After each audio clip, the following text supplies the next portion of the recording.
Chapter 1, Start in Life. I was born in the year 1632, in the city of York, of a good family, though not of that country, my father being a foreigner of Bremen, who settled first at Hull. He got a good estate by merchandise, and leaving off his trade, lived afterwards at York, from whence he had married my mother, whose relations were named Robinson, a very good family in that country, and from whom I was called Robinson Kreutzner, but, by the usual corruption of words in England, we are now called, nay we call ourselves and write our name, Crusoe, and so my companions always called me. I had 2 elder brothers, one of whom was lieutenant colonel to an English regiment of foot in Flanders, formerly commanded by the famous Colonel Lockhart, and was killed at the battle near Dunkirk against the Spaniards. What became of my second brother I never knew, any more than my father or mother knew what became of me. Being the 3rd son of the family and not bred to any trade, my head began to be filled very early with rambling thoughts. My father, who was very ancient, had given me a competent share of learning, as far as house education and a country free school generally go, and designed me for the law, but I would be satisfied with nothing but going to sea, and my inclination to this led me so strongly against the will, nay, the commands of my father, and against all the entreaties and persuasions of my mother and other friends, that there seemed to be something fatal in that propensity of nature, tending directly to the life of misery which was to befall me. My father, a wise and grave man, gave me serious and excellent counsel against what he foresaw was my design. He called me one morning into his chamber, where he was confined by the gout, and expostulated very warmly with me upon this subject.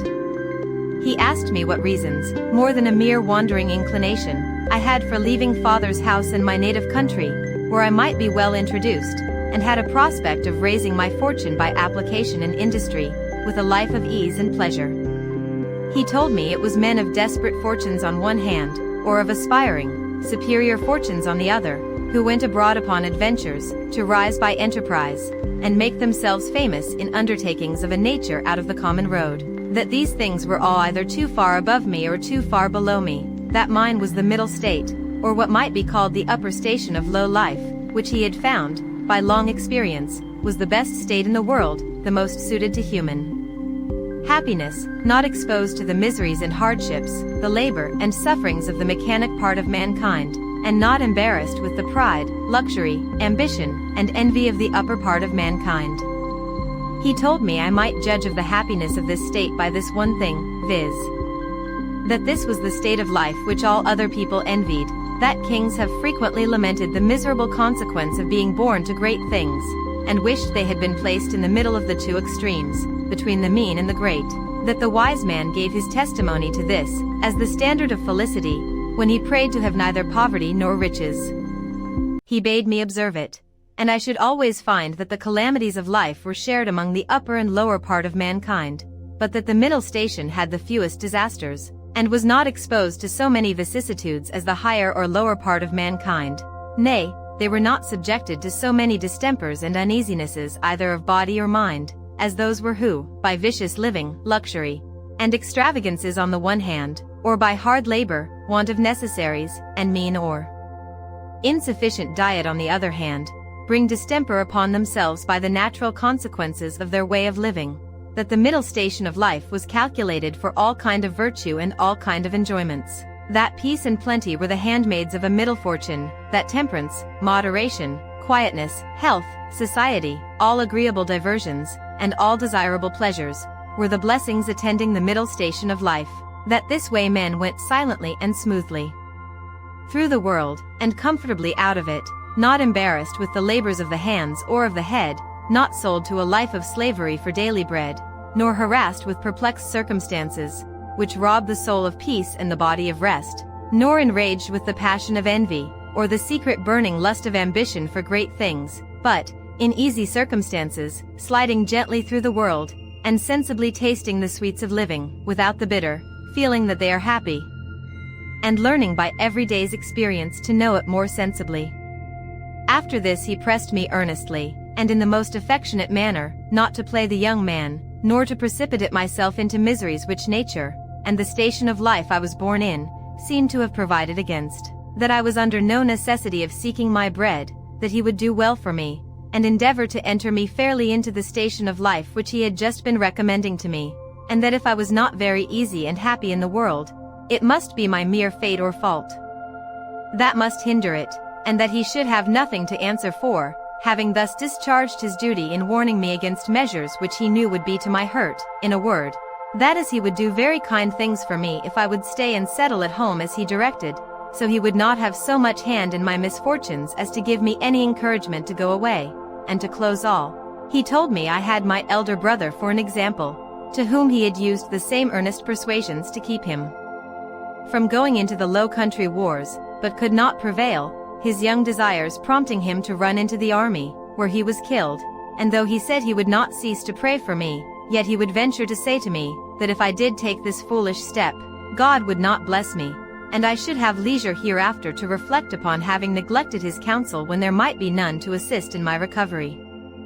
I observed in this last part of his discourse, which was truly prophetic, though I suppose my father did not know it to be so himself, I observed the tears run down his face very plentifully, especially when he spoke of my brother who was killed, and that when he spoke of my having leisure to repent, and none to assist me, he was so moved that he broke off the discourse, and told me his heart was so full he could say no more to me. I was sincerely affected with this discourse, and, indeed, who could be otherwise? And I resolved not to think of going abroad any more, but to settle at home according to my father's desire. But alas! A few days wore it all off, and, in short, to prevent any of my father's further importunities, in a few weeks after I resolved to run quite away from him. However, I did not act quite so hastily as the first heat of my resolution prompted, but I took my mother at a time when I thought her a little more pleasant than ordinary, and told her that my thoughts were so entirely bent upon seeing the world that I should never settle to anything with resolution enough to go through with it, and my father had better give me his consent than force me to go without it, that I was now 18 years old, which was too late to go apprentice to a trade or clerk to an attorney, that I was sure if I did I should never serve out my time, but I should certainly run away from my master before my time was out, and go to sea, and if she would speak to my father to let me go one voyage abroad, if I came home again, and did not like it, I would go no more, and I would promise, by a double diligence, to recover the time that I had lost. This put my mother into a great passion. She told me she knew it would be to no purpose to speak to my father upon any such subject, that he knew too well what was my interest to give his consent to anything so much for my hurt, and that she wondered how I could think of any such thing after the discourse I had had with my father, and such kind and tender expressions as she knew my father had used to me, and that, in short, if I would ruin myself, there was no help for me, but I might depend I should never have their consent to it, that for her part she would not have so much hand in my destruction, and I should never have it to say that my mother was willing when my father was not. Though my mother refused to move it to my father, yet I heard afterwards that she reported all the discourse to him, and that my father, after showing a great concern at it, said to her, with a sigh, "That boy might be happy if he would stay at home, but if he goes abroad, he will be the most miserable wretch that ever was born. I can give no consent to it." It was not till almost a year after this that I broke loose, though, in the meantime, I continued obstinately deaf to all proposals of settling to business, and frequently expostulated with my father and mother about their being so positively determined against what they knew my inclinations prompted me to. But being one day at Hull, where I went casually, and without any purpose of making an elopement at that time, but, being there, and one of my companions being about to sail to London in his father's ship, and prompting me to go with them with the common allurement of seafaring men, that it should cost me nothing for my passage, I consulted neither father nor mother any more, nor so much as sent them word of it, but leaving them to hear of it as they might, without asking God's blessing, or my father's, without any consideration of circumstances or consequences, and in an ill hour, God knows, on the 1st of September, 1651, I went on board a ship bound for London. Never any young adventurer's misfortunes, I believe, began sooner, or continued longer than mine. The ship was no sooner out of the Humber than the wind began to blow and the sea to rise in a most frightful manner, and, as I had never been at sea before, I was most inexpressibly sick in body and terrified in mind. I began now seriously to reflect upon what I had done, and how justly I was overtaken by the judgment of heaven for my wicked leaving my father's house, and abandoning my duty. All the good counsels of my parents, my father's tears and my mother's entreaties, came now fresh into my mind, and my conscience, which was not yet come to the pitch of hardness to which it has since, reproached me with the contempt of advice, and the breach of my duty to God and my father. All this while the storm increased, and the sea went very high, though nothing like what I have seen many times since. No, nor what I saw a few days after, but it was enough to affect me then, who was but a young sailor, and had never known anything of the matter.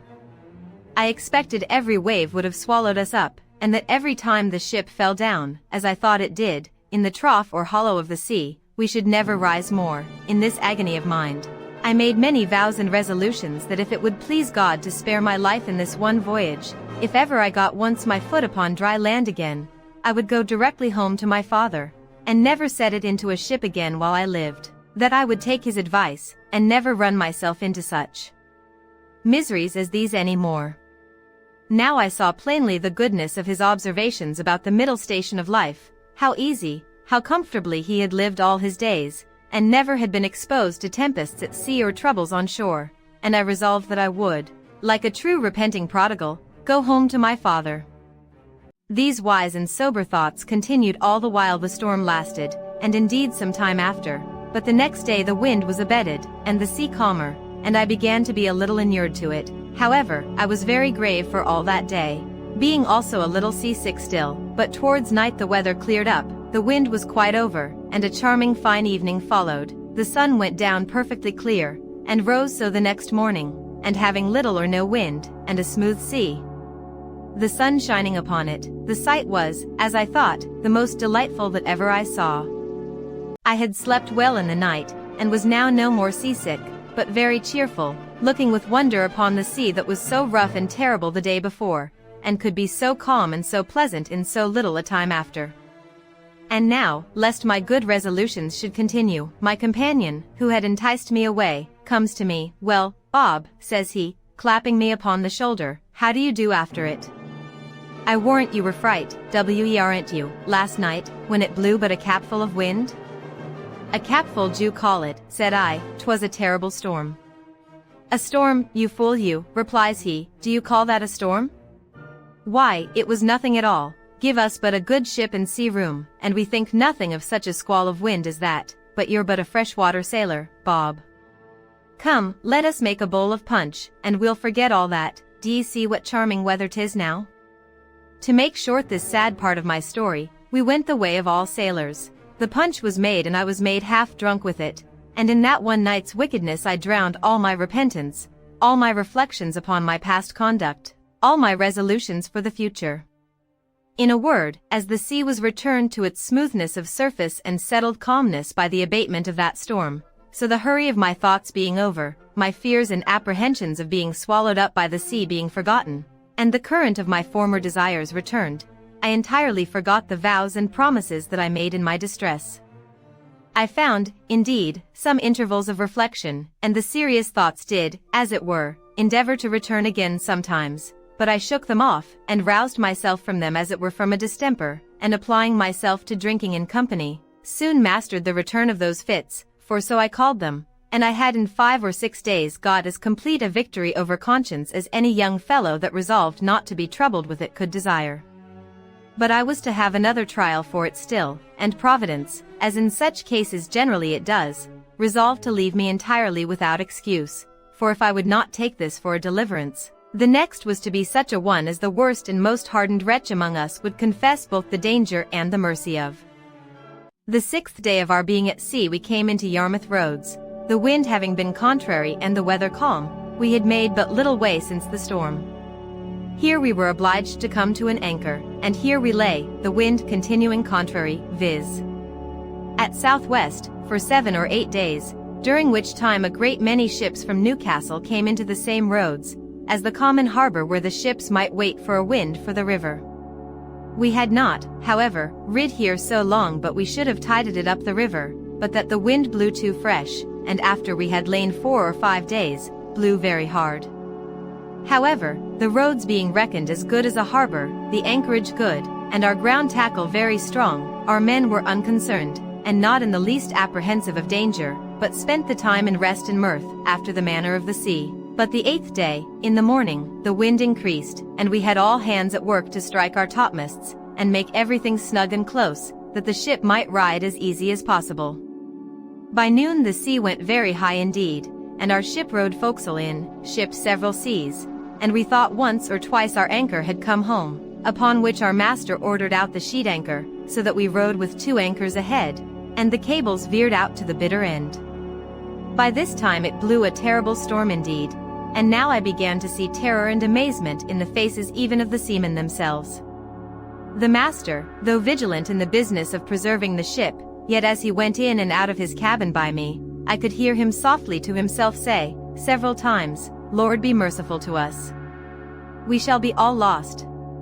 We shall be all undone," and the like. During these first hurries I was stupid, lying still in my cabin, which was in the steerage, and cannot describe my temper. I could ill resume the first penitence which I had so apparently trampled upon and hardened myself against. I thought the bitterness of death had been past, and that this would be nothing like the first, but when the master himself came by me, as I said just now, and said we should be all lost, I was dreadfully frightened.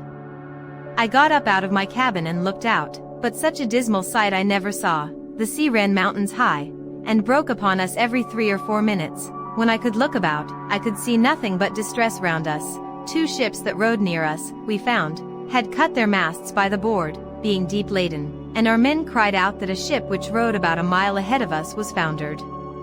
2 more ships, being driven from their anchors, were run out of the roads to sea, at all adventures, and that with not a mast standing.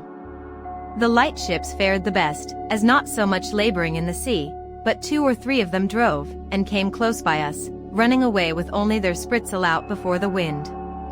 Towards evening the mate and boatswain begged the master of our ship to let them cut away the foremast, which he was very unwilling to do, but the boatswain protesting to him that if he did not the ship would founder, he consented, and when they had cut away the foremast, the mainmast stood so loose, and shook the ship so much, they were obliged to cut that away also, and make a clear deck.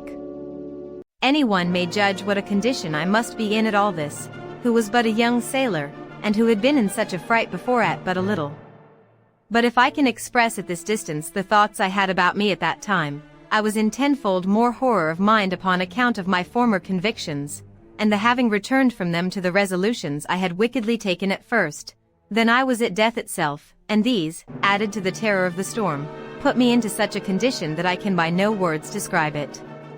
But the worst was not come yet. The storm continued with such fury that the seamen themselves acknowledged they had never seen a worse. We had a good ship, but she was deep laden, and wallowed in the sea, so that the seamen every now and then cried out she would founder.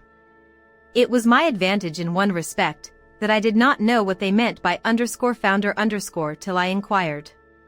However, the storm was so violent that I saw, what is not often seen, the master, the boatswain, and some others more sensible than the rest, at their prayers, and expecting every moment when the ship would go to the bottom. In the middle of the night, and under all the rest of our distresses, one of the men that had been down to see cried out we had sprung a leak, another said there was 4 feet water in the hold. Then all hands were called to the pump. At that word, my heart, as I thought, died within me, and I fell backwards upon the side of my bed where I sat, into the cabin. However, the men roused me, and told me that I, that was able to do nothing before, was as well able to pump as another, at which I stirred up and went to the pump, and worked very heartily. While this was doing the master, seeing some light colliers, who, not able to ride out the storm were obliged to slip and run away to sea, and would come near us, ordered to fire a gun as a signal of distress. I, who knew nothing what they meant, thought the ship had broken, or some dreadful thing happened. In a word, I was so surprised that I fell down in a swoon. As this was a time when everybody had his own life to think of, nobody minded me, or what was become of me, but another man stepped up to the pump, and thrusting me aside with his foot, let me lie, thinking I had been dead, and it was a great while before I came to myself. We worked on, but the water increasing in the hold, it was apparent that the ship would founder, and though the storm began to abate a little, yet it was not possible she could swim till we might run into any port, so the master continued firing guns for help. and a light ship, who had rid it out just ahead of us, ventured a boat out to help us.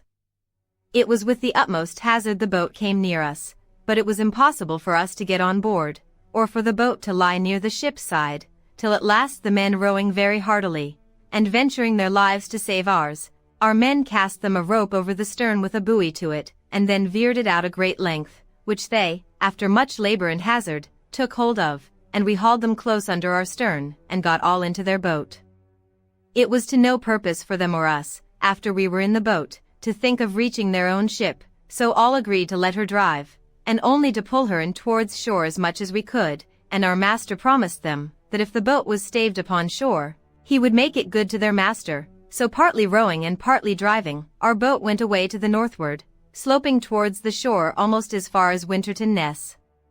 We were not much more than a quarter of an hour out of our ship till we saw her sink, and then I understood for the first time what was meant by a ship foundering in the sea.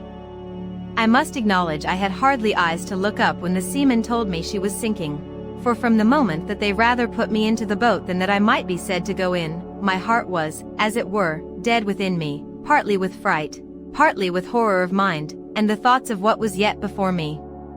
While we were in this condition, the men yet laboring at the oar to bring the boat near the shore, we could see, when, our boat mounting the waves, we were able to see the shore, a great many people running along the strand to assist us when we should come near. But we made but slow way towards the shore, nor were we able to reach the shore till, being past the lighthouse at Winterton, the shore falls off to the westward towards Cromer, and so the land broke off a little the violence of the wind. Here we got in, and though not without much difficulty, got all safe on shore, and walked afterwards on foot to Yarmouth, where, as unfortunate men, we were used with great humanity, as well by the magistrates of the town, who assigned us good quarters, as by particular merchants and owners of ships, and had money given us sufficient to carry us either to London or back to Hull as we thought fit. Had I now had the sense to have gone back to Hull, and have gone home, I had been happy, and my father, as in our blessed Saviour's parable, had even killed the fatted calf for me, for hearing the ship I went away in was cast away in Yarmouth roads, it was a great while before he had any assurances that I was not drowned. But my ill fate pushed me on now with an obstinacy that nothing could resist, and though I had several times loud calls from my reason and my more composed judgment to go home, yet I had no power to do it.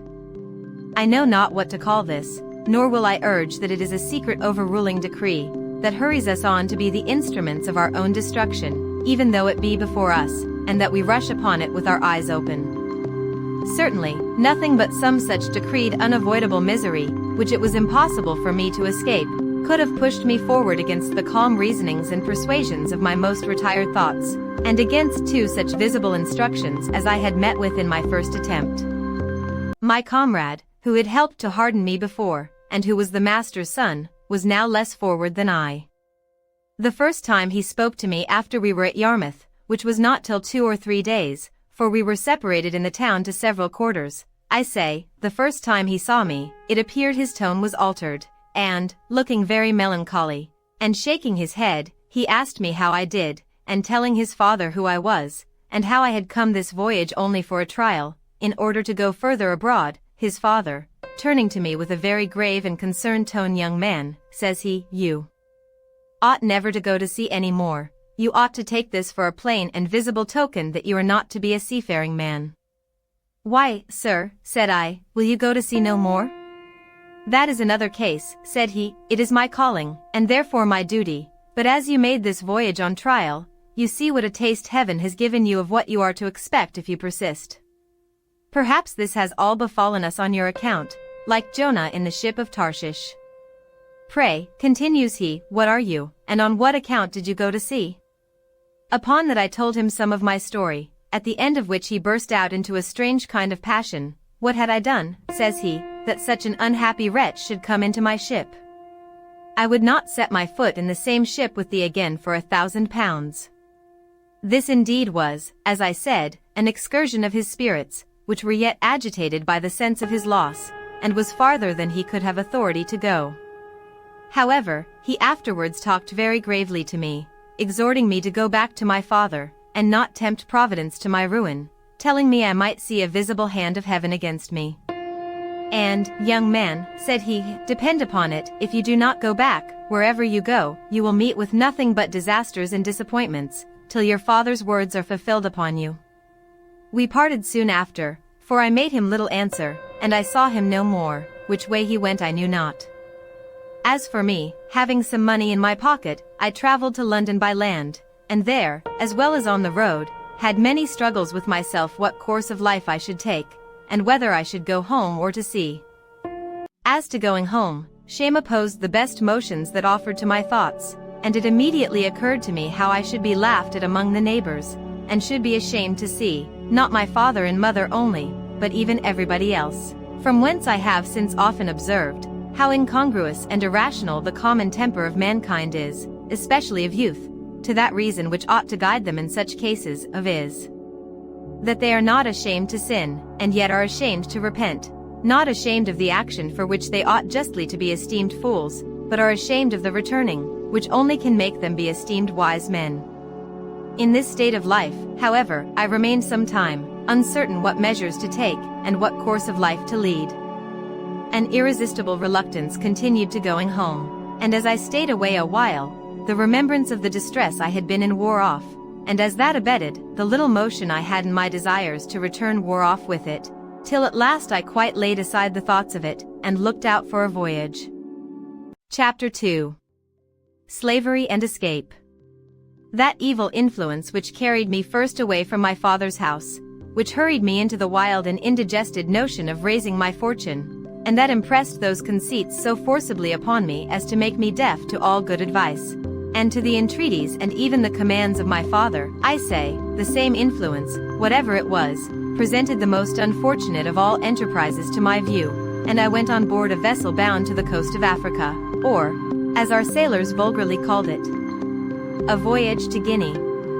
It was my great misfortune that in all these adventures I did not ship myself as a sailor, when, though I might indeed have worked a little harder than ordinary, yet at the same time I should have learnt the duty and office of a foremast man, and in time might have qualified myself for a mate or lieutenant, if not for a master. But as it was always my fate to choose for the worse, so I did here, for having money in my pocket and good clothes upon my back, I would always go on board in the habit of a gentleman, and so I neither had any business in the ship, nor learned to do any. It was my lot first of all to fall into pretty good company in London, which does not always happen to such loose and misguided young fellows as I then was, the devil generally not omitting to lay some snare for them very early, but it was not so with me. I first got acquainted with the master of a ship who had been on the coast of Guinea, and who, having had very good success there, was resolved to go again.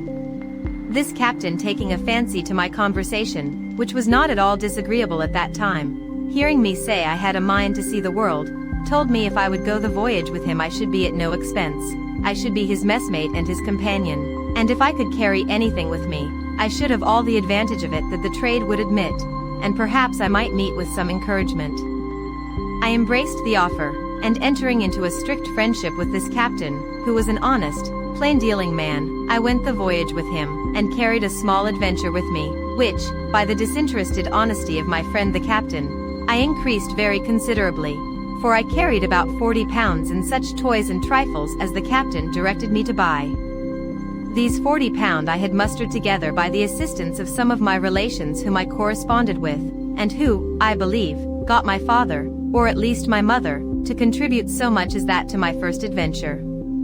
This was the only voyage which I may say was successful in all my adventures, which I owe to the integrity and honesty of my friend the captain, under whom also I got a competent knowledge of the mathematics and the rules of navigation, learned how to keep an account of the ship's course, take an observation, and, in short, to understand some things that were needful to be understood by a sailor, for, as he took delight to instruct me, I took delight to learn, and, in a word, this voyage made me both a sailor and a merchant, for I brought home 5 pounds 9 ounces of gold dust for my adventure, which yielded me in London, at my return, almost 300 pounds, and this filled me with those aspiring thoughts which have since so completed my ruin. Yet even in this voyage I had my misfortunes too, particularly, that I was continually sick, being thrown into a violent calenture by the excessive heat of the climate, our principal trading being upon the coast, from latitude of 15 degrees north even to the line itself.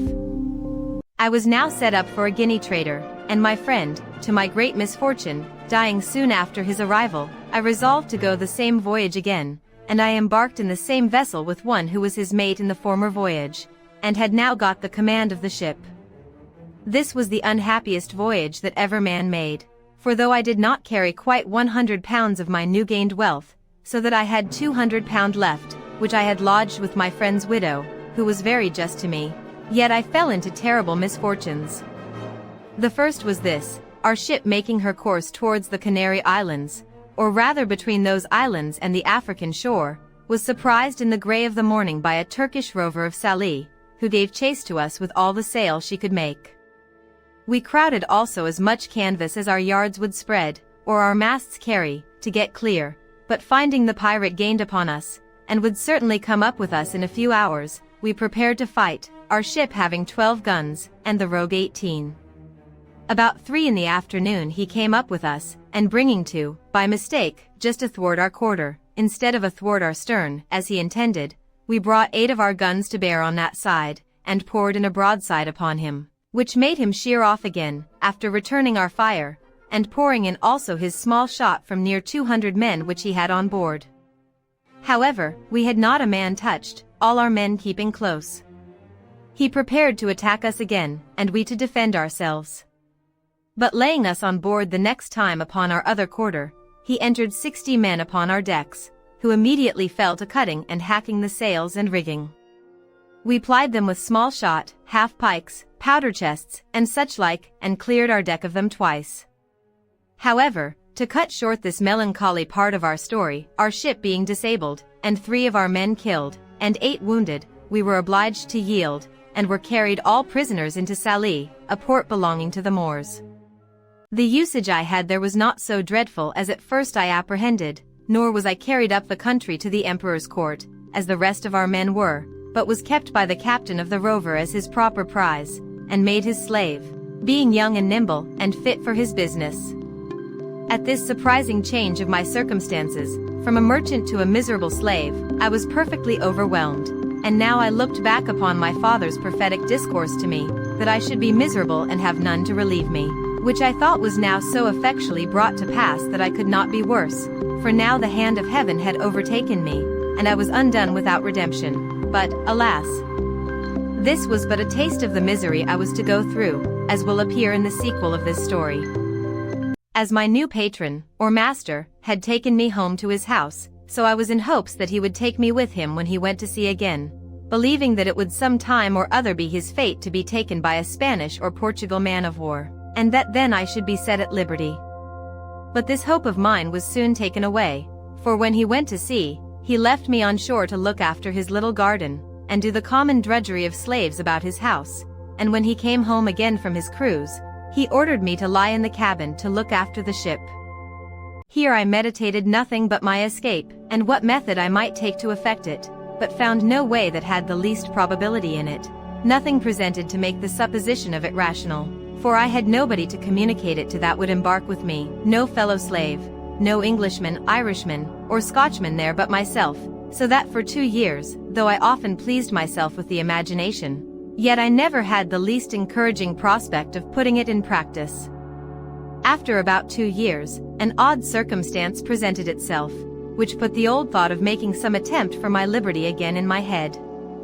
My patron lying at home longer than usual without fitting out his ship, which, as I heard, was for want of money, he used constantly, once or twice a week, sometimes oftener if the weather was fair, to take the ship's pinnace and go out into the road a-fishing, and as he always took me and young Moresco with him to row the boat, we made him very merry, and I proved very dexterous in catching fish, insomuch that sometimes he would send me with a Moor, one of his kinsmen, and the youth, the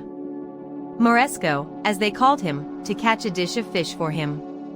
It happened one time, that going a-fishing in a calm morning, a fog rose so thick that, though we were not half a league from the shore, we lost sight of it, and rowing we knew not whither or which way, we labored all day, and all the next night, and when the morning came we found we had pulled off to sea instead of pulling in for the shore, and that we were at least 2 leagues from the shore. However, we got well in again, though with a great deal of labor and some danger, for the wind began to blow pretty fresh in the morning, but we were all very hungry. But our patron, warned by this disaster, resolved to take more care of himself for the future, and having lying by him the longboat of our English ship that he had taken, he resolved he would not go a-fishing any more without a compass and some provision. So he ordered the carpenter of his ship, who also was an English slave, to build a little stateroom, or cabin, in the middle of the longboat, like that of a barge, with a place to stand behind it to steer, and haul home the main sheet, the room before for a hand or two to stand and work the sails. She sailed with what we call a shoulder of mutton sail, and the boom jibed over the top of the cabin, which lay very snug and low, and had in it room for him to lie, with a slave or two, and a table to eat on, with some small lockers to put in some bottles of such liquor as he thought fit to drink, and his bread, rice, and coffee. We went frequently out with this boat a-fishing, and as I was most dexterous to catch fish for him, he never went without me.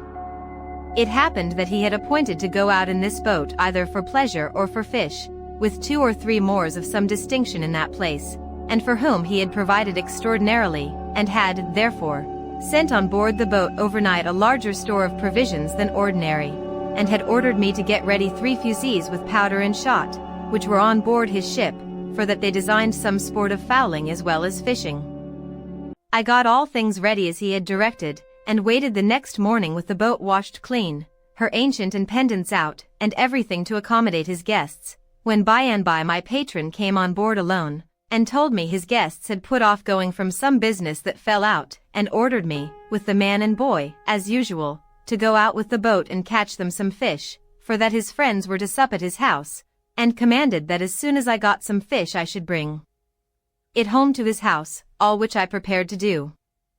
This moment my former notions of deliverance darted into my thoughts, for now I found I was likely to have a little ship at my command, and my master being gone, I prepared to furnish myself, not for fishing business, but for a voyage, though I knew not, neither did I so much as consider, whither I should steer. Anywhere to get out of that place was my desire. My first contrivance was to make a pretence to speak to this Moor, to get something for our subsistence on board, for I told him we must not presume to eat of our patron's bread. He said that was true, so he brought a large basket of rusk or biscuit, and 3 jars of fresh water, into the boat.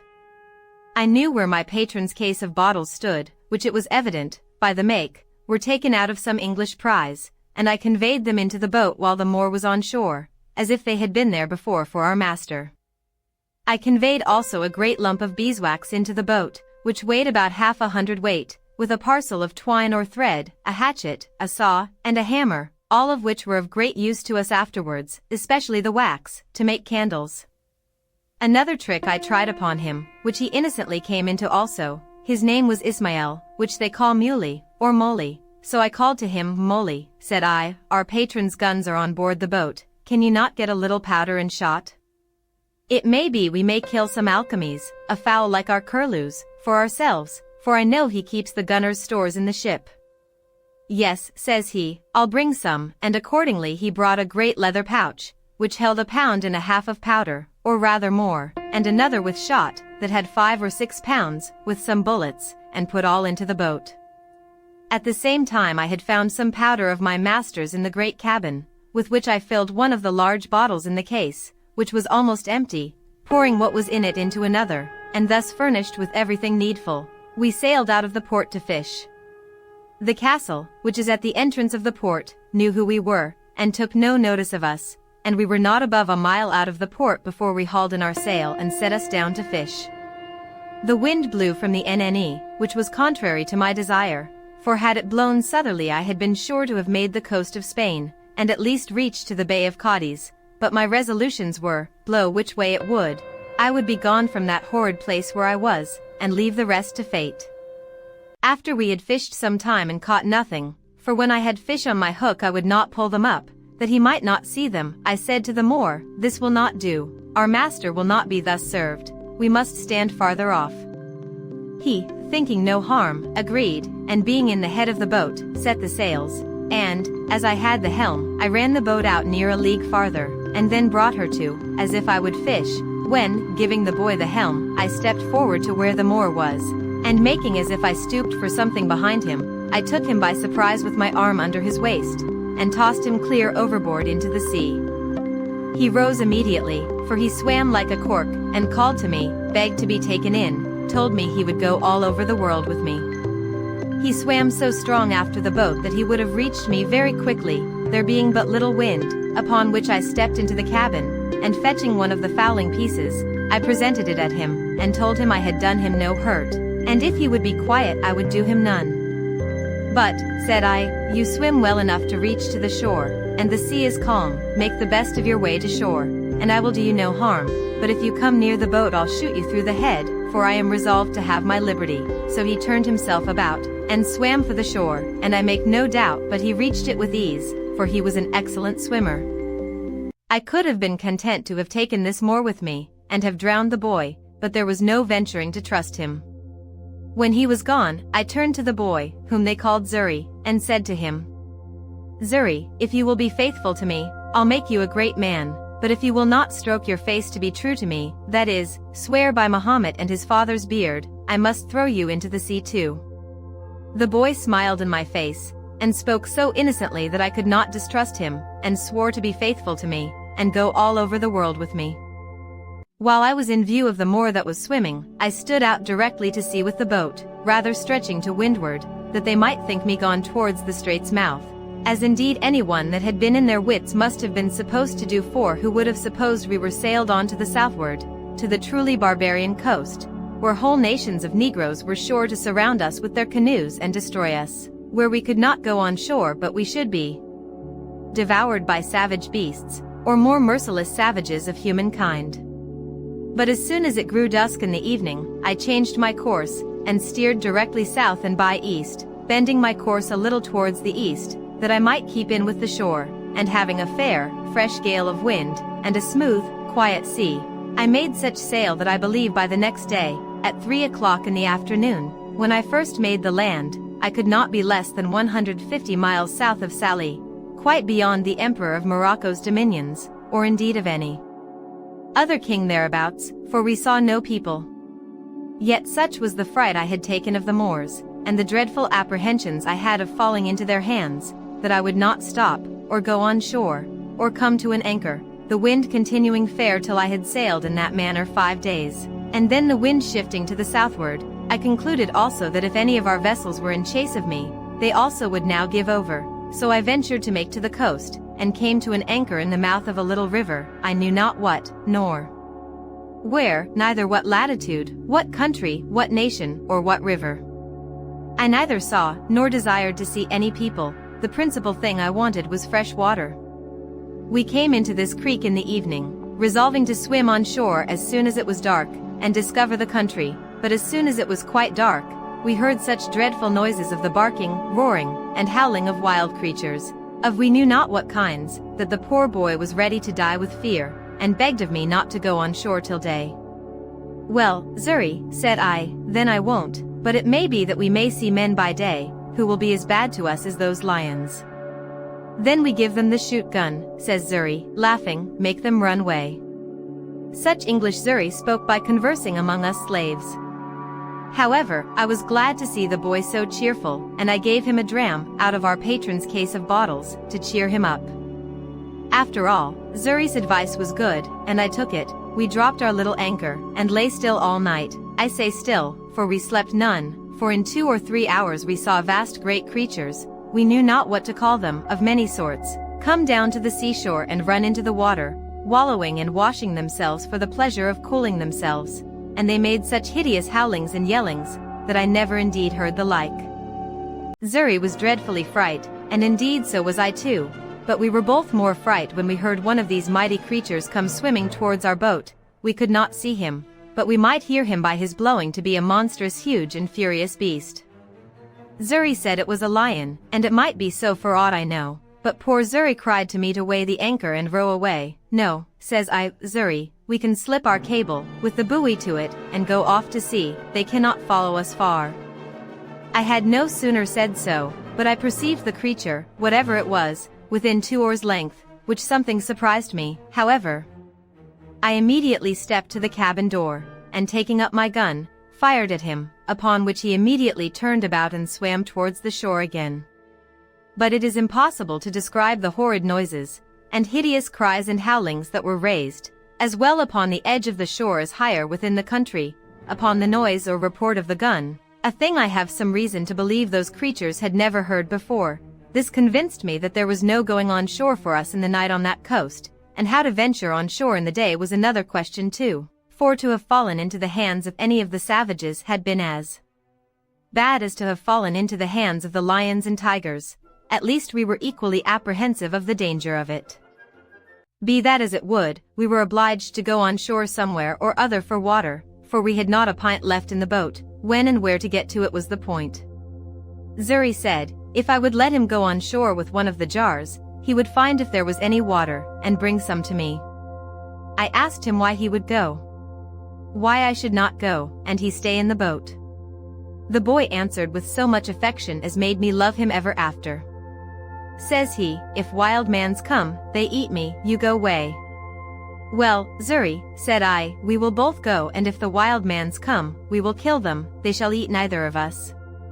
So I gave XIII a piece of rusk bread to eat, and a dram out of our patron's case of bottles which I mentioned before, and we hauled the boat in as near the shore as we thought was proper, and so waited on shore, carrying nothing but our arms and 2 jars for water.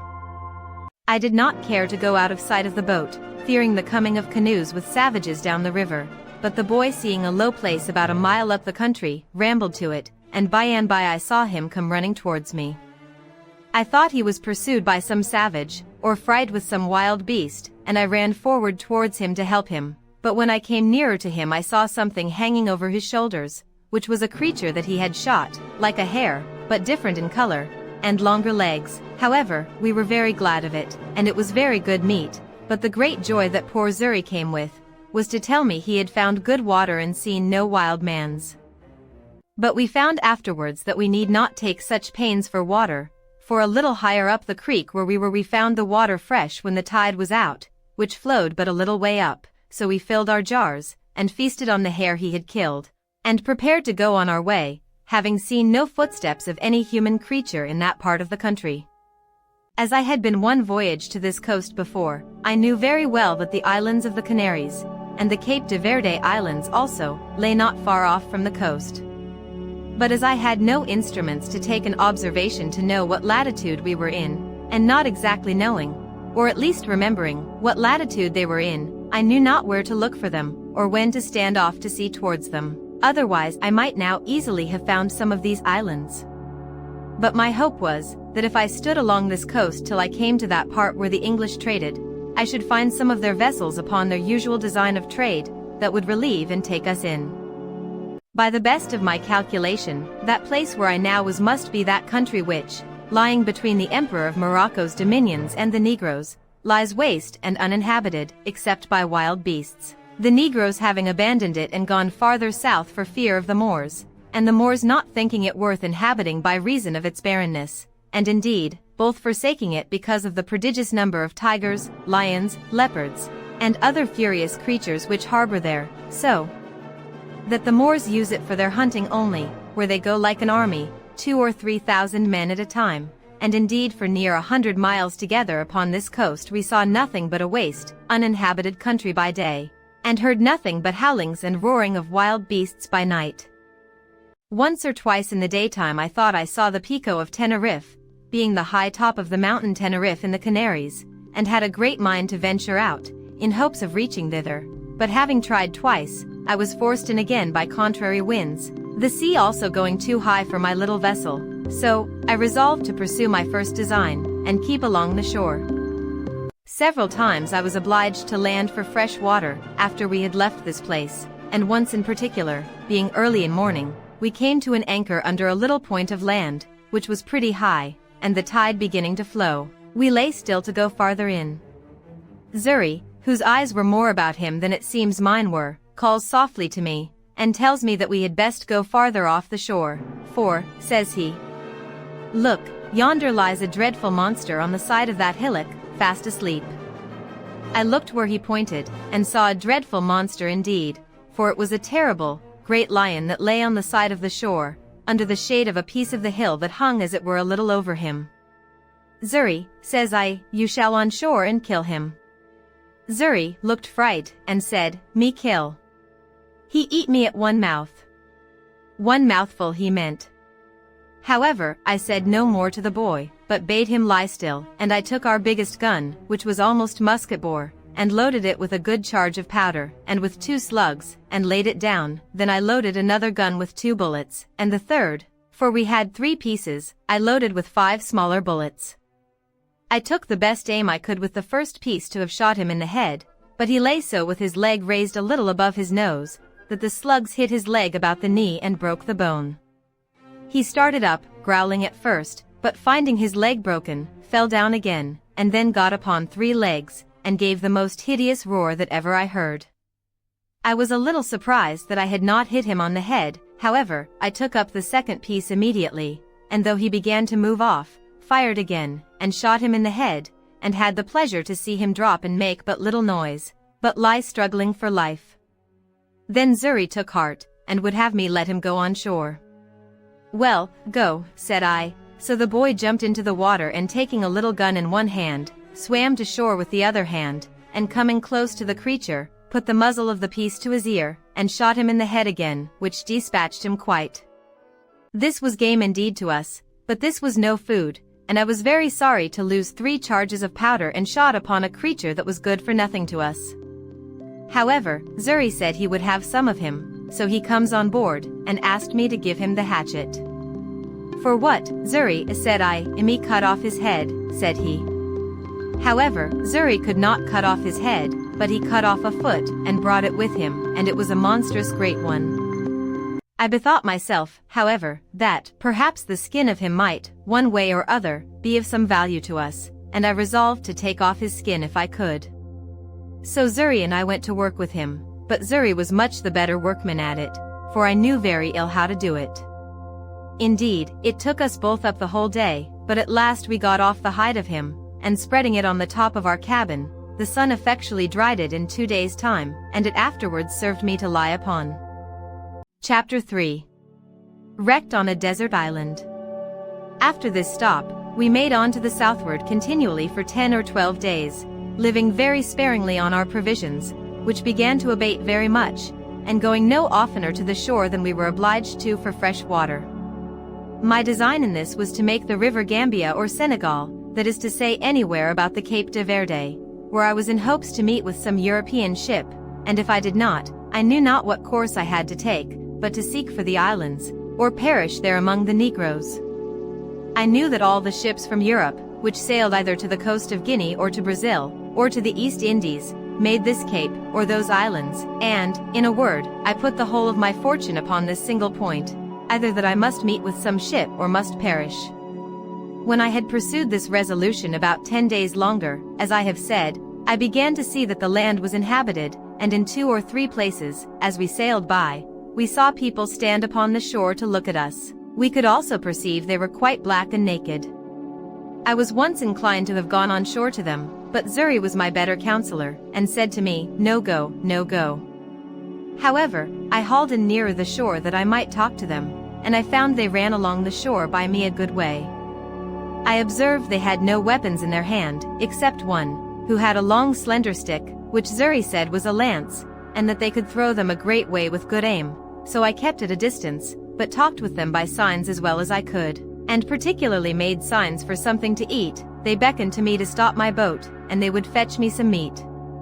Upon this I lowered the top of my sail and lay by, and 2 of them ran up into the country, and in less than half an hour came back, and brought with them 2 pieces of dried flesh and some corn, such as is the produce of their country, but we neither knew what the one or the other was. However, we were willing to accept it, but how to come at it was our next dispute, for I would not venture on shore to them, and they were as much afraid of us, but they took a safe way for us all, for they brought it to the shore and laid it down, and went and stood a great way off till we fetched it on board, and then came close to us again. We made signs of thanks to them, for we had nothing to make them amends, but an opportunity offered that very instant to oblige them wonderfully, for while we were lying by the shore came 2 mighty creatures, one pursuing the other, as we took it, with great fury from the mountains towards the sea. Whether it was the male pursuing the female, or whether they were in sport or in rage, we could not tell, any more than we could tell whether it was usual or strange, but I believe it was the latter. Because, in the first place, those ravenous creatures seldom appear but in the night, and, in the second place, we found the people terribly frightened, especially the women. The man that had the lance or dart did not fly from them, but the rest did. However, as the two creatures ran directly into the water, they did not offer to fall upon any of the Negroes, but plunged themselves into the sea, and swam about, as if they had come for their diversion. At last one of them began to come nearer our boat than at first I expected, but I lay ready for him, for I had loaded my gun with all possible expedition, and bade Xury load both the others. As soon as he came fairly within my reach, I fired, and shot him directly in the head. Immediately he sank down into the water, but rose instantly, and plunged up and down, as if he were struggling for life, and so indeed he was. He immediately made to the shore, but between the wound, which was his mortal hurt, and the strangling of the water, he died just before he reached the shore. It is impossible to express the astonishment of these poor creatures at the noise and fire of my gun. Some of them were even ready to die for fear, and fell down as dead with the very terror. But when they saw the creature dead, and sunk in the water, and that I made signs to them to come to the shore, they took heart and came, and began to search for the creature. I found him by his blood staining the water, and by the help of a rope, which I slung round him, and gave the Negroes to haul, they dragged him on shore, and found that it was a most curious leopard, spotted, and fine to an admirable degree. And the Negroes held up their hands with admiration, to think what it was I had killed him with. The other creature, fried with the flash of fire and the noise of the gun, swam on shore, and ran up directly to the mountains from whence they came, nor could I, at that distance, know what it was. I found quickly the Negroes wished to eat the flesh of this creature, so I was willing to have them take it as a favor from me, which, when I made signs to them that they might take him, they were very thankful for. Immediately they fell to work with him, and though they had no knife, yet, with a sharpened piece of wood, they took off his skin as readily, and much more readily, than we could have done with a knife. They offered me some of the flesh, which I declined, pointing out that I would give it them, but made signs for the skin, which they gave me very freely, and brought me a great deal more of their provisions, which, though I did not understand, yet I accepted. I then made signs to them for some water, and held out one of my jars to them, turning it bottom upward, to show that it was empty, and that I wanted to have it filled. They called immediately to some of their friends, and there came two women, and brought a great vessel made of earth, and burnt, as I supposed, in the sun. This they set down to me, as before, and I sent Xury on shore with my jars, and filled them all three. The women were as naked as the men. I was now furnished with roots and corn, such as it was, and water, and leaving my friendly Negroes, I made forward for about 11 days more, without offering to go near the shore, till I saw the land run out a great length into the sea, at about the distance of 4 or 5 leagues before me, and the sea being very calm, I kept a large offing to make this point. At length, doubling the point, at about 2 leagues from the land, I saw plainly land on the other side, to seaward. Then I concluded, as it was most certain indeed, that this was the Cape de Verde, and those the islands called, from thence, Cape de Verde Islands. However, they were at a great distance, and I could not well tell what I had best to do, for if I should be taken with a fresh of wind, I might neither reach one or other. In this dilemma, as I was very pensive, I stepped into the cabin and sat down, Xury having the helm, when, on a sudden, the boy cried out, "Master, master, a ship with a sail," and the foolish boy was frightened out of his wits, thinking it must needs be some of his master's ships sent to pursue us, but I knew we were far enough out of their reach. I jumped out of the cabin, and immediately saw, not only the ship, but that it was a Portuguese ship, and, as I thought, was bound to the coast of Guinea, for Negroes. But, when I observed the course she steered, I was soon convinced they were bound some other way, and did not design to come any nearer to the shore, upon which I stretched out to sea as much as I could, resolving to speak with them if possible. With all the sail I could make, I found I should not be able to come in their way, but that they would be gone by before I could make any signal to them. But after I had crowded to the utmost, and began to despair, they, it seems, saw by the help of their glasses that it was some European boat, which they supposed must belong to some ship that was lost, so they shortened sail to let me come up. I was encouraged with this, and as I had my patron's ancient on board, I made a waft of it to them, for a signal of distress, and fired a gun, both which they saw, for they told me they saw the smoke, though they did not hear the gun. Upon these signals they very kindly brought to, and lay by for me, and in about 3 hours' time I came up with them. They asked me what I was, in Portuguese, and in Spanish, and in French, but I understood none of them, but at last a Scotch sailor, who was on board, called to me, and I answered him, and told him I was an Englishman, that I had made my escape out of slavery from the Moors, at Salé. They then bade me come on board, and very kindly took me in, and all my goods. It was an inexpressible joy to me, which anyone will believe, that I was thus delivered, as I esteemed it, from such a miserable and almost hopeless condition as I was in, and I immediately offered all I had to the captain of the ship, as a return for my deliverance, but he generously told me he would take nothing from me, but that all I had should be delivered safe to me when I came to the Brazils. For, says he, I have saved your life on no other terms than I would be glad to be saved myself, and it may, one time or other, be my lot to be taken up in the same condition. Besides, said he, when I carry you to the Brazils, so great away from your own country, if I should take from you what you have, you will be starved there, and then I only take away that life I have given. No, no, says he, Señor Inglese, Mr. Englishman, I will carry you thither in charity, and those things will help to buy your subsistence there, and your passage home again. As he was charitable in this proposal, so he was just in the performance to a tittle, for he ordered the seamen that none should touch anything that I had, then he took everything into his own possession, and gave me back an exact inventory of them, that I might have them, even to my 3 earthen jars.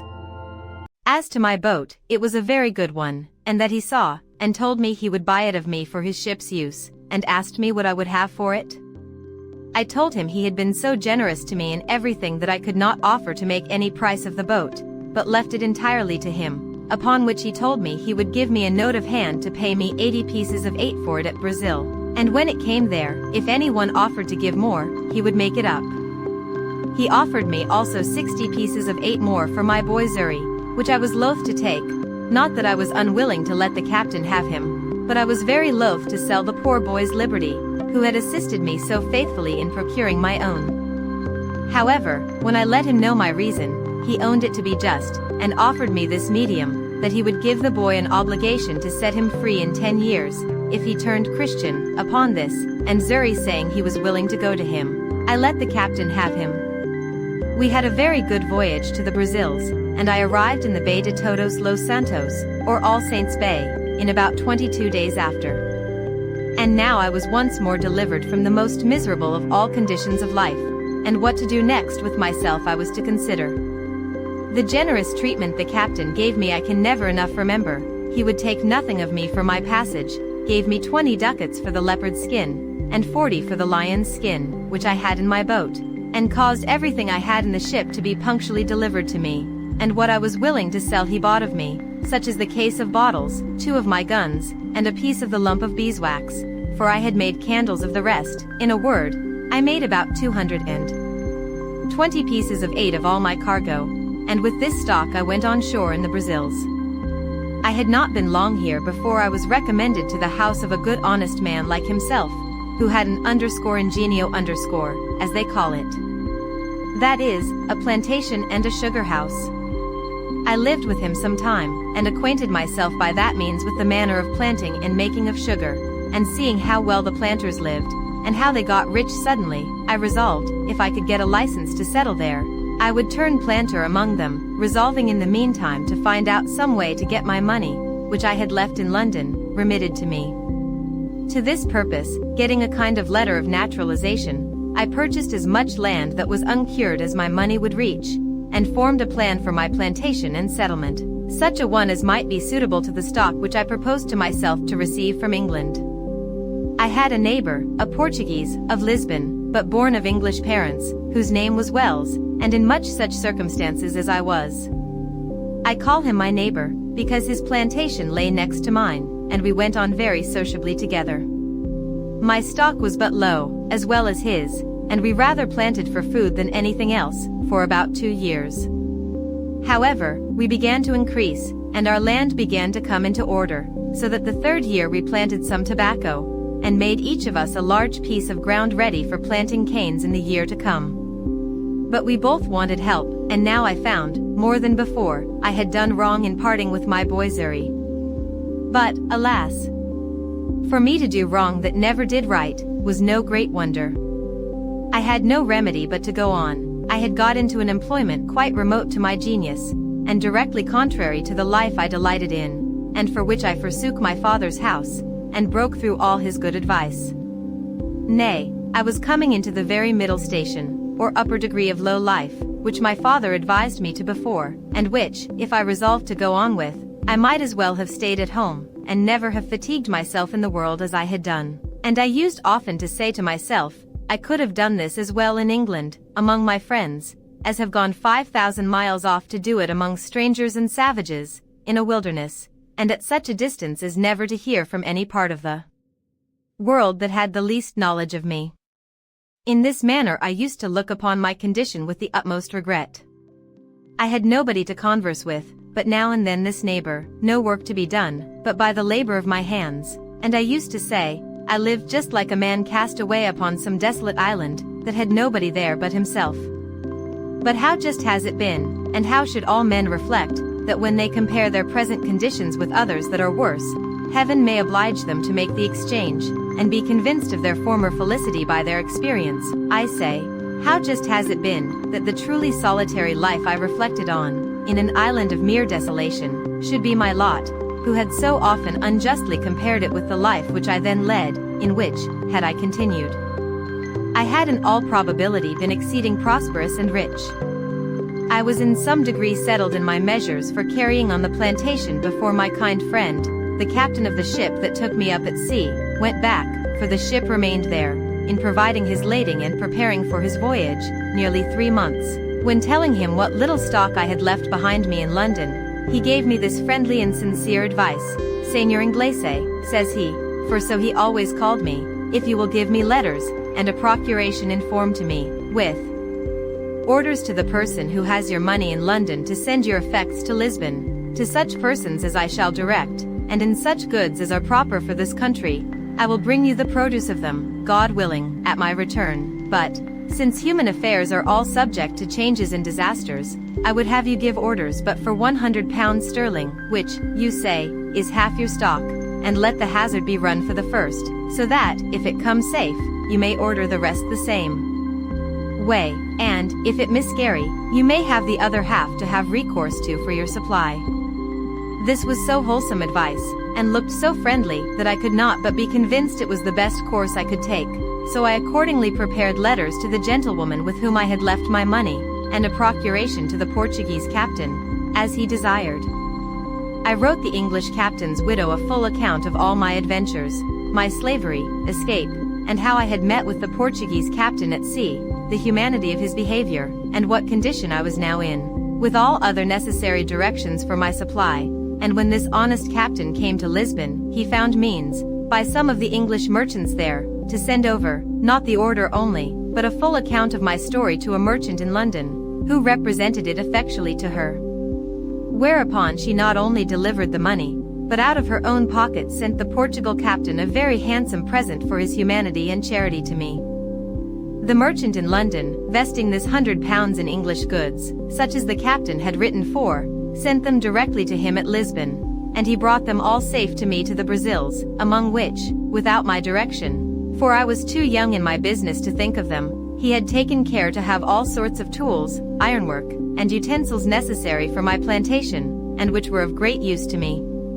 When this cargo arrived I thought my fortune made, for I was surprised with the joy of it, and my steward, the captain, had laid out the £5, which my friend had sent him for a present for himself, to purchase and bring me over a servant, under bond for 6 years' service, and would not accept of any consideration, except a little tobacco, which I would have him accept, being of my own produce.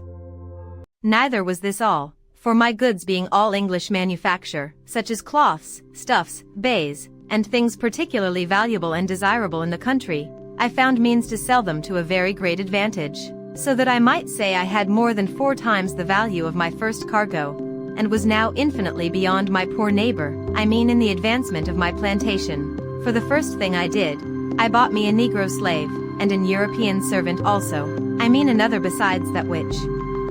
the captain brought me from Lisbon. But as abused prosperity is oftentimes made the very means of our greatest adversity, so it was with me. I went on the next year with great success in my plantation. I raised 50 great rolls of tobacco on my own ground, more than I had disposed of for necessaries among my neighbors, and these 50 rolls, being each of above 100 weight, were well cured, and laid by against the return of the fleet from Lisbon, and now increasing in business and wealth, my head began to be full of projects and undertakings beyond my reach, such as are, indeed, often the ruin of the best heads in business. Had I continued in the station I was now in, I had room for all the happy things to have yet befallen me for which my father so earnestly recommended a quiet, retired life, and of which he had so sensibly described the middle station of life to be full of, but other things attended me, and I was still to be the wilful agent of all my own miseries, and particularly, to increase my fault, and double the reflections upon myself, which in my future sorrows I should have leisure to make. All these miscarriages were procured by my apparent obstinate adhering to my foolish inclination of wandering abroad, and pursuing that inclination, in contradiction to the clearest views of doing myself good in a fair and plain pursuit of those prospects, and those measures of life, which nature and providence concurred to present me with, and to make my duty. As I had once done thus in my breaking away from my parents, so I could not be content now, but I must go and leave the happy view I had of being a rich and thriving man in my new plantation, only to pursue a rash and immoderate desire of rising faster than the nature of the thing admitted, and thus I cast myself down again into the deepest gulf of human misery that ever man fell into, or perhaps could be consistent with life and a state of health in the world. To come, then, by the just degrees to the particulars of this part of my story. You may suppose that having now lived almost 4 years in the Brazils, and beginning to thrive and prosper very well upon my plantation, I had not only learned the language, but had contracted acquaintance and friendship among my fellow planters, as well as among the merchants at St. Salvador, which was our port, and that, in my discourses among them, I had frequently given them an account of my 2 voyages to the coast of Guinea, the manner of trading with the Negroes there, and how easy it was to purchase upon the coast for trifles, such as beads, toys, knives, scissors, hatchets, bits of glass, and the like, not only gold dust, guinea grains, elephants' teeth, and but Negroes, for the service of the Brazils, in great numbers. They listened always very attentively to my discourses on these heads, but especially to that part which related to the buying of Negroes, which was a trade at that time, not only not far entered into, but, as far as it was, had been carried on by asientos, or permission of the kings of Spain and Portugal, and engrossed in the public stock, so that few Negroes were bought, and these excessively dear.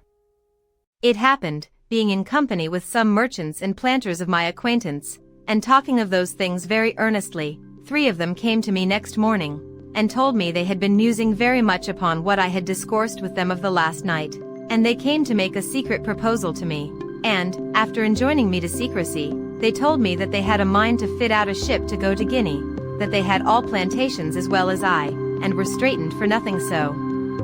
much as servants, that as it was a trade that could not be carried on, because they could not publicly sell the Negroes when they came home, so they desired to make but one voyage, to bring the Negroes on shore privately, and divide them among their own plantations, and, in a word, the question was whether I would go their supercargo in the ship, to manage the trading part upon the coast of Guinea, and they offered me that I should have my equal share of the Negroes, without providing any part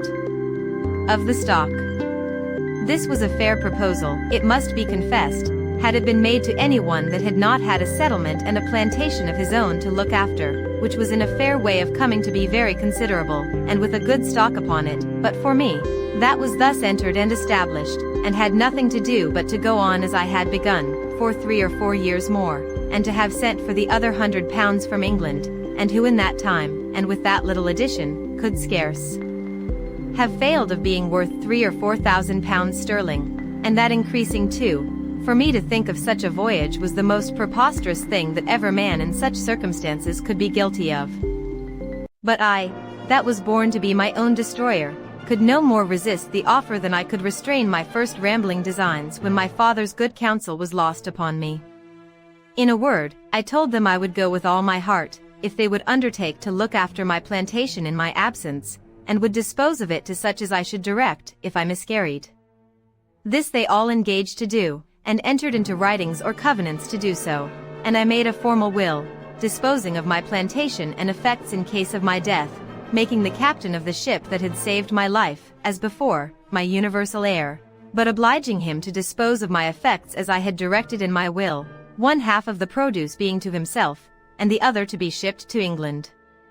In short, I took all possible caution to preserve my effects and to keep up my plantation. Had I used half as much prudence to have looked into my own interest, and have made a judgment of what I ought to have done and not to have done, I had certainly never gone away from so prosperous an undertaking, leaving all the probable views of a thriving circumstance, and gone upon a voyage to sea, attended with all its common hazards, to say nothing of the reasons I had to expect particular misfortunes to myself.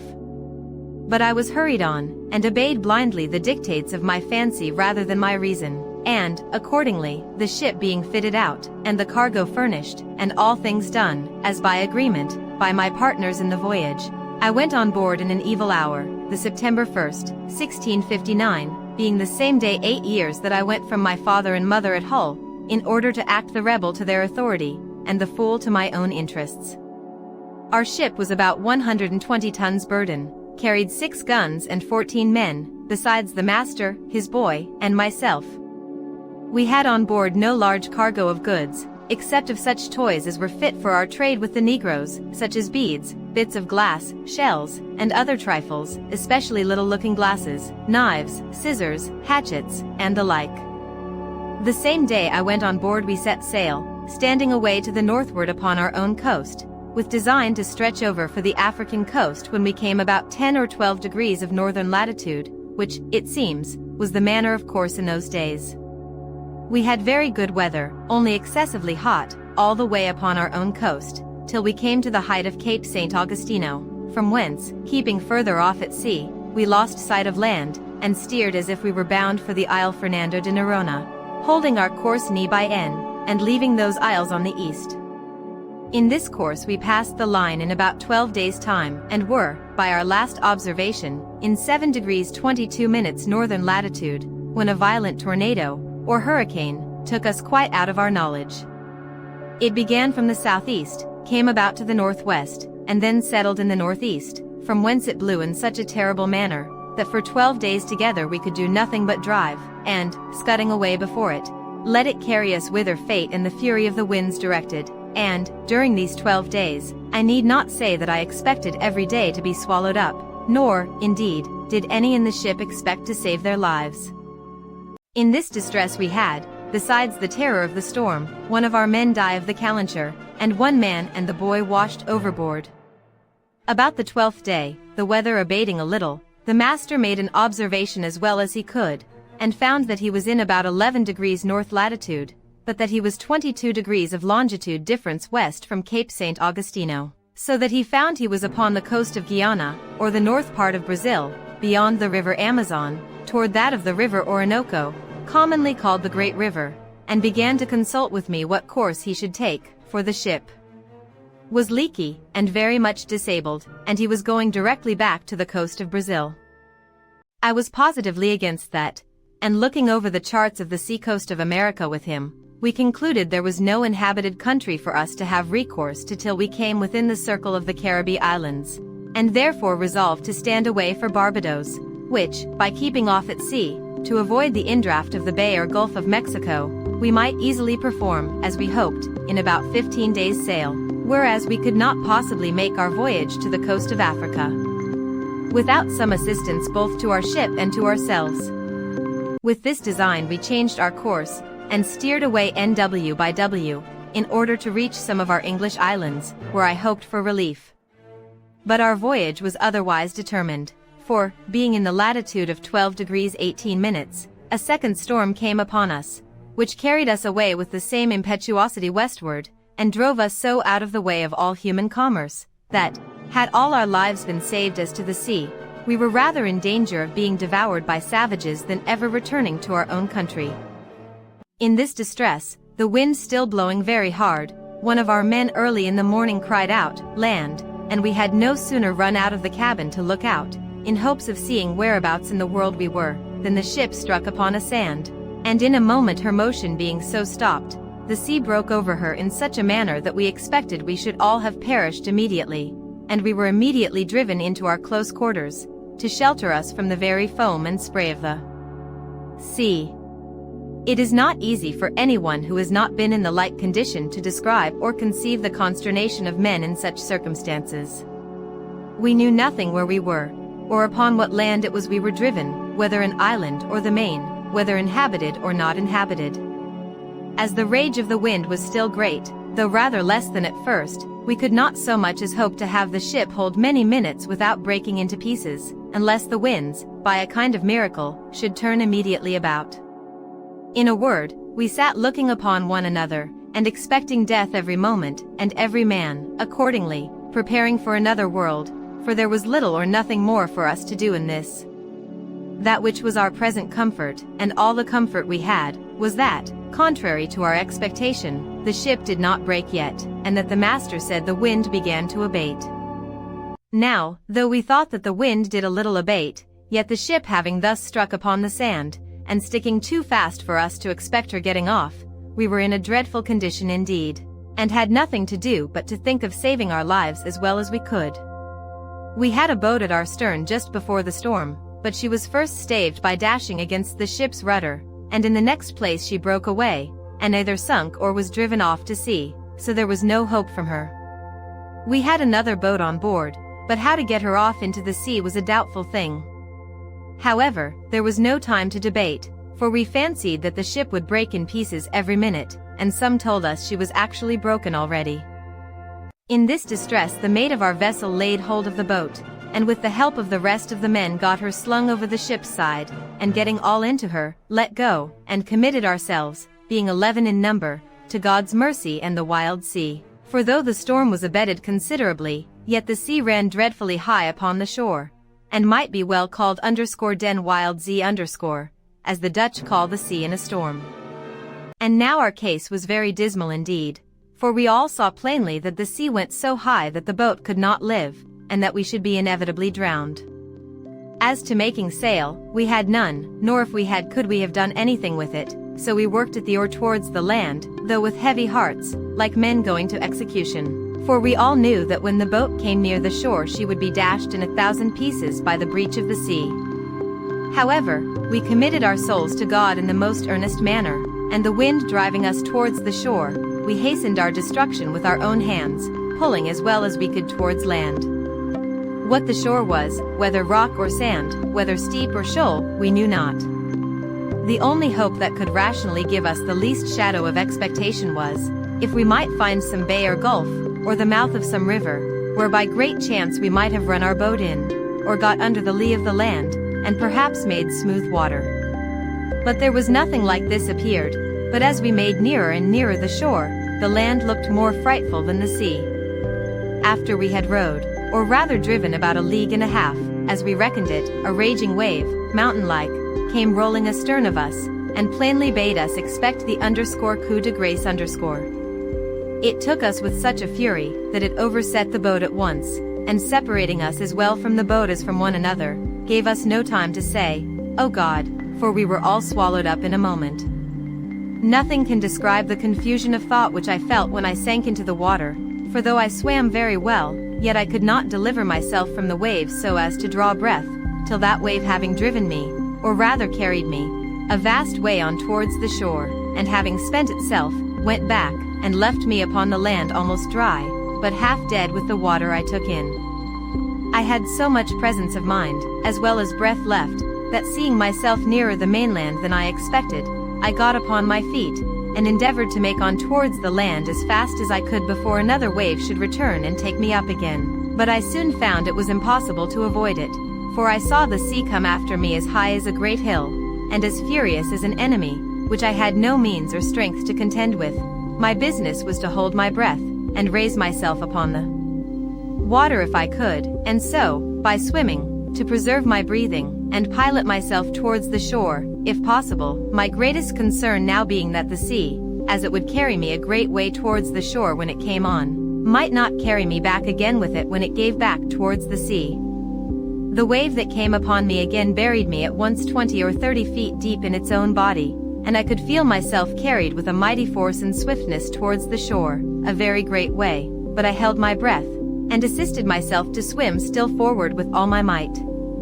I was ready to burst with holding my breath, when, as I felt myself rising up, so, to my immediate relief, I found my head and hands shoot out above the surface of the water, and though it was not 2 seconds of time that I could keep myself so, yet it relieved me greatly, gave me breath, and new courage. I was covered again with water a good while, but not so long but I held it out, and finding the water had spent itself, and began to return, I struck forward against the return of the waves, and felt ground again with my feet. I stood still a few moments to recover breath, until the waters went from me, and then took to my heels and ran with what strength I had further towards the shore. But neither would this deliver me from the fury of the sea, which came pouring in after me again, and twice more I was lifted up by the waves and carried forward as before, the shore being very flat. The last time of these two had well nigh been fatal to me, for the sea having hurried me along as before, landed me, or rather dashed me, against a piece of rock, and that with such force, that it left me senseless, and indeed helpless, as to my own deliverance. For the blow taking my side and breast, beat the breath as it were quite out of my body, and had it returned again immediately, I must have been strangled in the water, but I recovered a little before the return of the waves, and seeing I should be covered again with the water, I resolved to hold fast by a piece of the rock, and so to hold my breath, if possible, till the wave went back. Now, as the waves were not so high as at first, being nearer land, I held my hold till the wave abated, and then fetched another run, which brought me so near the shore that the next wave, though it went over me, yet did not so swallow me up as to carry me away. And the next run I took, I got to the mainland, where, to my great comfort, I clambered up the cliffs of the shore and sat me down upon the grass, free from danger and quite out of the reach of the water. I was now landed and safe on shore, and began to look up and thank God that my life was saved, in a case wherein there was some minutes before scarce any room to hope. I believe it is impossible to express, to the life, what the ecstasies and transports of the soul are, when it is so saved, as I may say, out of the very grave. And I do not wonder now at the custom, when a malefactor, who has the halter about his neck, is tied up, and just going to be turned off, and has a reprieve brought to him, I say, I do not wonder that they bring a surgeon with it, to let him blood that very moment they tell him of it, that the surprise may not drive the animal spirits from the heart and overwhelm him. For sudden joys, like griefs, confound at first. I walked about on the shore lifting up my hands, and my whole being, as I may say, wrapped up in a contemplation of my deliverance, making 1,000 gestures and motions, which I cannot describe, reflecting upon all my comrades that were drowned, and that there should not be one soul saved but myself, for, as for them, I never saw them afterwards, or any sign of them, except 3 of their hats, 1 cap, and 2 shoes that were not fellows. I cast my eye to the stranded vessel, when, the breach and froth of the sea being so big, I could hardly see it, it lay so far off, and considered, Lord, how was it possible I could get on shore? After I had solaced my mind with the comfortable part of my condition,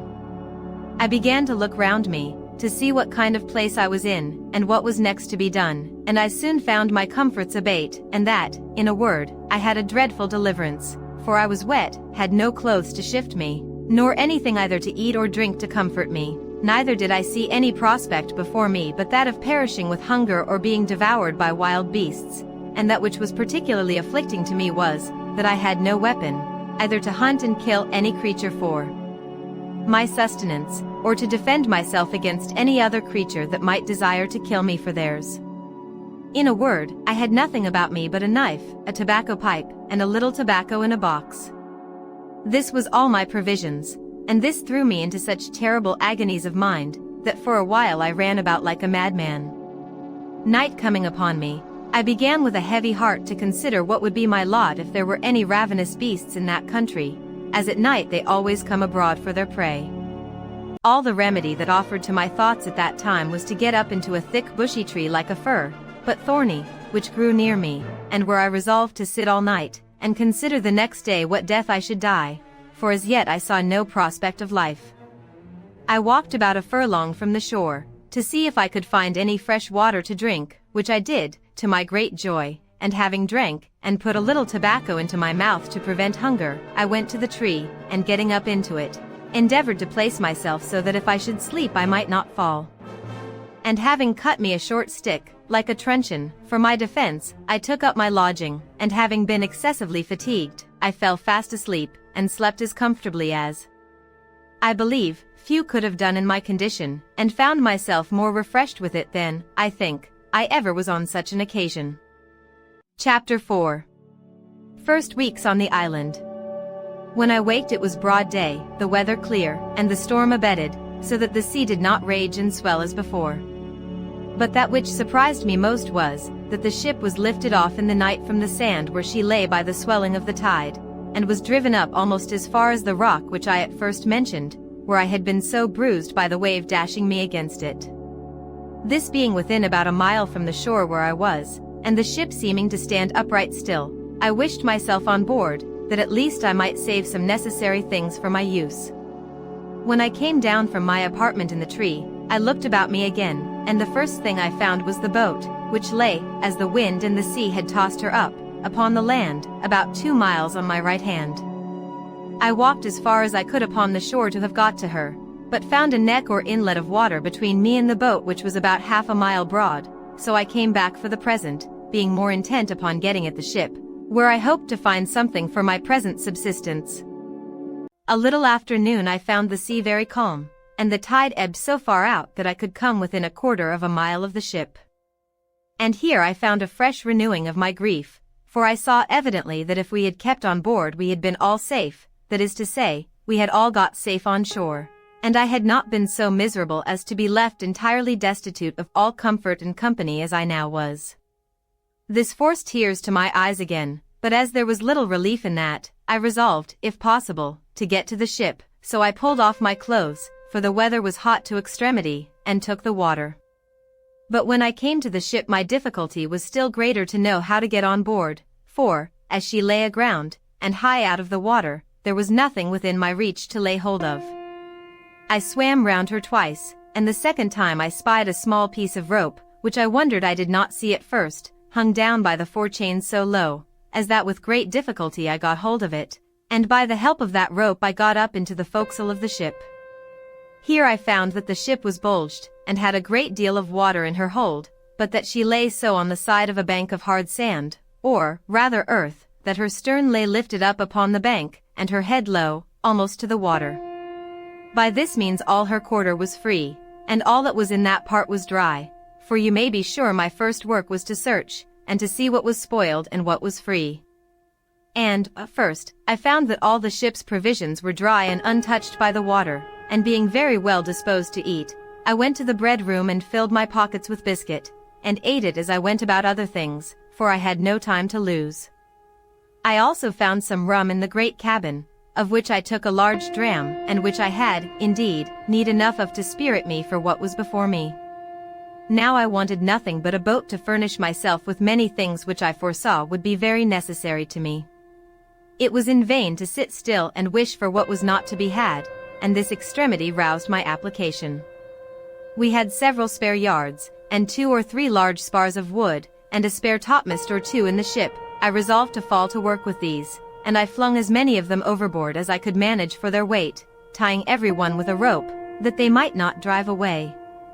When this was done I went down the ship's side, and pulling them to me, I tied 4 of them together at both ends as well as I could, in the form of a raft, and laying 2 or 3 short pieces of plank upon them crossways, I found I could walk upon it very well, but that it was not able to bear any great weight, the pieces being too light.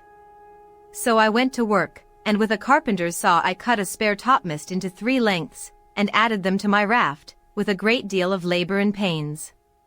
But the hope of furnishing myself with necessaries encouraged me to go beyond what I should have been able to have done upon another occasion. My raft was now strong enough to bear any reasonable weight.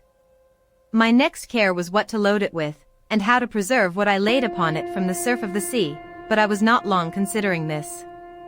I first laid all the planks or boards upon it that I could get, and having considered well what I most wanted, I got 3 of the seamen's chests, which I had broken open, and emptied, and lowered them down upon my raft. The first of these I filled with provisions, viz. bread, rice, 3 Dutch cheeses, 5 pieces of dried goat's flesh, which we lived much upon, and a little remainder of European corn, which had been laid by for some fowls which we brought to sea with us, but the fowls were killed.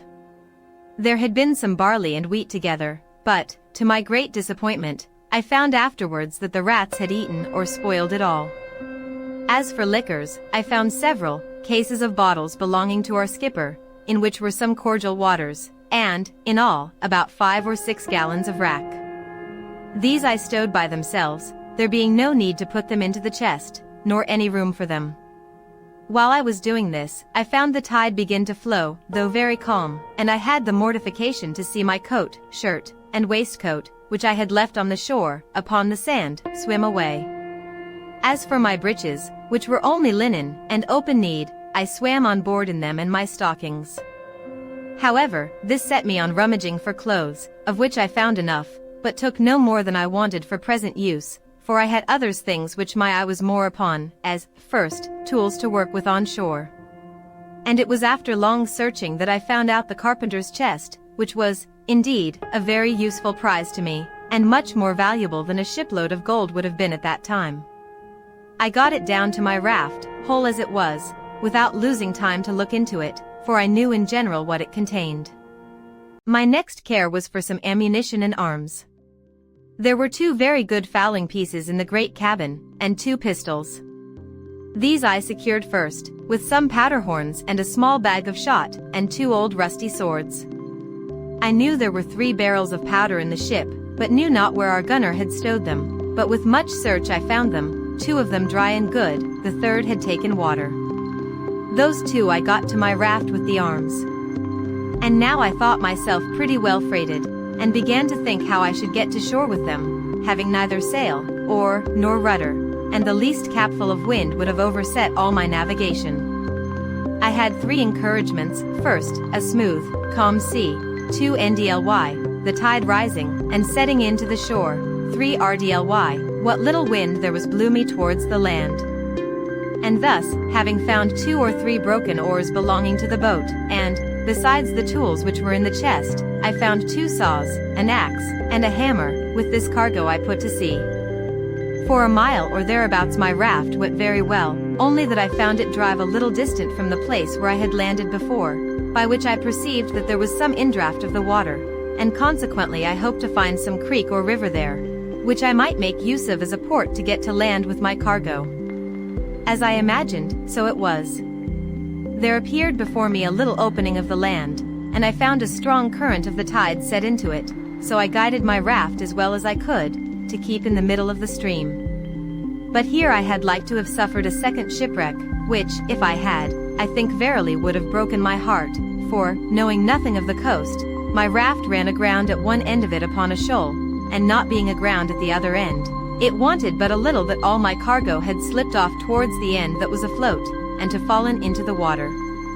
I did my utmost, by setting my back against the chests, to keep them in their places, but could not thrust off the raft with all my strength, neither durst I stir from the posture I was in, but holding up the chests with all my might, I stood in that manner near half an hour, in which time the rising of the water brought me a little more upon a level, and a little after, the water still rising, my raft floated again, and I thrust her off with the oar I had into the channel, and then driving up higher, I at length found myself in the mouth of a little river, with land on both sides, and a strong current of tide running up. I looked on both sides for a proper place to get to shore, for I was not willing to be driven too high up the river, hoping in time to see some ships at sea, and therefore resolved to place myself as near the coast as I could. At length I spied a little cove on the right shore of the creek, to which with great pain and difficulty I guided my raft, and at last got so near that, reaching ground with my oar, I could thrust her directly in. But here I had like to have dipped all my cargo into the sea again, for that shore lying pretty steep, that is to say sloping, there was no place to land, but where one end of my float, if it ran on shore, would lie so high, and the other sink lower, as before, that it would endanger my cargo again. All that I could do was to wait till the tide was at the highest, keeping the raft with my oar like an anchor, to hold the side of it fast to the shore, near a flat piece of ground, which I expected the water would flow over, and so it did.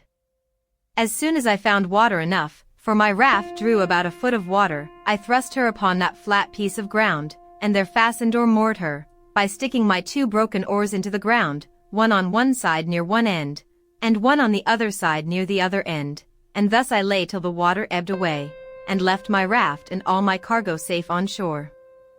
My next work was to view the country, and seek a proper place for my habitation, and where to stow my goods to secure them from whatever might happen.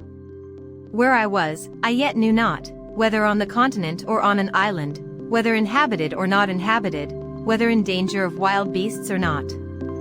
There was a hill not above a mile from me, which rose up very steep and high, and which seemed to overtop some other hills, which lay as in a ridge from it northward. I took out one of the fowling pieces, and one of the pistols, and a horn of powder, and thus armed, I traveled for discovery up to the top of that hill, where, after I had with great labor and difficulty got to the top, I saw my fate, to my great affliction, viz. that I was in an island environed every way with the sea, no land to be seen except some rocks, which lay a great way off, and 2 small islands, less than this, which lay about 3 leagues to the west. I found also that the island I was in was barren, and, as I saw good reason to believe, uninhabited except by wild beasts, of whom, however, I saw none. Yet I saw abundance of fowls, but knew not their kinds, neither when I killed them could I tell what was fit for food, and what not. At my coming back, I shot at a great bird which I saw sitting upon a tree on the side of a great wood. I believe it was the first gun that had been fired there since the creation of the world. I had no sooner fired, than from all parts of the wood there arose an innumerable number of fowls, of many sorts, making a confused screaming and crying, and every one according to his usual note, but not one of them of any kind that I knew. As for the creature I killed, I took it to be a kind of hawk, its color and beak resembling it, but it had no talons or claws more than common. Its flesh was carrion, and fit for nothing. Contented with this discovery, I came back to my raft, and fell to work to bring my cargo on shore, which took me up the rest of that day. What to do with myself at night I knew not, nor indeed where to rest, for I was afraid to lie down on the ground, not knowing but some wild beast might devour me, though, as I afterwards found, there was really no need for those fears. However, as well as I could, I barricaded myself round with the chest and boards that I had brought on shore, and made a kind of hut for that night's lodging. As for food, I yet saw not which way to supply myself, except that I had seen 2 or 3 creatures like hares run out of the wood where I shot the fowl. I now began to consider that I might yet get a great many things out of the ship which would be useful to me, and particularly some of the rigging and sails, and such other things as might come to land, and I resolved to make another voyage on board the vessel, if possible. And as I knew that the first storm that blew must necessarily break her all in pieces, I resolved to set all other things apart till I had got everything out of the ship that I could get. Then I called a council, that is to say in my thoughts, whether I should take back the raft, but this appeared impracticable, so I resolved to go as before, when the tide was down, and I did so, only that I stripped before I went from my hut, having nothing on but my checkered shirt, a pair of linen drawers, and a pair of pumps on my feet. I got on board the ship as before, and prepared a second raft, and, having had experience of the first, I neither made this so unwieldy, nor loaded it so hard, but yet I brought away several things very useful to me, as first, in the carpenter's stores I found 2 or 3 bags full of nails and spikes, a great screwjack, a dozen or 2 of hatchets, and, above all, that most useful thing called a grindstone. All these I secured, together with several things belonging to the gunner, particularly 2 or 3 iron crows, and 2 barrels of musket bullets, 7 muskets, another fowling piece, with some small quantity of powder more, a large bag full of small shot, and a great roll of sheet lead, but this last was so heavy, I could not hoist it up to get it over the ship's side. Besides these things, I took all the men's clothes that I could find, and a spare foretopsail, a hammock, and some bedding, and with this I loaded my second raft, and brought them all safe on shore, to my very great comfort. I was under some apprehension, during my absence from the land, that at least my provisions might be devoured on shore, but when I came back I found no sign of any visitor, only there sat a creature like a wild cat upon one of the chests, which, when I came towards it, ran away a little distance, and then stood still. She sat very composed and unconcerned, and looked full in my face, as if she had a mind to be acquainted with me. I presented my gun at her, but, as she did not understand it, she was perfectly unconcerned at it, nor did she offer to stir away, upon which I tossed her a bit of biscuit, though by the way, I was not very free of it, for my store was not great. However, I spared her a bit, I say, and she went to it, smelled at it, and ate it, and looked, as if pleased, for more, but I thanked her, and could spare no more, so she marched off. Having got my second cargo on shore, though I was fain to open the barrels of powder, and bring them by parcels, for they were too heavy, being large casks, I went to work to make me a little tent with the sail and some poles which I cut for that purpose. And into this tent I brought everything that I knew would spoil either with rain or sun, and I piled all the empty chests and casks up in a circle round the tent, to fortify it from any sudden attempt either from man or beast. When I had done this, I blocked up the door of the tent with some boards within, and an empty chest set up on end without, and spreading one of the beds upon the ground, laying my 2 pistols just at my head, and my gun at length by me, I went to bed for the first time, and slept very quietly all night, for I was very weary and heavy, for the night before I had slept little, and had labored very hard all day to fetch all those things from the ship, and to get them on shore.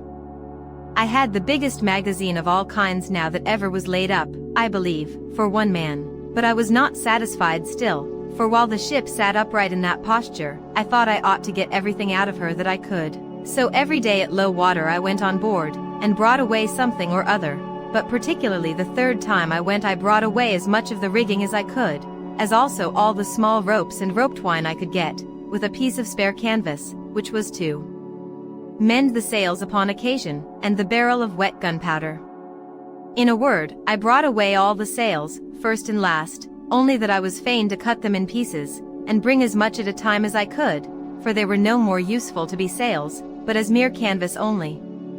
But that which comforted me more still, was, that last of all, after I had made 5 or 6 such voyages as these, and thought I had nothing more to expect from the ship that was worth my meddling with, I say, after all this, I found a great hogshead of bread, 3 large runlets of rum, or spirits, a box of sugar, and a barrel of fine flour. This was surprising to me, because I had given over expecting any more provisions, except what was spoiled by the water.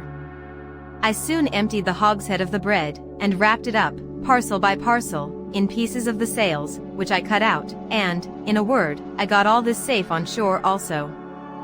The next day I made another voyage, and now, having plundered the ship of what was portable and fit to hand out, I began with the cables.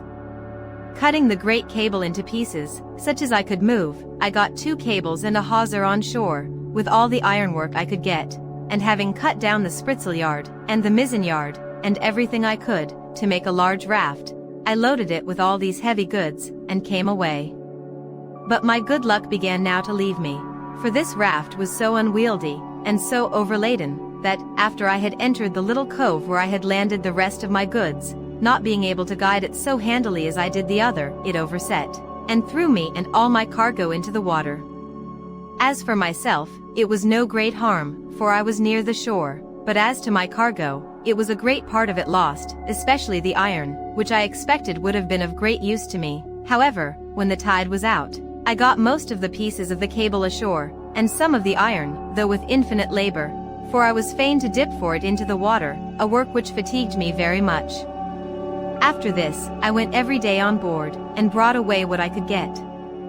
I had been now 13 days on shore, and had been 11 times on board the ship, in which time I had brought away all that one pair of hands could well be supposed capable to bring, though I believe verily, had the calm weather held, I should have brought away the whole ship, piece by piece. But preparing the 12th time to go on board, I found the wind began to rise. However, at low water I went on board, and though I thought I had rummaged the cabin so effectually that nothing more could be found, yet I discovered a locker with drawers in it, in one of which I found 2 or 3 razors, and 1 pair of large scissors, with some 10 or a dozen of good knives and forks. In another I found about 36 pounds value in money, some European coin, some Brazil, some pieces of 8, some gold, and some silver. I smiled to myself at the sight of this money. "O drug," said I, aloud, "what art thou good for? Thou art not worth to me, no, not the taking off the ground. One of those knives is worth all this heap. I have no manner of use for thee, e'en remain where thou art, and go to the bottom as a creature whose life is not worth saving." However, upon second thoughts I took it away, and wrapping all this in a piece of canvas, I began to think of making another raft, but while I was preparing this, I found the sky overcast, and the wind began to rise, and in a quarter of an hour it blew a fresh gale from the shore. It presently occurred to me that it was in vain to pretend to make a raft with the wind offshore, and that it was my business to be gone before the tide of flood began, otherwise I might not be able to reach the shore at all.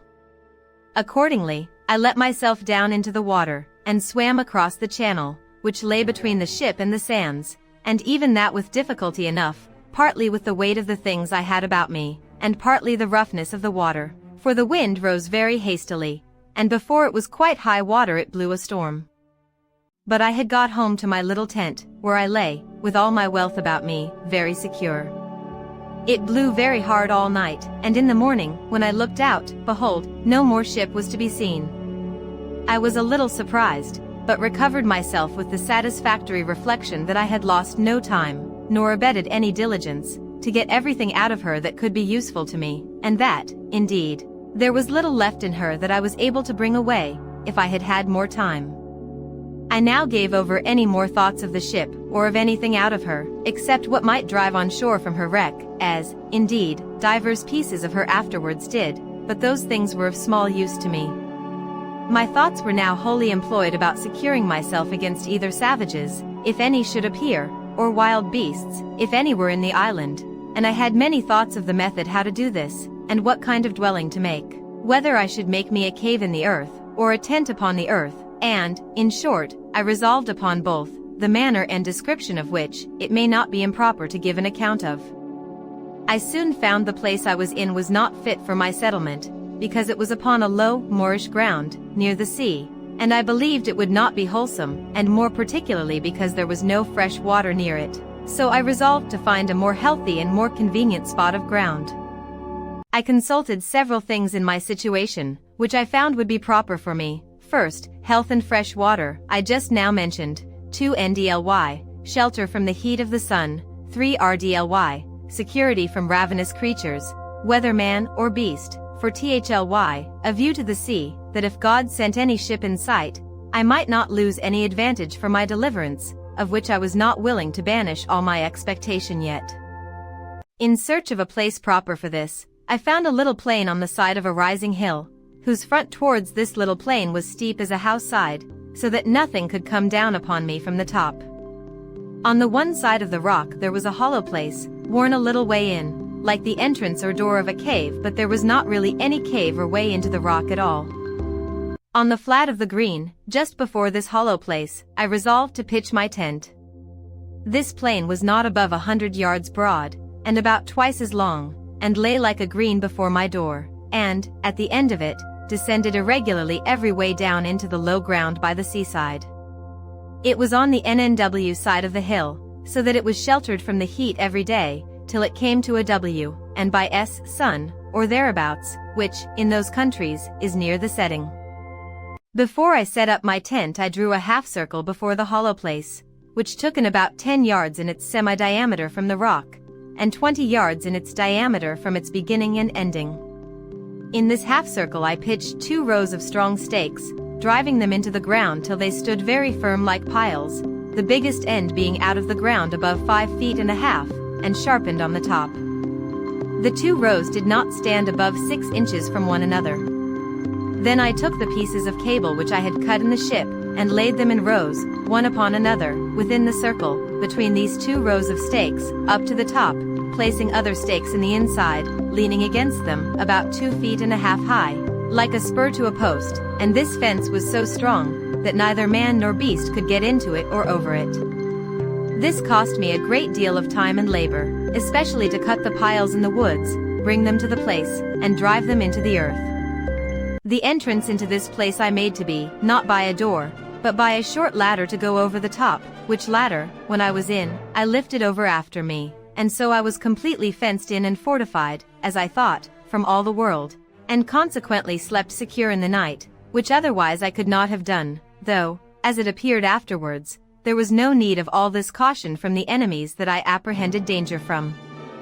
Into this fence or fortress, with infinite labor, I carried all my riches, all my provisions, ammunition, and stores, of which you have the account above, and I made a large tent, which to preserve me from the rains that in one part of the year are very violent there, I made double, one smaller tent within, and one larger tent above it, and covered the uppermost with a large tarpaulin, which I had saved among the sails. And now I lay no more for a while in the bed which I had brought on shore, but in a hammock, which was indeed a very good one, and belonged to the mate of the ship.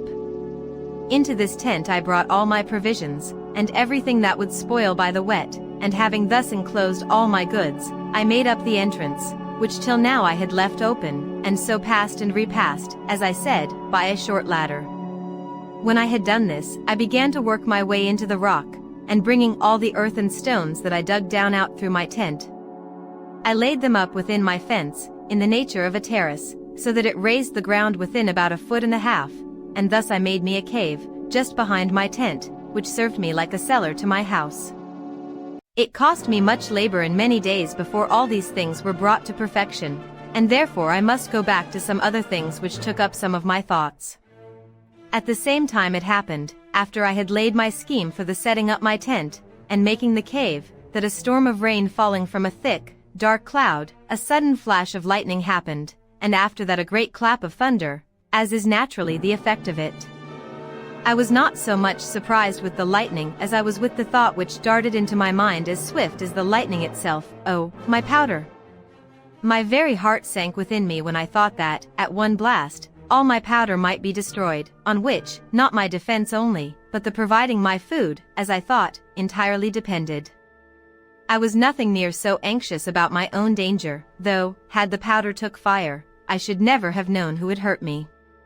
Such impression did this make upon me, that after the storm was over I laid aside all my works, my building and fortifying, and applied myself to make bags and boxes, to separate the powder, and to keep it a little and a little in a parcel, in the hope that, whatever might come, it might not all take fire at once, and to keep it so apart that it should not be possible to make one part fire another. I finished this work in about a fortnight, and I think my powder, which in all was about 240 pounds weight, was divided in not less than 100 parcels. As to the barrel that had been wet, I did not apprehend any danger from that, so I placed it in my new cave, which, in my fancy, I called my kitchen, and the rest I hid up and down in holes among the rocks, so that no wet might come to it, marking very carefully where I laid it. In the interval of time while this was doing, I went out once at least every day with my gun, as well to divert myself as to see if I could kill anything fit for food, and, as near as I could, to acquaint myself with what the island produced. The first time I went out, I presently discovered that there were goats in the island, which was a great satisfaction to me, but then it was attended with this misfortune to me, viz., that they were so shy, so subtle, and so swift of foot, that it was the most difficult thing in the world to come at them, but I was not discouraged at this, not doubting but I might now and then shoot one, as it soon happened, for after I had found their haunts a little, I laid wait in this manner for them. I observed if they saw me in the valleys, though they were upon the rocks, they would run away, as in a terrible fright, but if they were feeding in the valleys, and I was upon the rocks, they took no notice of me. From whence I concluded that, by the position of their optics, their sight was so directed downward that they did not readily see objects that were above them. So afterwards I took this method, I always climbed the rocks first, to get above them, and then had frequently a fair mark. The first shot I made among these creatures, I killed a she-goat, which had a little kid by her, which she gave suck to, which grieved me heartily, for when the old one fell, the kid stood stock still by her, till I came and took her up, and not only so, but when I carried the old one with me, upon my shoulders, the kid followed me quite to my enclosure, upon which I laid down the dam, and took the kid in my arms, and carried it over my pail, in hopes to have bred it up tame, but it would not. eat, so I was forced to kill it and eat it myself. These two supplied me with flesh a great while, for I ate sparingly, and saved my provisions, my bread especially, as much as possibly I could. Having now fixed my habitation, I found it absolutely necessary to provide a place to make a fire in, and fuel to burn, and what I did for that, and also how I enlarged my cave, and what conveniences I made, I shall give a full account of in its place. But I must now give some little account of myself, and of my thoughts about living, which, it may well be supposed, were not a few. I had a dismal prospect of my condition, for as I was not cast away upon that island without being driven, as is said, by a violent storm, quite out of the course of our intended voyage, and a great way, viz. some hundreds of leagues, out of the ordinary course of the trade of mankind, I had great reason to consider it as a determination of heaven, that in this desolate place, and in this desolate manner, I should end my life. The tears would run plentifully down my face when I made these reflections, and sometimes I would expostulate with myself why Providence should thus completely ruin his creatures, and render them so absolutely miserable, so without help, abandoned, so entirely depressed, that it could hardly be rational to be thankful for such a life. But something always returned swift upon me to check these thoughts, and to reprove me, and particularly one day, walking with my gun in my hand by the seaside, I was very pensive upon the subject of my present condition, when reason, as it were, expostulated with me the other way, thus, well, you are in a desolate condition, it is true, but, pray remember, where are the rest of you? Did not you come, 11 of you in the boat? Where are the 10? Why were they not saved, and you lost? Why were you singled out? Is it better to be here or there? And then I pointed to the sea. All evils are to be considered with the good that is in them, and with what worse attends them. Then it occurred to me again, how well I was furnished for my subsistence, and what would have been my case if it had not happened. Which was 100,000 to 1, that the ship floated from the place where she first struck, and was driven so near to the shore that I had time to get all these things out of her. What would have been my case, if I had been forced to have lived in the condition in which I at first came on shore, without necessaries of life, or necessaries to supply and procure them? Particularly, said I, aloud, though to myself, what should I have done without a gun, without ammunition, without any tools to make anything, or to work with, without clothes, bedding, a tent, or any manner of covering?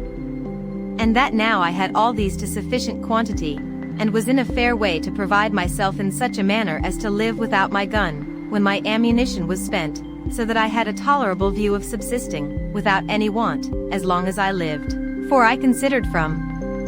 the beginning how I would provide for the accidents that might happen, and for the time that was to come, even not only after my ammunition should be spent, but even after my health and strength should decay. I confess I had not entertained any notion of my ammunition being destroyed at one blast, I mean my powder being blown up by lightning, and this made the thoughts of it so surprising to me, when it lightened and thundered, as I observed just now. And now being about to enter into a melancholy relation of a scene of silent life, such, perhaps, as was never heard of in the world before. I shall take it from its beginning, and continue it in its order.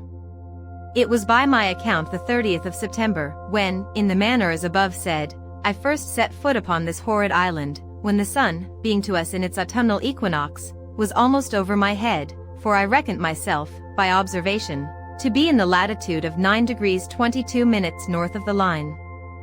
After I had been there about 10 or 12 days, it came into my thoughts that I should lose my reckoning of time for want of books, and pen and ink, and should even forget the Sabbath days, but to prevent this, I cut with my knife upon a large post, in capital letters, and making it into a great cross, I set it up on the shore where I first landed. I came on shore here on the September 30th, 1659. Upon the sides of this square post I cut every day a notch with my knife, and every 7th notch was as long again as the rest, and every first day of the month as long again as that long one, and thus I kept my calendar, or weekly, monthly, and yearly reckoning of time. In the next place, we are to observe that among the many things which I brought out of the ship, in the several voyages which, as above mentioned, I made to it, I got several things of less value, but not at all less useful to me, which I omitted setting down before, as, in particular, pens, ink, and paper, several parcels in the captain's, mates, gunners and carpenters keeping, 3 or 4 compasses, some mathematical instruments, dials, perspectives, charts, and books of navigation, all which I huddled together, whether I might want them or no. Also, I found 3 very good Bibles, which came to me in my cargo from England, and which I had packed up among my things, some Portuguese books also, and among them 2 or 3 Popish prayer books, and several other books, all which I carefully secured. And I must not forget that we had in the ship a dog and 2 cats, of whose eminent history I may have occasion to say something in its place, for I carried both the cats with me, and as for the dog, he jumped out of the ship of himself, and swam on shore to me the day after I went on shore with my first cargo, and was a trusty servant to me many years. I wanted nothing that he could fetch me, nor any company that he could make up to me. I only wanted to have him talk to me, but that would not do. As I observed before, I found pens, ink, and paper, and I husbanded them to the utmost, and I shall show that while my ink lasted, I kept things very exact, but after that was gone I could not, for I could not make any ink by any means that I could devise. And this put me in mind that I wanted many things notwithstanding all that I had amassed together, and of these, ink was one, as also a spade, pickaxe, and shovel, to dig or remove the earth, needles, pins, and thread. As for linen, I soon learned to want that without much difficulty.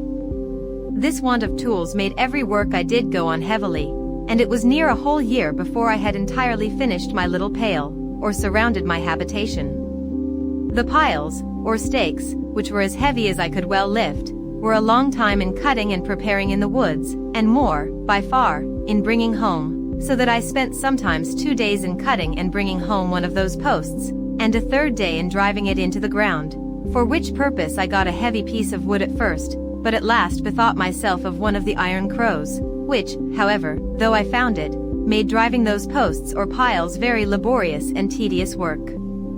But what need I have been concerned at the tediousness of anything I had to do, seeing I had time enough to do it in?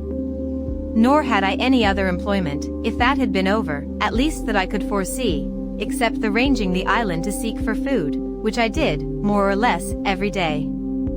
I now began to consider seriously my condition, and the circumstances I was reduced to, and I drew up the state of my affairs in writing, not so much to leave them to any that were to come after me, for I was likely to have but few heirs, as to deliver my thoughts from daily poring over them, and afflicting my mind. And as my reason began now to master my despondency, I began to comfort myself as well as I could, and to set the good against the evil, that I might have something to distinguish my case from worse, and I stated very impartially, like debtor and creditor, the comforts I enjoyed against the miseries I suffered, thus: _evil_, _good_. I am cast upon a horrible, desolate island, void of all hope of recovery. But I am alive, and not drowned, as all my ship's company were. I am singled out and separated, as it were, from all the world, to be miserable. But I am singled out, too, from all the ship's crew, to be spared from death, and he that miraculously saved me from death can deliver me from this condition. I am divided from mankind, a solitaire, one banished from human society. But I am not starved, and perishing on a barren place, affording no sustenance. I have no clothes to cover me. But I am in a hot climate, where, if I had clothes, I could hardly wear them. I am without any defense, or means to resist any violence of man or beast. But I am cast on an island where I see no wild beasts to hurt me, as I saw on the coast of Africa, and what if I had been shipwrecked there? I have no soul to speak to or relieve me. But God wonderfully sent the ship in near enough to the shore, that I have got out as many necessary things as will either supply my wants or enable me to supply myself, even as long as I live. Upon the whole, here was an undoubted testimony that there was scarce any condition in the world so miserable but there was something negative or something positive to be thankful for in it. And let this stand as a direction from the experience of the most miserable of all conditions in this world, that we may always find in it something to comfort ourselves from, and to set, in the description of good and evil, on the credit side of the account. Having now brought my mind a little to relish my condition, and given over looking out to see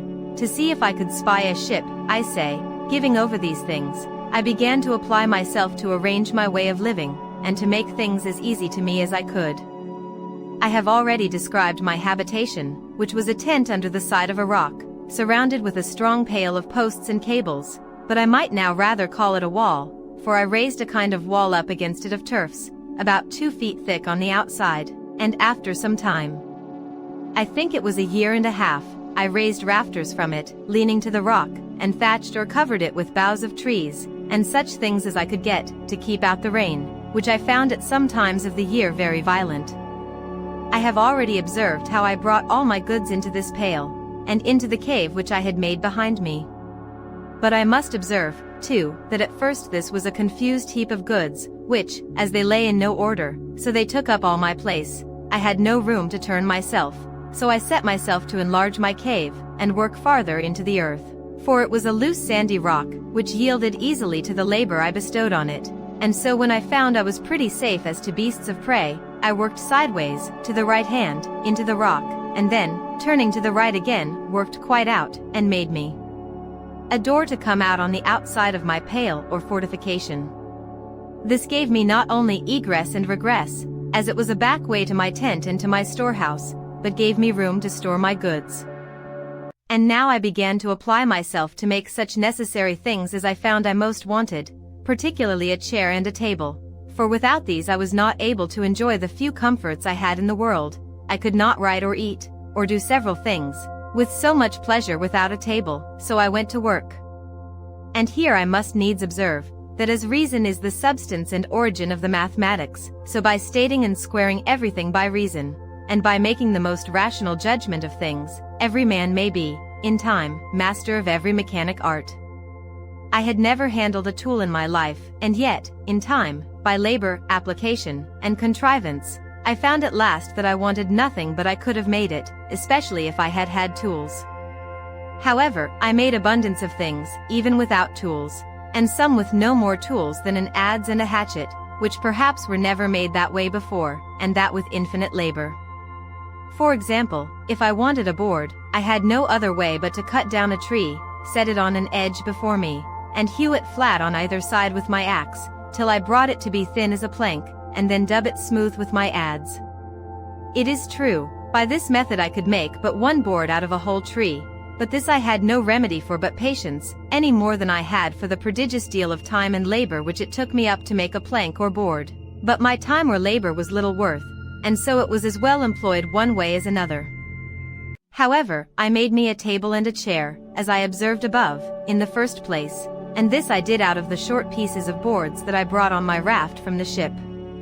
But when I had wrought out some boards as above, I made large shelves, of the breadth of 1.5 feet, one over another all along one side of my cave, to lay all my tools, nails and ironwork on, and, in a word, to separate everything at large into their places, that I might come easily at them. I knocked pieces into the wall of the rock to hang my guns and all things that would hang up, so that, had my cave been to be seen, it looked like a general magazine of all necessary things, and had everything so ready at my hand, that it was a great pleasure to me to see all my goods in such order, and especially to find my stock of all necessaries so great. And now it was that I began to keep a journal of every day's employment, for, indeed, at first I was in too much hurry, and not only hurry as to labor, but in too much discomposure of mind, and my journal would have been full of many dull things. For example, I must have said thus, 30_th_, after I had got to shore, and escaped drowning, instead of being thankful to God for my deliverance, having first vomited, with the great quantity of salt water which had got into my stomach, and recovering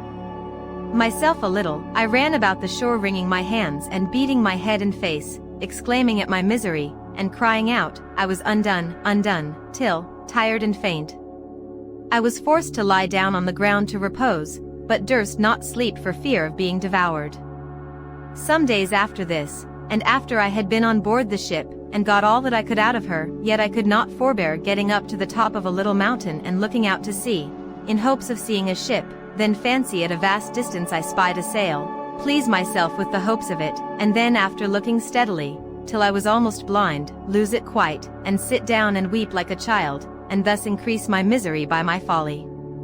But having gotten over these things in some measure, and having settled my household staff and habitation, made me a table and a chair, and all as handsome about me as I could, I began to keep my journal, of which I shall here give you the copy, though in it will be told all these particulars over again, as long as it lasted, for having no more ink, I was forced to leave it off. Chapter 5, Builds a House, the Journal. September 30th, 1659. Poor miserable Robinson Crusoe, being shipwrecked during a dreadful storm in the offing, came on shore on this dismal, unfortunate island, which I called the Island of Despair, all the rest of the ship's company being drowned, and myself almost dead. All the rest of the day I spent in afflicting myself at the dismal circumstances I was brought to, viz. I had neither food, house, clothes, weapon, nor place to fly to, and in despair of any relief, saw nothing but death before me, either that I should be devoured by wild beasts, murdered by savages, or starved to death for want of food. At the approach of night I slept in a tree, for fear of wild creatures, but slept soundly, though it rained all night. October 1. The morning I saw, to my great surprise, the ship had floated with the high tide, and was driven on shore again much nearer the island, which, as it was some comfort, on one hand, for, seeing her set upright, and not broken to pieces, I hoped, if the wind abated, I might get on board, and get some food and necessaries out of her for my relief, so, on the other hand, it renewed my grief at the loss of my comrades, who, I imagined, if we had all stayed on board, might have saved the ship, or, at least, that they would not have been all drowned as they were, and that, had the men been saved, we might perhaps have built us a boat out of the ruins of the ship to have carried us to some other part of the world. I spent great part of this day in perplexing myself on these things, but at length, seeing the ship almost dry, I went upon the sand as near as I could, and then swam on board. This day also it continued raining, though with no wind at all. From the 1st of October to the 24th. All these days entirely spent in many several voyages to get all I could out of the ship, which I brought on shore every tide of flood upon rafts. Much rain also in the days, though with some intervals of fair weather, but it seems this was the rainy season. October 20. I overset my raft, and all the goods I had got upon it, but, being in shoal water, and the things being chiefly heavy, I recovered many of them when the tide was out. October 25. It rained all night and all day, with some gusts of wind, during which time the ship broke in pieces, the wind blowing a little harder than before, and was no more to be seen, except the wreck of her, and that only at low water. I spent this day in covering and securing the goods which I had saved, that the rain might not spoil them. October 26. I walked about the shore almost all day, to find out a place to fix my habitation, greatly concerned to secure myself from any attack in the night, either from wild beasts or men. Towards night, I fixed upon a proper place, under a rock, and marked out a semicircle for my encampment, which I resolved to strengthen with a work, wall, or fortification, made of double piles, lined within with cables, and without with turf. From the 26th to the 30th I worked very hard in carrying all my goods to my new habitation, though some part of the time it rained exceedingly hard. The 31st, in the morning, I went out into the island with my gun, to seek for some food, and discover the country, when I killed a she-goat, and her kid followed me home, which I afterwards killed also, because it would not feed. November 1. I set up my tent under a rock, and lay there for the first night, making it as large as I could, with stakes driven in to swing my hammock upon. Nov 2. I set up all my chests and boards, and the pieces of timber which made my rafts, and with them formed a fence round me, a little within the place I had marked out for my fortification. Nov 3. I went out with my gun, and killed 2 fowls like ducks, which were very good food. In the afternoon went to work to make me a table. Nov 4. This morning I began to order my times of work, of going out with my gun, time of sleep, and time of diversion, viz. Every morning I walked out with my gun for 2 or 3 hours, if it did not rain, then employed myself to work till about 11 o'clock, then eat what I had to live on, and from 12 to 2 I lay down to sleep, the weather being excessively hot, and then, in the evening, to work again. The working part of this day and of the next were wholly employed in making my table, for I was yet but a very sorry workman, though time and necessity made me a complete natural mechanic soon after, as I believe they would do anyone else. _NOV_5. This day went abroad with my gun and my dog, and killed a wild cat, her skin pretty soft, but her flesh good for nothing. Every creature that I killed I took of the skins and preserved them. Coming back by the seashore, I saw many sorts of seafowls, which I did not understand, but was surprised, and almost frightened, with 2 or 3 seals, which, while I was gazing at, not well knowing what they were, got into the sea, and escaped me for that time. _NOV_6. After my morning walk I went to work with my table again, and finished it, though not to my liking, nor was it long before I learned to mend it. _NOV_7. Now it began to be settled fair weather. The 7th, 8th, 9th, 10th, and part of the 12th, for the 11th was Sunday, I took wholly up to make me a chair, and with much ado brought it to a tolerable shape, but never to please me, and even in the making I pulled it in pieces several times. _note_. I soon neglected my keeping Sundays, for, omitting my mark for them on my post, I forgot which was which. _NOV_13. This day it rained, which refreshed me exceedingly, and cooled the earth, but it was accompanied with terrible thunder and lightning, which frightened me dreadfully, for fear of my powder. As soon as it was over, I resolved to separate my stock of powder into as many little parcels as possible, that it might not be in danger. _NOV_14, 15, 16. These 3 days I spent in making little square chests, or boxes, which might hold about 1 pound, or 2 pounds at most, of powder, and so, putting the powder in, I stowed it in places as secure and remote from one another as possible. On one of these 3 days I killed a large bird that was good to eat, but I knew not what to call it. _NOV_17. This day I began to dig behind my tent into the rock, to make room for my further conveniency. _note_. 3 things I wanted exceedingly for this work, viz. a pickaxe, a shovel, and a wheelbarrow or basket, so I desisted from my work, and began to consider how to supply that want, and make me some tools. As for the pickaxe, I made use of the iron crows, which were proper enough, though heavy, but the next thing was a shovel or spade. This was so absolutely necessary, that, indeed, I could do nothing effectually without it, but what kind of one to make I knew not. _NOV_18. The next day, in searching the woods, I found a tree of that wood, or like it, which in the Brazils they call the iron tree, for its exceeding hardness. Of this, with great labor, and almost spoiling my axe, I cut a piece, and brought it home, too, with difficulty enough, for it was exceeding heavy. The excessive hardness of the wood, and my having no other way, made me a long while upon this machine, for I worked it effectually by little and little into the form of a shovel or spade, the handle exactly shaped like ours in England, only that the board part having no iron shot upon it at bottom, it would not last me so long. However, it served well enough for the uses which I had occasion to put it to, but never was a shovel, I believe, made after that fashion, or so long in making. I was still deficient, for I wanted a basket or a wheelbarrow.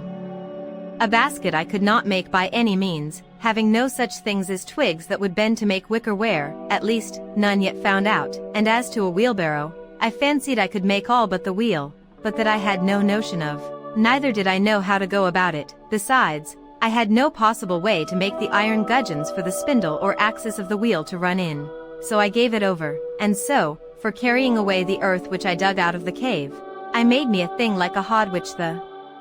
laborers carry mortar in when they serve the bricklayers.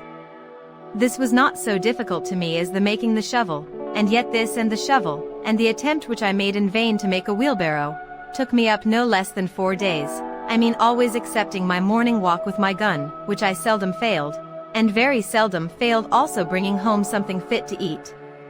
_NOV_23. My other work having now stood still, because of my making these tools, when they were finished I went on, and working every day, as my strength and time allowed, I spent 18 days entirely in widening and deepening my cave, that it might hold my goods commodiously. _note_. During all this time I worked to make this room or cave spacious enough to accommodate me as a warehouse or magazine, a kitchen, a dining room, and a cellar. As for my lodging, I kept to the tent, except that sometimes, in the wet season of the year, it rained so hard that I could not keep myself dry, which caused me afterwards to cover all my place within my pail with long poles, in the form of rafters, leaning against the rock, and load them with flags and large leaves of trees, like a thatch. December_10. I began now to think my cave or vault finished, when on a sudden, it seems I had made it too large, a great quantity of earth fell down from the top on one side, so much that, in short, it frightened me, and not without reason, too, for if I had been under it, I had never wanted a gravedigger. I had now a great deal of work to do over again, for I had the loose earth to carry out, and, which was of more importance, I had the ceiling to prop up, so that I might be sure no more would come down. Deck. 11. This day I went to work with it accordingly, and got 2 shores or posts pitched upright to the top, with 2 pieces of boards across over each post. This I finished the next day, and setting more posts up with boards. In about a week more I had the roof secured, and the posts, standing in rows, served me for partitions to part off the house. Deck.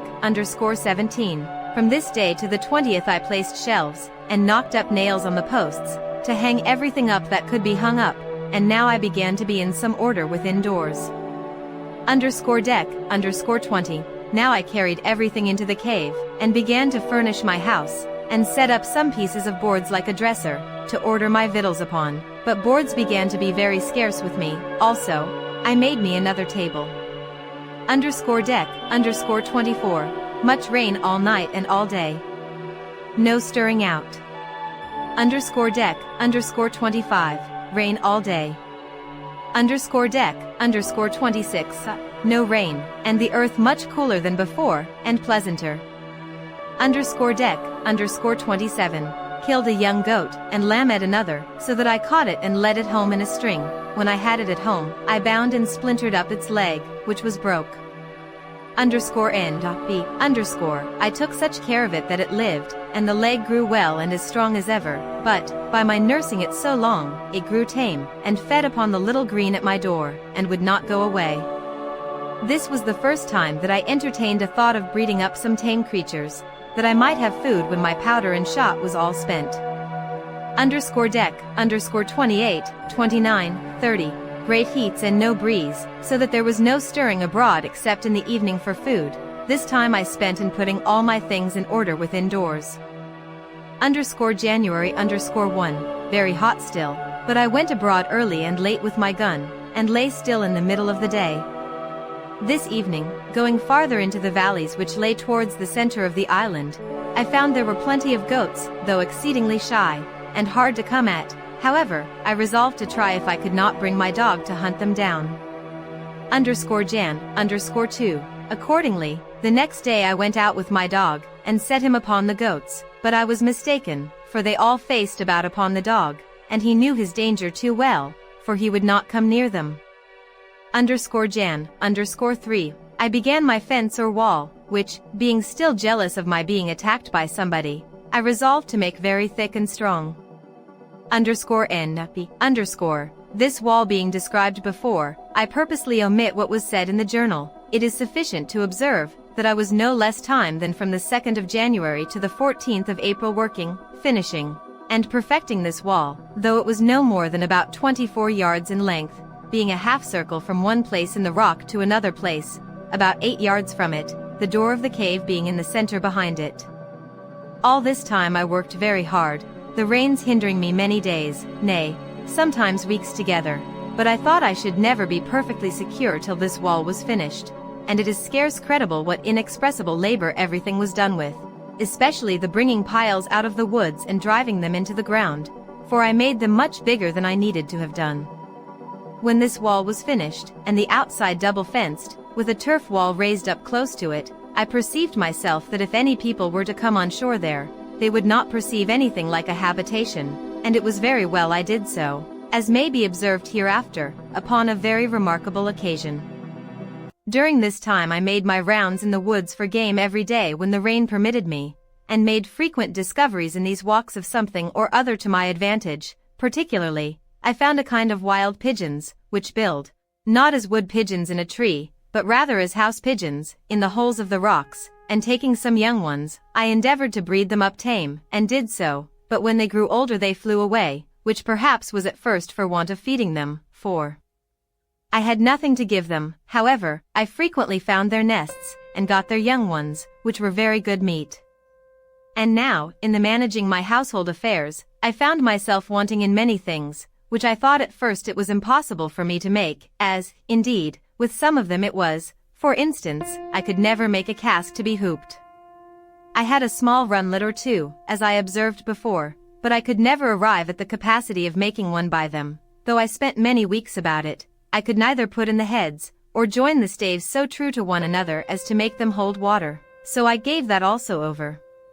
In the next place, I was at a great loss for candles, so that as soon as ever it was dark, which was generally by 7 o'clock, I was obliged to go to bed. I remembered the lump of beeswax with which I made candles in my African adventure, but I had none of that now. The only remedy I had was, that when I had killed a goat I saved the tallow, and with a little dish made of clay, which I baked in the sun, to which I added a wick of some oakum, I made me a lamp, and this gave me light, though not a clear, steady light, like a candle.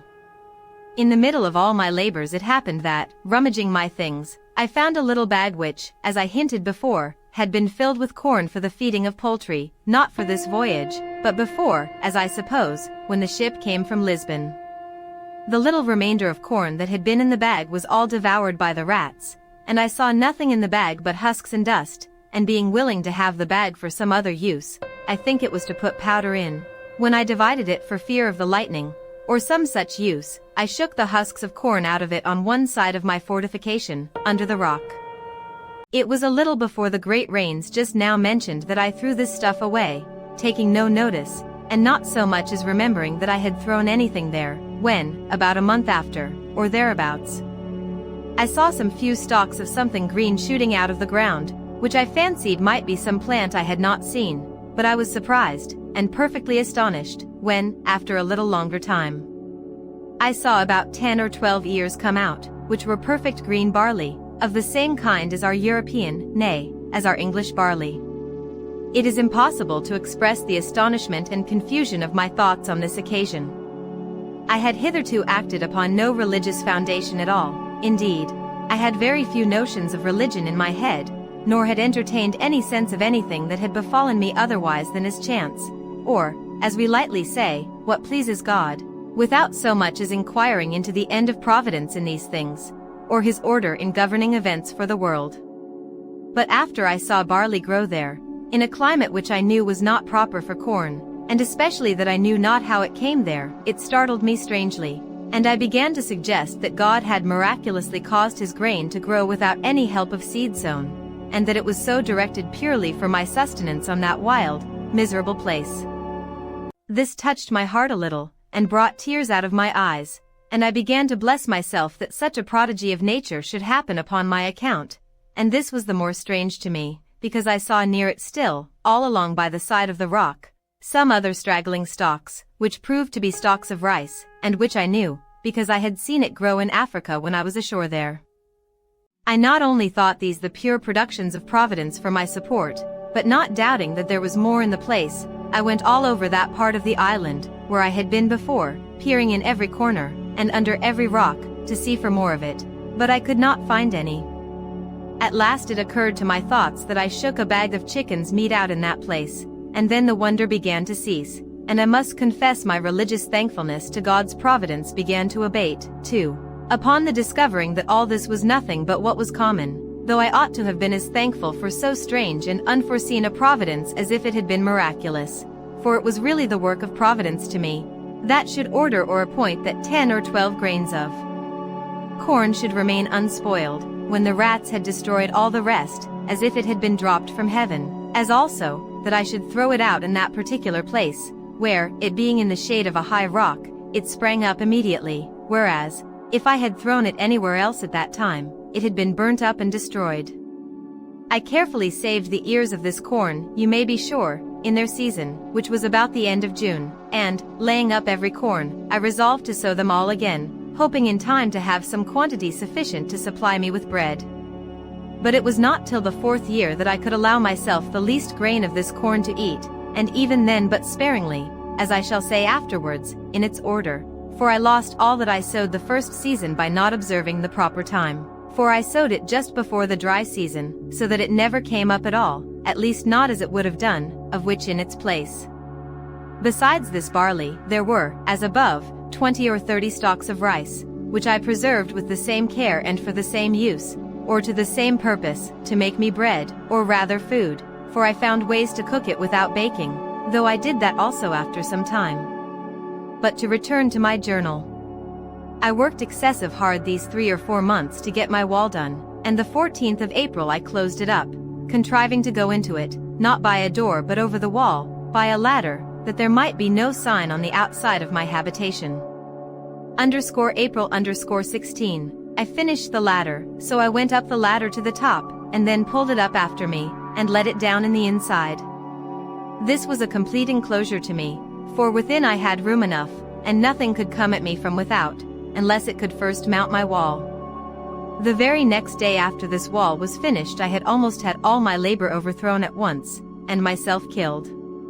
The case was thus: as I was busy in the inside, behind my tent, just at the entrance into my cave, I was terribly frightened with a most dreadful, surprising thing indeed, for all on a sudden I found the earth come crumbling down from the roof of my cave, and from the edge of the hill over my head, and 2 of the posts I had set up in the cave cracked in a frightful manner. I was heartily scared, but thought nothing of what was really the cause, only thinking that the top of my cave was fallen in, as some of it had done before, and for fear I should be buried in it I ran forward to my ladder, and not thinking myself safe there neither, I got over my wall for fear of the pieces of the hill, which I expected might roll down upon me. I had no sooner stepped down upon the firm ground, than I plainly saw it was a terrible earthquake, for the ground I stood on shook 3 times at about 8 minutes distance, with 3 such shocks as would have overturned the strongest building that could be supposed to have stood on the earth, and a great piece of the top of a rock which stood about half a mile from me next the sea fell down with such a terrible noise as I never heard in all my life. I perceived also the very sea was put into violent motion by it, and I believe the shocks were stronger under the water than on the island. I was so much amazed with the thing itself, having never felt the like, nor discoursed with anyone that had, that I was like one dead or stupefied, and the motion of the earth made my stomach sick, like one that was tossed at sea. But the noise of the falling of the rock awakened me, as it were, and rousing me from the stupefied condition I was in, filled me with horror, and I thought of nothing then but the hill falling upon my tent and all my household goods, and burying all at once, and this sunk my very soul within me a second time. After the 3rd shock was over, and I felt no more for some time, I began to take courage, and yet I had not heart enough to go over my wall again, for fear of being buried alive, but sat still upon the ground greatly cast down and disconsolate, not knowing what to do. All this while I had not the least serious religious thought, nothing but the common Lord have mercy upon me, and when it was over that went away too. While I sat thus, I found the air overcast and grow cloudy, as if it would rain. Soon after that the wind arose by little and little, so that in less than half an hour it blew a most dreadful hurricane. The sea was all on a sudden covered over with foam and froth, the shore was covered with the breach of the water, the trees were torn up by the roots, and a terrible storm it was. This held about 3 hours, and then began to abate, and in 2 hours more it was quite calm, and began to rain very hard. All this while I sat upon the ground very much terrified and dejected, when on a sudden it came into my thoughts, that these winds and rain being the consequences of the earthquake itself was spent and over, and I might venture into my cave again. With this thought my spirits began to revive, and the rain also helping to persuade me, I went in and sat down in my tent. But the rain was so violent that my tent was ready to be beaten down with it, and I was forced to go into my cave, though very much afraid and uneasy, for fear it should fall on my head. This violent rain forced me to a new work, viz. to cut a hole through my new fortification, like a sink, to let the water go out, which would else have flooded my cave. After I had been in my cave for some time, and found still no more shocks of the earthquake follow, I began to be more composed. And now, to support my spirits, which indeed wanted it very much, I went to my little store, and took a small sup of rum, which, however, I did then and always very sparingly, knowing I could have no more when that was gone. It continued raining all that night and great part of the next day, so that I could not stir abroad, but my mind being more composed, I began to think of what I had best do, concluding that if the island was subject to these earthquakes, there would be no living for me in a cave, but I must consider of building a little hut in an open place which I might surround with a wall, as I had done here, and so make myself secure from wild beasts or men, for I concluded, if I stayed where I was, I should certainly one time or other be buried alive. With these thoughts, I resolved to remove my tent from the place where it stood, which was just under the hanging precipice of the hill, and which, if it should be shaken again, would certainly fall upon my tent, and I spent the 2 next days, being the 19th and 20th of April, in contriving where and how to remove my habitation. The fear of being swallowed up alive made me that I never slept in quiet, and yet the apprehension of lying abroad without any fence was almost equal to it, but still, when I looked about, and saw how everything was put in order, how pleasantly concealed I was, and how safe from danger, it made me very loath to remove. In the meantime, it occurred to me that it would require a vast deal of time for me to do this, and that I must be contented to venture where I was, till I had formed a camp for myself, and had secured it so as to remove to it. So with this resolution I composed myself for a time, and resolved that I would go to work with all speed to build me a wall with piles and cables, and see, in a circle, as before, and set my tent up in it when it was finished, but that I would venture to stay where I was till it was finished, and fit to remove. This was the 21st. April 22. The next morning I begin to consider of means to put this resolve into execution, but I was at a great loss about my tools. I had 3 large axes, and abundance of hatchets, for we carried the hatchets for traffic with the Indians, but with much chopping and cutting knotty hard wood, they were all full of notches, and dull, and though I had a grindstone, I could not turn it and grind my tools too. This cost me as much thought as a statesman would have bestowed upon a grand point of politics, or a judge upon the life and death of a man. At length I contrived a wheel with a string, to turn it with my foot, that I might have both my hands at liberty. Note I had never seen any such thing in England, or at least, not to take notice how it was done, though since I have observed, it is very common there. Besides that, my grindstone was very large and heavy. This machine cost me a full week's work to bring it to perfection. April 28, 29. These 2 whole days I took up in grinding my tools, my machine for turning my grindstone performing very well. April 30. Having perceived my bread had been low a great while, now I took a survey of it, and reduced myself to 1 biscuit cake a day, which made my heart very heavy. May 1. In the morning, looking towards the seaside, the tide being low, I saw something lie on the shore bigger than ordinary, and it looked like a cask. When I came to it, I found a small barrel, and 2 or 3 pieces of the wreck of the ship, which were driven on shore by the late hurricane, and looking towards the wreck itself, I thought it seemed to lie higher out of the water than it used to do.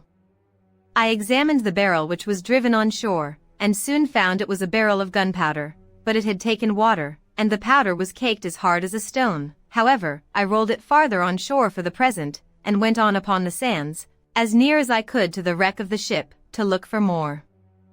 Chapter 6. Ill and conscience-stricken. When I came down to the ship I found it strangely removed.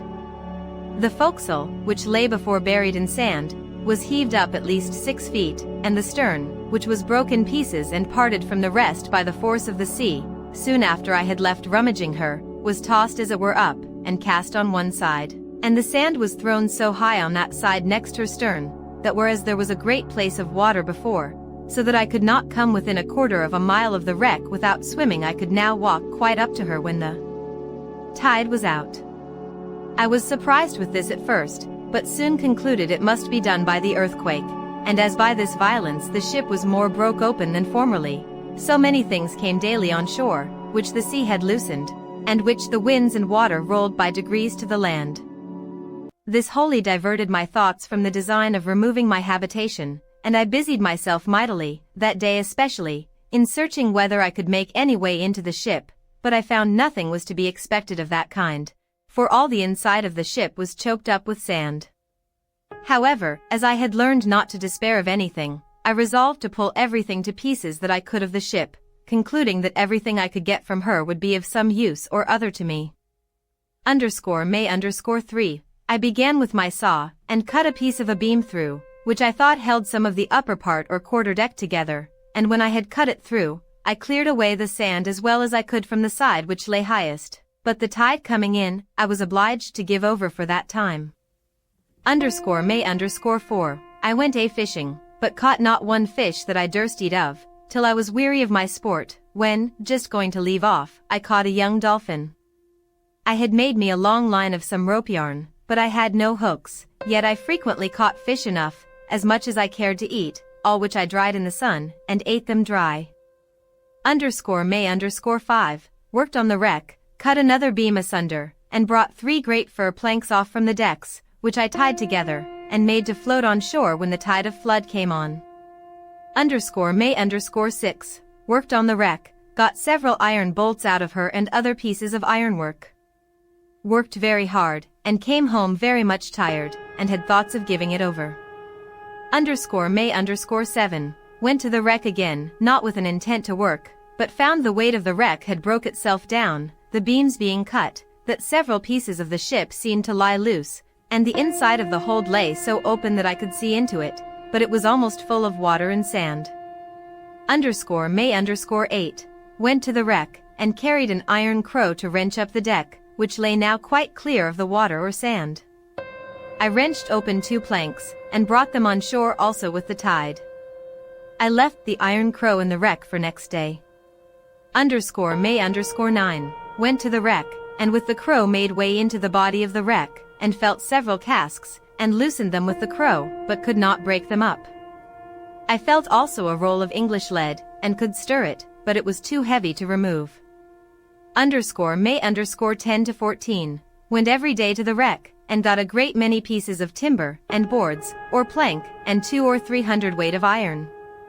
May_15, I carried 2 hatchets, to try if I could not cut a piece off the roll of lead by placing the edge of one hatchet and driving it with the other, but as it lay about 1.5 feet in the water, I could not make any blow to drive the hatchet.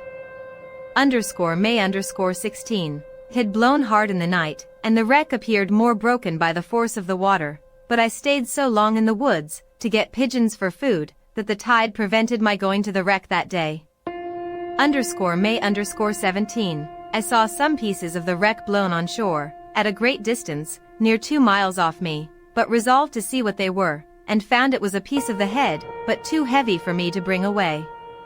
May_24, every day, to this day, I worked on the wreck, and with hard labor I loosened some things so much with the crow, that the first flowing tide several casks floated out, and 2 of the seamen's chests. But the wind blowing from the shore, nothing came to land that day but pieces of timber, and a hogshead, which had some Brazil pork in it, but the salt water and the sand had spoiled it.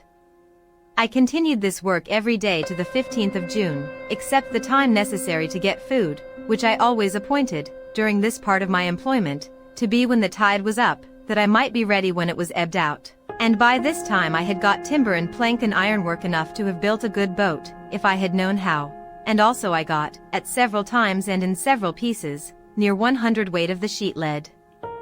June_16, going down to the seaside, I found a large tortoise or turtle. This was the first I had seen, which, it seems, was only my misfortune, not any defect of the place, or scarcity, for had I happened to be on the other side of the island, I might have had hundreds of them every day, as I found afterwards, but perhaps had paid dear enough for them. June_17, I spent in cooking the turtle. I found in her 80 eggs, and her flesh was to me, at that time, the most savory and pleasant that ever I tasted in my life, having had no flesh, but of goats and fowls, since I landed in this horrid place. June_18, rained all day, and I stayed within. I thought at this time the rain felt cold, and I was something chilly, which I knew was not usual in that latitude. June 19, very ill, and shivering, as if the weather had been cold. June 20, no rest all night, violent pains in my head, and feverish. June 21, very ill, fright almost to death with the apprehensions of my sad condition, to be sick, and no help. Prayed to God, for the first time since the storm off Hull, but scarce knew what I said, or why, my thoughts being all confused. June 22, a little better, but under dreadful apprehensions of sickness. June 23, very bad again, cold and shivering, and then a violent headache. June 24, much better. June 25, an ague very violent, the fit held me 7 hours, cold fit and hot, with faint sweats after it. June 26, better, and having no victuals to eat, took my gun, but found myself very weak. However, I killed a she-goat, and with much difficulty got it home, and broiled some of it, and ate. I would fain have stewed it, and made some broth, but had no pot. June 27, the ague again so violent that I lay abed all day, and neither ate nor drank. I was ready to perish for thirst, but so weak, I had not strength to stand up, or to get myself any water to drink. Prayed to God again, but was light-headed, and when I was not, I was so ignorant that I knew not what to say, only I lay and cried, Lord, look upon me. Lord, pity me. Lord, have mercy upon me. I suppose I did nothing else for 2 or 3 hours, till, the fit wearing off, I fell asleep, and did not wake till far in the night. When I awoke, I found myself much refreshed, but weak, and exceeding thirsty. However, as I had no water in my habitation, I was forced to lie till morning, and went to sleep again. In this second sleep I had this terrible dream. I thought that I was sitting on the ground, on the outside of my wall, where I sat when the storm blew after the earthquake, and that I saw a man descend from a great black cloud, in a bright flame of fire, and light upon the ground. He was all over as bright as a flame, so that I could but just bear to look towards him. His countenance was most inexpressibly dreadful, impossible for words to describe. When he stepped upon the ground with his feet, I thought the earth trembled, just as it had done before in the earthquake, and all the air looked, to my apprehension, as if it had been filled with flashes of fire. He was no sooner landed upon the earth, but he moved forward towards me, with a long spear or weapon in his hand, to kill me. And when he came to a rising ground, at some distance, he spoke to me, or I heard a voice so terrible that it is impossible to express the terror of it. All that I can say I understood was this: seeing all these things have not brought thee to repentance, now thou shalt die. At which words, I thought he lifted up the spear that was in his hand to kill me. No one that shall ever read this account will expect that I should be able to describe the horrors of my soul at this terrible vision. I mean, that even while it was a dream, I even dreamed of those horrors. Nor is it any more possible to describe the impression that remained upon my mind when I awaked, and found it was but a dream. I had, alas, no divine knowledge. What I had received by the good instruction of my father was then worn out by an uninterrupted series, for 8 years, of seafaring wickedness, and a constant conversation with none but such as were, like myself, wicked and profane to the last degree. I do not remember that I had, in all that time, one thought that so much as tended either to looking upwards towards God, or inwards towards a reflection upon my own ways, but a certain stupidity of soul, without desire of good, or conscience of evil, had entirely overwhelmed me, and I was all that the most hardened, unthinking, wicked creature among our common sailors can be supposed to be, not having the least sense either of the fear of God in danger, or of thankfulness to God in deliverance. In the relating what is already past of my story, this will be the more easily believed when I shall add, that through all the variety of miseries that had to this day befallen me, I never had so much as one thought of it being the hand of God, or that it was a just punishment for my sin, my rebellious behavior against my father, or my present sins, which were great, or so much as a punishment for the general course of my wicked life. When I was on the desperate expedition on the desert shores of Africa, I never had so much as one thought of what would become of me, or one wish to God to direct me whither I should go, or to keep me from the danger which apparently surrounded me, as well from voracious creatures as cruel savages. But I was merely thoughtless of a god or a providence, acted like a mere brute, from the principles of nature, and by the dictates of common sense only, and, indeed, hardly that. When I was delivered and taken up at sea by the Portugal captain, well used, and dealt justly and honorably with, as well as charitably, I had not the least thankfulness in my thoughts. When, again, I was shipwrecked, ruined, and in danger of drowning on this island, I was as far from remorse, or looking on it as a judgment. I only said to myself often, that I was an unfortunate dog, and born to be always miserable. It is true, when I got on shore first here, and found all my ship's crew drowned and myself spared, I was surprised with a kind of ecstasy, and some transports of soul, which, had the grace of God assisted, might have come up to true thankfulness, but it ended where it began, in a mere common flight of joy, or, as I may say, being glad I was alive, without the least reflection upon the distinguished goodness of the hand which had preserved me, and had singled me out to be preserved when all the rest were destroyed, or an inquiry why Providence had been thus merciful unto me.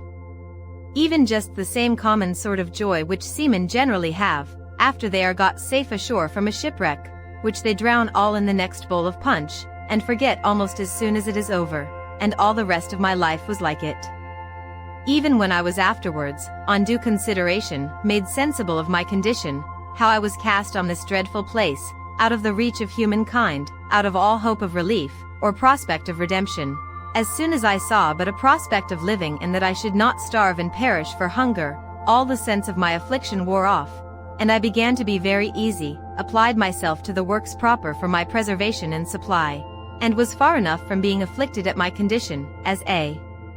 judgment from heaven, or as the hand of God against me. These were thoughts which very seldom entered my head. The growing up of the corn, as is hinted in my journal, had at first some little influence upon me, and began to affect me with seriousness, as long as I thought it had something miraculous in it, but as soon as ever that part of the thought was removed, all the impression that was raised from it wore off also, as I have noted already. Even the earthquake, though nothing could be more terrible in its nature, or more immediately directing to the invisible power which alone directs such things, yet no sooner was the first fright over, but the impression it had made went off also.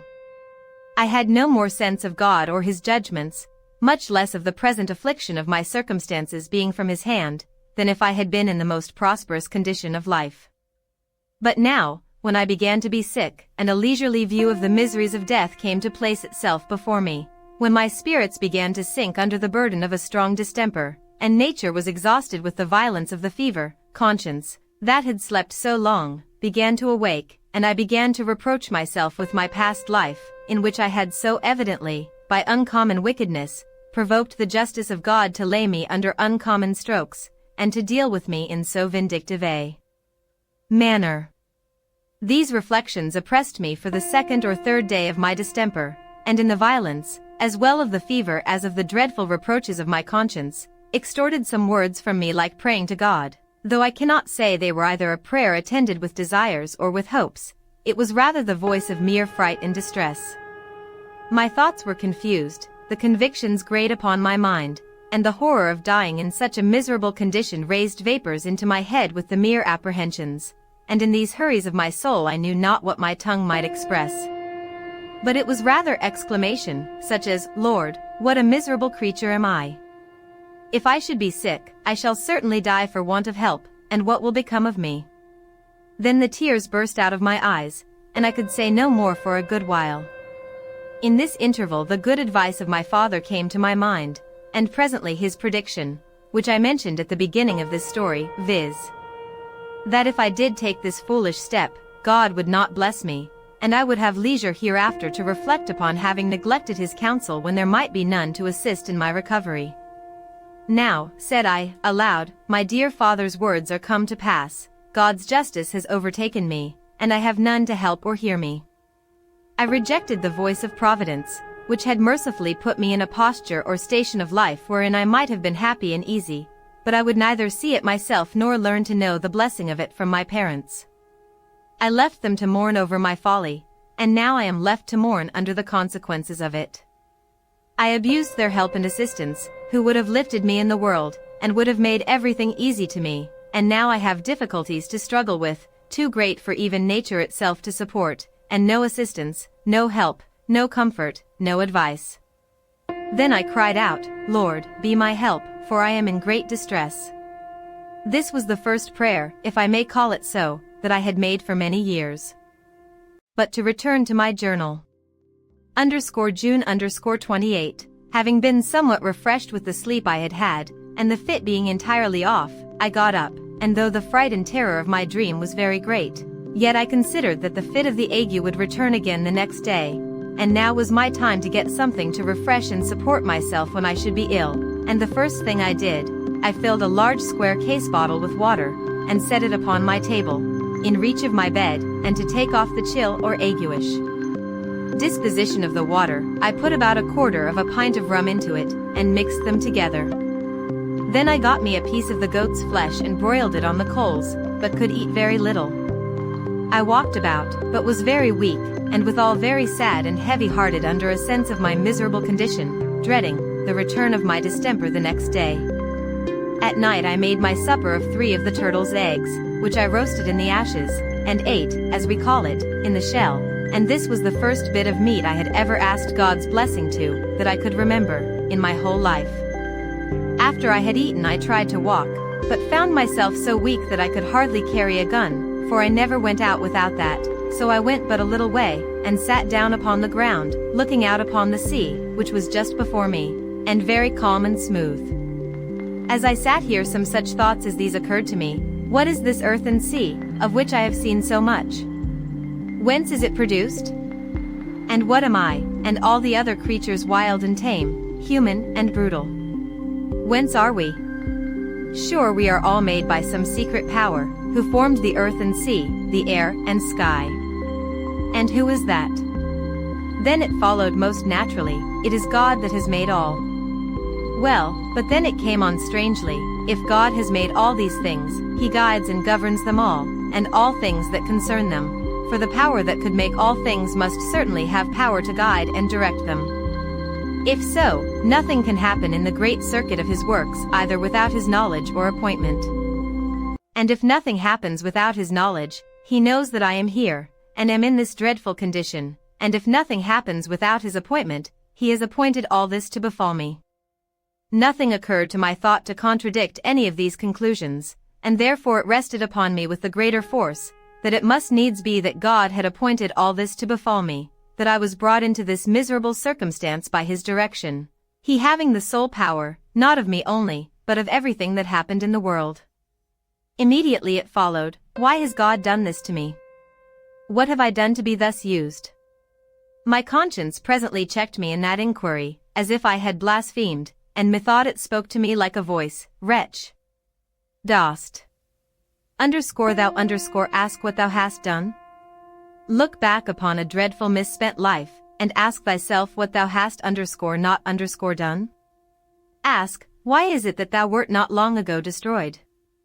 Why wert thou not drowned in Yarmouth Roads, killed in the fight when the ship was taken by the Sully man-of-war, devoured by the wild beasts on the coast of Africa, or drowned here when all the crew perished but thyself? Dost thou ask, what have I done? I was struck dumb with these reflections, as one astonished, and had not a word to say, no, not to answer to myself, but rose up pensive and sad, walked back to my retreat, and went up over my wall, as if I had been going to bed. But my thoughts were sadly disturbed, and I had no inclination to sleep, so I sat down in my chair, and lighted my lamp, for it began to be dark. Now, as the apprehension of the return of my distemper terrified me very much, it occurred to my thought that the Brazilians take no physic but their tobacco for almost all distempers, and I had a piece of a roll of tobacco in one of the chests, which was quite cured, and some also that was green, and not quite cured. I went, directed by heaven no doubt, for in this chest I found a cure both for soul and body. I opened the chest, and found what I looked for, the tobacco, and as the few books I had saved lay there too, I took out one of the Bibles which I mentioned before, and which to this time I had not found leisure or inclination to look into. I took it out, and brought both that and the tobacco with me to the table. What use to make of the tobacco I knew not, in my distemper, or whether it was good for it or no, but I tried several experiments with it, as if I was resolved it should hit one way or other. I first took a piece of leaf and chewed it in my mouth, which, indeed, at first almost stupefied my brain, the tobacco being green and strong, and that I had not been much used to. Then I took some and steeped it an hour or two in some rum, and resolved to take a dose of it when I lay down, and lastly, I burnt some upon a pan of coals, and held my nose close over the smoke of it as long as I could bear it, as well for the heat as almost for suffocation. In the interval of this operation I took up the Bible and began to read, but my head was too much disturbed with the tobacco to bear reading, at least at that time, only, having opened the book casually, the first words that occurred to me were these: "Call on me in the day of trouble, and I will deliver thee, and thou shalt glorify me." These words were very apt to my case, and made some impression upon my thoughts at the time of reading them, though not so much as they did afterwards. For, as for being _delivered_, the word had no sound, as I may say, to me. The thing was so remote, so impossible in my apprehension of things, that I began to say, as the children of Israel did when they were promised flesh to eat, "Can God spread a table in the wilderness?" So I began to say, "Can God himself deliver me from this place?" And as it was not for many years that any hopes appeared, this prevailed very often upon my thoughts, but, however, the words made a great impression upon me, and I mused upon them very often. It grew now late, and the tobacco had, as I said, dozed my head so much that I inclined to sleep, so I left my lamp burning in the cave, lest I should want anything in the night, and went to bed. But before I lay down, I did what I never had done in all my life. I kneeled down, and prayed to God to fulfill the promise to me, that if I called upon him in the day of trouble, he would deliver me. After my broken and imperfect prayer was over, I drank the rum in which I had steeped the tobacco, which was so strong and rank of the tobacco that I could scarcely get it down. Immediately upon this I went to bed. I found presently it flew up into my head violently, but I fell into a sound sleep, and waked no more till, by the sun, it must necessarily be near 3 o'clock in the afternoon the next day. Nay, to this hour I am partly of opinion that I slept all the next day and night, until almost 3 the day after, for otherwise I know not how I should lose a day out of my reckoning in the days of the week, as it appeared some years after I had done, for if I had lost it by crossing and recrossing the line, I should have lost more than one day, but certainly I lost a day in my account, and never knew which way. Be that, however, one way or the other, when I awaked I found myself exceedingly refreshed, and my spirits lively and cheerful. When I got up I was stronger than I was the day before, and my stomach better, for I was hungry, and, in short, I had no fit the next day, but continued much altered for the better. This was the 29th. The 30th was my well day, of course, and I went abroad with my gun, but did not care to travel too far. I killed a sea-fowl or two, something like a brand goose, and brought them home, but was not very forward to eat them, so I ate some more of the turtle's eggs, which were very good. This evening I renewed the medicine, which I had supposed did me good the day before, the tobacco steeped in rum, only I did not take so much as before, nor did I chew any of the leaf, or hold my head over the smoke. However, I was not so well the next day, which was the 1st of July, as I hoped I should have been, for I had a little spice of the cold fit, but it was not much. _July_2, I renewed the medicine all the 3 ways, and dosed myself with it as at first, and doubled the quantity which I drank. _July_3, I missed the fit for good and all, though I did not recover my full strength for some weeks after. While I was thus gathering strength, my thoughts ran exceedingly upon this scripture, "I will deliver thee," and the impossibility of my deliverance lay much upon my mind, in bar of my ever expecting it. But as I was discouraging myself with such thoughts, it occurred to my mind that I poured so much upon my deliverance from the main affliction, that I disregarded the deliverance I had received, and I was as it were made to ask myself such questions as these, viz. Have I not been delivered, and wonderfully too, from sickness, from the most distressed condition that could be, and that was so frightful to me? And what notice had I taken of it? Had I done my part? God had delivered me, but I had not glorified him, that is to say, I had not owned and been thankful for that as a deliverance, and how could I expect greater deliverance? This touched my heart very much, and immediately I knelt down and gave God thanks aloud for my recovery from my sickness.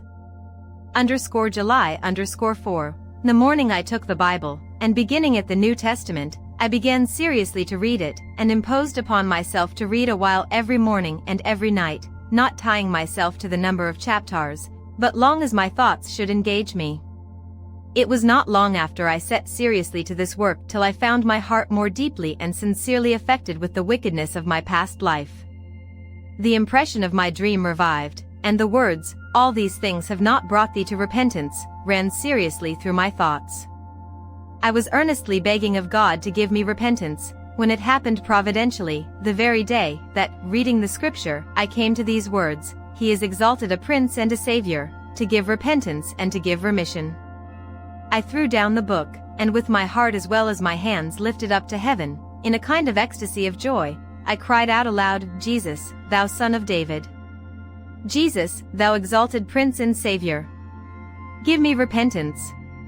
This was the first time I could say, in the true sense of the words, that I prayed in all my life, for now I prayed with a sense of my condition, and a true scripture view of hope, founded on the encouragement of the Word of God, and from this time, I may say, I began to hope that God would hear me.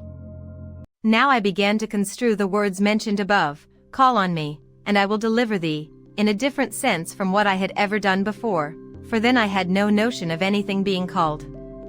_deliverance_, but my being delivered from the captivity I was in, for though I was indeed at large in the place, yet the island was certainly a prison to me, and that in the worst sense in the world. But now I learned to take it in another sense. Now I looked back upon my past life with such horror, and my sins appeared so dreadful, that my soul sought nothing of God but deliverance from the load of guilt that bore down all my comfort. As for my solitary life, it was nothing. I did not so much as pray to be delivered from it or think of it. It was all of no consideration in comparison to this. And I add this part here, to hint to whoever shall read it, that whenever they come to a true sense of things, they will find deliverance from sin a much greater blessing than deliverance from affliction. But, leaving this part, I return to my journal. My condition began now to be, though not less miserable as to my way of living, yet much easier to my mind, and my thoughts being directed, by a constant reading the scripture and praying to God, to things of a higher nature, I had a great deal of comfort within, which till now I knew nothing of. Also, my health and strength returned. I bestirred myself to furnish myself with everything that I wanted, and make my way of living as regular as I could. From the 4th of July to the 14th I was chiefly employed in walking about with my gun in my hand, a little and a little at a time, as a man that was gathering up his strength after a fit of sickness, for it is hardly to be imagined how low I was, and to what weakness I was reduced. The application which I made use of was perfectly new, and perhaps which had never cured an ague before, neither can I recommend it to any to practice, by this experiment, and though it did carry off the fit, yet it rather contributed to weakening me, for I had frequent convulsions in my nerves and limbs for some time.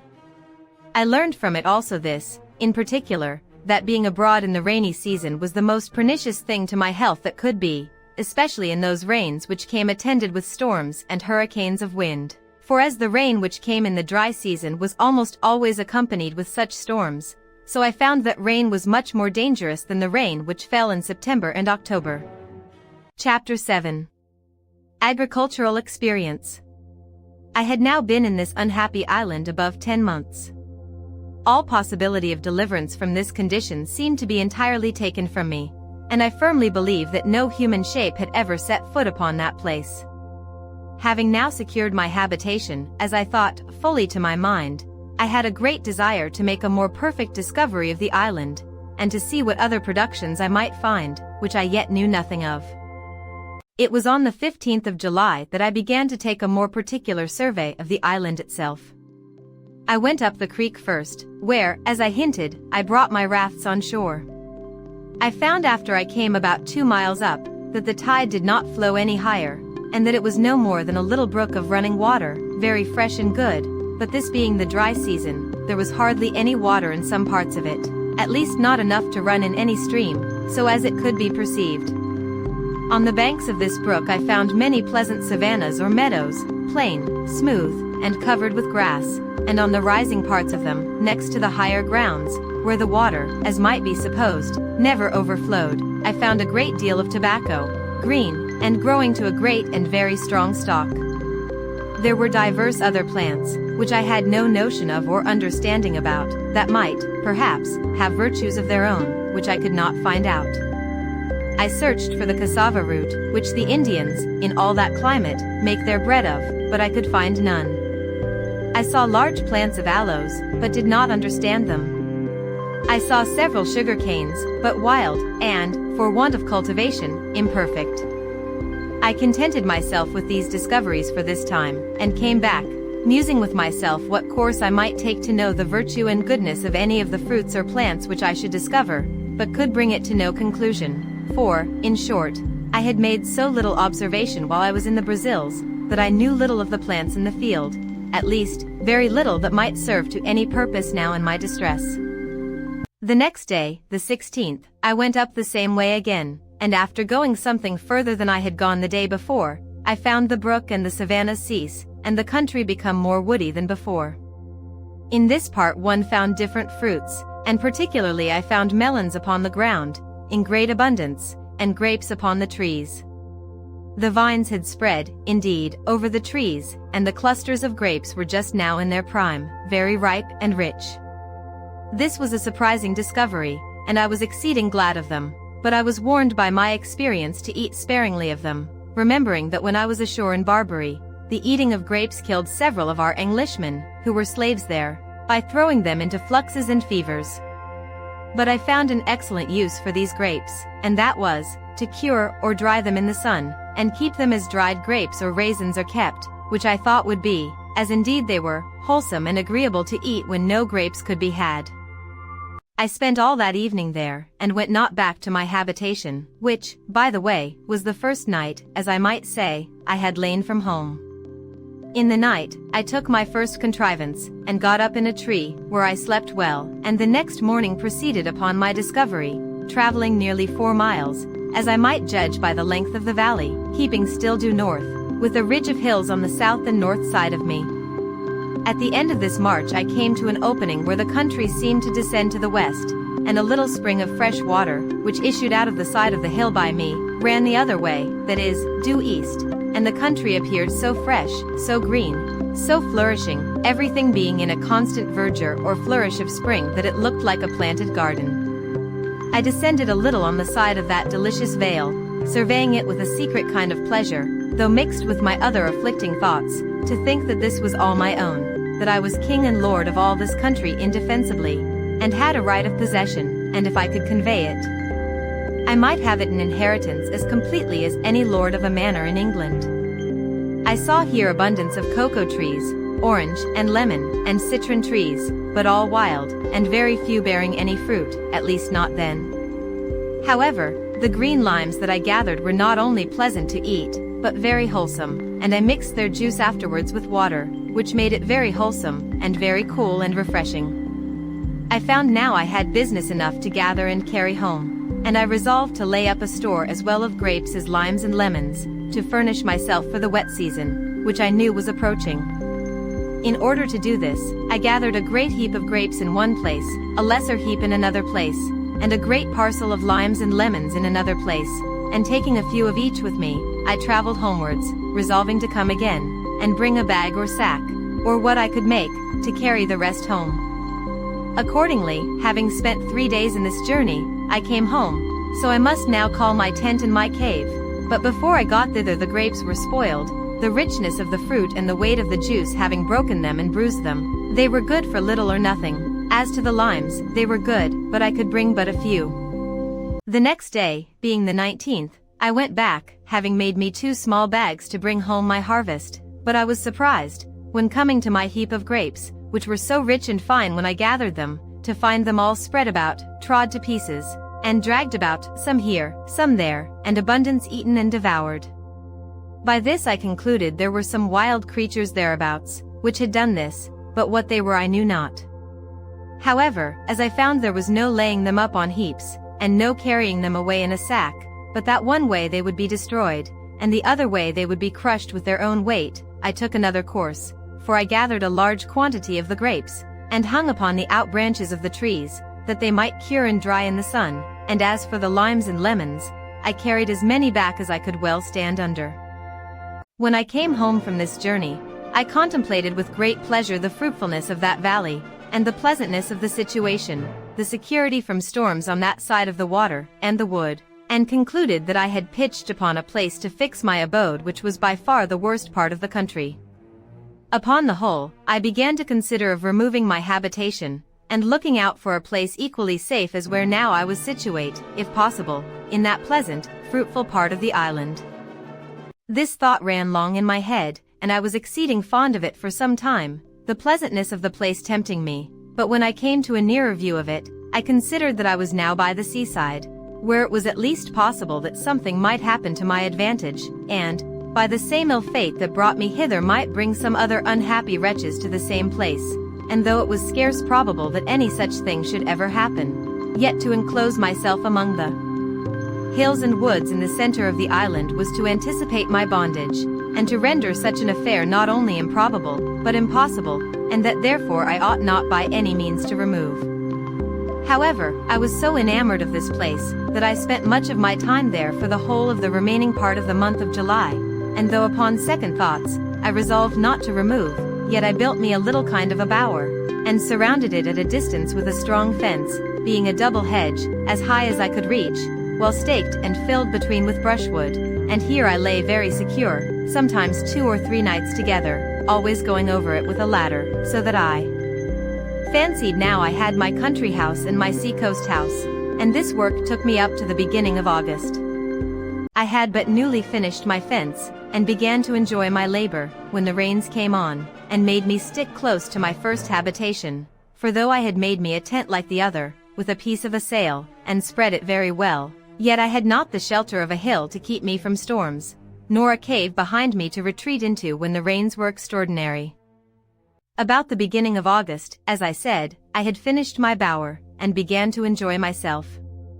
The 3rd of August, I found the grapes I had hung up perfectly dried, and, indeed, were excellent good raisins of the sun, so I began to take them down from the trees, and it was very happy that I did so, for the rains which followed would have spoiled them, and I had lost the best part of my winter food, for I had above 200 large bunches of them.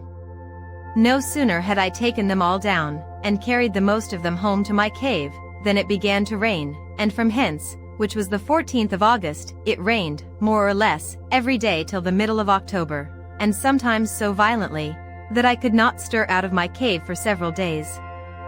In this season I was much surprised with the increase of my family. I had been concerned for the loss of one of my cats, who ran away from me, or, as I thought, had been dead, and I heard no more tidings of her till, to my astonishment, she came home about the end of August with 3 kittens. This was the more strange to me because, though I had killed a wild cat, as I called it, with my gun, yet I thought it was quite a different kind from our European cats, but the young cats were the same kind of house breed as the old one, and both my cats being females, I thought it very strange. But from these 3 cats I afterwards came to be so pestered with cats that I was forced to kill them like vermin or wild beasts, and to drive them from my house as much as possible.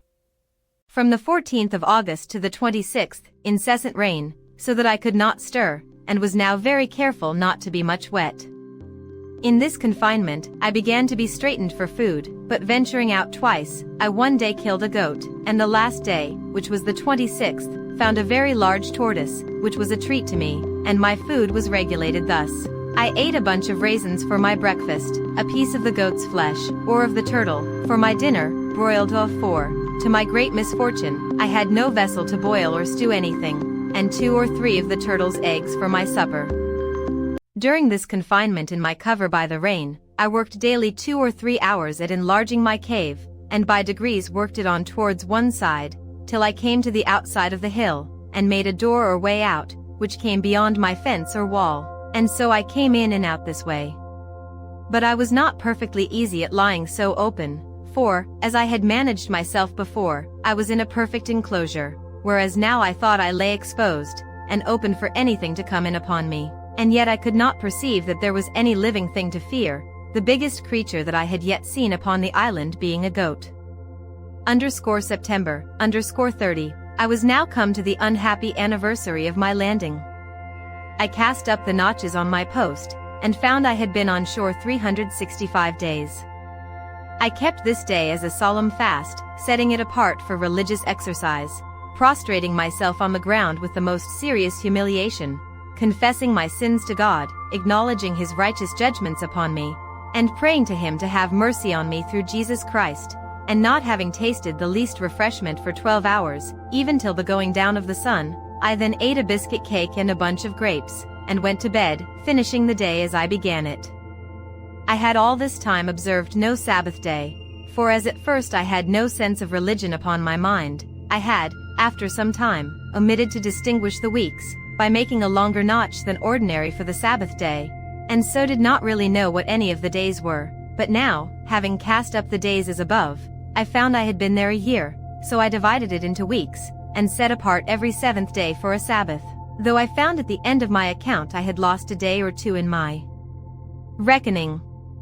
A little after this, my ink began to fail me, and so I contented myself to use it more sparingly, and to write down only the most remarkable events of my life, without continuing a daily memorandum of other things. The rainy season and the dry season began now to appear regular to me, and I learned to divide them so as to provide for them accordingly, but I bought all my experience before I had it, and this I am going to relate was one of the most discouraging experiments that I made. I have mentioned that I had saved the few ears of barley and rice, which I had so surprisingly found spring up, as I thought, of themselves, and I believe there were about 30 stalks of rice, and about 20 of barley, and now I thought it a proper time to sow it, after the rains, the sun being in its southern position, going from me. Accordingly, I dug up a piece of ground as well as I could with my wooden spade, and dividing it into 2 parts, I sowed my grain, but as I was sowing, it casually occurred to my thoughts that I would not sow it all at first, because I did not know when was the proper time for it, so I sowed about 2/3 of the seed, leaving about a handful of each. It was a great comfort to me afterwards that I did so, for not one grain of what I sowed this time came to anything, for the dry months following, the earth having had no rain after the seed was sown, it had no moisture to assist its growth, and never came up at all till the wet season had come again, and then it grew as if it had been but newly sown.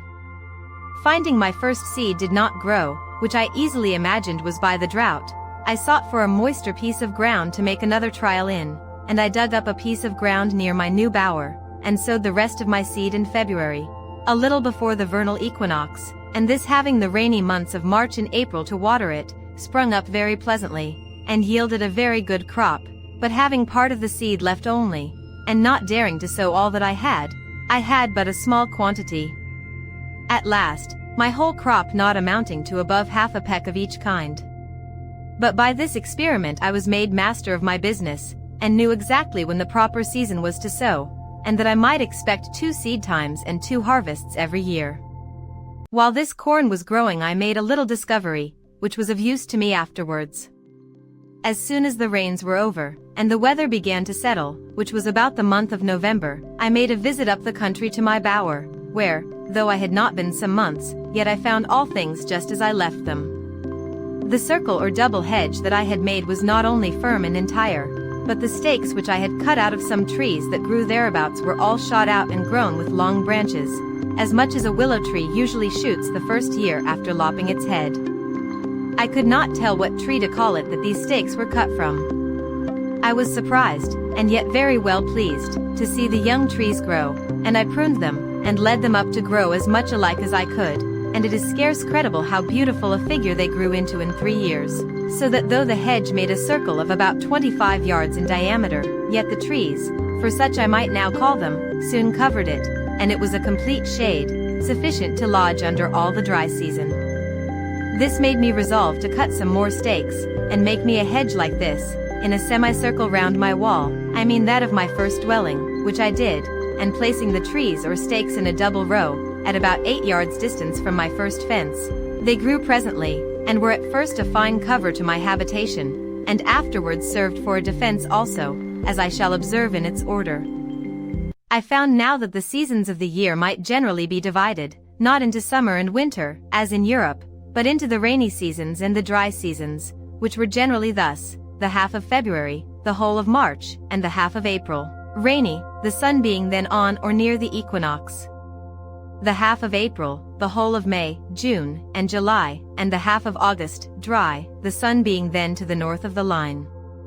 The half of August, the whole of September, and the half of October, rainy, the sun being then come back. The half of October, the whole of November, December, and January, and the half of February, dry, the sun being then to the south of the line. The rainy seasons sometimes held longer or shorter as the winds happened to blow, but this was the general observation I made. After I had found by experience the ill consequences of being abroad in the rain, I took care to furnish myself with provisions beforehand, that I might not be obliged to go out, and I sat within doors as much as possible during the wet months. This time I found much employment, and very suitable also to the time, for I found great occasion for many things which I had no way to furnish myself with but by hard labor and constant application. Particularly I tried many ways to make myself a basket, but all the twigs I could get for the purpose proved so brittle that they would do nothing. It proved of excellent advantage to me now, that when I was a boy, I used to take great delight in standing at a basket maker's, in the town where my father lived, to see them make their wicker ware, and being, as boys usually are, very officious to help, and a great observer of the manner in which they worked those things, and sometimes lending a hand, I had by these means full knowledge of the methods of it, and I wanted nothing but the materials, when it came into my mind that the twigs of that tree from whence I cut my stakes that grew might possibly be as tough as the sallows, willows, and osiers in England, and I resolved to try. Accordingly, the next day I went to my country house, as I called it, and cutting some of the smaller twigs, I found them to my purpose as much as I could desire, whereupon I came the next time prepared with a hatchet to cut down a quantity, which I soon found, for there was great plenty of them. These I set up to dry within my circle or hedge, and when they were fit for use I carried them to my cave, and here, during the next season, I employed myself in making, as well as I could, a great many baskets, both to carry earth or to carry or lay up anything, as I had occasion, and though I did not finish them very handsomely, yet I made them sufficiently serviceable for my purpose. Thus, afterwards, I took care never to be without them, and as my wicker ware decayed, I made more, especially strong, deep baskets to place my corn in, instead of sacks, when I should come to have any quantity of it. Having mastered this difficulty, and employed a world of time about it,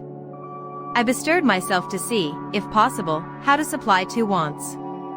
I had no vessels to hold anything that was liquid, except 2 runlets, which were almost full of rum, and some glass bottles, some of the common size, and others which were case bottles, square, for the holding of water, spirits, and sea. I had not so much as a pot to boil anything, except a great kettle, which I saved out of the ship, and which was too big for such as I desired it, viz. To make broth, and stew a bit of meat by itself. The second thing I fain would have had was a tobacco pipe, but it was impossible to me to make one. However, I found a contrivance for that, too, at last. I employed myself in planting my second rows of stakes or piles, and in this wicker working all the summer or dry season, when another business took me up more time than it could be imagined I could spare. Chapter 8. Surveys his position. I mentioned before that I had a great mind to see the whole island, and that I had traveled up the brook, and so on to where I built my bower, and where I had an opening quite to the sea, on the other side of the island. I now resolved to travel quite across to the seashore on that side, so, taking my gun, a hatchet, and my dog, and a larger quantity of powder and shot than usual, with 2 biscuit cakes and a great bunch of raisins in my pouch for my store, I began my journey. When I had passed the vale where my bower stood, as above, I came within view of the sea to the west, and it being a very clear day, I fairly descried land, whether an island or a continent I could not tell, but it lay very high, extending from the W to the WSW at a very great distance. By my guess it could not be less than 15 or 20 leagues off.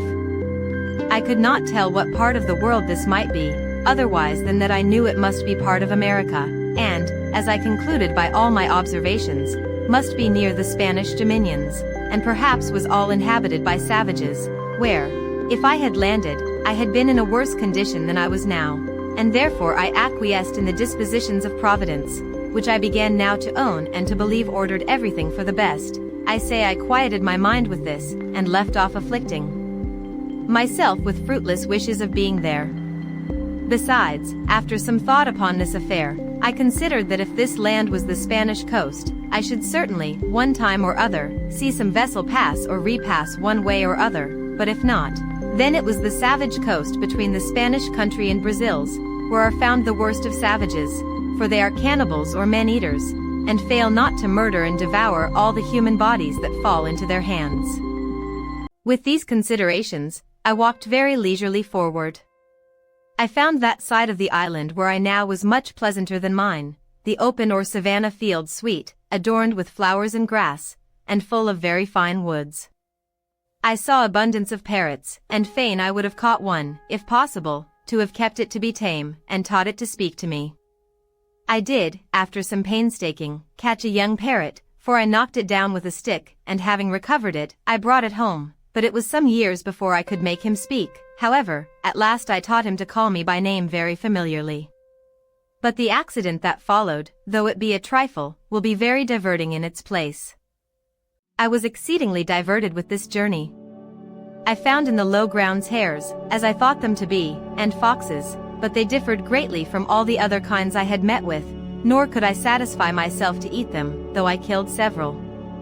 But I had no need to be venturous, for I had no want of food, and of that which was very good too, especially these three sorts, viz. Goats, pigeons, and turtle, or tortoise, which added to my grapes, Leadenhall Market could not have furnished a table better than I, in proportion to the company, and though my case was deplorable enough, yet I had great cause for thankfulness that I was not driven to any extremities for food, but had rather plenty, even to dainties. I never traveled in this journey above 2 miles outright in a day, or thereabouts, but I took so many turns and returns to see what discoveries I could make, that I came weary enough to the place where I resolved to sit down all night, and then I either reposed myself in a tree, or surrounded myself with a row of stakes set upright in the ground either from one tree to another, or so as no wild creature could come at me without waking me.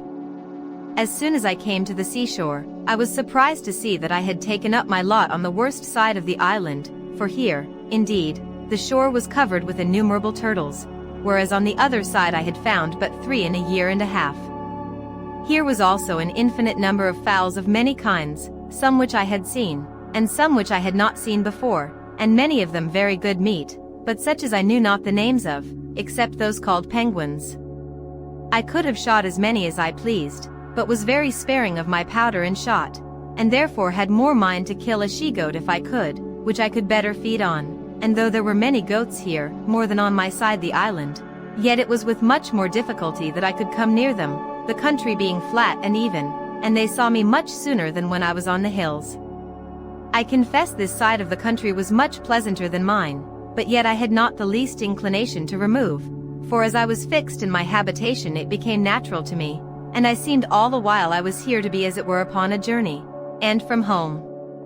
However, I traveled along the shore of the sea towards the east, I suppose about 12 miles, and then setting up a great pole upon the shore for a mark, I concluded I would go home again, and that the next journey I took should be on the other side of the island east from my dwelling, and so round till I came to my post again. I took another way to come back than that I went, thinking I could easily keep all the island so much in my view that I could not miss finding my first dwelling by viewing the country, but I found myself mistaken, for being come about 2 or 3 miles, I found myself descended into a very large valley, but so surrounded with hills, and those hills covered with wood, that I could not see which was my way by any direction but that of the sun, nor even then, unless I knew very well the position of the sun at that time of the day.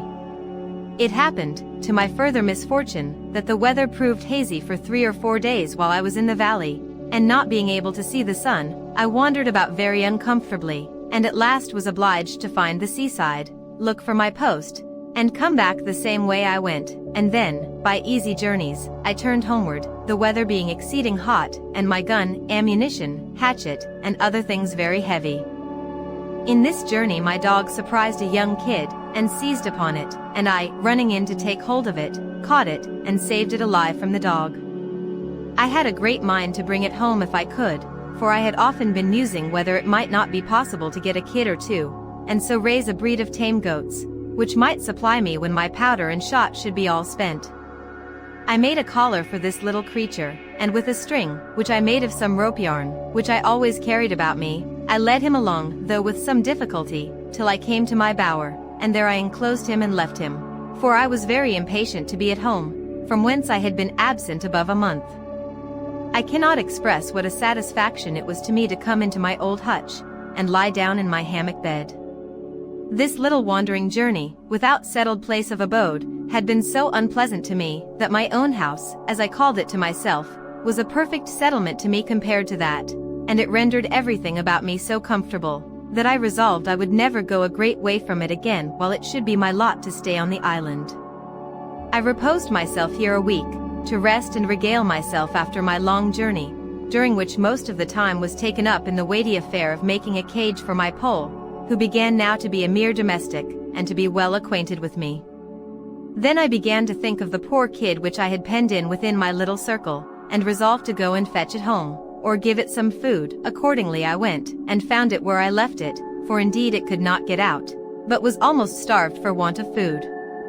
I went and cut boughs of trees, and branches of such shrubs as I could find, and threw it over, and having fed it, I tied it as I did before, to lead it away, but it was so tame with being hungry, that I had no need to have tied it, for it followed me like a dog, and as I continually fed it, the creature became so loving, so gentle, and so fond, that it became from that time one of my domestics also, and would never leave me afterwards.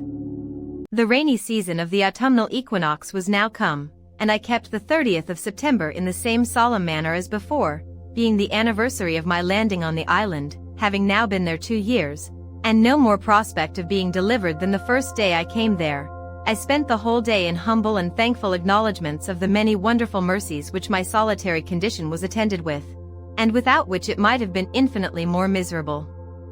I gave humble and hearty thanks that God had been pleased to discover to me that it was possible I might be more happy in this solitary condition than I should have been in the liberty of society, and in all the pleasures of the world, that he could fully make up to me the deficiencies of my solitary state, and the want of human society, by his presence and the communications of his grace to my soul, supporting, comforting, and encouraging me to depend upon his providence here, and hope for his eternal presence hereafter. It was now that I began sensibly to feel how much more happy this life I now led was, with all its miserable circumstances, than the wicked, cursed, abominable life I led all the past part of my days, and now I changed both my sorrows and my joys. My very desires altered, my affections changed their gusts, and my delights were perfectly new from what they were at my first coming, or, indeed, for the 2 years past. Before, as I walked about either on my hunting or for viewing the country, the anguish of my soul at my condition would break out upon me on a sudden, and my very heart would die within me, to think of the woods, the mountains, the deserts I was in, and how I was a prisoner, locked up with the eternal bars and bolts of the ocean, in an uninhabited wilderness, without redemption. In the midst of the greatest composure of my mind, this would break out upon me like a storm, and make me wring my hands and weep like a child. Sometimes it would take me in the middle of my work, and I would immediately sit down and sigh, and look upon the ground for an hour or two together, and this was still worse to me, for if I could burst out into tears, or vent myself by words, it would go off, and the grief, having exhausted itself, would abate. But now I began to exercise myself with new thoughts. I daily read the Word of God, and applied all the comforts of it to my present state. One morning, being very sad, I opened the Bible upon these words, "I will never, never leave thee, nor forsake thee." Immediately it occurred that these words were to me. Why else should they be directed in such a manner, just at the moment when I was mourning over my condition, as one forsaken of God and man? Well, then, said I, if God does not forsake me, of what ill consequence can it be, or what matters it, though the world should all forsake me, seeing on the other hand, if I had all the world, and should lose the favor and blessing of God, there would be no comparison in the loss? From this moment I began to conclude in my mind that it was possible for me to be more happy in this forsaken, solitary condition than it was probable I should ever have been in any other particular state in the world, and with this thought I was going to give thanks to God for bringing me to this place. I know not what it was, but something shocked my mind at that thought, and I durst not speak the words. "How canst thou become such a hypocrite," said I, even audibly, "to pretend to be thankful for a condition which, however thou mayest endeavor to be contented with, thou wouldst rather pray heartily to be delivered from?" So I stopped there, but though I could not say I thanked God for being there, yet I sincerely gave thanks to God for opening my eyes, by whatever afflicting providences, to see the former condition of my life, and to mourn for my wickedness, and repent. I never opened the Bible, or shut it, but my very soul within me blessed God for directing my friend in England, without any order of mine, to pack it up among my goods, and for assisting me afterwards to save it out of the wreck of the ship. Thus, and in this disposition of mind, I began my 3rd year, and though I have not given the reader the trouble of so particular an account of my works this year as the first, yet in general it may be observed that I was very seldom idle, but having regularly divided my time according to the several daily employments that were before me, such as, first, my duty to God, and the reading the Scriptures, which I constantly set apart some time for thrice every day, secondly, the going abroad with my gun for food, which generally took me up 3 hours in every morning, when it did not rain, thirdly, the ordering, cutting, preserving, and cooking what I had killed or caught for my supply, these took up great part of the day. Also, it is to be considered, that in the middle of the day, when the sun was in the zenith, the violence of the heat was too great to stir out, so that about 4 hours in the evening was all the time I could be supposed to work in, with this exception, that sometimes I changed my hours of hunting and working, and went to work in the morning, and abroad with my gun in the afternoon. To this short time allowed for labor I desire may be added the exceeding laboriousness of my work, the many hours which, for want of tools, want of help, and want of skill, everything I did took up out of my time. For example, I was full 42 days in making a board for a long shelf, which I wanted in my cave, whereas 2 sawyers, with their tools and a saw pit, would have cut 6 of them out of the same tree in half a day.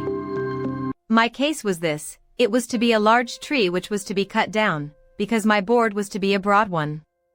This tree I was 3 days in cutting down, and 2 more cutting off the boughs, and reducing it to a log or piece of timber.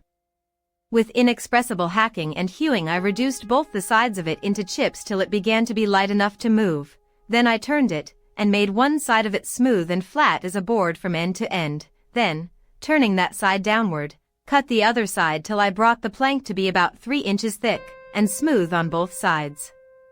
Anyone may judge the labor of my hands in such a piece of work, but labor and patience carried me through that, and many other things. I only observe this in particular, to show the reason why so much of my time went away with so little work, viz.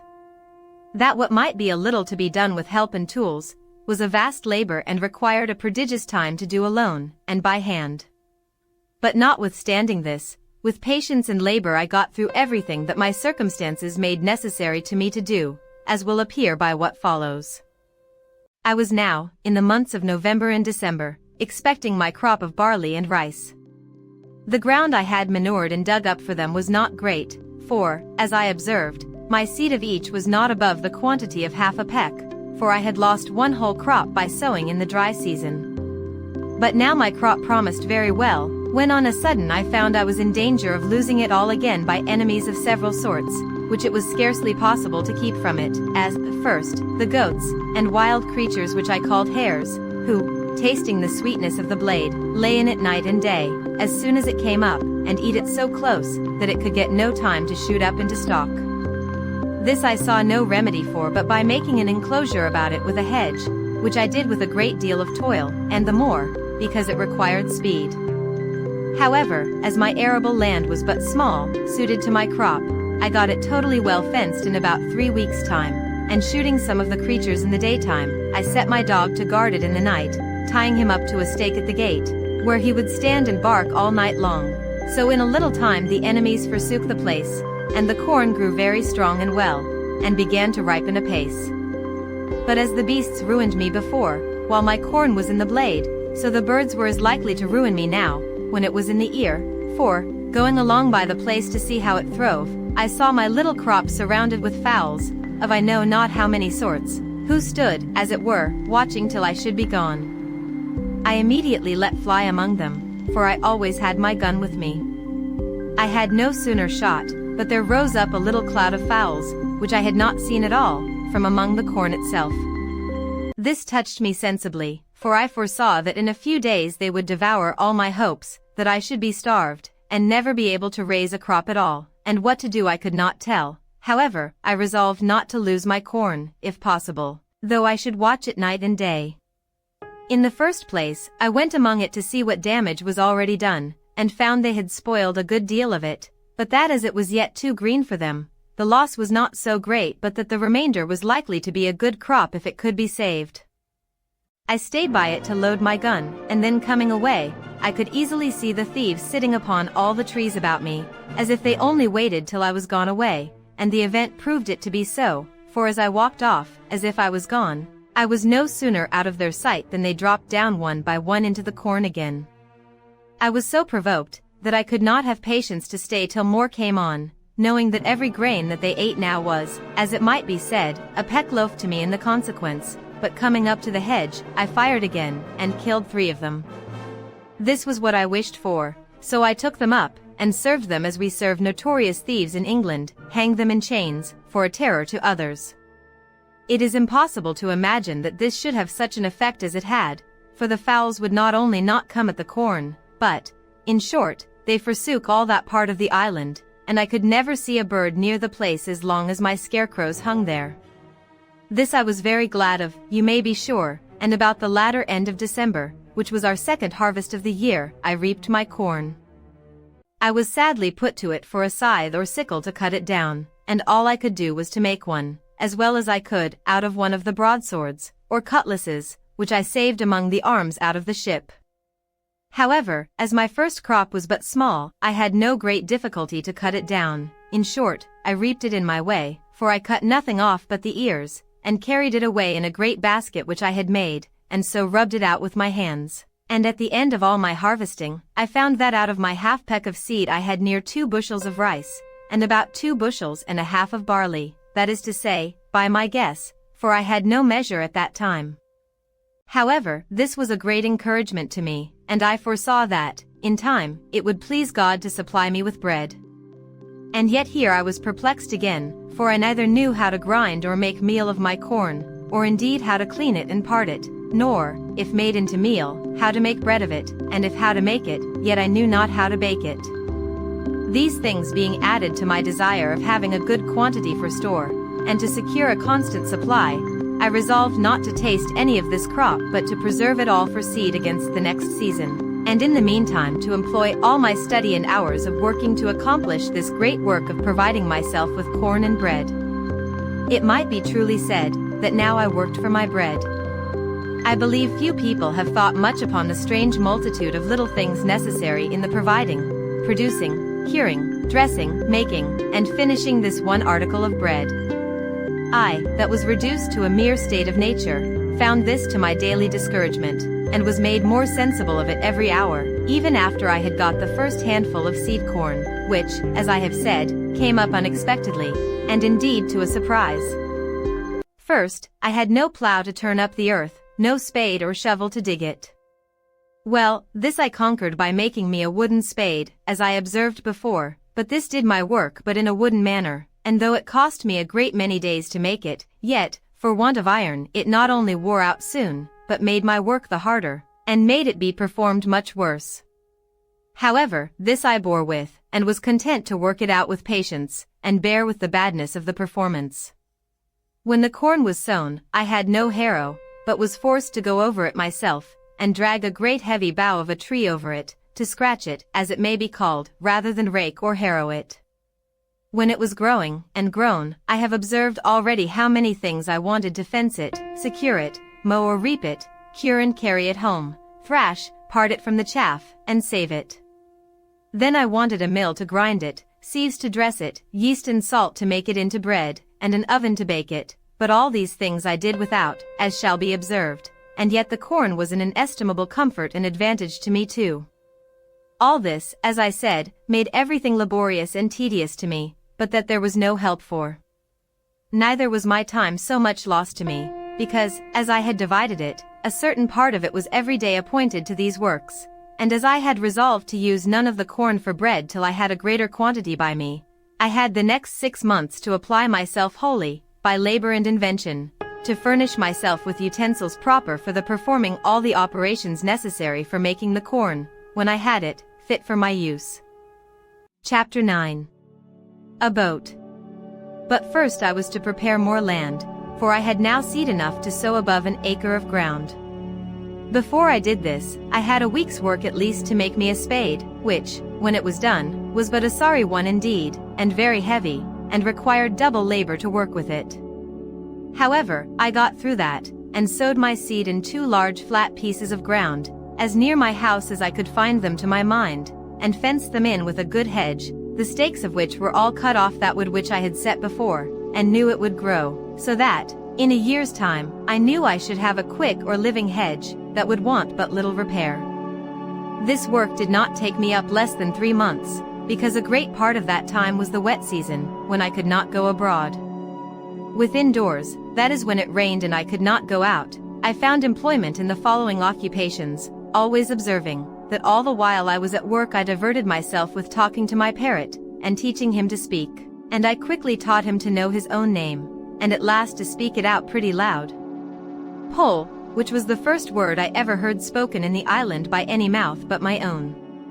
This, therefore, was not my work, but an assistance to my work, for now, as I said, I had a great employment upon my hands, as follows. I had long studied to make, by some means or other, some earthen vessels, which, indeed, I wanted sorely, but knew not where to come at them. However, considering the heat of the climate, I did not doubt but if I could find out any clay, I might make some pots that might, being dried in the sun, be hard enough and strong enough to bear handling, and to hold anything that was dry, and required to be kept so, and as this was necessary in the preparing corn, meal, and which was the thing I was doing, I resolved to make some as large as I could, and fit only to stand like jars, to hold what should be put into them. It would make the reader pity me, or rather laugh at me, to tell how many awkward ways I took to raise this paste, what odd, misshapen, ugly things I made, how many of them fell in and how many fell out, the clay not being stiff enough to bear its own weight, how many cracked by the over-violent heat of the sun, being set out too hastily, and how many fell in pieces with only removing, as well before as after they were dried, and, in a word, how, after having labored hard to find the clay, to dig it, to temper it, to bring it home, and work it, I could not make above 2 large earthen ugly things, I cannot call them jars, in about 2 months' labor.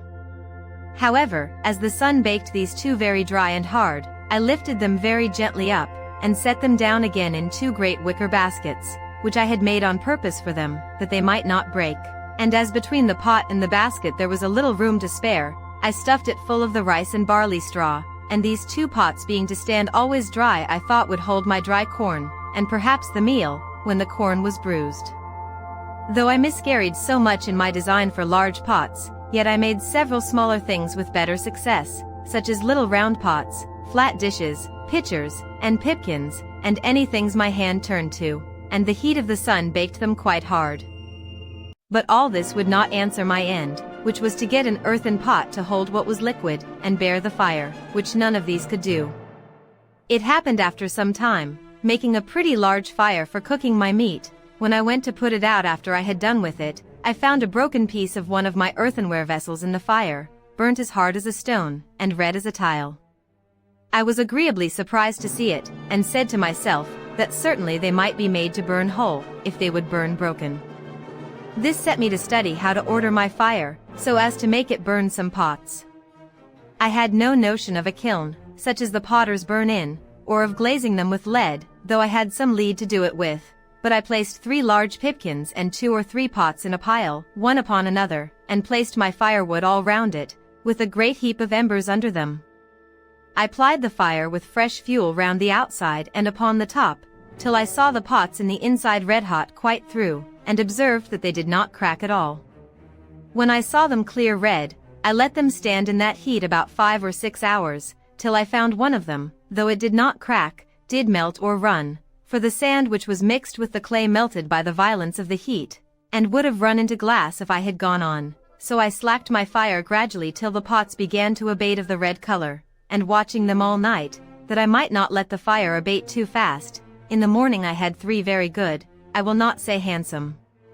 pipkins, and 2 other earthen pots, as hard burnt as could be desired, and one of them perfectly glazed with the running of the sand.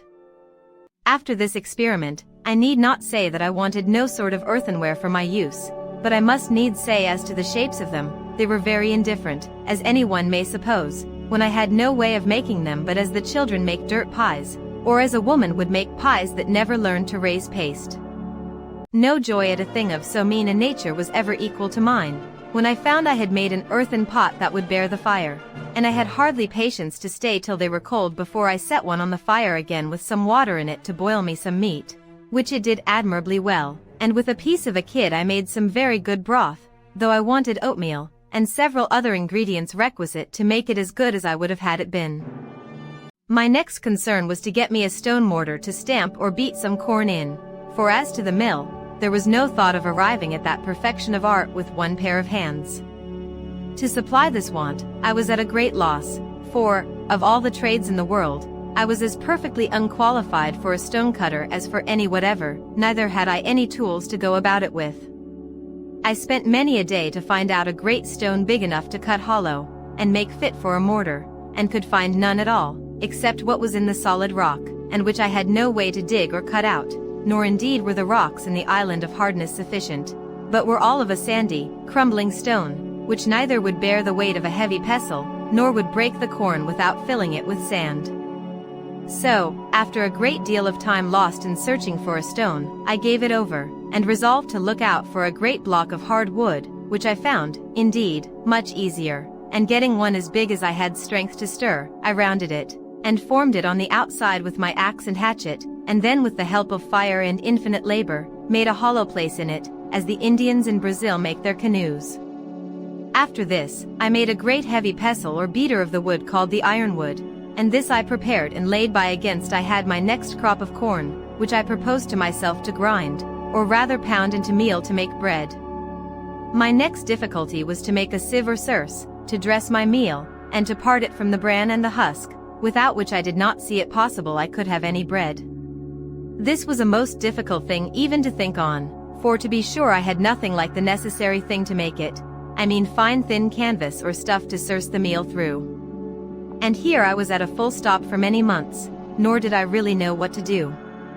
Linen I had none left but what was mere rags. I had goat's hair, but neither knew how to weave it or spin it, and had I known how, here were no tools to work it with. All the remedy that I found for this was, that at last I did remember I had, among the seamen's clothes which were saved out of the ship, some neckcloths of calico or muslin, and with some pieces of these I made 3 small sieves proper enough for the work, and thus I made shift for some years. How I did afterwards, I shall show in its place.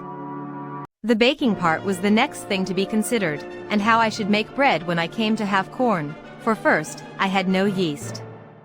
As to that part, there was no supplying the want, so I did not concern myself much about it. But for an oven I was indeed in great pain. At length I found out an experiment for that also, which was this: I made some earthen vessels very broad but not deep, that is to say, about 2 feet diameter, and not above 9 inches deep. These I burned in the fire, as I had done the other, and laid them by, and when I wanted to bake, I made a great fire upon my hearth, which I had paved with some square tiles of my own baking and burning also, but I should not call them square. When the firewood was burned pretty much into embers or live coals, I drew them forward upon this hearth, so as to cover it all over, and there I let them lie till the hearth was very hot. Then sweeping away all the embers, I set down my loaf or loaves, and whelming down the earthen pot upon them, drew the embers all round the outside of the pot, to keep in and add to the heat, and thus as well as in the best oven in the world, I baked my barley loaves, and became in little time a good pastry cook into the bargain, for I made myself several cakes and puddings of the rice, but I made no pies, neither had I anything to put into them supposing I had, except the flesh either of fowls or goats. It need not be wondered at if all these things took me up most part of the 3rd year of my abode here, for it is to be observed that in the intervals of these things I had my new harvest and husbandry to manage, for I reaped my corn in its season, and carried it home as well as I could, and laid it up in the ear, in my large baskets, till I had time to rub it out, for I had no floor to thrash it on, or instrument to thrash it with. And now, indeed, my stock of corn increasing, I really wanted to build my barns bigger. I wanted a place to lay it up in, for the increase of the corn now yielded me so much, that I had of the barley about 20 bushels, and of the rice as much or more, insomuch that now I resolved to begin to use it freely. For my bread had been quite gone a great while. Also I resolved to see what quantity would be sufficient for me a whole year, and to sow but once a year. Upon the whole, I found that the 40 bushels of barley and rice were much more than I could consume in a year, so I resolved to sow just the same quantity every year that I sowed the last, in hopes that such a quantity would fully provide me with bread, and see. All the while these things were doing, you may be sure my thoughts ran many times upon the prospect of land which I had seen from the other side of the island, and I was not without secret wishes that I were on shore there, fancying that, seeing the mainland, and an inhabited country, I might find some way or other to convey myself further, and perhaps at last find some means of escape.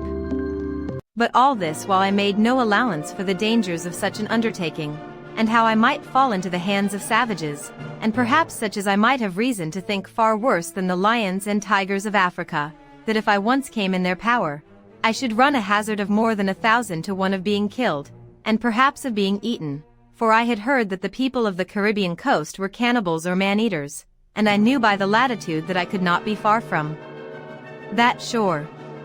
Then, supposing they were not cannibals, yet they might kill me, as many Europeans who had fallen into their hands had been served, even when they had been 10 or 20 together, much more I, that was but one, and could make little or no defense. All these things, I say, which I ought to have considered well, and did come into my thoughts afterwards, yet gave me no apprehensions at first, and my head ran mightily upon the thought of getting over to the shore.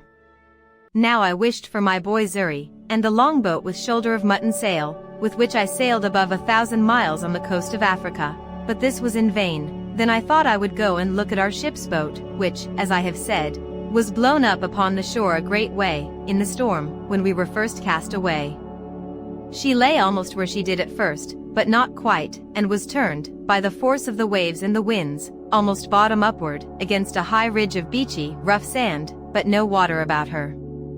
If I had had hands to have refitted her, and to have launched her into the water, the boat would have done well enough, and I might have gone back into the Brazils with her easily enough. But I might have foreseen that I could no more turn her and set her upright upon her bottom than I could remove the island. However, I went to the woods, and cut levers and rollers, and brought them to the boat, resolving to try what I could do, suggesting to myself that if I could but turn her down, I might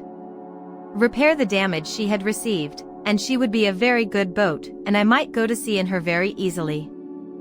I spared no pains, indeed, in this piece of fruitless toil, and spent, I think, 3 or 4 weeks about it. At last, finding it impossible to heave it up with my little strength, I fell to digging away the sand, to undermine it, and so to make it fall down, setting pieces of wood to thrust and guide it right in the fall. But when I had done this, I was unable to stir it up again, or to get under it, much less to move it forward towards the water, so I was forced to give it over, and yet, though I gave over the hopes of the boat, my desire to venture over for the main increased, rather than decreased, as the means for it seemed impossible. This at length put me upon thinking whether it was not possible to make myself a canoe, or periagua, such as the natives of those climates make, even without tools, or, as I might say, without hands, of the trunk of a great tree. This I not only thought possible, but easy, and pleased myself extremely with the thoughts of making it, and with my having much more convenience for it than any of the Negroes or Indians, but not at all considering the particular inconveniences which I lay under more than the Indians did, viz. Want of hands to move it, when it was made, into the water, a difficulty much harder for me to surmount than all the consequences of want of tools could be to them. For what was it to me, if when I had chosen a vast tree in the woods, and with much trouble cut it down, if I had been able with my tools to hew and dub the outside into the proper shape of a boat, and burn or cut out the inside to make it hollow, so as to make a boat of it, if, after all this, I must leave it just there where I found it, and not be able to launch it into the water?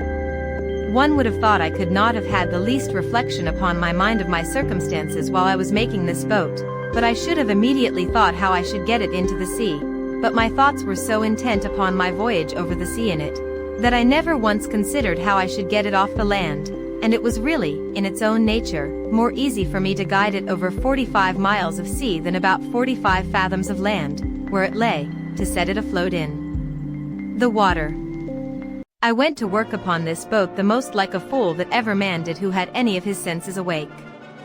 I pleased myself with the design, without determining whether I was ever able to undertake it, not but that the difficulty of launching my boat came often into my head, but I put a stop to my inquiries into it by this foolish answer which I gave myself: let me first make it. I warrant I will find some way or other to get it along when it is done. This was a most preposterous method, but the eagerness of my fancy prevailed, and to work I went. I felled a cedar tree, and I question much whether Solomon ever had such a one for the building of the Temple of Jerusalem. It was 5 feet 10 inches diameter at the lower part next the stump, and 4 feet 11 inches diameter at the end of 22 feet, after which it lessened for a while, and then parted into branches. It was not without infinite labor that I felled this tree. I was 20 days hacking and hewing at it at the bottom. I was 14 more getting the branches and limbs and the vast spreading head cut off, which I hacked and hewed through with axe and hatchet, and inexpressible labor. After this, it cost me a month to shape it and dub it to a proportion, and to something like the bottom of a boat, that it might swim upright as it ought to do. It cost me near 3 months more to clear the inside, and work it out so as to make an exact boat of it. This I did, indeed, without fire, by mere mallet and chisel, and by the dint of hard labor, till I had brought it to be a very handsome periagua, and big enough to have carried 26 men, and consequently big enough to have carried me and all my cargo. When I had gone through this work I was extremely delighted with it. The boat was really much bigger than ever I saw a canoe or periagua, that was made of one tree, in my life. Many a weary stroke it had cost, you may be sure, and had I gotten it into the water, I make no question, but I should have begun the maddest voyage, and the most unlikely to be performed, that ever was undertaken. But all my devices to get it into the water failed me, though they cost me infinite labor too. It lay about 100 yards from the water, and not more, but the first inconvenience was, it was uphill towards the creek. Well, to take away this discouragement, I resolved to dig into the surface of the earth, and so make a declivity. This I began, and it cost me a prodigious deal of pains, but who grudge pains who have their deliverance in view? But when this was worked through, and this difficulty managed, it was still much the same, for I could no more stir the canoe than I could the other boat. Then I measured the distance of ground, and resolved to cut a dock or canal, to bring the water up to the canoe, seeing I could not bring the canoe down to the water. Well, I began this work, and when I began to enter upon it, and calculate how deep it was to be dug, how broad, how the stuff was to be thrown out, I found that, by the number of hands I had, being none but my own, it must have been 10 or 12 years before I could have gone through with it, for the shore lay so high, that at the upper end it must have been at least 20 feet deep, so at length, though with great reluctancy, I gave this attempt over also. This grieved me heartily, and now I saw, though too late, the folly of beginning a work before we count the cost, and before we judge rightly of our own strength to go through with it. In the middle of this work I finished my 4th year in this place, and kept my anniversary with the same devotion, and with as much comfort as ever before, for, by a constant study and serious application to the Word of God, and by the assistance of His grace, I gained a different knowledge from what I had before. I entertained different notions of things. I looked now upon the world as a thing remote, which I had nothing to do with, no expectations from, and, indeed, no desires about. In a word, I had nothing indeed to do with it, nor was ever likely to have, so I thought it looked, as we may perhaps look upon it hereafter, viz. as a place I had lived in, but was come out of it, and well might I say, as Father Abraham to Dives, between me and thee is a great gulf fixed. In the first place, I was removed from all the wickedness of the world here. I had neither the lusts of the flesh, the lusts of the eye, nor the pride of life. I had nothing to covet, for I had all that I was now capable of enjoying. I was lord of the whole manor, or, if I pleased, I might call myself king or emperor over the whole country which I had possession of. There were no rivals. I had no competitor, none to dispute sovereignty or command with me. I might have raised shiploadings of corn, but I had no use for it, so I let as little grow as I thought enough for my occasion. I had tortoise or turtle enough, but now and then one was as much as I could put to any use. I had timber enough to have built a fleet of ships, and I had grapes enough to have made wine, or to have cured into raisins, to have loaded that fleet when it had been built.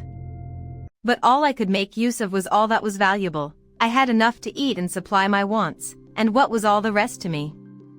If I killed more flesh than I could eat, the dog must eat it, or vermin. If I sowed more corn than I could eat, it must be spoiled. The trees that I cut down were lying to rot on the ground. I could make no more use of them but for fuel, and that I had no occasion for but to dress my food. In a word, the nature and experience of things dictated to me, upon just reflection, that all the good things of this world are no farther good to us than they are for our use, and that, whatever we may heap up to give others, we enjoy just as much as we can use, and no more. The most covetous, griping miser in the world would have been cured of the vice of covetousness if he had been in my case, for I possessed infinitely more than I knew what to do with. I had no room for desire, except it was of things which I had not, and they were but trifles, though, indeed, of great use to me. I had, as I hinted before, a parcel of money, as well gold as silver, about 36 pounds sterling. Alas! There the sorry, useless stuff lay. I had no more manner of business for it, and often thought with myself that I would have given a handful of it for a gross of tobacco pipes, or for a handmill to grind my corn. Nay, I would have given it all for a sixpennyworth of turnip and carrot seed out of England, or for a handful of peas and beans, and a bottle of ink. As it was, I had not the least advantage by it or benefit from it, but there it lay in a drawer, and grew mouldy with the damp of the cave in the wet seasons, and if I had had the drawer full of diamonds, it had been the same case. They had been of no manner of value to me, because of no use. I had now brought my state of life to be much easier in itself than it was at first, and much easier to my mind, as well as to my body. I frequently sat down to meat with thankfulness, and admired the hand of God's providence, which had thus spread my table in the wilderness. I learned to look more upon the bright side of my condition, and less upon the dark side, and to consider what I enjoyed rather than what I wanted, and this gave me sometimes such secret comforts, that I cannot express them, and which I take notice of here, to put those discontented people in mind of it, who cannot enjoy comfortably what God has given them, because they see and covet something that He has not given them. All our discontents about what we want appeared to me to spring from the want of thankfulness for what we have.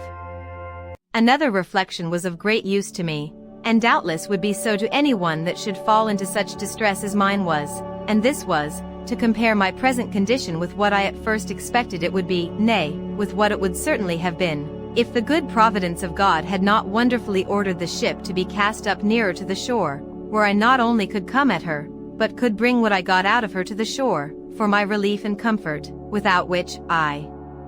had wanted for tools to work, weapons for defense, and gunpowder and shot for getting my food.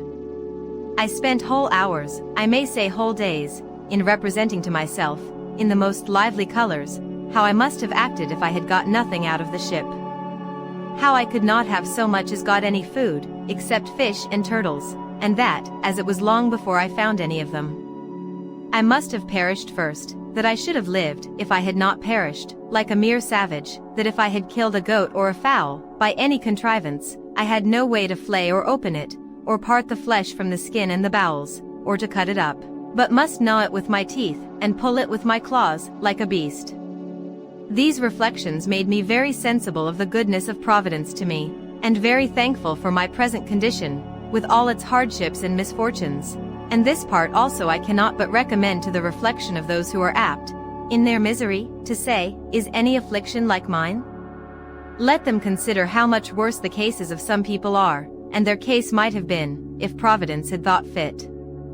I had another reflection, which assisted me also to comfort my mind with hopes, and this was comparing my present situation with what I had deserved, and had therefore reason to expect from the hand of Providence.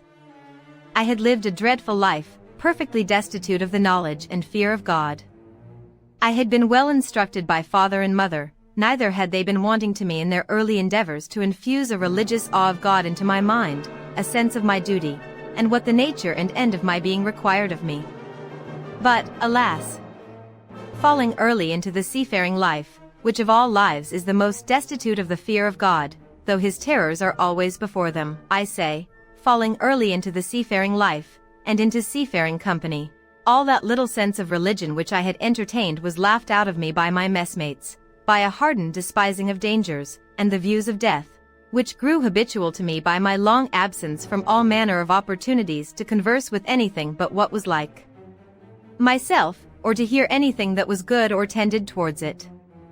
So void was I of everything that was good, or the least sense of what I was, or was to be, that, in the greatest deliverances I enjoyed, such as my escape from Sallee, my being taken up by the Portuguese master of the ship, my being planted so well in the Brazils, my receiving the cargo from England, and the like, I never had once the words "thank God," so much as on my mind, or in my mouth, nor in the greatest distress had I so much as a thought to pray to him, or so much as to say, "Lord, have mercy upon me," no, nor to mention the name of God, unless it was to swear by, and blaspheme it. I had terrible reflections upon my mind for many months, as I have already observed, on account of my wicked and hardened life past, and when I looked about me, and considered what particular providences had attended me since my coming into this place, and how God had dealt bountifully with me, had not only punished me less than my iniquity had deserved, but had so plentifully provided for me, this gave me great hopes that my repentance was accepted, and that God had yet mercy in store for me.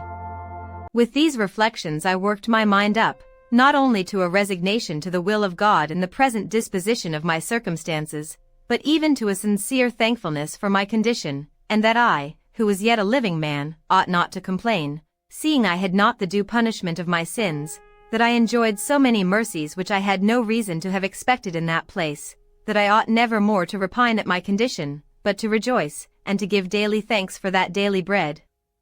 which nothing but a crowd of wonders could have brought, that I ought to consider I had been fed even by a miracle, even as great as that of feeding Elijah by ravens, nay, by a long series of miracles, and that I could hardly have named a place in the uninhabitable part of the world where I could have been cast more to my advantage, a place where, as I had no society, which was my affliction on one hand, so I found no ravenous beasts, no furious wolves or tigers, to threaten my life, no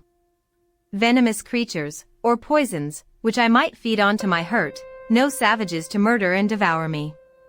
In a word, as my life was a life of sorrow one way, so it was a life of mercy another, and I wanted nothing to make it a life of comfort but to be able to make my sense of God's goodness to me, and care over me in this condition, be my daily consolation. And after I did make a just improvement on these things, I went away, and was no more sad. I had now been here so long that many things which I had brought on shore for my help were either quite gone, or very much wasted and near spent. My ink, as I observed, had been gone some time, all but a very little, which I eked out with water, a little, till it was so pale, it scarce left any appearance of black upon the paper.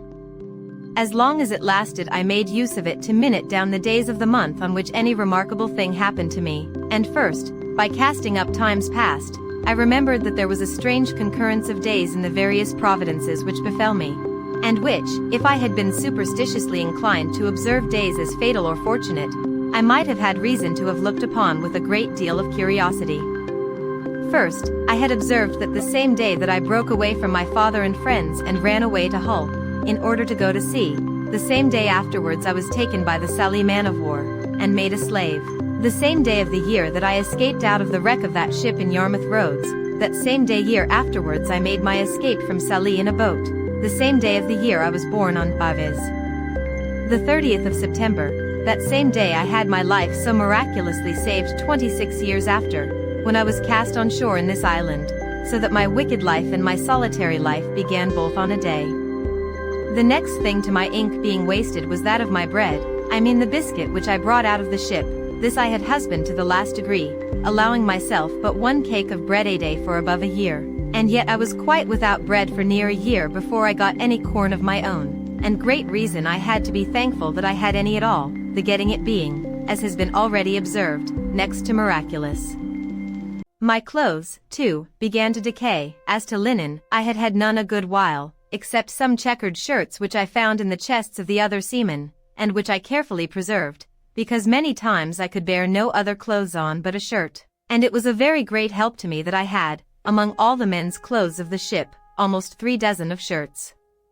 There were also, indeed, several thick watchcoats of the seamen's which were left, but they were too hot to wear, and though it is true that the weather was so violently hot that there was no need of clothes, yet I could not go quite naked, no, though I had been inclined to it, which I was not, nor could I abide the thought of it, though I was alone. The reason why I could not go naked was, I could not bear the heat of the sun so well when quite naked as with some clothes on, nay, the very heat frequently blistered my skin, whereas, with a shirt on, the air itself made some motion, and whistling under the shirt, was twofold cooler than without it. No more could I ever bring myself to go out in the heat of the sun without a cap or a hat. The heat of the sun, beating with such violence as it does in that place, would give me the headache presently, by darting so directly on my head, without a cap or hat on, so that I could not bear it, whereas, if I put on my hat it would presently go away. Upon these views I began to consider about putting the few rags I had, which I called clothes, into some order. I had worn out all the waistcoats I had, and my business was now to try if I could not make jackets out of the great watchcoats which I had by me, and with such other materials as I had, so I set to work, tailoring, or rather, indeed, botching, for I made most piteous work of it.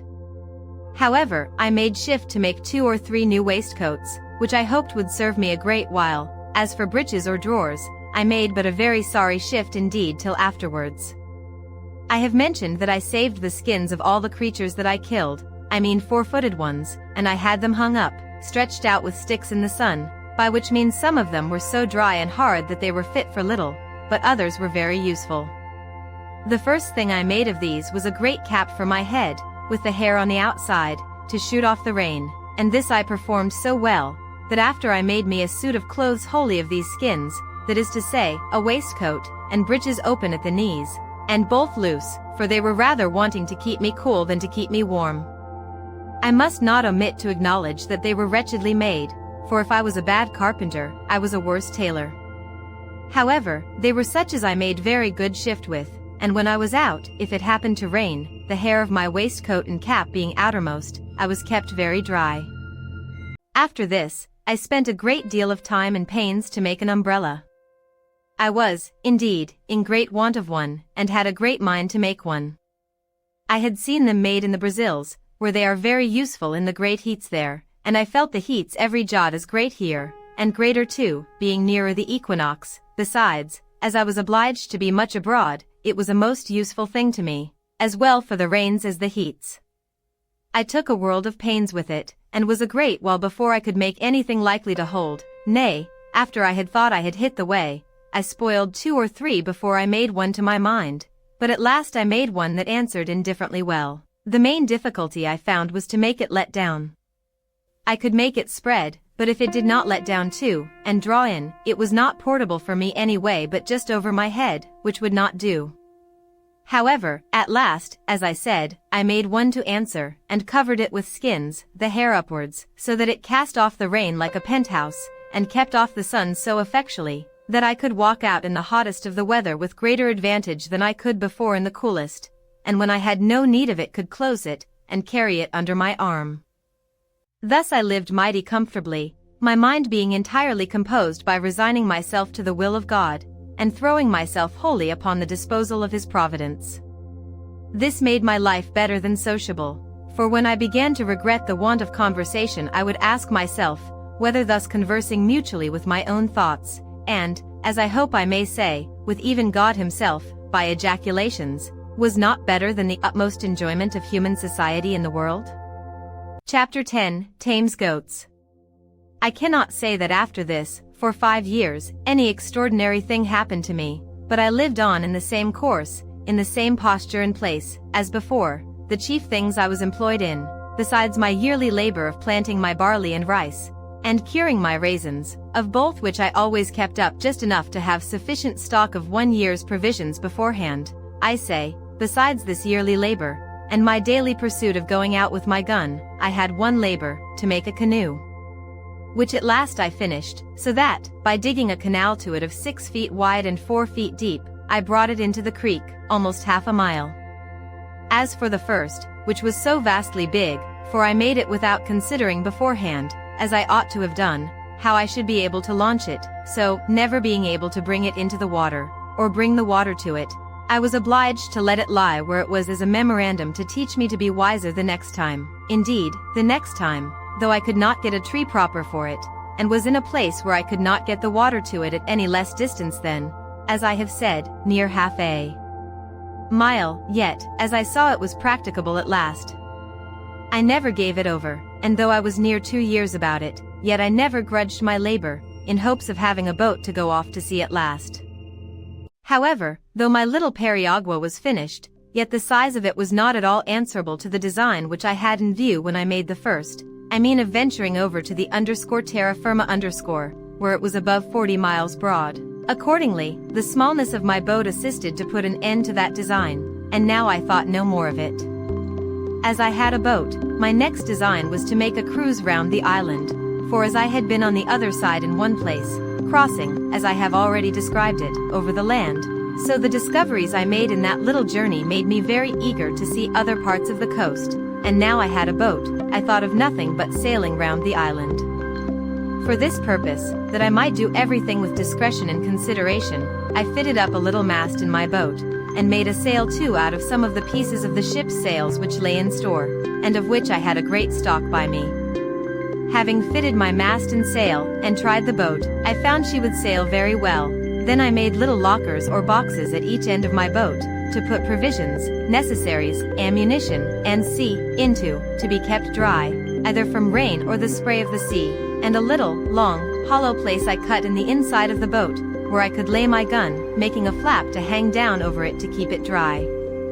I fixed my umbrella also in the step at the stern, like a mast, to stand over my head, and keep the heat of the sun off me, like an awning, and thus I every now and then took a little voyage upon the sea, but never went far out, nor far from the little creek. At last, being eager to view the circumference of my little kingdom, I resolved upon my cruise, and accordingly I victualled my ship for the voyage, putting in 24 of loaves, cakes I should call them, of barley bread, an earthen pot full of parched rice, a food I ate a good deal of, a little bottle of rum, half a goat, and powder and shot for killing more, and 2 large watchcoats, of those which, as I mentioned before, I had saved out of the seamen's chests. These I took, one to lie upon, and the other to cover me in the night. It was the 6th of November, in the 6th year of my reign, or my captivity, which you please, that I set out on this voyage, and I found it much longer than I expected, for though the island itself was not very large, yet when I came to the east side of it, I found a great ledge of rocks lie out about 2 leagues into the sea, some above water, some under it, and beyond that a shoal of sand, lying dry half a league more, so that I was obliged to go a great way out to sea to double the point.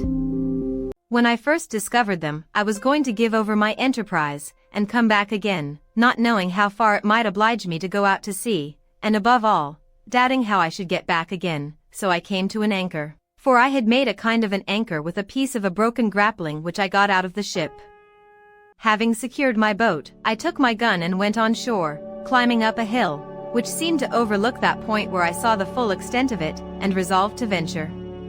In my viewing the sea from that hill where I stood, I perceived a strong, and indeed a most furious current, which ran to the east, and even came close to the point. And I took the more notice of it because I saw there might be some danger that when I came into it I might be carried out to sea by the strength of it, and not be able to make the island again, and indeed, had I not got first upon this hill, I believe it would have been so, for there was the same current on the other side the island, only that it set off at a further distance, and I saw there was a strong eddy under the shore, so I had nothing to do but to get out of the first current, and I should presently be in an eddy. I lay here, however, 2 days, because the wind blowing pretty fresh at ESE, and that being just contrary to the current, made a great breach of the sea upon the point, so that it was not safe for me to keep too close to the shore for the breach, nor to go too far off, because of the stream. The 3rd day, in the morning, the wind having abated overnight, the sea was calm, and I ventured, but I am a warning to all rash and ignorant pilots, for no sooner was I come to the point, when I was not even my boat's length from the shore, but I found myself in a great depth of water, and a current like the sluice of a mill. It carried my boat along with it with such violence that all I could do could not keep her so much as on the edge of it, but I found it hurried me farther and farther out from the eddy, which was on my left hand. There was no wind stirring to help me, and all I could do with my paddles signified nothing, and now I began to give myself over for lost, for as the current was on both sides of the island, I knew in a few leagues' distance they must join again, and then I was irrecoverably gone, nor did I see any possibility of avoiding it, so that I had no prospect before me but of perishing, not by the sea, for that was calm enough, but of starving from hunger. I had, indeed, found a tortoise on the shore, as big almost as I could lift, and had tossed it into the boat, and I had a great jar of fresh water, that is to say, one of my earthen pots, but what was all this to being driven into the vast ocean, where, to be sure, there was no shore, no mainland or island, for 1,000 leagues at least? And now I saw how easy it was for the providence of God to make even the most miserable condition of mankind worse. Now I looked back upon my desolate, solitary island as the most pleasant place in the world, and all the happiness my heart could wish for was to be but there again. I stretched out my hands to it, with eager wishes. "O happy desert," said I shall never see thee more. O miserable creature! Whither am going? Then I reproached myself with my unthankful temper, and that I had repined at my solitary condition, and now what would I give to be on shore there again? Thus, we never see the true state of our condition till it is illustrated to us by its contraries, nor know how to value what we enjoy, but by the want of it. It is scarcely possible to imagine the consternation I was now in, being driven from my beloved island, for so it appeared to me now to be, into the wide ocean, almost 2 leagues, and in the utmost despair of ever recovering it again. However, I worked hard till, indeed, my strength was almost exhausted, and kept my boat as much to the northward, that is, towards the side of the current which the eddy lay on, as possibly I could, when about noon, as the sun passed the meridian, I thought I felt a little breeze of wind in my face, springing up from SSE. This cheered my heart a little, and especially when, in about half an hour more, it blew a pretty gentle gale. By this time I had got at a frightful distance from the island, and had the least cloudy or hazy weather intervened, I had been undone another way, too, for I had no compass on board, and should never have known how to have steered towards the island, if I had but once lost sight of it. But the weather continuing clear, I applied myself to get up my mast again, and spread my sail, standing away to the north as much as possible, to get out of the current. Just as I had set my mast and sail, and the boat began to stretch away, I saw even by the clearness of the water some alteration of the current was near, for where the current was so strong the water was foul, but perceiving the water clear, I found the current abate, and presently I found to the east, at about half a mile, a breach of the sea upon some rocks. These rocks I found caused the current to part again, and as the main stress of it ran away more southerly, leaving the rocks to the northeast, so the other returned by the repulse of the rocks, and made a strong eddy, which ran back again to the northwest, with a very sharp stream. They who know what it is to have a reprieve brought to them upon the ladder, or to be rescued from thieves just going to murder them, or who have been in such extremities, may guess what my present surprise of joy was, and how gladly I put my boat into the stream of this eddy, and the wind also freshening, how gladly I spread my sail to it, running cheerfully before the wind, and with a strong tide or eddy underfoot. This eddy carried me about a league on my way back again, directly towards the island, but about 2 leagues more to the northward than the current which carried me away at first, so that when I came near the island, I found myself open to the northern shore of it, that is to say, the other end of the island, opposite to that which I went out from. When I had made something more than a league of way by the help of this current or eddy, I found it was spent, and served me no further. However, I found that being between 2 great currents, viz. that on the south side, which had hurried me away, and that on the north, which lay about a league on the other side, I say, between these 2, in the wake of the island, I found the water at least still, and running no way, and having still a breeze of wind fair for me, I kept on steering directly for the island, though not making such fresh way as I did before. About 4 o'clock in the evening, being then within a league of the island, I found the point of the rocks which occasioned this disaster stretching out, as is described before, to the southward, and casting off the current more southerly, had, of course, made another eddy to the north, and this I found very strong, but not directly setting the way my course lay, which was due west, but almost full north. However, having a fresh gale, I stretched across this eddy, slanting northwest, and in about an hour came within about a mile of the shore, where, it being smooth water, I soon got to land. When I was on shore, I fell on my knees and gave God thanks for my deliverance, resolving to lay aside all thoughts of my deliverance by my boat, and refreshing myself with such things as I had, I brought my boat close to the shore, in a little cove that I had spied under some trees, and laid me down to sleep, being quite spent with the labor and fatigue of the voyage. I was now at a great loss which way to get home with my boat. I had run so much hazard, and knew too much of the case, to think of attempting it by the way I went out, and what might be at the other side, I mean the west side, I knew not, nor had I any mind to run any more ventures. So I resolved on the next morning to make my way westward along the shore, and to see if there was no creek where I might lay up my frigate in safety, so as to have her again if I wanted her. In about 3 miles or thereabouts, coasting the shore, I came to a very good inlet or bay, about a mile over, which narrowed till it came to a very little rivulet or brook, where I found a very convenient harbor for my boat, and where she lay as if she had been in a little dock made on purpose for her. Here I put in, and having stowed my boat very safe, I went on shore to look about me, and see where I was. I soon found I had but a little passed by the place where I had been before, when I traveled on foot to that shore, so taking nothing out of my boat but my gun and umbrella, for it was exceedingly hot, I began my march. The way was comfortable enough after such a voyage as I had been upon, and I reached my old bower in the evening, where I found everything standing as I left it, for I always kept it in good order, being, as I said before, my country house. I got over the fence, and laid me down in the shade to rest my limbs, for I was very weary, and fell asleep. But judge you, if you can, that read my story, what a surprise I must be in when I was awaked out of my sleep by a voice calling me by my name several times, Robin, Robin. Robin Crusoe, poor Robin Crusoe. Where are you, Robin Crusoe? Where are you? Where have you been? I was so dead asleep at first, being fatigued with rowing, or part of the day, and with walking the latter part, that I did not wake thoroughly, but dozing thought I dreamed that somebody spoke to me, but as the voice continued to repeat, Robin Crusoe, Robin Crusoe, at last I began to wake more perfectly, and was at first dreadfully frightened, and started up in the utmost consternation, but no sooner were my eyes open, but I saw my Pole sitting on the top of the hedge, and immediately knew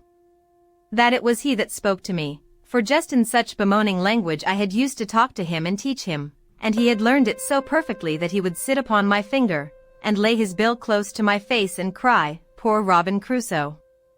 Where are you? Where have you been?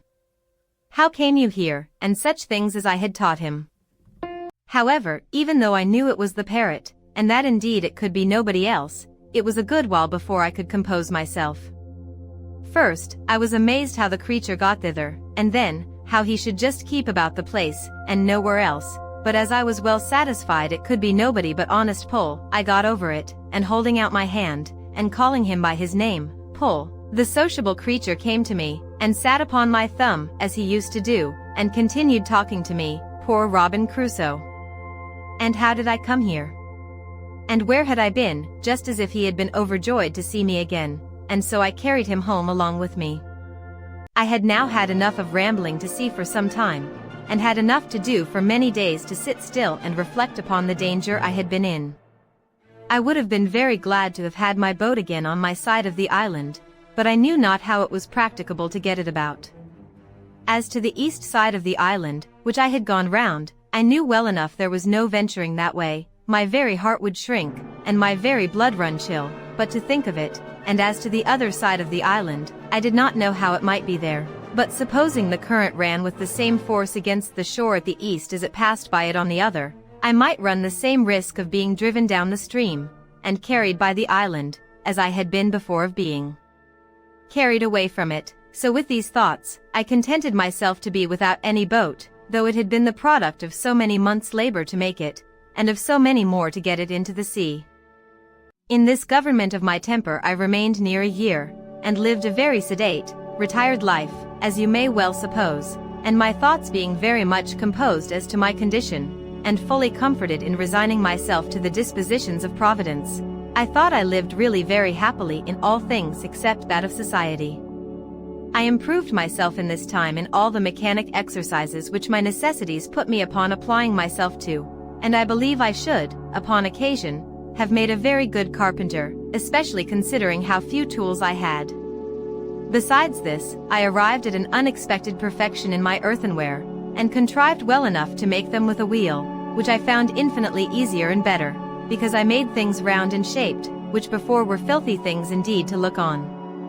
But I think I was never more vain of my own performance, or more joyful for anything I found out, than for my being able to make a tobacco pipe, and though it was a very ugly, clumsy thing when it was done, and only burned red, like other earthenware, yet as it was hard and firm and would draw the smoke, I was exceedingly comforted with it, for I had been always used to smoke, and there were pipes in the ship, but I forgot them at first, not thinking there was tobacco in the island, and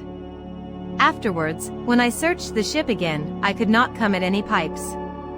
In my wickerware also I improved much, and made abundance of necessary baskets, as well as my invention showed me, though not very handsome, yet they were such as were very handy and convenient for laying things up in, or fetching things home. For example, if I killed a goat abroad, I could hang it up in a tree, flay it, dress it, and cut it in pieces, and bring it home in a basket, and the like by a turtle. I could cut it up, take out the eggs and a piece or two of the flesh, which was enough for me, and bring them home in a basket, and leave the rest behind me. Also, large deep baskets were the receivers of my corn, which I always rubbed out as soon as it was dry and cured, and kept it in great baskets. I began now to perceive my powder abated considerably. This was a want which it was impossible for me to supply, and I began seriously to consider what I must do when I should have no more powder, that is to say, how I should kill any goats. I had, as is observed in the 3rd year of my being here, kept a young kid, and bred her up tame, and I was in hopes of getting a he-goat, but I could not by any means bring it to pass, till my kid grew an old goat, and as I could never find in my heart to kill her, she died at last of mere age. But being now in the 11th year of my residence, and, as I have said, my ammunition growing low, I set myself to study some art to trap and snare the goats, to see whether I could not catch some of them alive, and particularly I wanted a she-goat great with young. For this purpose I made snares to hamper them, and I do believe they were more than once taken in them, but my tackle was not good, for I had no wire, and I always found them broken and my bait devoured. At length I resolved to try a pitfall, so I dug several large pits in the earth, in places where I had observed the goats used to feed, and over those pits I placed hurdles of my own making too, with a great weight upon them, and several times I put ears of barley and dry rice without setting the trap, and I could easily perceive that the goats had gone in and eaten up the corn, for I could see the marks of their feet. At length I set 3 traps in one night, and going the next morning I found them, all standing, and yet the bait eaten and gone. This was very discouraging. However, I altered my traps, and not to trouble you with particulars, going one morning to see my traps, I found in one of them a large old he-goat, and in one of the others 3 kids, a male and 2 females. As to the old one, I knew not what to do with him. He was so fierce I durst not go into the pit to him, that is to say, to bring him away alive, which was what I wanted. I could have killed him, but that was not my business, nor would it answer my end, so I even let him out, and he ran away as if he had been frightened out of his wits. But I did not then know what I afterwards learned, that hunger will tame a lion. If I had let him stay 3 or 4 days without food, and then have carried him some water to drink and then a little corn, he would have been as tame as one of the kids, for they are mighty sagacious, tractable creatures, where they are well used. However, for the present I let him go, knowing no better at that time. Then I went to the 3 kids, and taking them one by one, I tied them with strings together, and with some difficulty brought them all home. It was a good while before they would feed, but throwing them some sweet corn, it tempted them, and they began to be tame. And now I found that if I expected to supply myself with goat's flesh, when I had no powder or shot left, breeding some up tame was my only way, when, perhaps, I might have them about my house like a flock of sheep. But then it occurred to me that I must keep the tame from the wild, or else they would always run wild when they grew up, and the only way for this was to have some enclosed piece of ground, well fenced either with hedge or pale, to keep them in so effectually, that those within might not break out, or those without break in. This was a great undertaking for one pair of hands, yet, as I saw there was an absolute necessity for doing it, my first work was to find out a proper piece of ground, where there was likely to be herbage for them to eat, water for them to drink, and cover to keep them from the sun. Those who understand such enclosures will think I had very little contrivance when I pitched upon a place very proper for all these. Being a plain, open piece of meadowland, or savanna, as our people call it in the western colonies, which had 2 or 3 little drills of fresh water in it, and at one end was very woody, I say, they will smile at my forecast, when I shall tell them I began by enclosing this piece of ground in such a manner that my hedge or pale must have been at least 2 miles about. Nor was the madness of it so great as to the compass, for if it was 10 miles about, I was like to have time enough to do it in, but I did not consider that my goats would be as wild in so much compass as if they had had the whole island, and I should have so much room to chase them in that I should never catch them. My hedge was begun and carried on, I believe, about 50 yards when this thought occurred to me, so I presently stopped short, and, for the beginning, I resolved to enclose a piece of about 150 yards in length, and 100 yards in breadth, which, as it would maintain as many as I should have in any reasonable time, so, as my stock increased, I could add more ground to my enclosure. This was acting with some prudence, and I went to work with courage. I was about 3 months hedging in the first piece, and, till I had done it, I tethered the 3 kids in the best part of it, and used them to feed as near me as possible, to make them familiar, and very often I would go and carry them some ears of barley, or a handful of rice, and feed them out of my hand, so that after my enclosure was finished and I let them loose, they would follow me up and down, leading after me for a handful of corn. This answered my end, and in about a year and a half I had a flock of about 12 goats, kids and all, and in 2 years more I had 43, besides several that I took and killed for my food. After that, I enclosed 5 several pieces of ground to feed them in, with little pens to drive them to take them as I wanted, and gates out of one piece of ground into another. But this was not all, for now I not only had goat's flesh to feed on when I pleased, but milk too, a thing which, indeed, in the beginning, I did not so much as think of, and which, when it came into my thoughts, was really an agreeable surprise, for now I set up my dairy, and had sometimes a gallon or 2 of milk in a day.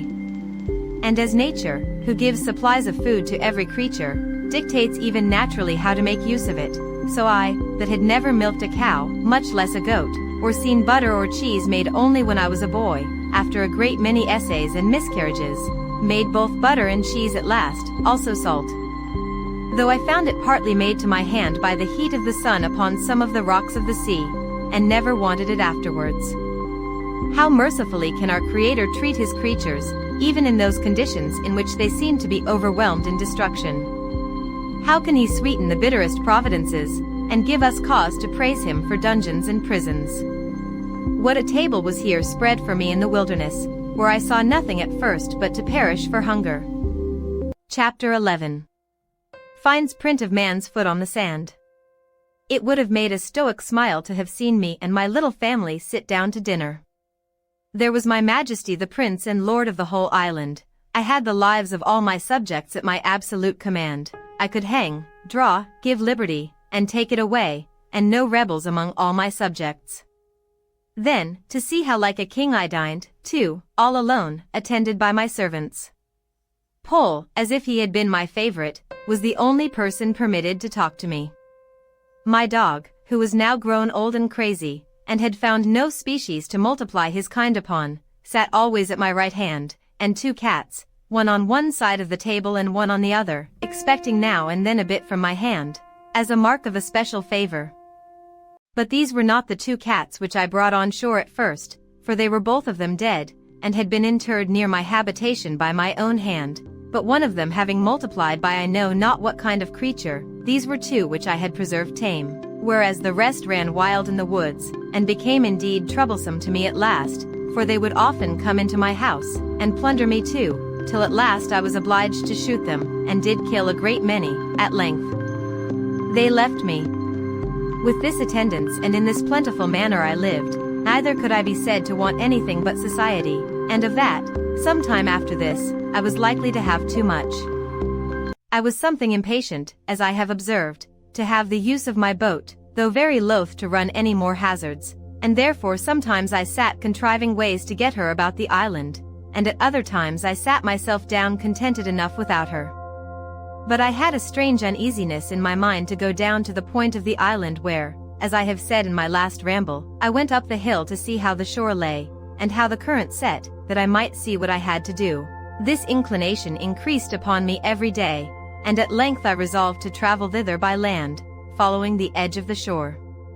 I did so, but had anyone in England met such a man as I was, it must either have frightened him, or raised a great deal of laughter, and as I frequently stood still to look at myself, I could not but smile at the notion of my traveling through Yorkshire with such an equipage, and in such a dress. Be pleased to take a sketch of my figure, as follows. I had a great high shapeless cap, made of a goat's skin, with a flap hanging down behind, as well to keep the sun from me as to shoot the rain off from running into my neck, nothing being so hurtful in these climates as the rain upon the flesh under the clothes. I had a short jacket of goat's skin, the skirts coming down to about the middle of the thighs, and a pair of open-kneed breeches of the same. The breeches were made of the skin of an old he-goat, whose hair hung down such a length on either side that, like pantaloons, it reached to the middle of my legs. Stockings and shoes I had none, but had made me a pair of somethings, I scarce knew what to call them, like buskins, to flap over my legs, and lace on either side like spatterdashes, but of a most barbarous shape, as indeed were all the rest of my clothes. I had on a broad belt of goat's skin dried, which I drew together with 2 thongs of the same instead of buckles, and in a kind of a frog on either side of this, instead of a sword and dagger, hung a little saw and a hatchet, one on one side and one on the other. I had another belt not so broad, and fastened in the same manner, which hung over my shoulder, and at the end of it, under my left arm, hung 2 pouches, both made of goat's skin too, in one of which hung my powder, in the other my shot. At my back I carried my basket, and on my shoulder my gun, and over my head a great clumsy, ugly, goatskin umbrella, but which, after all, was the most necessary thing I had about me next to my gun. As for my face, the color of it was really not so mulatto-like as one might expect from a man not at all careful of it, and living within 9 or 10 degrees of the equinox. My beard I had once suffered to grow till it was about 1/4 of a yard long, but as I had both scissors and razors sufficient, I had cut it pretty short, except what grew on my upper lip, which I had trimmed into a large pair of Mahometan whiskers, such as I had seen worn by some Turks at Sallee, for the Moors did not wear such, though the Turks did. Of these mustachios, or whiskers, I will not say they were long enough to hang my hat upon them, but they were of a length and shape monstrous enough, and such as in England would have passed for frightful. But all this is by the by, for as to my figure, I had so few to observe me that it was of no manner of consequence, so I say no more of that. In this kind of dress I went my new journey, and was out 5 or 6 days. I traveled first along the seashore, directly to the place where I first brought my boat to an anchor to get upon the rocks, and having no boat now to take care of, I went over the land a nearer way to the same height that I was upon before, when, looking forward to the points of the rocks which lay out, and which I was obliged to double with my boat, as is said above, I was surprised to see the sea all smooth and quiet, no rippling, no motion, no current, any more there than in other places. I was at a strange loss to understand this, and resolved to spend some time in the observing it, to see if nothing from the sets of the tide had occasioned it, but I was presently convinced how it was that the tide of ebb setting from the west, and joining with the current of waters from some great river on the shore, must be the occasion of this current, and that, according as the wind blew more forcibly from the west or from the north, this current came nearer or went farther from the shore, for, waiting thereabouts till evening, I went up to the rock again, and then the tide of ebb being made, I plainly saw the current again as before, only that it ran farther off, being near half a league from the shore, whereas in my case it set close upon the shore, and hurried me and my canoe along with it, which at another time it would not have done. This observation convinced me that I had nothing to do but to observe the ebbing and the flowing of the tide, and I might very easily bring my boat about the island again, but when I began to think of putting it in practice, I had such terror upon my spirits at the remembrance of the danger I had been in, that I could not think of it again with any patience, but, on the contrary, I took up another resolution, which was more safe, though more laborious, and this was, that I would build, or rather, make me another periagua or canoe, and so have one for one side of the island, and one for the other. You are to understand that now I had, as I may call it, 2 plantations in the island, one my little fortification or tent, with the wall about it, under the rock, with the cave behind me, which by this time I had enlarged into several apartments or caves, one within another. One of these, which was the driest and largest, and had a door out beyond my wall or fortification, that is to say, beyond where my wall joined to the rock, was all filled up with the large earthen pots of which I have given an account, and with 14 or 15 great baskets, which would hold 5 or 6 bushels each, where I laid up my stores of provisions, especially my corn, some in the ear, cut off short from the straw, and the other rubbed out with my hand. As for my wall, made, as before, with long stakes or piles, those piles grew all like trees, and were by this time grown so big, and spread so very much, that there was not the least appearance, to any one's view, of any habitation behind them.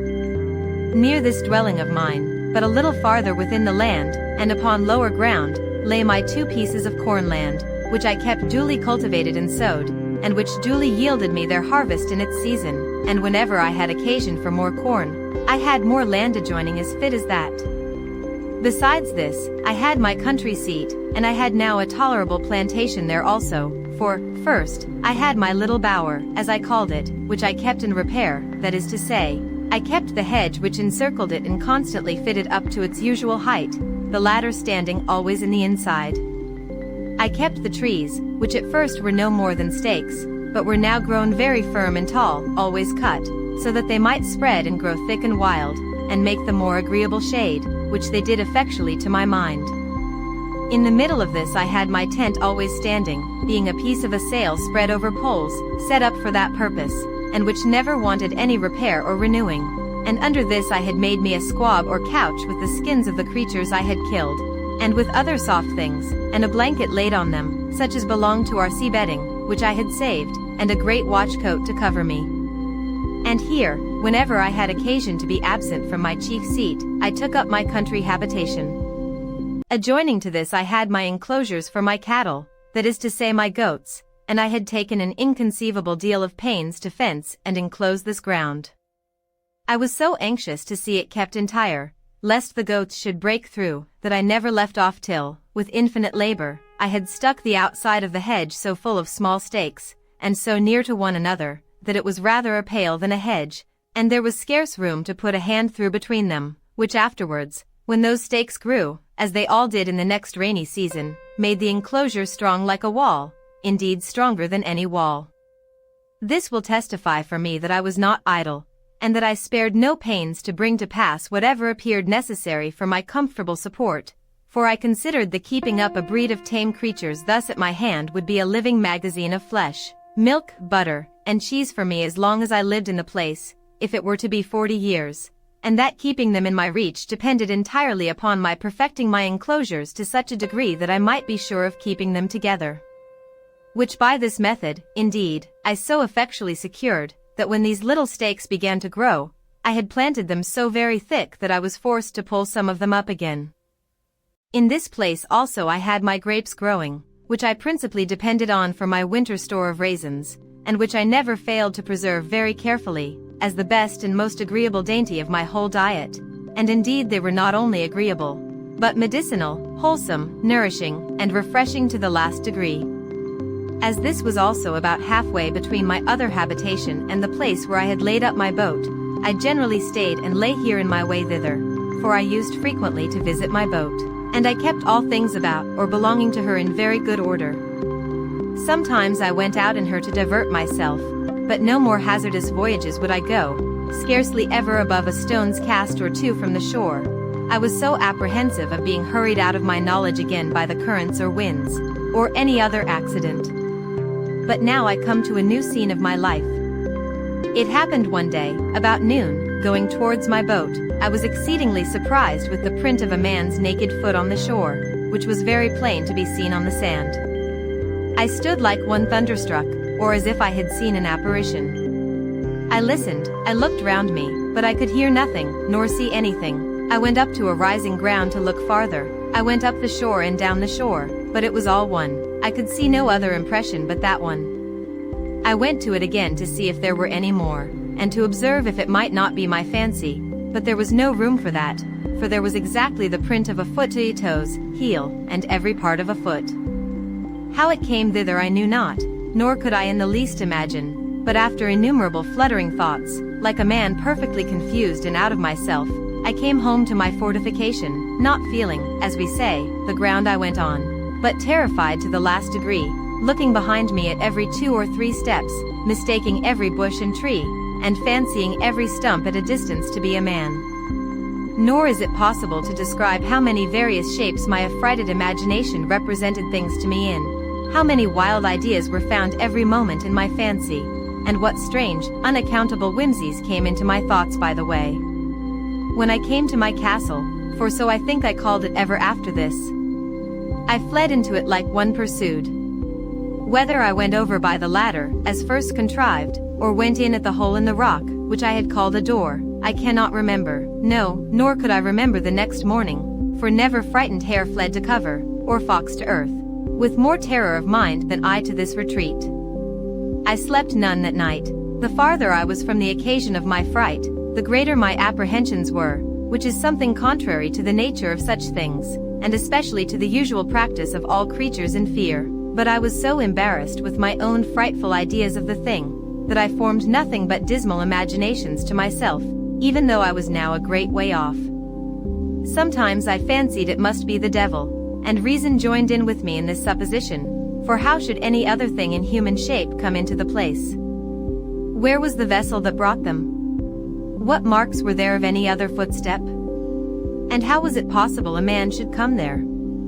But then, to think that Satan should take human shape upon him in such a place, where there could be no manner of occasion for it, but to leave the print of his foot behind him, and that even for no purpose too, for he could not be sure I should see it, this was an amusement the other way. I considered that the devil might have found out abundance of other ways to have terrified me than this of the single print of a foot, that as I lived quite on the other side of the island, he would never have been so simple as to leave a mark in a place where it was 10,000 to 1 whether I should ever see it or not, and in the sand too, which the first surge of the sea, upon a high wind, would have defaced entirely. All this seemed inconsistent with the thing itself and with all the notions we usually entertain of the subtlety of the devil. Abundance of such things as these assisted to argue me out of all apprehensions of its being the devil, and I presently concluded then that it must be some more dangerous creature, viz. that it must be some of the savages of the mainland opposite who had wandered out to sea in their canoes, and either driven by the currents or by contrary winds, had made the island, and had been on shore, but were gone away again to sea, being as loath, perhaps, to have stayed in this desolate island as I would have been to have had them. While these reflections were rolling in my mind, I was very thankful in my thoughts that I was so happy as not to be thereabouts at that time, or that they did not see my boat, by which they would have concluded that some inhabitants had been in the place, and perhaps have searched farther for me. Then terrible thoughts racked my imagination about their having found out my boat, and that there were people here, and that, if so, I should certainly have them come again in greater numbers and devour me, that if it should happen that they should not find me, yet they would find my enclosure, destroy all my corn, and carry away all my flock of tame goats, and I should perish at last for mere want. Thus my fear banished all my religious hope, all that former confidence in God, which was founded upon such wonderful experience as I had had of his goodness, as if he that had fed me by miracle hitherto could not preserve, by his power, the provision which he had made for me by his goodness. I reproached myself with my laziness, that would not sow any more corn 1 year than would just serve me till the next season, as if no accident could intervene to prevent my enjoying the crop that was upon the ground, and this I thought so just a reproof, that I resolved for the future to have 2 or 3 years' corn beforehand, so that, whatever might come, I might not perish for want of bread. How strange a checker-work of Providence is the life of man! And by what secret different springs are the affections hurried about, as different circumstances present. Today we love what tomorrow we hate, today we seek what tomorrow we shun, today we desire what tomorrow we fear, nay, even tremble at the apprehensions of. This was exemplified in me, at this time, in the most lively manner imaginable, For I, whose only affliction was that I seemed banished from human society, that I was alone, circumscribed by the boundless ocean, cut off from mankind, and condemned to what I call silent life, that I was as one whom heaven thought not worthy to be numbered among the living, or to appear among the rest of his creatures, that to have seen one of my own species would have seemed to me a raising me from death to life. And the greatest blessing that heaven itself, next to the supreme blessing of salvation, could bestow, I say, that I should now tremble at the very apprehensions of seeing a man, and was ready to sink into the ground at but the shadow or silent appearance of a man having set his foot in the island. Such is the uneven state of human life, and it afforded me a great many curious speculations afterwards, when I had a little recovered my first surprise.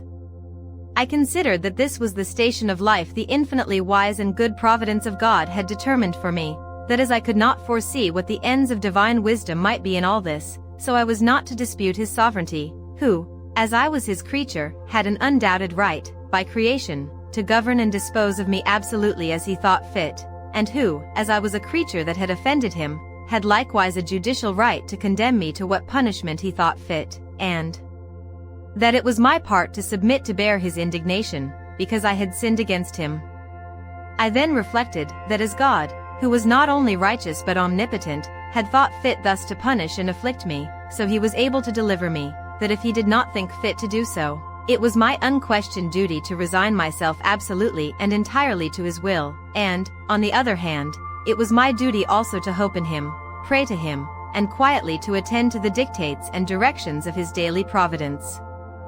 These thoughts took me up many hours, days, nay, I may say weeks and months, and one particular effect of my cogitations on this occasion I cannot omit.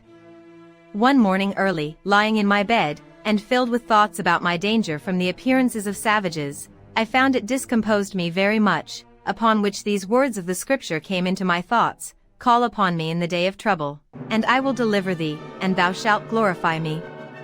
Upon this, rising cheerfully out of my bed, my heart was not only comforted, but I was guided and encouraged to pray earnestly to God for deliverance. When I had done praying, I took up my Bible, and opening it to read, the first words that presented to me were, "Wait on the Lord, and be of good cheer, and he shall strengthen thy heart." Wait, I say, on the Lord. It is impossible to express the comfort this gave me. In answer, I thankfully laid down the book, and was no more sad, at least on that occasion. In the middle of these cogitations, apprehensions, and reflections, it came into my thoughts one day that all this might be a mere chimera of my own, and that this foot might be the print of my own foot. When I came on shore from my boat, this cheered me up a little, too, and I began to persuade myself it was all a delusion, that it was nothing else but my own foot, and why might I not come that way from the boat, as well as I was going that way to the boat? Again, I considered also that I could by no means tell for certain where I had trod, and where I had not, and that if, at last, this was only the print of my own foot. I had played the part of those fools who try to make stories of specters and apparitions, and then are frightened at them more than anybody. Now I began to take courage, and to peep abroad again, for I had not stirred out of my castle for 3 days and nights, so that I began to starve for provisions, for I had little or nothing within doors but some barley cakes and water. Then I knew that my goats wanted to be milked too, which usually was my evening diversion, and the poor creatures were in great pain and inconvenience for want of it, and, indeed, it almost spoiled some of them, and almost dried up their milk.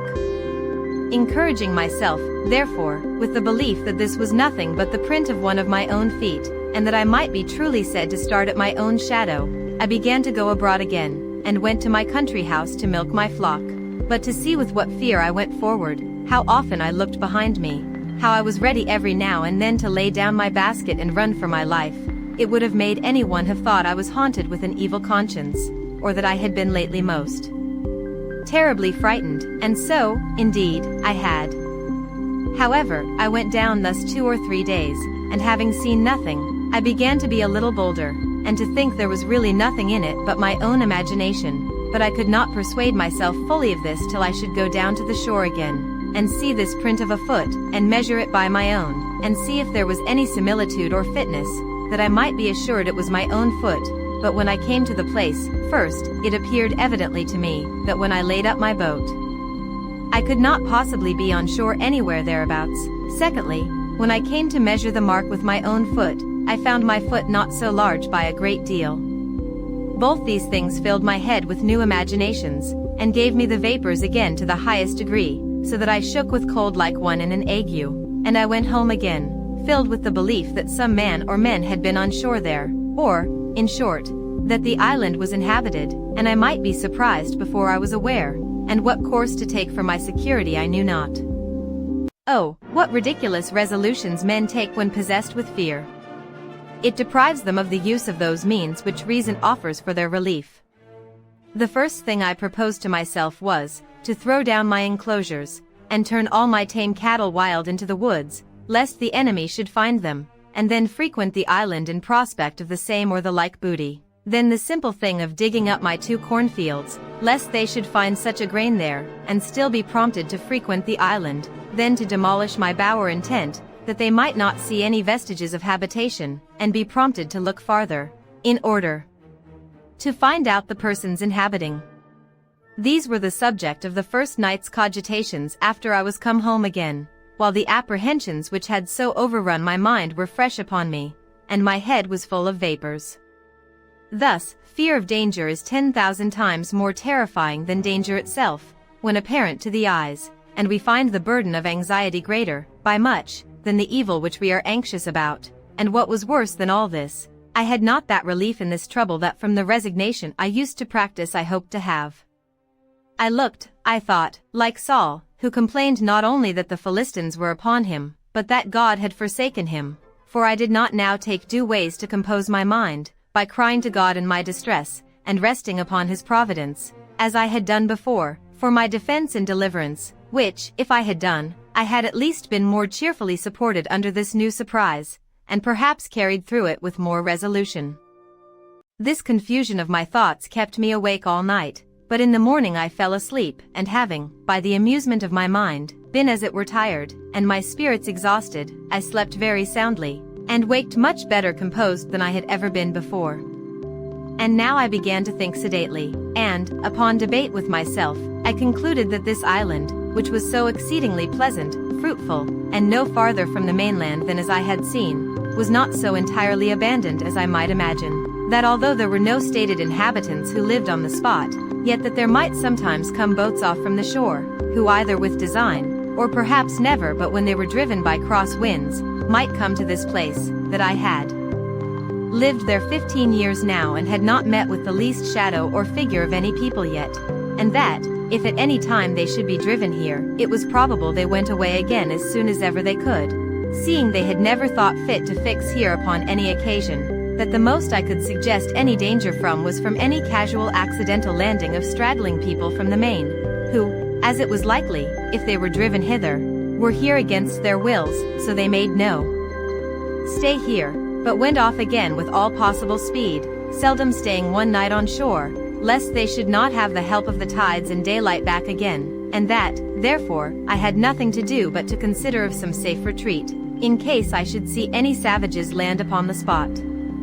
Now, I began sorely to repent that I had dug my cave so large as to bring a door through again, which door, as I said, came out beyond where my fortification joined to the rock. Upon maturely considering this, therefore, I resolved to draw me a second fortification, in the manner of a semicircle, at a distance from my wall, just where I had planted a double row of trees about 12 years before, of which I made mention, these trees having been planted so thick before, they wanted but few piles to be driven between them, that they might be thicker and stronger, and my wall would be soon finished. So that I had now a double wall, and my outer wall was thickened with pieces of timber, old cables, and everything I could think of, to make it strong, having in it 7 little holes, about as big as I might put my arm out at. In the inside of this I thickened my wall to about 10 feet thick with continually bringing earth out of my cave, and laying it at the foot of the wall, and walking upon it, and through the 7 holes I contrived to plant the muskets, of which I took notice that I had got 7 on shore out of the ship. These I planted like my cannon, and fitted them into frames, that held them like a carriage, so that I could fire all the 7 guns in 2 minutes' time. This wall I was many a weary month in finishing, and yet never thought myself safe till it was done. When this was done I stuck all the ground without my wall, for a great length every way, as full with stakes or sticks of the osier-like wood, which I found so apt to grow, as they could well stand, insomuch that I believe I might set in near 20,000 of them, leaving a pretty large space between them and my wall, that I might have room to see an enemy, and they might have no shelter from the young trees, if they attempted to approach my outer wall. Thus in 2 years' time I had a thick grove, and in 5 or 6 years' time I had a wood before my dwelling, growing so monstrously thick and strong that it was indeed perfectly impassable, and no men, of what kind soever, could ever imagine that there was anything beyond it, much less a habitation.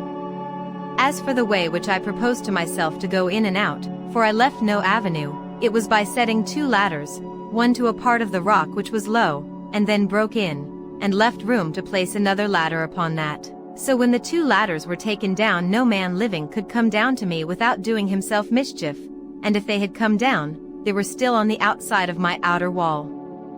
Thus I took all the measures human prudence could suggest for my own preservation, and it will be seen at length that they were not altogether without just reason, though I foresaw nothing at that time more than my mere fear suggested to me. Chapter 12. A Cave Retreat. While this was doing, I was not altogether careless of my other affairs, for I had a great concern upon me for my little herd of goats. They were not only a ready supply to me on every occasion, and began to be sufficient for me, without the expense of powder and shot, but also without the fatigue of hunting after the wild ones, and I was loath to lose the advantage of them, and to have them all to nurse up over again.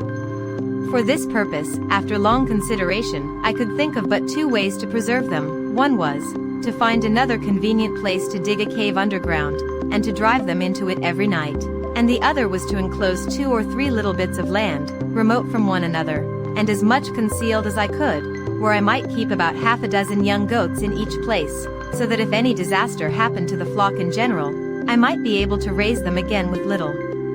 trouble and time, and this, though it would require a good deal of time and labor, I thought was the most rational design. Accordingly, I spent some time to find out the most retired parts of the island, and I pitched upon one, which was as private, indeed, as my heart could wish. It was a little damp piece of ground in the middle of the hollow and thick woods, where, as is observed, I almost lost myself once before, endeavoring to come back that way from the eastern part of the island. Here I found a clear piece of land, near 3 acres, so surrounded with woods that it was almost an enclosure by nature. At least, it did not want near so much labor to make it so as the other piece of ground I had worked so hard at. I immediately went to work with this piece of ground, and in less than a month's time I had so fenced it round that my flock, or herd, call it which you please, which were not so wild now as at first they might be supposed to be, were well enough secured in it. So, without any further delay, I removed 10 young she-goats and 2 he-goats to this piece, and when they were there I continued to perfect the fence till I had made it as secure as the other, which, however, I did at more leisure, and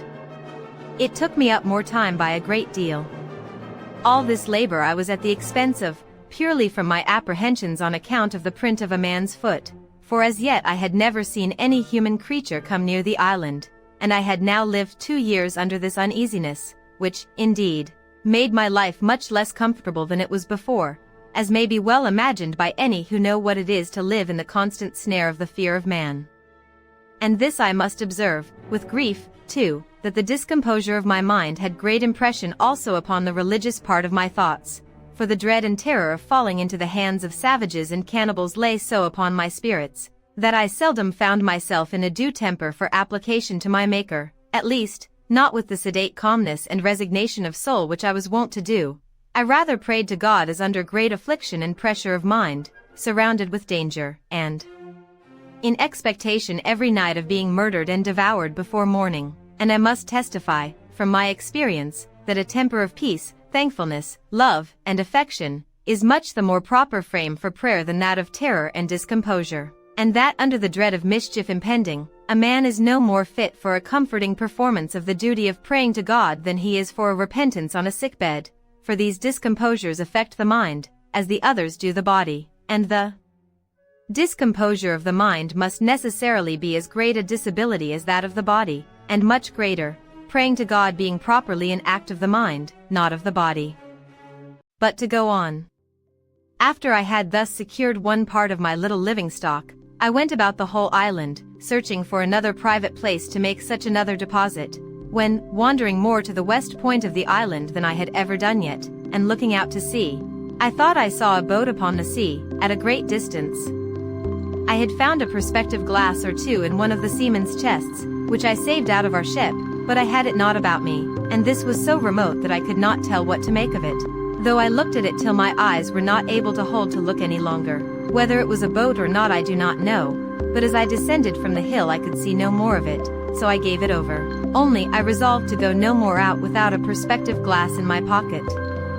When I was come down the hill to the end of the island, where, indeed, I had never been before, I was presently convinced that the seeing the print of a man's foot was not such a strange thing in the island as I imagined, and but that it was a special providence that I was cast upon the side of the island where the savages never came. I should easily have known that nothing was more frequent than for the canoes from the main, when they happened to be a little too far out at sea, to shoot over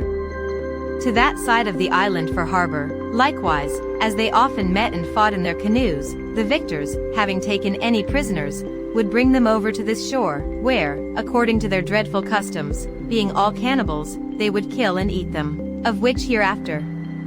When I was come down the hill to the shore, as I said above, being the SW point of the island, I was perfectly confounded and amazed. Nor is it possible for me to express the horror of my mind at seeing the shore spread with skulls, hands, feet, and other bones of human bodies, and particularly I observed a place where there had been a fire made, and a circle dug in the earth, like a cockpit, where I supposed the savage wretches had sat down to their human feastings upon the bodies of their fellow creatures. I was so astonished with the sight of these things, that I entertained no notions of any danger to myself from it for a long while. All my apprehensions were buried in the thoughts of such a pitch of inhuman, hellish brutality, and the horror of the degeneracy of human nature, which, though I had heard of it often, yet I never had so near a view of before. In short, I turned away my face from the horrid spectacle, my stomach grew sick, and I was just at the point of fainting, when nature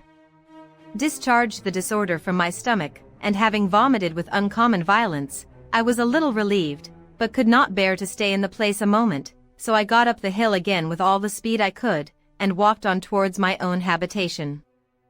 When I came a little out of that part of the island I stood still a while, as amazed, and then, recovering myself, I looked up with the utmost affection of my soul, and, with a flood of tears in my eyes, gave God thanks, that had cast my first lot in a part of the world where I was distinguished from such dreadful creatures as these, and that, though I had esteemed my present condition very miserable, had yet given me so many comforts in it that I had still more to give thanks for than to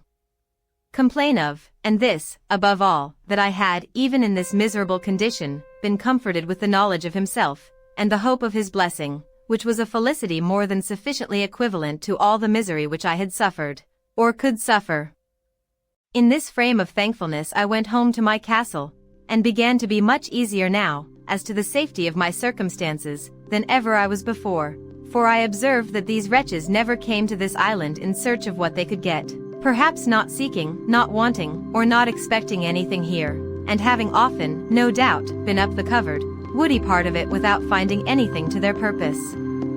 I knew I had been here now almost 18 years, and never saw the least footsteps of human creature there before, and I might be 18 years more as entirely concealed as I was now, if I did not discover myself to them, which I had no manner of occasion to do, it being my only business to keep myself entirely concealed where I was, unless I found a better sort of creatures than cannibals to make myself known to. Yet I entertained such an abhorrence of the savage wretches that I have been speaking of, and of the wretched, inhuman custom of their devouring and eating one another up, that I continued pensive and sad, and kept close within my own circle for almost 2 years after this. When I say my own circle, I mean by it my 3 plantations, viz.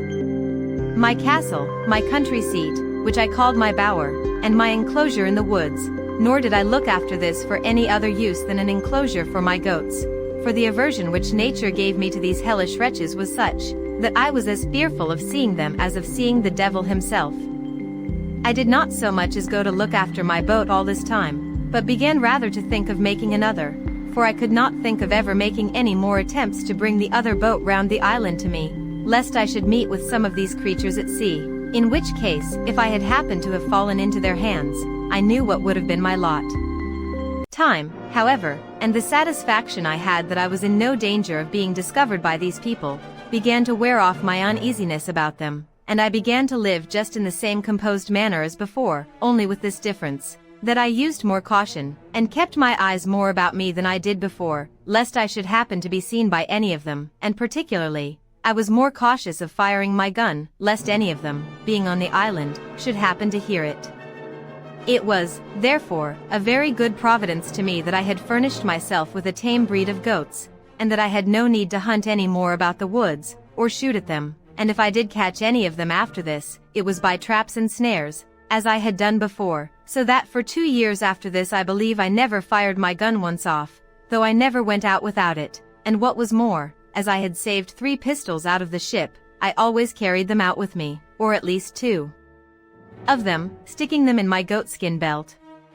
I also furbished up one of the great cutlasses that I had out of the ship, and made me a belt to hang it on also, so that I was now a most formidable fellow to look at when I went abroad. If you add to the former description of myself the particular of 2 pistols, and a broadsword hanging at my side in a belt, but without a scabbard. Things going on thus, as I have said, for some time, I seemed, accepting these cautions, to be reduced to my former calm, sedate way of living.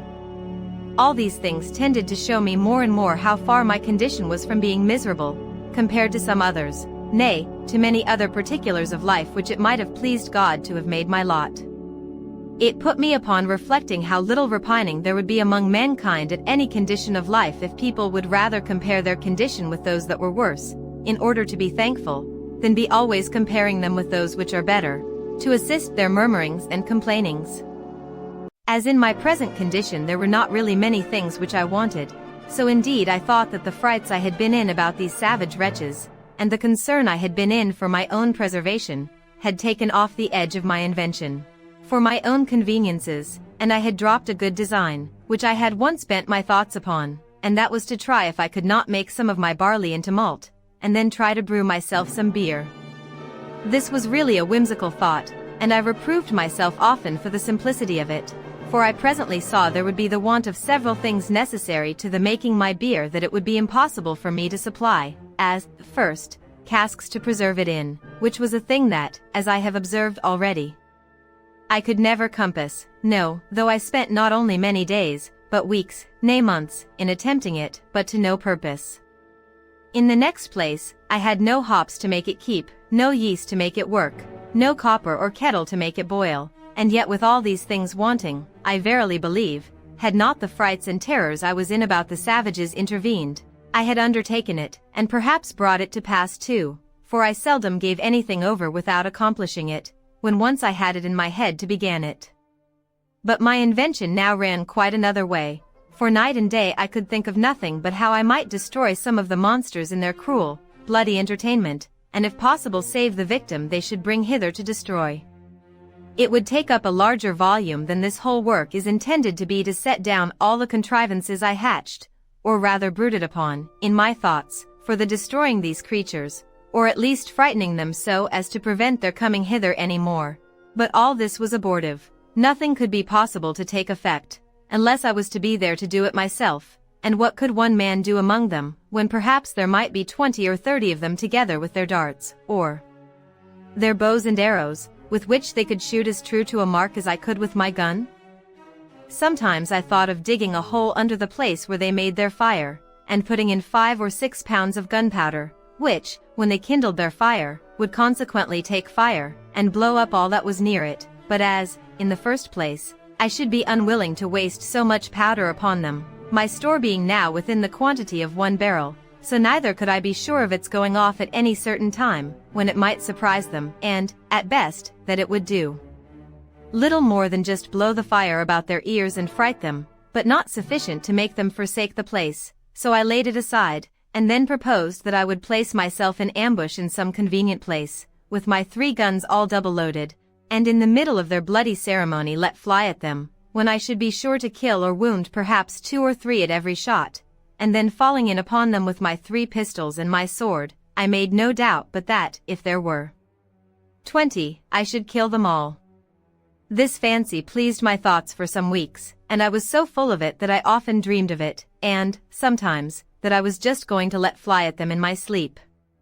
I went so far with it in my imagination that I employed myself several days to find out proper places to put myself in ambuscade, as I said, to watch for them, and I went frequently to the place itself, which was now grown more familiar to me. But while my mind was thus filled with thoughts of revenge and a bloody putting 20 or 30 of them to the sword, as I may call it, the horror I had at the place, and at the signals of the barbarous wretches devouring one another, abetted my malice.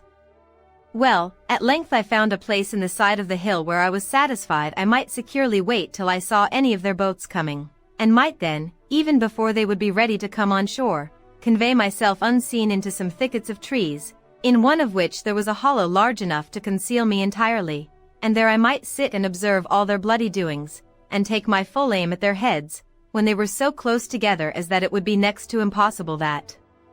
I should miss my shot, or that I could fail wounding 3 or 4 of them at the first shot. In this place, then, I resolved to fulfill my design, and accordingly I prepared 2 muskets and my ordinary fowling piece. The 2 muskets I loaded with a brace of slugs each, and 4 or 5 smaller bullets, about the size of pistol bullets, and the fowling piece I loaded with near a handful of swanshot of the largest size. I also loaded my pistols with about 4 bullets each, and, in this posture, well provided with ammunition for a second and third charge, I prepared myself for my expedition.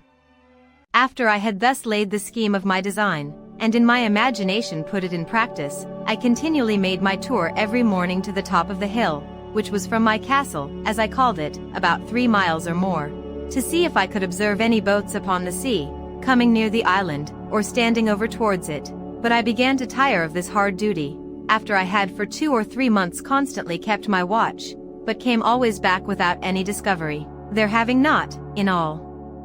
that time, been the least appearance, not only on or near the shore, but on the whole ocean, so far as my eye or glass could reach every way. As long as I kept my daily tour to the hill, to look out, so long also I kept up the vigor of my design, and my spirits seemed to be all the while in a suitable frame for so outrageous an execution as the killing 20 or 30 naked savages, for an offense which I had not at all entered into any discussion of in my thoughts, any farther than my passions were at first fired by the horror I conceived at the unnatural custom of the people of that country, who, it seems, had been suffered by Providence, in his wise disposition of the world, to have no other guide than that of their own abominable and vitiated passions, and consequently were left, and perhaps had been so for some ages, to act such horrid things, and receive such dreadful customs, as nothing but nature, entirely abandoned by heaven, and actuated by some hellish degeneracy, could have run them into. But now, when, as I have said, I began to be weary of the fruitless excursion which I had made so long and so far every morning in vain, so my opinion of the action itself began to alter, and I began, with cooler and calmer thoughts, to consider what I was going to engage in, what authority or call I had to pretend to be judge and executioner upon these men as criminals, whom heaven had thought fit for so many ages to suffer unpunished to go on, and to be as it were the executioners of his judgments one upon another, how far these people were offenders against me, and what right I had to engage in the quarrel of that blood which they shed promiscuously upon one another. I debated this very often with myself thus: how do I know what God himself judges in this particular case? It is certain these people do not commit this as a crime. It is not against their own consciences reproving, or their light reproaching them. They do not know it to be an offense, and then commit it in defiance of divine justice, as we do in almost all the sins we commit. They think it no more a crime to kill a captive taken in war than we do to kill an ox, or to eat human flesh than we do to eat mutton. When I considered this a little, it followed necessarily that I was certainly in the wrong, that these people were not murderers, in the sense that I had before condemned them in my thoughts, any more than those Christians were murderers who often put to death the prisoners taken in battle, or more frequently, upon many occasions, put whole troops of men to the sword, without giving quarter, though they threw down their arms and submitted. In the next place, it occurred to me that although the usage they gave one another was thus brutish and inhuman, yet it was really nothing to me. These people had done me no injury, that if they attempted, or I saw it necessary, for my immediate preservation, to fall upon them, something might be said for it, but that I was yet out of their power, and they really had no knowledge of me, and consequently no design upon me, and therefore it could not be just for me to fall upon them, that this would justify the conduct of the Spaniards in all their barbarities practiced in America, where they destroyed millions of these people, who, however they were idolaters and barbarians, and had several bloody and barbarous rites in their customs, such as sacrificing human bodies to their idols, were yet, as to the Spaniards, very innocent people, and that the rooting them out of the country is spoken of with the utmost abhorrence and detestation by even the Spaniards themselves at this time, and by all other Christian nations of Europe, as a mere butchery, a bloody and unnatural piece of cruelty, unjustifiable either to God or man, and for which the very name of a Spaniard is reckoned to be frightful and terrible, to all people of humanity or of Christian compassion, as if the kingdom of Spain were particularly eminent for the produce of a race of men who were without principles of tenderness, or the common bowels of pity to the miserable, which is reckoned to be a mark of generous temper in the mind. These considerations really put me to a pause, and to a kind of a full stop, and I began by little and little to be off my design, and to conclude I had taken wrong measures in my resolution to attack the savages, and that it was not my business to meddle with them, unless they first attacked me, and this it was my business, if possible, to prevent, but that, if I were discovered and attacked by them, I knew my duty. On the other hand, I argued with myself that this really was the way not to deliver myself, but entirely to ruin and destroy myself, for unless I was sure to kill every one that not only should be on shore at that time, but that should ever come on shore afterwards, if but one of them escaped to tell their country people what had happened, they would come over again by thousands to revenge the death of their fellows, and I should only bring upon myself a certain destruction, which, at present, I had no manner of occasion for. Upon the whole, I concluded that I ought, neither in principle nor in policy, one way or other, to concern myself in this affair, that my business was, by all possible means to conceal myself from them, and not to leave the least sign for them to guess by that there were any living creatures upon the island, I mean of human shape. Religion joined in with this prudential resolution, and I was convinced now, many ways, that I was perfectly out of my duty when I was laying all my bloody schemes for the destruction of innocent creatures, I mean innocent as to me. As to the crimes they were guilty of towards one another, I had nothing to do with them, they were national, and I ought to leave them to the justice of God, who is the governor of nations, and knows how, by national punishments, to make a just retribution for national offenses, and to bring public judgments upon those who offend in a public manner, by such ways as best please him. This appeared so clear to me now, that nothing was a greater satisfaction to me than that I had not been suffered to do a thing which I now saw so much reason to believe would have been no less a sin than that of wilful murder if I had committed it, and I gave most humble thanks on my knees to God, that he had thus delivered me from blood guiltiness, beseeching him to grant me the protection of his providence, that I might not fall into the hands of the barbarians, or that I might not lay my hands upon them, unless I had a more clear call from heaven to do it, in defense of my own life. In this disposition I continued for near a year after this, and so far was I from desiring an occasion for falling upon these wretches, that in all that time I never once went up the hill to see whether there were any of them in sight, or to know whether any of them had been on shore there or not, that I might not be tempted to renew any of my contrivances against them, or be provoked by any advantage that might present itself to fall upon them. Only this I did. I went and removed my boat, which I had on the other side of the island, and carried it down to the east end of the whole island, where I ran it into a little cove, which I found under some high rocks, and where I knew, by reason of the currents, the savages durst not, at least would not, come with their boats upon any account whatever. With my boat I carried away everything that I had left there belonging to her, though not necessary for the bear going thither, viz. a mast and sail which I had made for her, and a thing like an anchor, but which, indeed, could not be called either anchor or grapnel. However, it was the best I could make of its kind. All these I removed, that there might not be the least shadow for discovery, or appearance of any boat, or of any human habitation upon the island. Besides this, I kept myself, as I said, more retired than ever, and seldom went from my cell except upon my constant employment, to milk my she-goats, and manage my little flock in the wood, which, as it was quite on the other part of the island, was out of danger, for certain it is that these savage people, who sometimes haunted this island, never came with any thoughts of finding anything here, and consequently never wandered off from the coast, and I doubt not but they might have been several times on shore after my apprehensions of them had made me cautious, as well as before.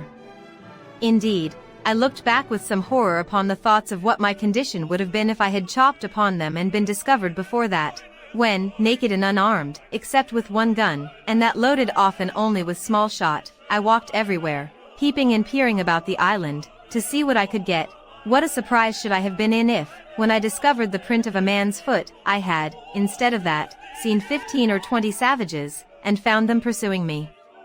And by the swiftness of their running no possibility of my escaping them.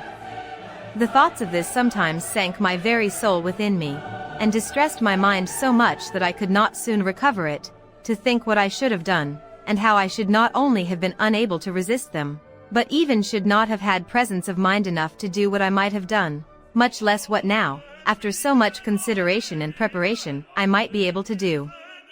Indeed, after serious thinking of these things, I would be melancholy, and sometimes it would last a great while, but I resolved it all at last into thankfulness to that Providence which had delivered me from so many unseen dangers, and had kept me from those mischiefs which I could have no way been the agent in delivering myself from, because I had not the least notion of any such thing depending, or the least supposition of its being possible.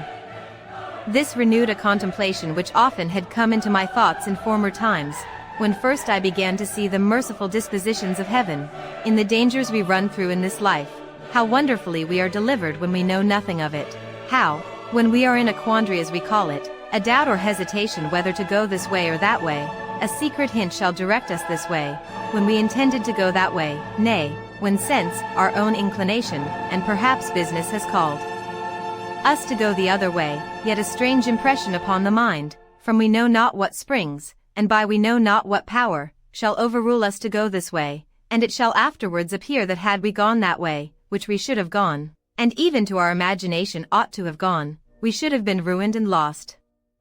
Upon these and many like reflections I afterwards made it a certain rule with me, that whenever I found those secret hints or pressings of mind to doing or not doing anything that presented, or going this way or that way, I never failed to obey the secret dictate, though I knew no other reason for it than such a pressure or such a hint hung upon my mind.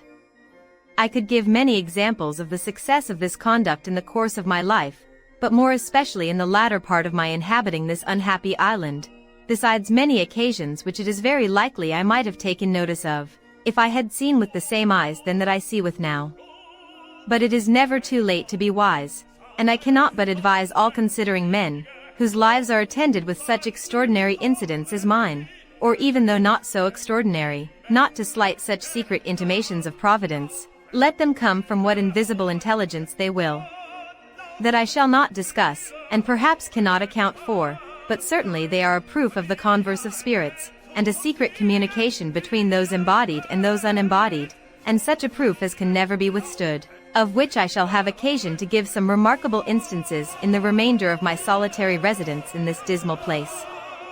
I believe the reader of this will not think it strange if I confess that these anxieties, these constant dangers I lived in, and the concern that was now upon me, put an end to all invention, and to all the contrivances that I had laid for my future accommodations and conveniences. I had the care of my safety more now upon my hands than that of my food. I cared not to drive a nail, or chop a stick of wood now, for fear the noise I might make should be heard, much less would I fire a gun for the same reason, and above all I was intolerably uneasy at making any fire, lest the smoke, which is visible at a great distance in the day, should betray me. For this reason, I removed that part of my business which required fire, such as burning of pots and pipes, and into my new apartment in the woods, where, after I had been some time, I found, to my unspeakable consolation, a mere natural cave in the earth, which went in a vast way, and where, I dare say, no savage, had he been at the mouth of it, would be so hardy as to venture in, nor, indeed, would any man else, but one who, like me, wanted nothing so much as a safe retreat. The mouth of this hollow was at the bottom of a great rock, where, by mere accident, I would say, if I did not see abundant reason to ascribe all such things now to Providence, I was cutting down some thick branches of trees to make charcoal, And before I go on, I must observe the reason of my making this charcoal, which was this: I was afraid of making a smoke about my habitation, as I said before, and yet I could not live there without baking my bread, cooking my meat, and so I contrived to burn some wood here, as I had seen done in England, under turf, till it became chark or dry coal, and then putting the fire out, I preserved the coal to carry home, and perform the other services for which fire was wanting, without danger of smoke. But this is by the by. While I was cutting down some wood here, I perceived that, behind a very thick branch of low brushwood or underwood, there was a kind of hollow place. I was curious to look in it, and getting with difficulty into the mouth of it, I found it was pretty large, that is to say, sufficient for me to stand upright in it, and perhaps another with me, but I must confess to you that I made more haste out than I did in, when looking farther into the place, and which was perfectly dark, I saw two broad,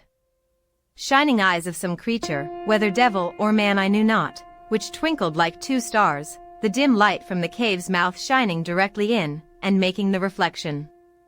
However, after some pause I recovered myself, and began to call myself 1,000 fools, and to think that he that was afraid to see the devil was not fit to live 20 years in an island all alone, and that I might well think there was nothing in this cave that was more frightful than myself. Upon this, plucking up my courage, I took up a firebrand, and in I rushed again, with the stick flaming in my hand. I had not gone 3 steps in before I was almost as frightened as before, for I heard a very loud sigh, like that of a man in some pain, and it was followed by a broken noise, as of words half expressed, and then a deep sigh again. I stepped back, and was indeed struck with such a surprise that it put me into a cold sweat, and if I had had a hat on my head, I will not answer for it that my hair might not have lifted it off. But still plucking up my spirits as well as I could, and encouraging myself a little with considering that the power and presence of God was everywhere, and was able to protect me, I stepped forward again, and by the light of the firebrand, holding it up a little over my head, I saw lying on the ground a monstrous, frightful old he-goat, just making his will, as we say, and gasping for life, and dying, indeed, of mere old age. I stirred him a little to see if I could get him out, and he essayed to get up, but was not able to raise himself, and I thought with myself he might even lie there, for if he had frightened me, so he would certainly fright any of the savages, if any of them should be so hardy as to come in there while he had any life in him. I was now recovered from my surprise, and began to look round me, when I found the cave was but very small, that is to say, it might be about 12 feet over, but in no manner of shape, neither round nor square, no hands having ever been employed in making it but those of mere nature.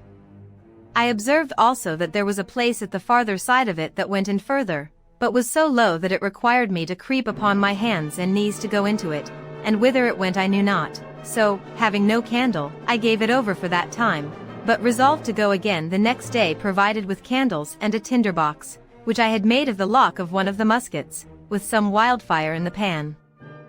Accordingly, the next day I came provided with 6 large candles of my own making, for I made very good candles now of goat's tallow, but was hard set for candlewick, using sometimes rags or rope yarn, and sometimes the dried rind of a weed like nettles. And going into this low place I was obliged to creep upon all fours as I have said, almost 10 yards, which, by the way, I thought was a venture bold enough, considering that I knew not how far it might go, nor what was beyond it. When I had got through the strait, I found the roof rose higher up. I believe near 20 feet, but never was such a glorious sight seen in the island, I dare say, as it was to look round the sides and roof of this vault or cave. The wall reflected 100,000 lights to me from my 2 candles. What it was in the rock, whether diamonds or any other precious stones, or gold which I rather supposed it to be, I knew not. The place I was in was a most delightful cavity, or grotto, though perfectly dark. The floor was dry and level, and had a sort of a small loose gravel upon it, so that there was no nauseous or venomous creature to be seen, neither was there any damp or wet on the sides or roof. The only difficulty in it was the entrance, which, however, as it was a place of security, and such a retreat as I wanted, I thought was a convenience, so that I was really rejoiced at the discovery, and resolved, without any delay, to bring some of those things which I was most anxious about to this place. Particularly, I resolved to bring hither my magazine of powder, and all my spare arms, as viz. 2 fowling pieces, for I had 3 in all, and 3 muskets, for of them I had 8 in all, so I kept in my castle only 5, which stood ready mounted like pieces of cannon on my outmost fence, and were ready also to take out upon any expedition. Upon this occasion of removing my ammunition I happened to open the barrel of powder which I took up out of the sea, and which had been wet, and I found that the water had penetrated about 3 or 4 inches into the powder on every side, which caking and growing hard, had preserved the inside like a kernel in the shell, so that I had near 60 pounds of very good powder in the center of the cask. This was a very agreeable discovery to me at that time, so I carried all away thither, never keeping above 2 or 3 pounds of powder with me in my castle, for fear of a surprise of any kind. I also carried thither all the lead I had left for bullets. I fancied myself now like one of the ancient giants who were said to live in caves and holes in the rocks, where none could come at them, for I persuaded myself, while I was here, that if 500 savages were to hunt me, they could never find me out, or if they did, they would not venture to attack me here. The old goat whom I found expiring died in the mouth of the cave the next day after I made this discovery, and I found it much easier to dig a great hole there, and throw him in and cover him with earth, than to drag him out, so I interred him there, to prevent offense to my nose. Chapter 13. Wreck of a Spanish Ship. I was now in the 23rd year of my residence in this island, and was so naturalized to the place and the manner of living, that, could I but have enjoyed the certainty that no savages would come to the place to disturb me, I could have been content to have capitulated for spending the rest of my time there, even to the last moment, till I had laid me down and died, like the old goat in the cave. I had also arrived to some little diversions and amusements, which made the time pass a great deal more pleasantly with me than it did before. First, I had taught my Pole, as I noted before, to speak, and he did it so familiarly, and talked so articulately and plain, that it was very pleasant to me, and he lived with me no less than 26 years. How long he might have lived afterwards I know not, though I know they have a notion in the Brazils that they live 100 years. My dog was a pleasant and loving companion to me for no less than 16 years of my time, and then died of mere old age. As for my cats, they multiplied, as I have observed, to that degree that I was obliged to shoot several of them at first, to keep them from devouring me and all I had, but at length, when the 2 old ones I brought with me were gone, and after some time continually driving them from me, and letting them have no provision with me, they all ran wild into the woods, except 2 or 3 favorites, which I kept tame, and whose young, when they had any, I always drowned, and these were part of my family. Besides these I always kept 2 or 3 household kids about me, whom I taught to feed out of my hand, and I had 2 more parrots, which talked pretty well, and would all call Robin Crusoe, but none like my first, nor, indeed, did I take the pains with any of them that I had done with him. I had also several tame sea-fowls, whose name I knew not, that I caught upon the shore, and cut their wings, and the little stakes which I had planted before my castle wall being now grown up to a good thick grove, these fowls all lived among these low trees, and bred there, which was very agreeable to me, so that, as I said above, I began to be very well contented with the life I led, if I could have been secured from the dread of the savages. But it was otherwise directed, and it may not be amiss for all people who shall meet with my story to make this just observation from it, how frequently, in the course of our lives, the evil which in itself we seek most to shun, and which, when we are fallen into, is the most dreadful to us, is oftentimes the very means or door of our deliverance, by which alone we can be raised again from the affliction we are fallen into. I could give many examples of this in the course of my unaccountable life, but in nothing was it more particularly remarkable than in the circumstances of my last years of solitary residence in this island. It was now the month of December, as I said above, in my 23rd year, and this, being the southern solstice, for winter I cannot call it, was the particular time of my harvest, and required me to be pretty much abroad in the fields, when, going out early in the morning, even before it was thorough daylight, I was surprised with seeing a light of some fire upon the shore, at a distance from me of about 2 miles, toward that part of the island where I had observed some savages had been. As before, and not on the other side, but, to my great affliction, it was on my side of the island. I was indeed terribly surprised at the sight, and stopped short within my grove, not daring to go out, lest I might be surprised, and yet I had no more peace within, from the apprehensions I had that if these savages, in rambling over the island, should find my corn standing or cut, or any of my works or improvements, they would immediately conclude that there were people in the place, and would then never rest till they had found me out. In this extremity I went back directly to my castle, pulled up the ladder after me, and made all things without look as wild and natural as I could. Then I prepared myself within, putting myself in a posture of defense. I loaded all my cannon, as I called them, that is to say, my muskets, which were mounted upon my new fortification, and all my pistols, and resolved to defend myself to the last gasp, not forgetting seriously to commend myself to the divine protection, and earnestly to pray to God to deliver me out of the hands of the barbarians. I continued in this posture about 2 hours, and began to be impatient for intelligence abroad, for I had no spies to send out.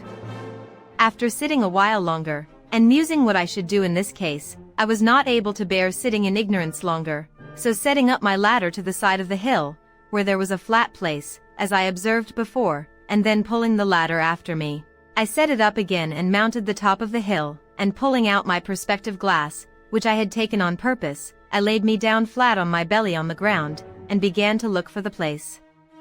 I presently found there were no less than 9 naked savages sitting round a small fire they had made, not to warm them, for they had no need of that, the weather being extremely hot, but, as I supposed, to dress some of their barbarous diet of human flesh which they had brought with them, whether alive or dead I could not tell.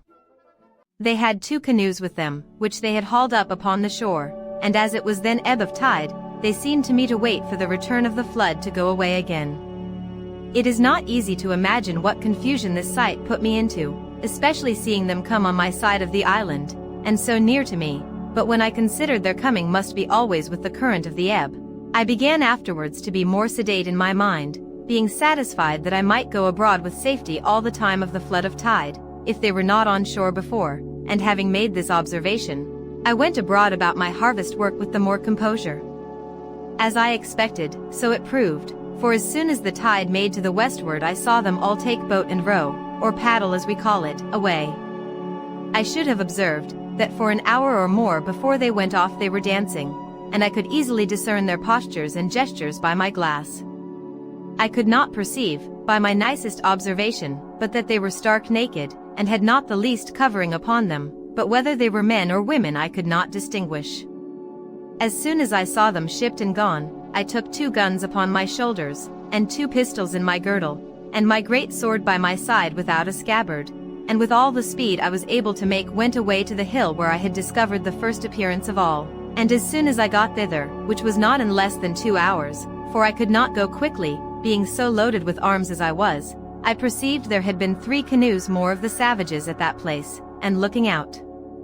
farther, I saw they were all at sea together, making over for the main. This was a dreadful sight to me, especially as, going down to the shore, I could see the marks of horror which the dismal work they had been about had left behind it, viz.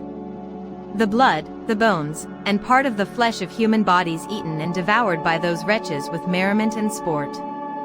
I was so filled with indignation at the sight, that I now began to premeditate the destruction of the next that I saw there, let them be whom or how many soever. It seemed evident to me that the visits which they made thus to this island were not very frequent, for it was above 15 months before any more of them came on shore there again, that is to say, I neither saw them nor any footsteps or signals of them in all that time, for as to the rainy seasons, then they are sure not to come abroad, at least not so far. Yet all this while I lived uncomfortably, by reason of the constant apprehensions of their coming upon me by surprise, from whence I observe, that the expectation of evil is more bitter than the suffering, especially if there is no room to shake off that expectation or those apprehensions. During all this time I was in a murdering humor, and spent most of my hours, which should have been better employed, in contriving how to circumvent and fall upon them the very next time I should see them, especially if they should be divided, as they were the last time, into 2 parties, nor did I consider at all that if I killed one party, suppose 10 or a dozen, I was still the next day, or week, or month, to kill another, and so another, even underscore ad infinitum underscore, till I should be, at length, no less a murderer than they were in being man-eaters, and perhaps much more so. I spent my days now in great perplexity and anxiety of mind, expecting that I should one day or other fall into the hands of these merciless creatures, and if I did at any time venture abroad, it was not without looking around me with the greatest care and caution imaginable. And now I found, to my great comfort, how happy it was that I had provided a tamed flock or herd of goats, for I durst not upon any account fire my gun, especially near that side of the island where they usually came, lest I should alarm the savages, and if they had fled from me now, I was sure to have them come again with perhaps 200 or 300 canoes with them in a few days, and then I knew what to expect. However, I wore out a year and 3 months more before I ever saw any more of the savages, and then I found them again, as I shall soon observe. It is true they might have been there once or twice, but either they made no stay, or at least I did not see them, but in the month of May, as near as I could calculate, and in my 24th year, I had a very strange encounter with them, of which in its place. The perturbation of my mind during this 15 or 16 months interval was very great. I slept unquietly, dreamed always frightful dreams, and often started out of my sleep in the night. In the day great troubles overwhelmed my mind, and in the night I dreamed often of killing the savages and of the reasons why I might justify doing it. But to waive all this for a while. It was in the middle of May, on the 16th day, I think, as well as my poor wooden calendar would reckon, for I marked all upon the post still. I say, it was on the 16th of May that it blew a very great storm of wind all day, with a great deal of lightning and thunder, and a very foul night it was after it. I knew not what was the particular occasion of it, but as I was reading in the Bible, and taken up with very serious thoughts about my present condition, I was surprised with the noise of a gun, as I thought, fired at sea. This was, to be sure, a surprise quite of a different nature from any I had met with before, for the notions this put into my thoughts were quite of another kind. I started up in the greatest haste imaginable, and, in a trice, clapped my ladder to the middle place of the rock, and pulled it after me, and mounting it the second time, got to the top of the hill the very moment that a flash of fire bid me listen for a second gun, which, accordingly, in about half a minute I heard, and by the sound, knew that it was from that part of the sea where I was driven down the current in my boat. I immediately considered that this must be some ship in distress, and that they had some comrade, or some other ship in company, and fired these for signals of distress, and to obtain help. I had the presence of mind at that minute to think, that though I could not help them, it might be that they might help me, so I brought together all the dry wood I could get at hand, and making a good handsome pile, I set it on fire upon the hill. The wood was dry, and blazed freely, and, though the wind blew very hard, yet it burned fairly out, so that I was certain, if there was any such thing as a ship, they must needs see it. And no doubt they did, for as soon as ever my fire blazed up, I heard another gun, and after that several others, all from the same quarter.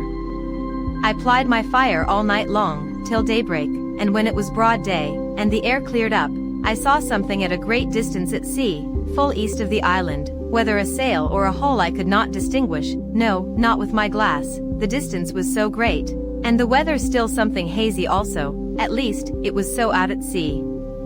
I looked frequently at it all that day, and soon perceived that it did not move, so I presently concluded that it was a ship at anchor, and being eager, you may be sure, to be satisfied, I took my gun in my hand, and ran towards the south side of the island to the rocks where I had formerly been carried away by the current, and getting up there, the weather by this time being perfectly clear, I could plainly see, to my great sorrow, the wreck of a ship, cast away in the night upon those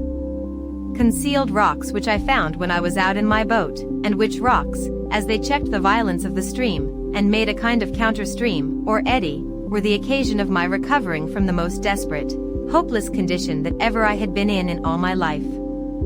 Thus, what is one man's safety is another man's destruction, for it seems these men, whoever they were, being out of their knowledge, and the rocks being wholly under water, had been driven upon them in the night, the wind blowing hard at E&E. Had they seen the island, as I must necessarily suppose they did not, they must, as I thought, have endeavored to have saved themselves on shore by the help of their boat, but their firing off guns for help, especially when they saw, as I imagined, my fire, filled me with many thoughts. First, I imagined that upon seeing my light they might have put themselves into their boat, and endeavored to make the shore, but that the sea running very high, they might have been cast away. Other times I imagined that they might have lost their boat before, as might be the case many ways, particularly by the breaking of the sea upon their ship, which many times obliged men to stave, or take in pieces, their boat, and sometimes to throw it overboard with their own hands. Other times I imagined they had some other ship or ships in company, who, upon the signals of distress they made, had taken them up, and carried them off. Other times I fancied they were all gone off to sea in their boat, and being hurried away by the current that I had been formerly in, were carried out into the great ocean, where there was nothing but misery and perishing, and that, perhaps, they might by this time think of starving, and of being in a condition to eat one another. As all these were but conjectures at best, so, in the condition I was in, I could do no more than look on upon the misery of the poor men, and pity them, which had still this good effect upon my side, that it gave me more and more cause to give thanks to God, who had so happily and comfortably provided for me in my desolate condition, and that of 2 ships' companies, who were now cast away upon this part of the world, not one life should be spared but mine. I learned here again to observe, that it is very rare that the providence of God casts us into any condition so low, or any misery so great, but we may see something or other to be thankful for, and may see others in worse circumstances than our own. Such certainly was the case of these men, of whom I could not so much as see room to suppose any were saved. Nothing could make it rational so much as to wish or expect that they did not all perish there, except the possibility only of their being taken up by another ship in company, and this was but mere possibility indeed, for I saw not the least sign or appearance of any such thing. I cannot explain, by any possible energy of words, what a strange longing I felt in my soul upon this sight, breaking out sometimes thus, oh that there had been but 1 or 2, nay, or but 1 soul saved out of this ship, to have escaped to me, that I might but have had 1 companion, 1 fellow creature, to have spoken to me and to have conversed with. In all the time of my solitary life I never felt so earnest, so strong a desire after the society of my fellow creatures, or so deep a regret at the want of it. There are some secret springs in the affections which, when they are set a-going by some object in view, or, though not in view, yet rendered present to the mind by the power of imagination, that motion carries out the soul, by its impetuosity, to such violent, eager embracings of the object, that the absence of it is insupportable. Such were these earnest wishings that but 1 man had been saved. I believe I repeated the words, oh that it had been but 1, 1,000 times, and my desires were so moved by it, that when I spoke the words my hands would clinch together, and my fingers would press the palms of my hands, so that if I had had any soft thing in my hand I should have crushed it involuntarily, and the teeth in my head would strike together, and set against one another so strong, that for some time I could not part them again. Let the naturalists explain these things, and the reason and manner of them. All I can do is to describe the fact, which was even surprising to me when I found it, though I knew not from whence it proceeded. It was doubtless the effect of ardent wishes, and of strong ideas formed in my mind, realizing the comfort which the conversation of one of my fellow Christians would have been to me. But it was not to be either their fate or mine, or both, forbade it, for, till the last year of my being on this island, I never knew whether any were saved out of that ship or no, and had only the affliction, some days after, to see the corpse of a drowned boy come on shore at the end of the island which was next the shipwreck. He had no clothes on but a seaman's waistcoat, a pair of open-kneed linen drawers, and a blue linen shirt, but nothing to direct me so much as to guess what nation he was of. He had nothing in his pockets but 2 pieces of 8 and a tobacco pipe. The last was to me of 10 times more value than the first. It was now calm, and I had a great mind to venture out in my boat to this wreck, not doubting but I might find something on board that might be useful to me. But that did not altogether press me so much as the possibility that there might be yet some living creature on board, whose life I might not only save, but might, by saving that life, comfort my own to the last degree. And this thought clung so to my heart that I could not be quiet night or day, but I must venture out in my boat on board this wreck, and committing the rest to God's providence, I thought the impression was so strong upon my mind that it could not be resisted, that it must come from some invisible direction, and that I should be wanting to myself if I did not go. Under the power of this impression, I hastened back to my castle, prepared everything for my voyage, took a quantity of bread, a great pot of fresh water, a compass to steer by, a bottle of rum, for I had still a great deal of that left, and a basket of raisins, and thus, loading myself with everything necessary, I went down to my boat, got the water out of her, got her afloat, loaded all my cargo in her, and then went home again for more. My second cargo was a great bag of rice, the umbrella to set up over my head for a shade, another large pot of water, and about 2 dozen of small loaves, or barley cakes, more than before, with a bottle of goat's milk and a cheese, all which with great labor and sweat I carried to my boat, and praying to God to direct my voyage, I put out, and rowing or paddling the canoe along the shore, came at last to the utmost point of the island on the northeast side. And now I was to launch out into the ocean, and either to venture or not to venture. I looked on the rapid currents which ran constantly on both sides of the island at a distance, and which were very terrible to me from the remembrance of the hazard I had been in before, and my heart began to fail me, for I foresaw that if I was driven into either of those currents, I should be carried a great way out to sea, and perhaps out of my reach or sight of the island again, and that then, as my boat was but small, if any little gale of wind should rise, I should be inevitably lost. These thoughts so oppressed my mind that I began to give over my enterprise, and having hauled my boat into a little creek on the shore, I stepped out, and sat down upon a rising bit of ground, very pensive and anxious, between fear and desire, about my voyage, when, as I was musing, I could perceive that the tide was turned, and the flood come on, upon which my going was impracticable for so many hours. Upon this, presently it occurred to me that I should go up to the highest piece of ground I could find, and observe, if I could, how the sets of the tide or currents lay when the flood came in, that I might judge whether, if I was driven one way out, I might not expect to be driven another way home, with the same rapidity of the currents. This thought was no sooner in my head than I cast my eye upon a little hill which sufficiently overlooked the sea both ways, and from whence I had a clear view of the currents or sets of the tide, and which way I was to guide myself in my return. Here I found, that as the current of ebb set out close by the south point of the island, so the current of the flood set in close by the shore of the north side, and that I had nothing to do but to keep to the north side of the island in my return, and I should do well enough.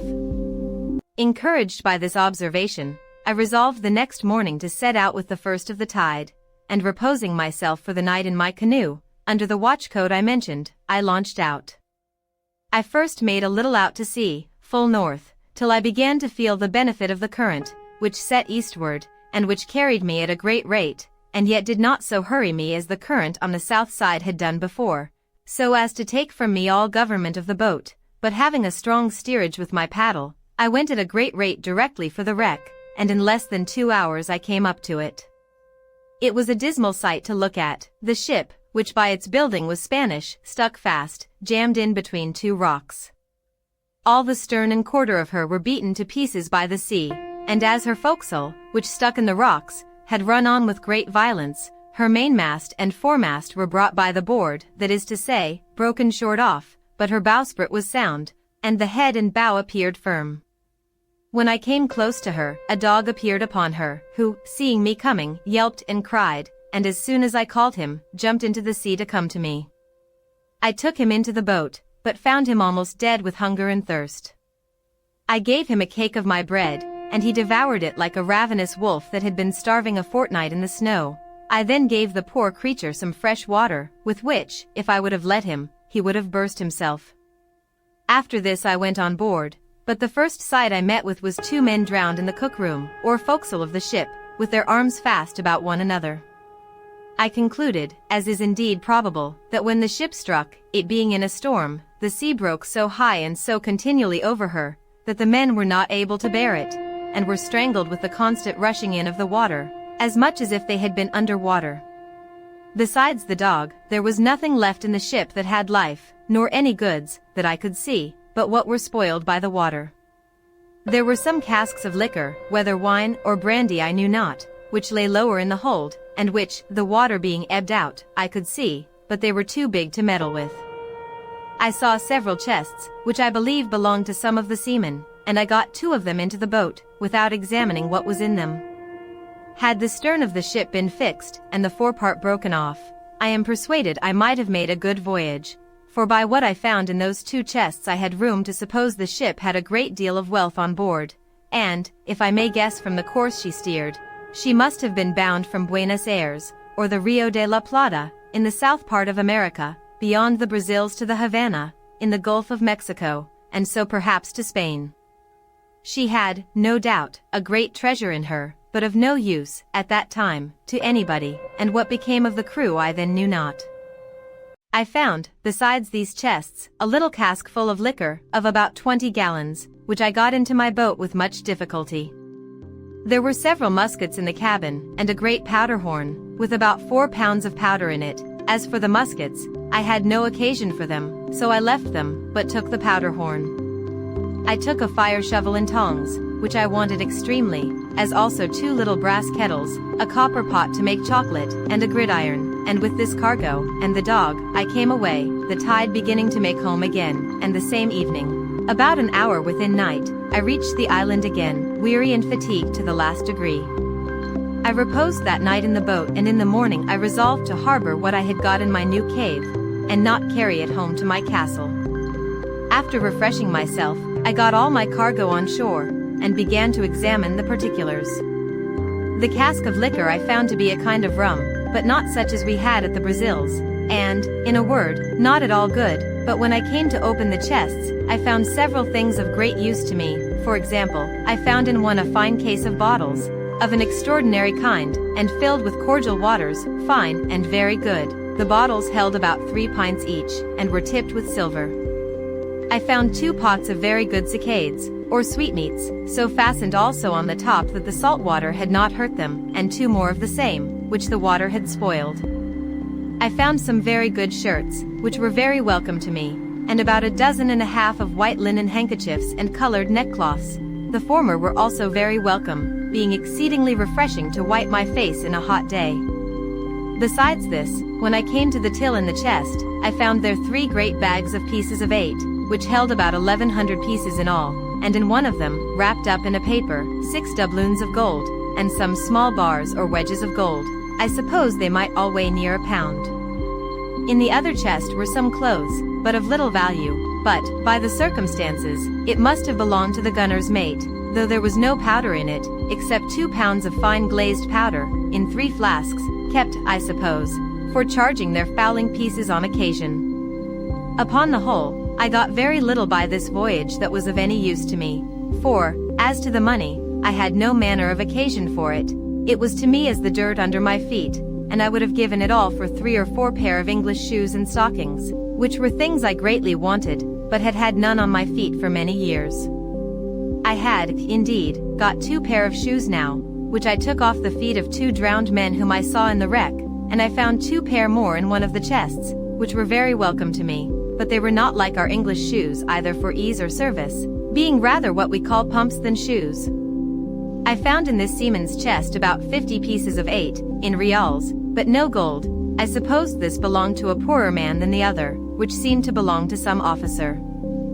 Well, however, I lugged this money home to my cave, and laid it up, as I had done that before which I had brought from our own ship, but it was a great pity, as I said, that the other part of this ship had not come to my share, for I am satisfied I might have loaded my canoe several times over with money, and, thought I, if I ever escaped to England, it might lie here safe enough till I come again and fetch it. Chapter 14. A Dream Realized. Having now brought all my things on shore and secured them, I went back to my boat, and rowed or paddled her along the shore to her old harbor, where I laid her up, and made the best of my way to my old habitation, where I found everything safe and quiet. I began now to repose myself, live after my old fashion, and take care of my family affairs, and for a while I lived easy enough, only that I was more vigilant than I used to be, looked out oftener, and did not go abroad so much. And if at any time I did stir with any freedom, it was always to the east part of the island, where I was pretty well satisfied the savages never came, and where I could go without so many precautions, and such a load of arms and ammunition as I always carried with me. If I went the other way, I lived in this condition near 2 years more, but my unlucky head, that was always to let me know it was born to make my body miserable, was all these 2 years filled with projects and designs how, if it were possible, I might get away from this island, For sometimes I was for making another voyage to the wreck, though my reason told me that there was nothing left there worth the hazard of my voyage, sometimes for a ramble one way, sometimes another, and I believe verily, if I had had the boat that I went from Sully in, I should have ventured to sea, bound anywhere, I knew not whither. I have been, in all my circumstances, a memento to those who are touched with the general plague of mankind, whence, for aught I know, one half of their miseries flow, I mean that of not being satisfied with the station wherein God and nature hath placed them, for, not to look back upon my primitive condition, and the excellent advice of my father, the opposition to which was, as I may call it, my original sin my subsequent mistakes of the same kind had been the means of my coming into this miserable condition, for had that providence which so happily seated me at the Brazils as a planter blessed me with confined desires, and I could have been contented to have gone on gradually, I might have been by this time, I mean in the time of my being in this island, one of the most considerable planters in the Brazils. Nay, I am persuaded, that by the improvements I had made in that little time I lived there, and the increase I should probably have made if I had remained, I might have been worth 100,000 moidores, and what business had I to leave a settled fortune, a well-stocked plantation, improving and increasing, to turn supercargo to Guinea to fetch negroes, when patience and time would have so increased our stock at home, that we could have bought them at our own door from those whose business it was to fetch them? And though it had cost us something more, yet the difference of that price was by no means worth saving at so great a hazard. But as this is usually the fate of young heads, so reflection upon the folly of it is as commonly the exercise of more years, or of the dear-bought experience of time, so it was with me now, and yet so deep had the mistake taken root in my temper, that I could not satisfy myself in my station, but was continually poring upon the means and possibility of my escape from this place, and that I may, with greater pleasure to the reader, bring on the remaining part of my story. It may not be improper to give some account of my first conceptions on the subject of this foolish scheme for my escape, and how, and upon what foundation, I acted. I am now to be supposed retired into my castle, after my late voyage to the wreck, my frigate laid up and secured under water, as usual, and my condition restored to what it was before. I had more wealth, indeed, than I had before, but was not at all the richer, for I had no more use for it than the Indians of Peru had before the Spaniards came there.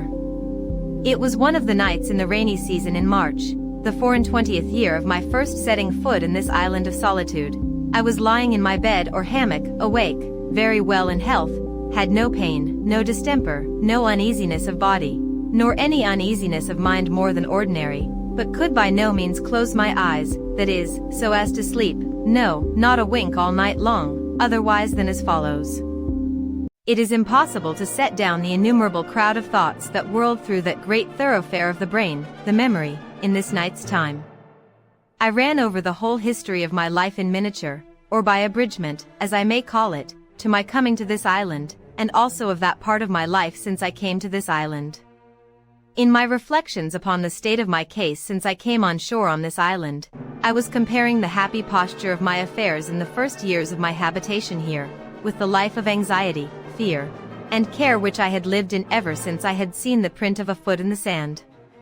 Not that I did not believe the savages had frequented the island even all the while, and might have been several hundreds of them at times on shore there, but I had never known it, and was incapable of any apprehensions about it. My satisfaction was perfect, though my danger was the same, and I was as happy in not knowing my danger as if I had never really been exposed to it. This furnished my thoughts with many very profitable reflections, and particularly this one, how infinitely good that Providence is, which has provided, in its government of mankind, such narrow bounds to his sight and knowledge of things. And though he walks in the midst of so many thousand dangers, the sight of which, if discovered to him, would distract his mind and sink his spirits, he is kept serene and calm, by having the events of things hid from his eyes, and knowing nothing of the dangers which surround him. After these thoughts had for some time entertained me, I came to reflect seriously upon the real danger I had been in for so many years in this very island, and how I had walked about in the greatest security, and with all possible tranquility, even when perhaps nothing but the brow of a hill, a great tree, or the casual approach of night, had been between me and the worst kind of destruction, viz. that of falling into the hands of cannibals and savages, who would have seized on me with the same view as I would on a goat or turtle, and have thought it no more crime to kill and devour me than I did of a pigeon or a curlew. I would unjustly slander myself if I should say I was not sincerely thankful to my great preserver, to whose singular protection I acknowledged, with great humanity, all these unknown deliverances were due, and without which I must inevitably have fallen into their merciless hands.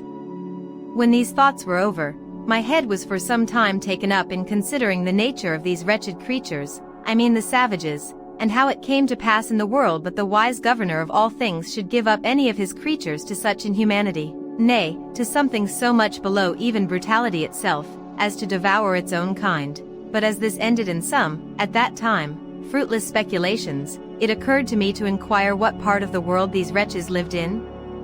how far off the coast was from whence they came, what they ventured over so far from home for, what kind of boats they had,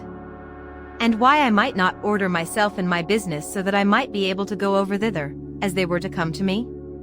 I never so much as troubled myself to consider what I should do with myself when I went thither, what would become of me if I fell into the hands of these savages, or how I should escape them if they attacked me, no, nor so much as how it was possible for me to reach the coast, and not to be attacked by some or other of them, without any possibility of delivering myself, and if I should not fall into their hands, what I should do for provision, or whither I should bend my course. None of these thoughts, I say, so much as came in my way, but my mind was wholly bent upon the notion of my passing over in my boat to the mainland. I looked upon my present condition as the most miserable that could possibly be, that I was not able to throw myself into anything but death, that could be called worse, and if I reached the shore of the main I might perhaps meet with relief, or I might coast along, as I did on the African shore, till I came to some inhabited country, and where I might find some relief, and after all, perhaps I might fall in with some Christian ship that might take me in, and if the worst came to the worst, I could but die, which would put an end to all these miseries at once. Pray note, all this was the fruit of a disturbed mind, an impatient temper, made desperate, as it were, by the long continuance of my troubles, and the disappointments I had met in the wreck I had been on board of, and where I had been so near obtaining what I so earnestly longed for, somebody to speak to, and to learn some knowledge from them of the place where I was, and of the probable means of my deliverance. I was agitated wholly by these thoughts, all my calm of mind, in my resignation to Providence, and waiting the issue of the dispositions of heaven, seemed to be suspended, and I had as it were no power to turn my thoughts to anything but to the project of a voyage to the main, which came upon me with such force, and such an impetuosity of desire, that it was not to be resisted. When this had agitated my thoughts for 2 hours or more, with such violence that it set my very blood into a ferment, and my pulse beat as if I had been in a fever, merely with the extraordinary fervor of my mind about it, nature, as if I had been fatigued and exhausted with the very thoughts of it, threw me into a sound sleep. One would have thought I should have dreamed of it, but I did not, nor of anything relating to it, but I dreamed that as I was going out in the morning as usual from my castle, I saw upon the shore 2 canoes and 11 savages coming to land, and that they brought with them another savage whom they were going to kill in order to eat him, when, on a sudden, the savage that they were going to kill jumped away, and ran for his life, and I thought in my sleep that he came running into my little thick grove before my fortification, to hide himself, and that I seeing him alone, and not perceiving that the others sought him that way, showed myself to him, and smiling upon him, encouraged him, that he kneeled down to me, seeming to pray me to assist him, upon which I showed him my ladder, made him go up, and carried him into my cave, and he became my servant, and that as soon as I had got this man, I said to myself, now I may certainly venture to the mainland, for this fellow will serve me as a pilot, and will tell me what to do, and whither to go for provisions, and whither not to go for fear of being devoured, what places to venture into, and what to shun. I waked with this thought, and was under such inexpressible impressions of joy at the prospect of my escape in my dream, that the disappointments which I felt upon coming to myself, and finding that it was no more than a dream, were equally extravagant the other way, and threw me into a very great dejection of spirits.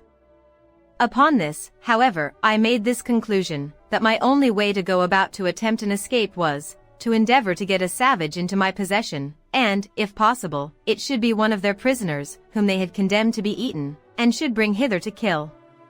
But these thoughts still were attended with this difficulty, that it was impossible to effect this without attacking a whole caravan of them, and killing them all, and this was not only a very desperate attempt, and might miscarry, but, on the other hand, I had greatly scrupled the lawfulness of it to myself, and my heart trembled at the thoughts of shedding so much blood, though it was for my deliverance. I need not repeat the arguments which occurred to me against this, they being the same mentioned before, but though I had other reasons to offer now, viz. that those men were enemies to my life, and would devour me if they could, that it was self-preservation, in the highest degree, to deliver myself from this death of a life, and was acting in my own defense as much as if they were actually assaulting me, and the like. I say though these things argued for it, yet the thoughts of shedding human blood for my deliverance were very terrible to me, and such as I could by no means reconcile myself to for a great while. However, at last, after many secret disputes with myself, and after great perplexities about it, for all these arguments, one way and another, struggled in my head a long time, the eager prevailing desire of deliverance at length mastered all the rest, and I resolved, if possible, to get one of these savages into my hands, cost what it would. My next thing was to contrive how to do it, and this, indeed, was very difficult to resolve on, but as I could pitch upon no probable means for it, so I resolved to put myself upon the watch, to see them when they came on shore, and leave the rest to the event, taking such measures as the opportunity should present, let what would be. With these resolutions in my thoughts, I set myself upon the scout as often as possible, and indeed so often that I was heartily tired of it, for it was above a year and a half that I waited, and for great part of that time went out to the west end, and to the southwest corner of the island almost every day, to look for canoes, but none appeared. This was very discouraging, and began to trouble me much, though I cannot say that it did in this case, as it had done some time before, were off the edge of my desire to the thing, but the longer it seemed to be delayed, the more eager I was for it. In a word, I was not at first so careful to shun the sight of these savages, and avoid being seen by them, as I was now eager to be upon them. Besides, I fancied myself able to manage one, nay, 2 or 3 savages, if I had them, so as to make them entirely slaves to me, to do whatever I should direct them, and to prevent their being able at any time to do me any hurt. It was a great while that I pleased myself with this affair, but nothing still presented itself, all my fancies and schemes came to nothing, for no savages came near me for a great while. About a year and a half after I entertained these notions, and by long musing had, as it were, resolved them all into nothing, for want of an occasion to put them into execution, I was surprised one morning by seeing no less than 5 canoes all on shore together on my side the island, and the people who belonged to them all landed and out of my sight. The number of them broke all my measures, for seeing so many, and knowing that they always came 4 or 6, or sometimes more in a boat, I could not tell what to think of it, or how to take my measures to attack 20 or 30 men single-handed, so lay still in my castle, perplexed and discomfort.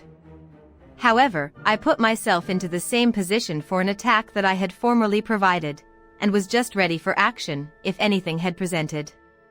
Having waited a good while, listening to hear if they made any noise, at length, being very impatient, I set my guns at the foot of my ladder, and clambered up to the top of the hill, by my 2 stages, as usual, standing so, however, that my head did not appear above the hill, so that they could not perceive me by any means. Here I observed, by the help of my perspective glass, that they were no less than 30 in number, that they had a fire kindled, and that they had meat dressed. How they had cooked it I knew not, or what it was, but they were all dancing, in I know not how many barbarous gestures and figures, their own way, round the fire. While I was thus looking on them, I perceived, by my perspective, 2 miserable wretches dragged from the boats, where, it seems, they were laid by, and were now brought out for the slaughter. I perceived one of them immediately fall, being knocked down, I suppose, with a club or wooden sword, for that was their way, and 2 or 3 others were at work immediately, cutting him open for their cookery, while the other victim was left standing by himself, till they should be ready for him. In that very moment this poor wretch, seeing himself a little at liberty and unbound, nature inspired him with hopes of life, and he started away from them, and ran with incredible swiftness along the sands, directly towards me. I mean towards that part of the coast where my habitation was. I was dreadfully frightened, I must acknowledge, when I perceived him run my way, and especially when, as I thought, I saw him pursued by the whole body, and now I expected that part of my dream was coming to pass, and that he would certainly take shelter in my grove, but I could not depend, by any means, upon my dream, that the other savages would not pursue him thither and find him there. However, I kept my station, and my spirits began to recover when I found that there was not above 3 men that followed him, and still more was I encouraged, when I found that he outstripped them exceedingly in running, and gained ground on them, so that, if he could but hold out for half an hour, I saw easily he would fairly get away from them all. There was between them and my castle the creek, which I mentioned often in the first part of my story, where I landed my cargoes out of the ship, and this I saw plainly he must necessarily swim over, or the poor wretch would be taken there. But when the savage escaping came thither, he made nothing of it, though the tide was then up, but plunging in, swam through in about 30 strokes, or thereabouts, landed, and ran with exceeding strength and swiftness. When the 3 persons came to the creek, I found that 2 of them could swim, but the third could not, and that, standing on the other side, he looked at the others, but went no farther, and soon after went softly back again, which, as it happened, was very well for him in the end. I observed that the 2 who swam were yet more than twice as strong swimming over the creek as the fellow was that fled from them. It came very warmly upon my thoughts, and indeed irresistibly, that now was the time to get me a servant, and, perhaps, a companion or assistant, and that I was plainly called by Providence to save this poor creature's life. I immediately ran down the ladders with all possible expedition, fetched my 2 guns, for they were both at the foot of the ladders, as I observed before, and getting up again with the same haste to the top of the hill, I crossed towards the sea, and having a very short cut, and all downhill, placed myself in the way between the pursuers and the pursued, hallooing aloud to him that fled, who, looking back, was at first perhaps as much frightened at me as at them, but I beckoned with my hand to him to come back, and, in the meantime, I slowly advanced towards the 2 that followed, then rushing at once upon the foremost, I knocked him down with the stock of my piece. I was loath to fire, because I would not have the rest hear, though, at that distance, it would not have been easily heard, and being out of sight of the smoke, too, they would not have known what to make of it. Having knocked this fellow down, the other who pursued him stopped, as if he had been frightened, and I advanced towards him, but as I came nearer, I perceived presently he had a bow and arrow, and was fitting it to shoot at me, so I was then obliged to shoot at him first, which I did, and killed him at the first shot. The poor savage who fled, but had stopped, though he saw both his enemies fallen and killed, as he thought, yet was so frightened with the fire and noise of my piece that he stood stock still, and neither came forward nor went backward, though he seemed rather inclined still to fly than to come on. I hallooed again to him, and made signs to come forward, which he easily understood, and came a little way, then stopped again, and then a little farther, and stopped again, and I could then perceive that he stood trembling, as if he had been taken prisoner, and had just been to be killed, as his 2 enemies were. I beckoned to him again to come to me, and gave him all the signs of encouragement that I could think of, and he came nearer and nearer, kneeling down every 10 or 12 steps, in token of acknowledgment for saving his life. I smiled at him, and looked pleasantly, and beckoned to him to come still nearer. At length he came close to me, and then he kneeled down again, kissed the ground, and laid his head upon the ground, and taking me by the foot, set my foot upon his head. This, it seems, was in token of swearing to be my slave forever. I took him up and made much of him, and encouraged him all I could. But there was more work to do yet, for I perceived the savage whom I had knocked down was not killed, but stunned with the blow, and began to come to himself, so I pointed to him, and showed him the savage, that he was not dead. Upon this he spoke some words to me, and though I could not understand them, yet I thought they were pleasant to hear, for they were the first sound of a man's voice that I had heard, my own excepted, for above 25 years. But there was no time for such reflections now. The savage who was knocked down recovered himself so far as to sit up upon the ground, and I perceived that my savage began to be afraid, but when I saw that, I presented my other piece at the man, as if I would shoot him. Upon this my savage, for so I call him now, made a motion to me to lend him my sword, which hung naked in a belt by my side, which I did. He no sooner had it, but he runs to his enemy, and at one blow cut off his head so cleverly, no executioner in Germany could have done it sooner or better, which I thought very strange for one who, I had reason to believe, never saw a sword in his life before, except their own wooden swords. However, it seems, as I learned afterwards, they make their wooden swords so sharp, so heavy, and the wood is so hard, that they will even cut off heads with them, and arms, and that at one blow, too.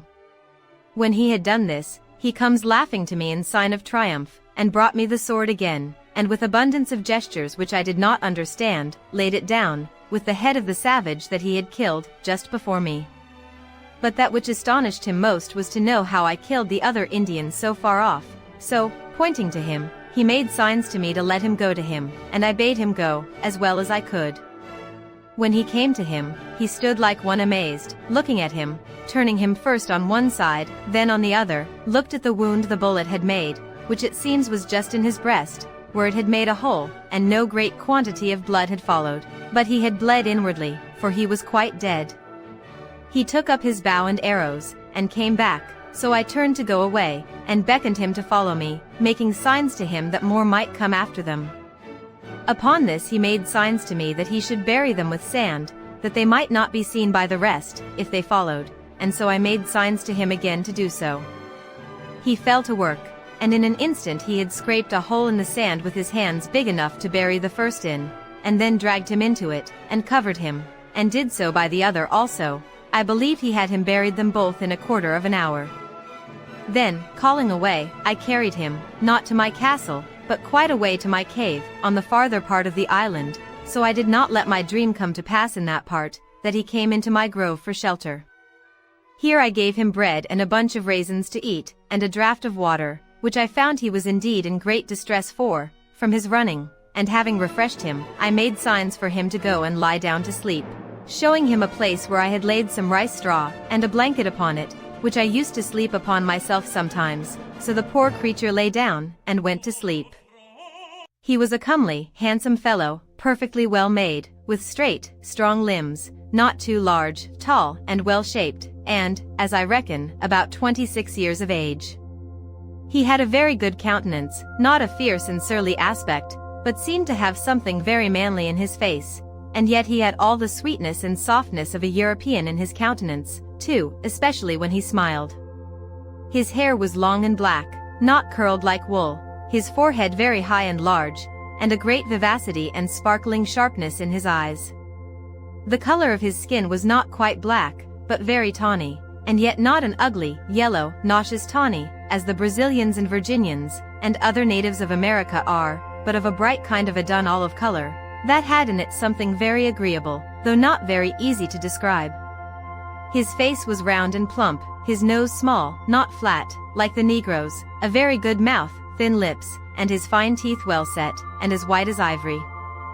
After he had slumbered, rather than slept, about half an hour, he awoke again, and came out of the cave to me, for I had been milking my goats which I had in the enclosure just by. When he espied me he came running to me, laying himself down again upon the ground, with all the possible signs of an humble, thankful disposition, making a great many antic gestures to show it.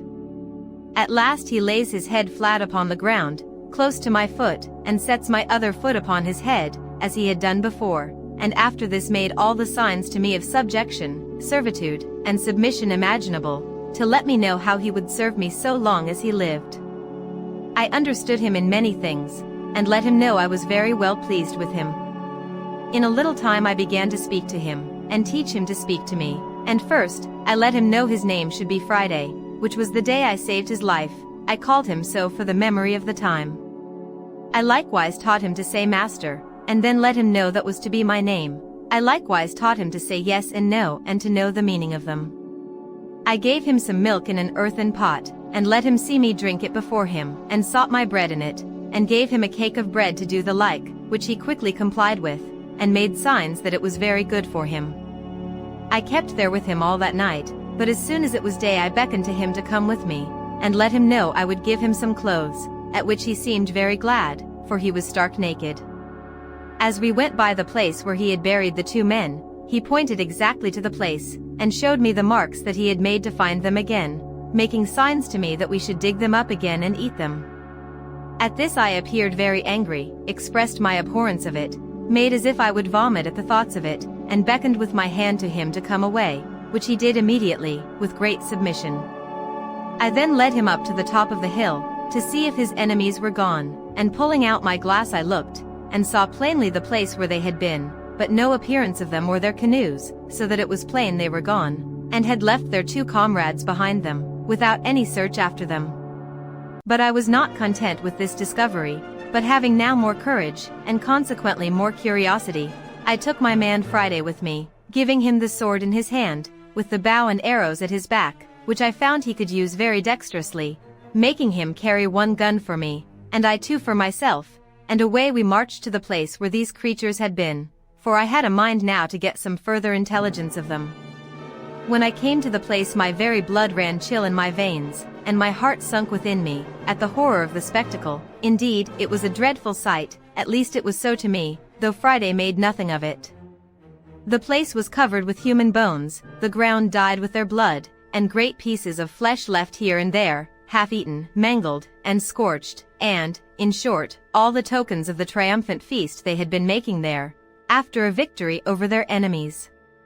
I saw 3 skulls, 5 hands, and the bones of 3 or 4 legs and feet, and abundance of other parts of the bodies, and Friday, by his signs, made me understand that they brought over 4 prisoners to feast upon, that 3 of them were eaten up, and that he, pointing to himself, was the 4th, that there had been a great battle between them and their next king, of whose subjects, it seems, he had been one, and that they had taken a great number of prisoners, all which were carried to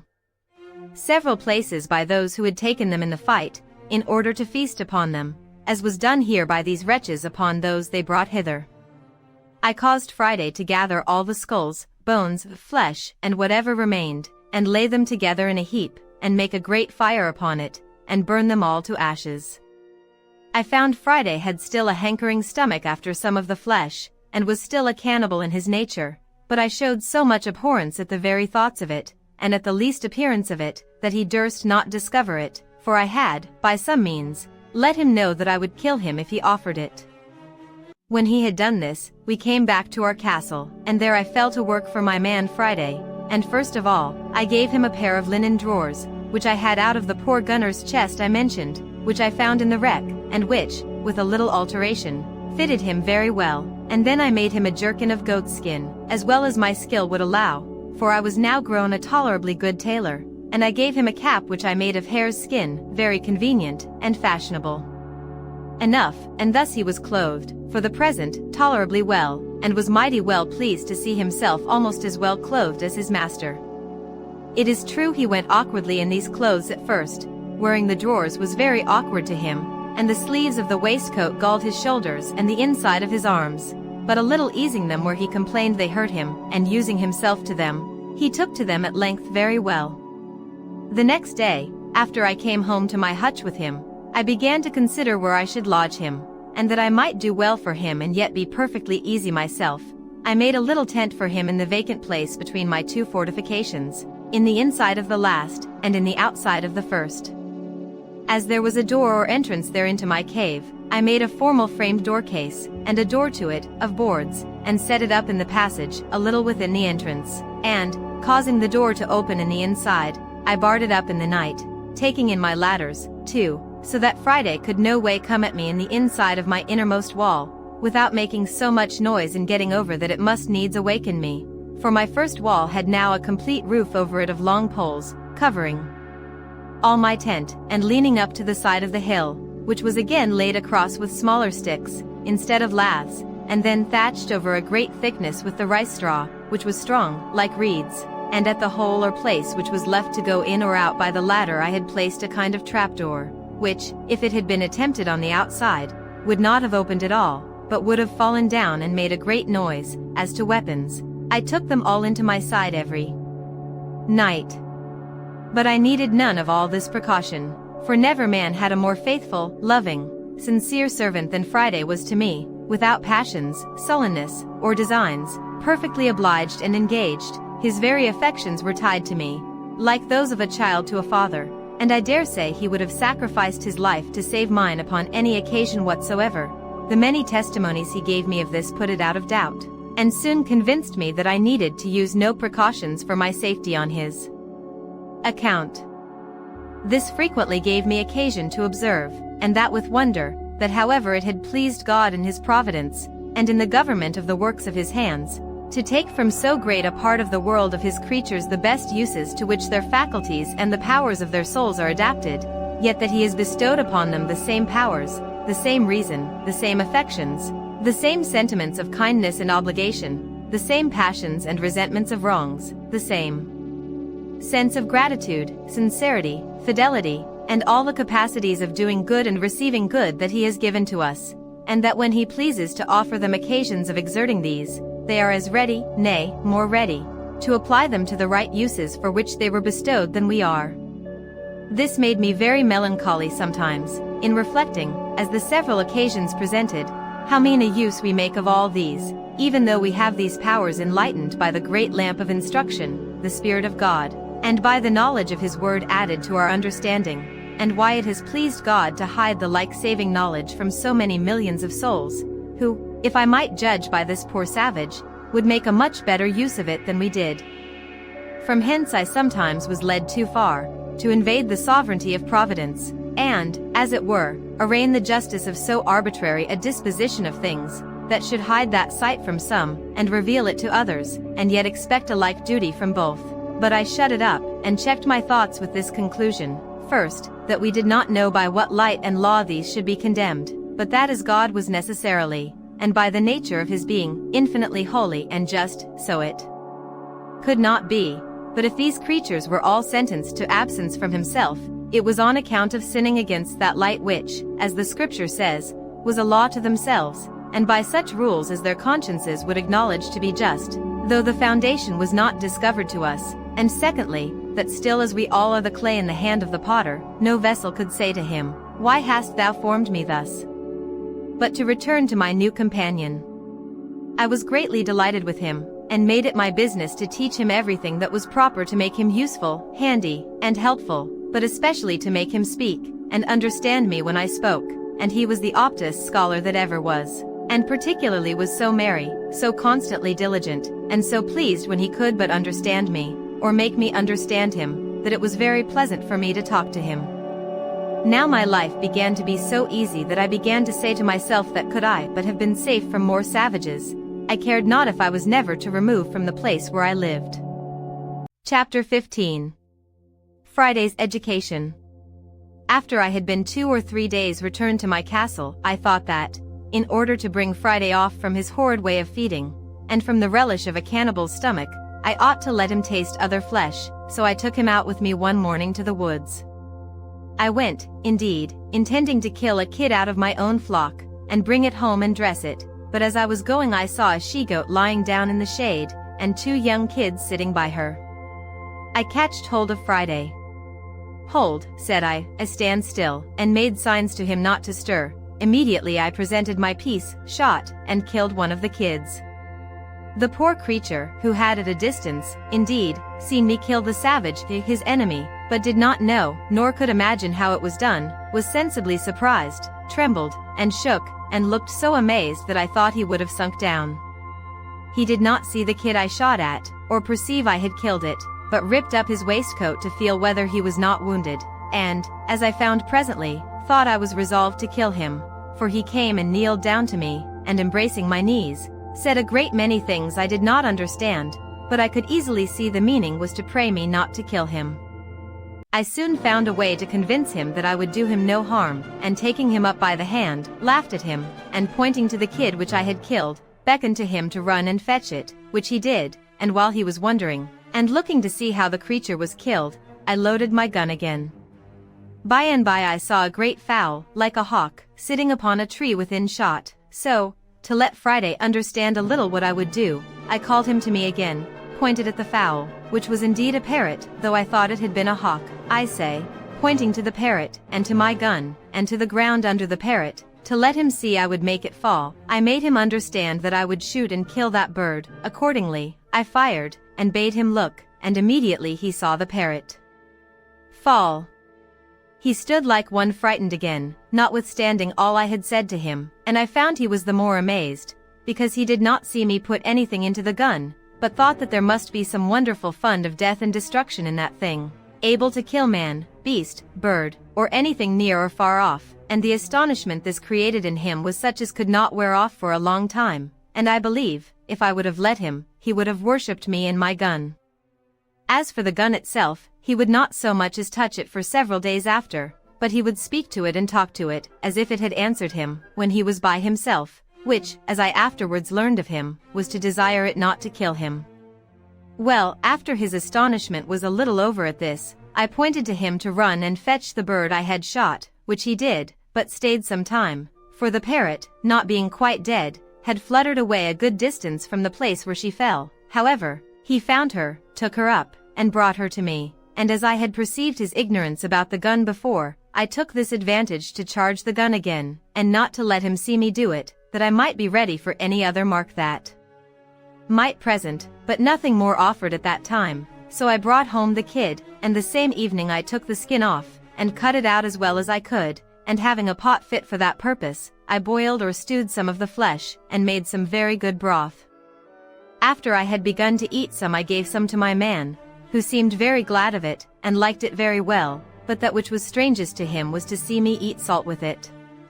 He made a sign to me that the salt was not good to eat, and putting a little into his own mouth, he seemed to nauseate it, and would spit and sputter at it, washing his mouth with fresh water after it. On the other hand, I took some meat into my mouth without salt, and I pretended to spit and sputter for want of salt, as much as he had done at the salt, but it would not do. He would never care for salt with meat or in his broth, at least, not for a great while, and then but a very little.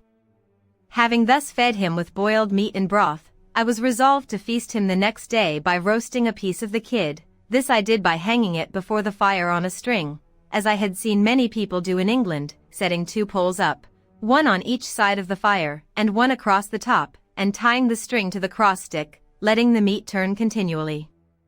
This Friday admired very much, but when he came to taste the flesh, he took so many ways to tell me how well he liked it, that I could not but understand him, and at last he told me, as well as he could, he would never eat man's flesh any more, which I was very glad to hear. The next day I set him to work beating some corn out, and sifting it in the manner I used to do, as I observed before, and he soon understood how to do it as well as I, especially after he had seen what the meaning of it was, and that it was to make bread of, for after that I let him see me make my bread, and bake it too, and in a little time Friday was able to do all the work for me as well as I could do it myself. I began now to consider, that having 2 mouths to feed instead of 1, I must provide more ground for my harvest, and plant a larger quantity of corn than I used to do, so I marked out a larger piece of land, and began the fence in the same manner as before, in which Friday worked not only very willingly and very hard, but did it very cheerfully, and I told him what it was for, that it was for corn to make more bread, because he was now with me, and that I might have enough for him and myself too. He appeared very sensible of that part, and let me know that he thought I had much more labor upon me on his account than I had for myself, and that he would work the harder for me if I would tell him what to do. This was the pleasantest year of all the life I led in this place.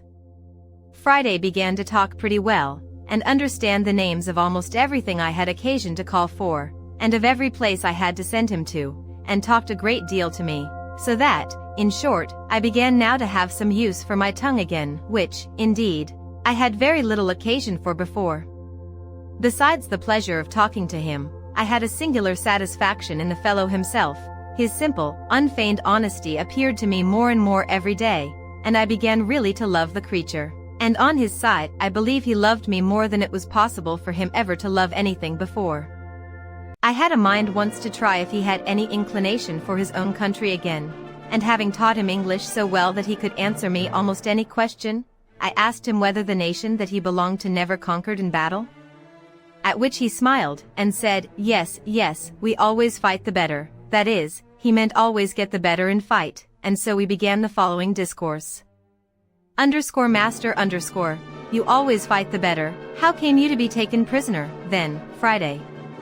_Friday_, my nation beat much for all that. _master_, how beat? If your nation beat them, how came you to be taken? _Friday_, they more many than my nation, in the place where me was, they take 1, 2, 3, and me, my nation overbeat them in the yonder place, where me know was, there my nation take 1, 2, great thousand. Underscore master underscore, but why did not your side recover you from the hands of your enemies, then? Underscore Friday underscore, they run, 1, 2, 3, and me, and make go in the canoe, my nation have no canoe that time. Underscore master underscore, well, Friday, and what does your nation do with the men they take? Do they carry them away and eat them, as these did? Underscore Friday underscore, yes, my nation eat mans too, eat all up. Underscore master underscore, where do they carry them? Underscore Friday underscore, go to other place, where they think. Underscore master underscore, do they come hither? Underscore Friday underscore, yes, yes, they come hither, come other else place. Underscore master underscore, have you been here with them? Underscore Friday underscore, yes, I have been here, points to the NW, side of the island, which, it seems, was their side.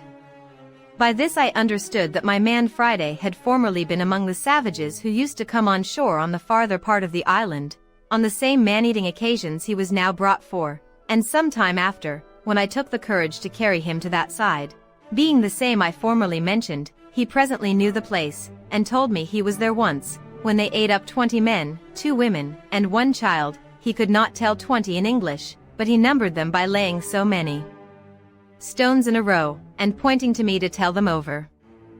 I have told this passage, because it introduces what follows, that after this discourse I had with him, I asked him how far it was from our island to the shore, and whether the canoes were not often lost. He told me there was no danger, no canoes ever lost, but that after a little way out to sea, there was a current and wind, always one way in the morning, the other in the afternoon. This I understood to be no more than the sets of the tide, as going out or coming in, but I afterwards understood it was occasioned by the great draught and reflux of the mighty river Orinoco, in the mouth or gulf of which river, as I found afterwards, our island lay, and that this land, which I perceived to be W and NW, was the great island Trinidad, on the north point of the mouth of the river. I asked Friday 1,000 questions about the country, the inhabitants, the sea, the coast, and what nations were near. He told me all he knew with the greatest openness imaginable. I asked him the names of the several nations of his sort of people, but could get no other name than Caribs, from whence I easily understood that these were the Caribbees, which our maps place on the part of America which reaches from the mouth of the river Orinoco to Guyana, and onwards to St. Martha. He told me that up a great way beyond the moon, that was beyond the setting of the moon, which must be west from their country, there dwelt white-bearded men, like me, and pointed to my great whiskers, which I mentioned before, and that they had killed much mans, that was his word, by all which I understood he meant the Spaniards, whose cruelties in America had been spread over the whole country, and were remembered by all the nations from father to son. I inquired if he could tell me how I might go from this island, and get among those white men. He told me, yes, yes, you may go in 2 canoe. I could not understand what he meant, or make him describe to me what he meant by 2 canoe, till at last, with great difficulty, I found he meant it must be in a large boat, as big as 2 canoes. This part of Friday's discourse I began to relish very well, and from this time I entertained some hopes that, one time or other, I might find an opportunity to make my escape from this place, and that this poor savage might be a means to help me. During the long time that Friday had now been with me, and that he began to speak to me, and understand me, I was not wanting to lay a foundation of religious knowledge in his mind. Particularly I asked him one time, who made him? The creature did not understand me at all, but thought I had asked who was his father, but I took it up by another handle, and asked him who made the sea, the ground we walked on, and the hills and woods. He told me, it was one Benamuckee that lived beyond all. He could describe nothing of this great person, but that he was very old, much older, he said, than the sea or land, than the moon or the stars. I asked him then, if this old person had made all things, why did not all things worship him? He looked very grave, and, with a perfect look of innocence, said, all things say O to him. I asked him if the people who die in his country went away anywhere? He said, yes, they all went to Benamuckee. Then I asked him whether those they eat up went thither too. He said, yes. From these things, I began to instruct him in the knowledge of the true God, I told him that the great maker of all things lived up there, pointing up towards heaven, that he governed the world by the same power and providence by which he made it, that he was omnipotent, and could do everything for us, give everything to us, take everything from us, and thus, by degrees, I opened his eyes. He listened with great attention, and received with pleasure the notion of Jesus Christ being sent to redeem us, and of the manner of making our prayers to God, and his being able to hear us, even in heaven. He told me one day, that if our God could hear us, up beyond the sun, he must needs be a greater God than their Benamuckee, who lived but a little way off, and yet could not hear till they went up to the great mountains where he dwelt to speak to them. I asked him if ever he went thither to speak to him. He said, no, they never went that were young men, none went thither but the old men, whom he called their uokeki, that is, as I made him explain to me, their religious, or clergy, and that they went to say so he called saying prayers, and then came back and told them what Benamuckee said. By this I observed, that there is priestcraft even among the most blinded, ignorant pagans in the world, and the policy of making a secret of religion, in order to preserve the veneration of the people to the clergy, not only to be found in the Roman, but, perhaps, among all religions in the world, even among the most brutish and barbarous savages. I endeavored to clear up this fraud to my man Friday, and told him that the pretense of their old men going up to the mountains to say to their god Benamuckee was a cheat, and their bringing word from thence what he said was much more so, that if they met with any answer, or spake with any one there, it must be with an evil spirit, and then I entered into a long discourse with him about the devil, the origin of him, his rebellion against God, his enmity to man, the reason of it, his setting himself up in the dark parts of the world to be worshipped instead of God, and as God, and the many stratagems he made use of to delude mankind to their ruin, how he had a secret access to our passions and to our affections, and to adapt his snares to our inclinations, so as to cause us even to be our own tempters, and run upon our destruction by our own choice. I found it was not so easy to imprint right notions in his mind about the devil as it was about the being of a god.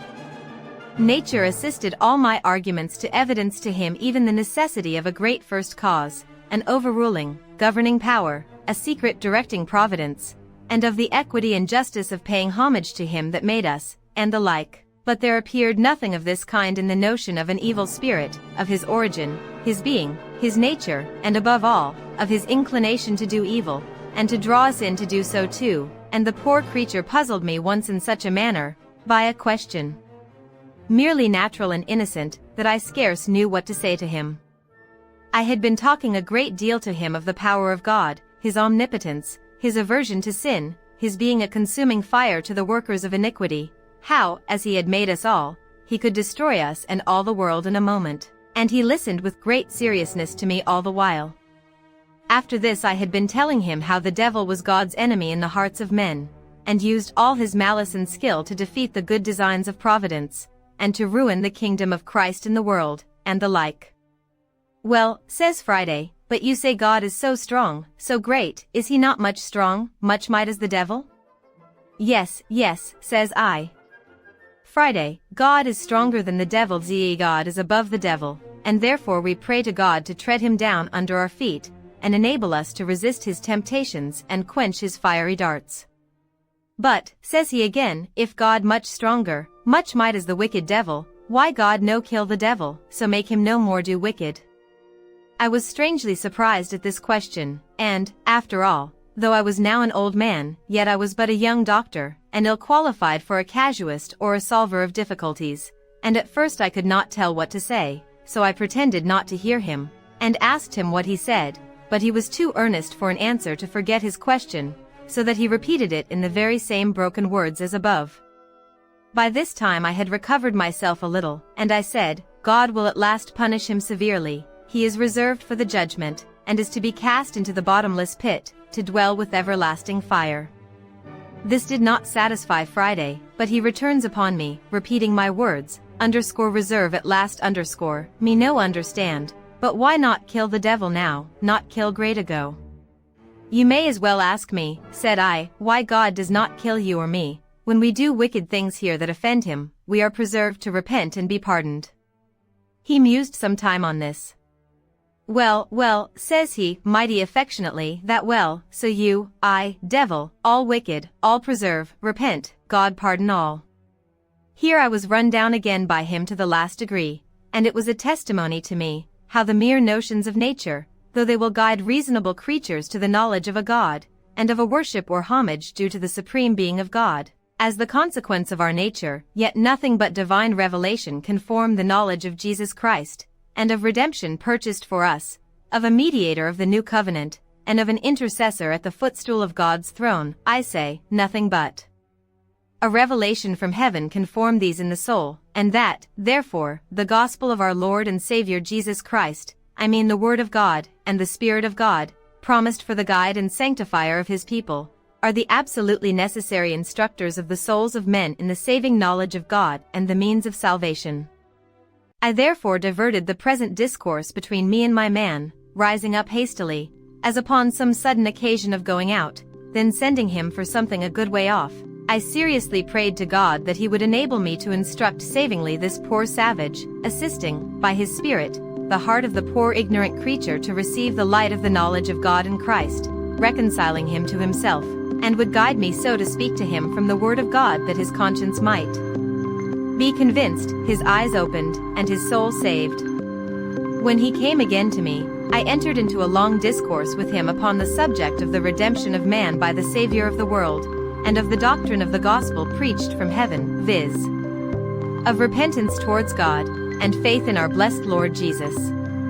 I then explained to him as well as I could why our blessed Redeemer took not on him the nature of angels but the seed of Abraham, and how, for that reason, the fallen angels had no share in the redemption, that he came only to the lost sheep of the house of Israel, and the like. I had, God knows, more sincerity than knowledge in all the methods I took for this poor creature's instruction, and must acknowledge, what I believe all that act upon the same principle will find, that in laying things open to him, I really informed and instructed myself in many things that either I did not know or had not fully considered before, but which occurred naturally to my mind upon searching into them, for the information of this poor savage, and I had more affection in my inquiry after things upon this occasion than ever I felt before, so that, whether this poor wild wretch was better for me or no, I had great reason to be thankful that ever he came to me, my grief sat lighter upon me, my habitation grew comfortable to me beyond measure, and when I reflected that in this solitary life which I have been confined to, I had not only been moved to look up to heaven myself, and to seek the hand that had brought me here, but was now to be made an instrument, under Providence, to save the life, and, for aught I knew, the soul of a poor savage, and bring him to the true knowledge of religion and of the Christian doctrine, that he might know Christ Jesus, in whom is life eternal. I say, when I reflected upon all these things, a secret joy ran through every part of my soul, and I frequently rejoiced that ever I was brought to this place, which I had so often thought the most dreadful of all afflictions that could possibly have befallen me. I continued in this thankful frame all the remainder of my time, and the conversation which employed the hours between Friday and me was such as made the 3 years which we lived there together perfectly and completely happy, if any such thing as complete happiness can be formed in a sublunary state. This savage was now a good Christian, a much better than I, though I have reason to hope, and bless God for it, that we were equally penitent, and comforted, restored penitents. We had here the word of God to read, and no farther off from his Spirit to instruct than if we had been in England. I always applied myself, in reading the Scripture, to let him know, as well as I could, the meaning of what I read, and he again, by his serious inquiries and questionings, made me, as I said before, a much better scholar in the Scripture knowledge than I should ever have been by my own mere private reading. Another thing I cannot refrain from observing here also, from experience in this retired part of my life, viz. How infinite and inexpressible a blessing it is that the knowledge of God, and of the doctrine of salvation by Christ Jesus, is so plainly laid down in the Word of God, so easy to be received and understood, that, as the bare reading the Scripture made me capable of understanding enough of my duty to carry me directly on to the great work of sincere repentance for my sins, and laying hold of a Savior for life and salvation, to a stated reformation in practice, and obedience to all God's commands, and this without any teacher or instructor, I mean human. So the same plain instruction sufficiently served to the enlightening this savage creature, and bringing him to be such a Christian as I have known few equal to him in my life. As to all the disputes, wrangling, strife, and contention which have happened in the world about religion, whether niceties in doctrines or schemes of church government, they were all perfectly useless to us, and, for aught I can yet see, they have been so to the rest of the world. We had the sure guide to heaven, viz. the Word of God, and we had, blessed be God, comfortable views of the Spirit of God teaching and instructing by His Word, leading us into all truth, and making us both willing and obedient to the instruction of His Word. And I cannot see the least use that the greatest knowledge of the disputed points of religion, which have made such confusion in the world, would have been to us, if we could have obtained it. But I must go on with the historical part of things, and take every part in its order. After Friday and I became more intimately acquainted, and that he could understand almost all I said to him, and speak pretty fluently, though in broken English, to me, I acquainted him with my own history, or at least so much of it as related to my coming to this place, how I had lived there, and how long. I led him into the mystery, for such it was to him, of gunpowder and bullet, and taught him how to shoot. I gave him a knife, which he was wonderfully delighted with, and I made him a belt, with a frog hanging to it, such as in England we wear hangers in, and in the frog, instead of a hanger, I gave him a hatchet, which was not only as good a weapon in some cases, but much more useful upon other occasions. I described to him the country of Europe, particularly England, which I came from, how we lived, how we worshipped God, how we behaved to one another, and how we traded in ships to all parts of the world. I gave him an account of the wreck which I had been on board of, and showed him, as near as I could, the place where she lay, but she was all beaten in pieces before, and gone. I showed him the ruins of our boat, which we lost when we escaped, and which I could not stir with my whole strength then, but was now fallen almost all to pieces. Upon seeing this boat, Friday stood, musing a great while, and said nothing. I asked him what it was he studied upon. At last says he, me see such boat like come to place at my nation. I did not understand him a good while, but at last, when I had examined further into it, I understood by him that a boat, such as that had been, came on shore upon the country where he lived, that is, as he explained it, was driven thither by stress of weather. I presently imagined that some European ship must have been cast away upon their coast, and the boat might get loose and drive ashore, but was so dull that I never once thought of men making their escape from a wreck thither, much less whence they might come, so I only inquired after a description of the boat. Friday described the boat to me well enough, but brought me better to understand him when he added with some warmth, we save the white mans from drown. Then I presently asked if there were any white mans, as he called them, in the boat. Yes, he said, the boat full of white mans. I asked him how many. He told upon his fingers 17. I asked him then what became of them. He told me, they live, they dwell at my nation. This put new thoughts into my head, for I presently imagined that these might be the men belonging to the ship that was cast away in the sight of my island, as I now called it, and who, after the ship was struck on the rock, and they saw her inevitably lost, had saved themselves in their boat, and were landed upon that wild shore among the savages. Upon this I inquired of him more critically what was become of them. He assured me they lived still there, that they had been there about 4 years, that the savages left them alone, and gave them victuals to live on. I asked him how it came to pass they did not kill them and eat them. He said, no, they make brother with them, that is, as I understood him, a truce, and then he added, they no eat mans but when make the war fight, that is to say, they never eat any men but such as come to fight with them and are taken in battle. It was after this some considerable time, that being upon the top of the hill at the east side of the island, from whence, as I have said, I had, in a clear day, discovered the main or continent of America. Friday, the weather being very serene, looks very earnestly towards the mainland, and, in a kind of surprise, falls a-jumping and dancing, and calls out to me, for I was at some distance from him. I asked him what was the matter. Oh, joy, says he, oh, glad. There see my country, there my nation. I observed an extraordinary sense of pleasure appeared in his face, and his eyes sparkled, and his countenance discovered a strange eagerness, as if he had a mind to be in his own country again.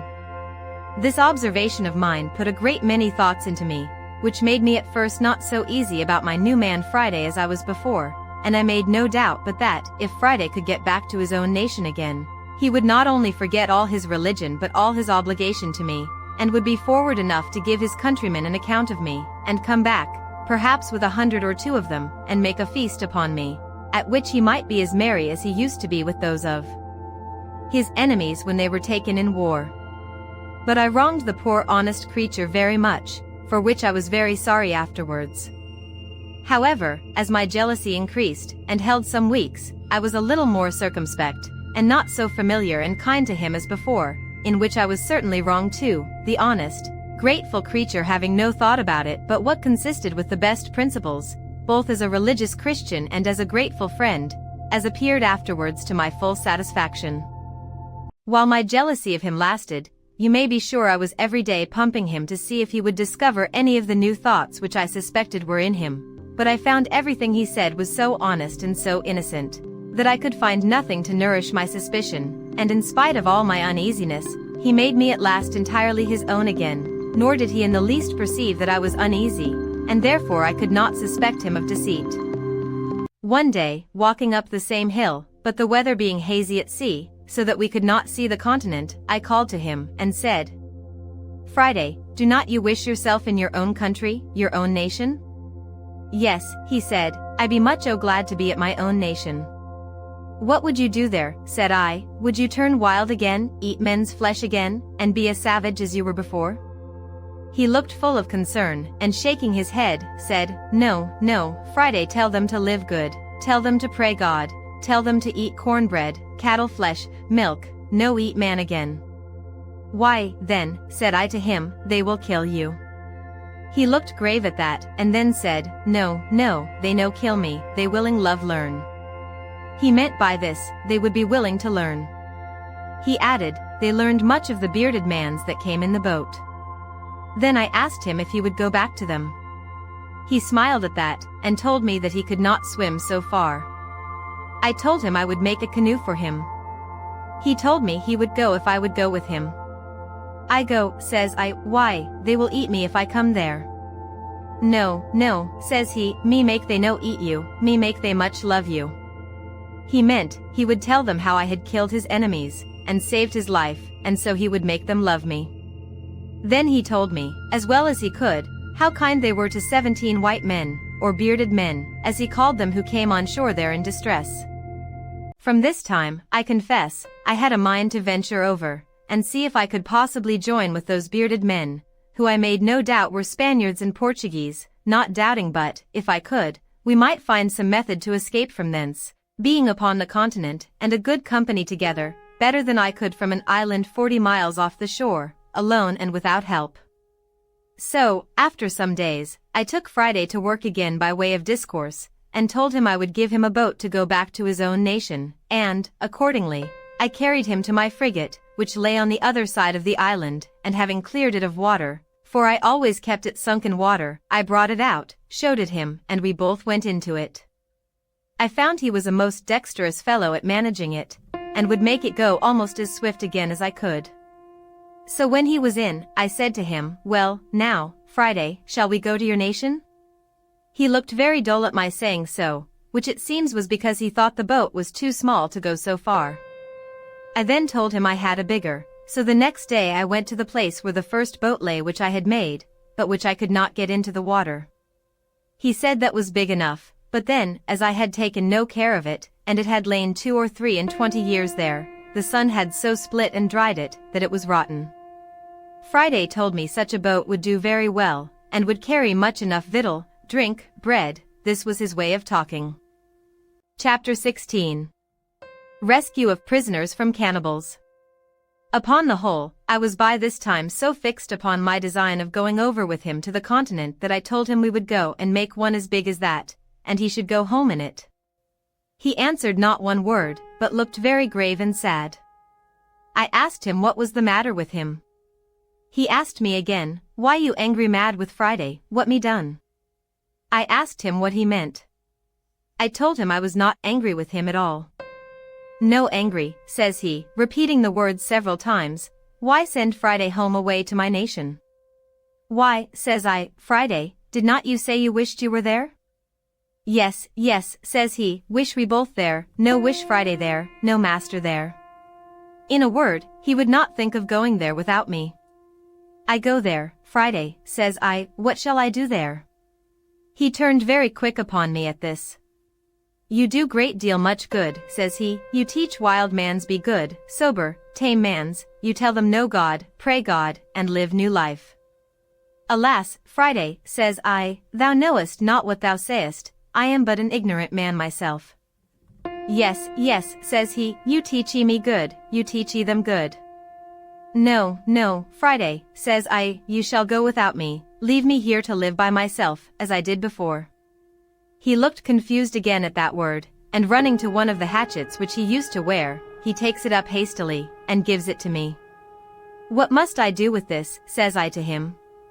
You take kill Friday, says he. What must kill you for, said I again. He returns very quick, what you send Friday away for. Take kill Friday, no send Friday away. This he spoke so earnestly that I saw tears stand in his eyes.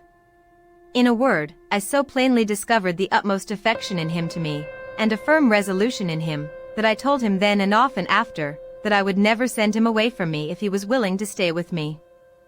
Upon the whole, as I found by all his discourse a settled affection to me, and that nothing could part him from me, so I found all the foundation of his desire to go to his own country was laid in his ardent affection to the people, and his hopes of my doing them good, a thing which, as I had no notion of myself, so I had not the least thought or intention, or desire of undertaking it. But still I found a strong inclination to attempting my escape, founded on the supposition gathered from the discourse, that there were 17 bearded men there, and therefore, without any more delay, I went to work with Friday to find out a great tree proper to fell, and make a large periagua, or canoe, to undertake the voyage.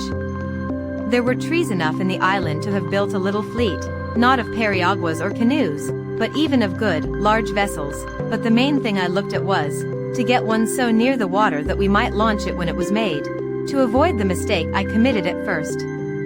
At last Friday pitched upon a tree, for I found he knew much better than I what kind of wood was fittest for it, nor can I tell to this day what wood to call the tree we cut down, except that it was very like the tree we call fustic, or between that and the Nicaragua wood, for it was much of the same color and smell. Friday wished to burn the hollow or cavity of this tree out, to make it for a boat, but I showed him how to cut it with tools, which, after I had showed him how to use, he did very handily, and in about a month's hard labor we finished it and made it very handsome, especially when, with our axes, which I showed him how to handle, we cut and hewed the outside into the true shape of a boat. After this, however, it cost us near a fortnight's time to get her along, as it were inch by inch, upon great rollers into the water, but when she was in, she would have carried 20 men with great ease. When she was in the water, though she was so big, it amazed me to see with what dexterity and how swift my man Friday could manage her, turn her, and paddle her along. So I asked him if he would, and if we might venture over in her. Yes, he said, we venture over in her very well, though great blow wind. However, I had a further design that he knew nothing of, and that was, to make a mast and a sail, and to fit her with an anchor and cable. As to a mast, that was easy enough to get, so I pitched upon a straight young cedar tree, which I found near the place, and which there were great plenty of in the island, and I set Friday to work to cut it down, and gave him directions how to shape and order it. But as to the sail, that was my particular care. I knew I had old sails, or rather pieces of old sails, enough, but as I had had them now 26 years by me, and had not been very careful to preserve them, not imagining that I should ever have this kind of use for them, I did not doubt but they were all rotten, and, indeed, most of them were so. However, I found 2 pieces which appeared pretty good, and with these I went to work, and with a great deal of pains, and awkward stitching, you may be sure, for want of needles, I at length made a 3-cornered ugly thing, like what we call in England a shoulder of mutton sail, to go with a boom at bottom, and a little short sprit at the top, such as usually our ship's longboats sail with, and such as I best knew how to manage, as it was such a one as I had to the boat in which I made my escape from Barbary, as related in the first part of my story. I was near 2 months performing this last work, viz. rigging and fitting my masts and sails, for I finished them very complete, making a small stay, and a sail, or foresail, to it, to assist if we should turn to windward, and, what was more than all, I fixed a rudder to the stern of her to steer with. I was but a bungling shipwright, yet as I knew the usefulness and even necessity of such a thing, I applied myself with so much pains to do it, that at last I brought it to pass, though, considering the many dull contrivances I had for it that failed, I think it cost me almost as much labor as making the boat. After all this was done, I had my man Friday to teach as to what belonged to the navigation of my boat. Though he knew very well how to paddle a canoe, he knew nothing of what belonged to a sail and a rudder, and was the most amazed when he saw me work the boat to and again in the sea by the rudder, and how the sail jibed, and filled this way or that way as the course we sailed changed. I say when he saw this he stood like one astonished and amazed. However, with a little use, I made all these things familiar to him, and he became an expert sailor, except that of the compass I could make him understand very little. On the other hand, as there was very little cloudy weather, and seldom or never any fogs in those parts, there was the less occasion for a compass, seeing the stars were always to be seen by night, and the shore by day, except in the rainy seasons, and then nobody cared to stir abroad either by land or sea. I was now entered on the 27th year of my captivity in this place, though the 3 last years that I had this creature with me ought rather to be left out of the account, my habitation being quite of another kind than in all the rest of the time. I kept the anniversary of my landing here with the same thankfulness to God for his mercies as at first, and if I had such cause of acknowledgment at first, I had much more so now, having such additional testimonies of the care of Providence over me, and the great hopes I had of being effectually and speedily delivered, for I had an invincible impression upon my thoughts that my deliverance was at hand, and that I should not be another year in this place. I went on, however, with my husbandry, digging, planting, and fencing as usual. I gathered and cured my grapes, and did every necessary thing as before. The rainy season was in the meantime upon me, when I kept more within doors than at other times. We had stowed our new vessel as secure as we could, bringing her up into the creek, where, as I said in the beginning, I landed my rafts from the ship, and hauling her up to the shore at high water mark, I made my man Friday dig a little dock, just big enough to hold her, and just deep enough to give her water enough to float in, and then, when the tide was out, we made a strong dam across the end of it, to keep the water out, and so she lay dry as to the tide from the sea, and to keep the rain off we laid a great many boughs of trees, so thick that she was as well thatched as a house, and thus we waited for the months of November and December, in which I designed to make my adventure.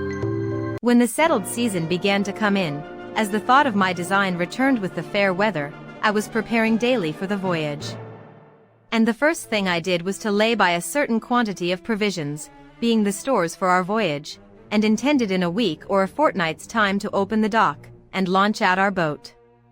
I was busy one morning upon something of this kind, when I called to Friday, and bid him to go to the seashore and see if he could find a turtle or a tortoise, a thing which we generally got once a week, for the sake of the eggs as well as the flesh. Friday had not been long gone when he came running back, and flew over my outer wall or fence, like one that felt not the ground or the steps he set his foot on, and before I had time to speak to him he cries out to me, "Oh master! Oh master! Oh sorrow! Oh bad! What's the matter, Friday?" says I. "Oh yonder there," says he. 1, 2, 3 canoes, 1, 2, 3. By this way of speaking I concluded there were 6, but on inquiry I found there were but 3. "Well, Friday," says I, "do not be frightened." So I heartened him up as well as I could. However, I saw the poor fellow was most terribly scared, for nothing ran in his head but that they were come to look for him, and would cut him in pieces and eat him, and the poor fellow trembled so that I scarcely knew what to do with him. I comforted him as well as I could, and told him I was in as much danger as he, and that they would eat me as well as him. "But," says I, "Friday, we must resolve to fight them." "Can you fight, Friday?" "Me shoot," says he. "But there come many great number." "No matter for that," said I again. "Our guns will fright them that we do not kill." So I asked him whether, if I resolved to defend him, he would defend me, and stand by me, and do just as I bid him. He said, "Me die when you bid die, master." So I went and fetched a good dram of rum and gave him, for I had been so good a husband of my rum that I had a great deal left. When we had drunk it, I made him take the 2 fowling pieces, which we always carried, and loaded them with large swan shot, as big as small pistol bullets. Then I took 4 muskets, and loaded them with 2 slugs and 5 small bullets each, and my 2 pistols I loaded with a brace of bullets each. I hung my great sword, as usual, naked by my side, and gave Friday his hatchet. When I had thus prepared myself, I took my perspective glass, and went up to the side of the hill, to see what I could discover, and I found quickly by my glass that there were 21 savages, 3 prisoners, and 3 canoes, and that their whole business seemed to be the triumphant banquet upon these 3 human bodies, a barbarous feast, indeed. But nothing more than, as I had observed, was usual with them. I observed also that they had landed, not where they had done when Friday made his escape, but nearer to my creek, where the shore was low, and where a thick wood came almost close down to the sea. This, with the abhorrence of the inhuman errand these wretches came about, filled me with such indignation that I came down again to Friday, and told him I was resolved to go down to them and kill them all, and asked him if he would stand by me. He had now got over his fright, and his spirits being a little raised with the dram I had given him, he was very cheerful, and told me, as before, he would die when I bid die. In this fit of fury I divided the arms which I had charged, as before, between us. I gave Friday 1 pistol to stick in his girdle, and 3 guns upon his shoulder, and I took 1 pistol and the other 3 guns myself, and in this posture we marched out. I took a small bottle of rum in my pocket, and gave Friday a large bag with more powder and bullets, and as to orders, I charged him to keep close behind me, and not to stir, or shoot, or do anything till I bid him, and in the meantime not to speak a word.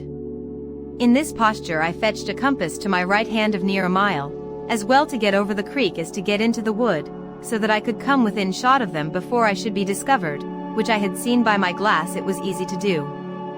While I was making this march, my former thoughts returning, I began to abate my resolution. I do not mean that I entertained any fear of their number, for as they were naked, unarmed wretches, it is certain I was superior to them, nay, though I had been alone. But it occurred to my thoughts, what call, what occasion, much less what necessity I was in to go and dip my hands in blood, to attack people who had neither done or intended me any wrong.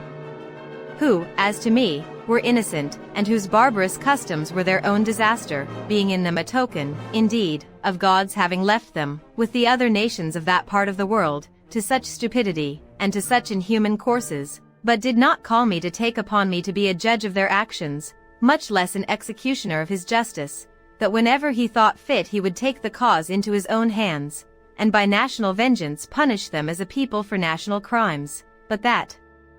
in the meantime, it was none of my business, that it was true Friday might justify it, because he was a declared enemy and in a state of war with those very particular people, and it was lawful for him to attack them, but I could not say the same with regard to myself.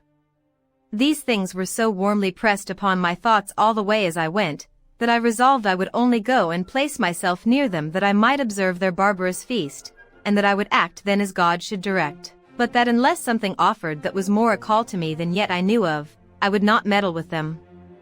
With this resolution I entered the wood, and, with all possible wariness and silence, Friday following close at my heels, I marched till I came to the skirts of the wood on the side which was next to them, only that one corner of the wood lay between me and them. Here I called softly to Friday, and showing him a great tree which was just at the corner of the wood, I bade him go to the tree, and bring me word if he could see there plainly what they were doing. He did so, and came immediately back to me, and told me they might be plainly viewed there, that they were all about their fire, eating the flesh of one of their prisoners, and that another lay bound upon the sand a little from them, whom he said they would kill next, and this fired the very soul within me. He told me it was not one of their nation, but one of the bearded men he had told me of, that came to their country in the boat. I was filled with horror at the very naming of the white-bearded man, and going to the tree, I saw plainly by my glass a white man, who lay upon the beach of the sea with his hands and his feet tied with flags, or things like rushes, and that he was an European, and had clothes on.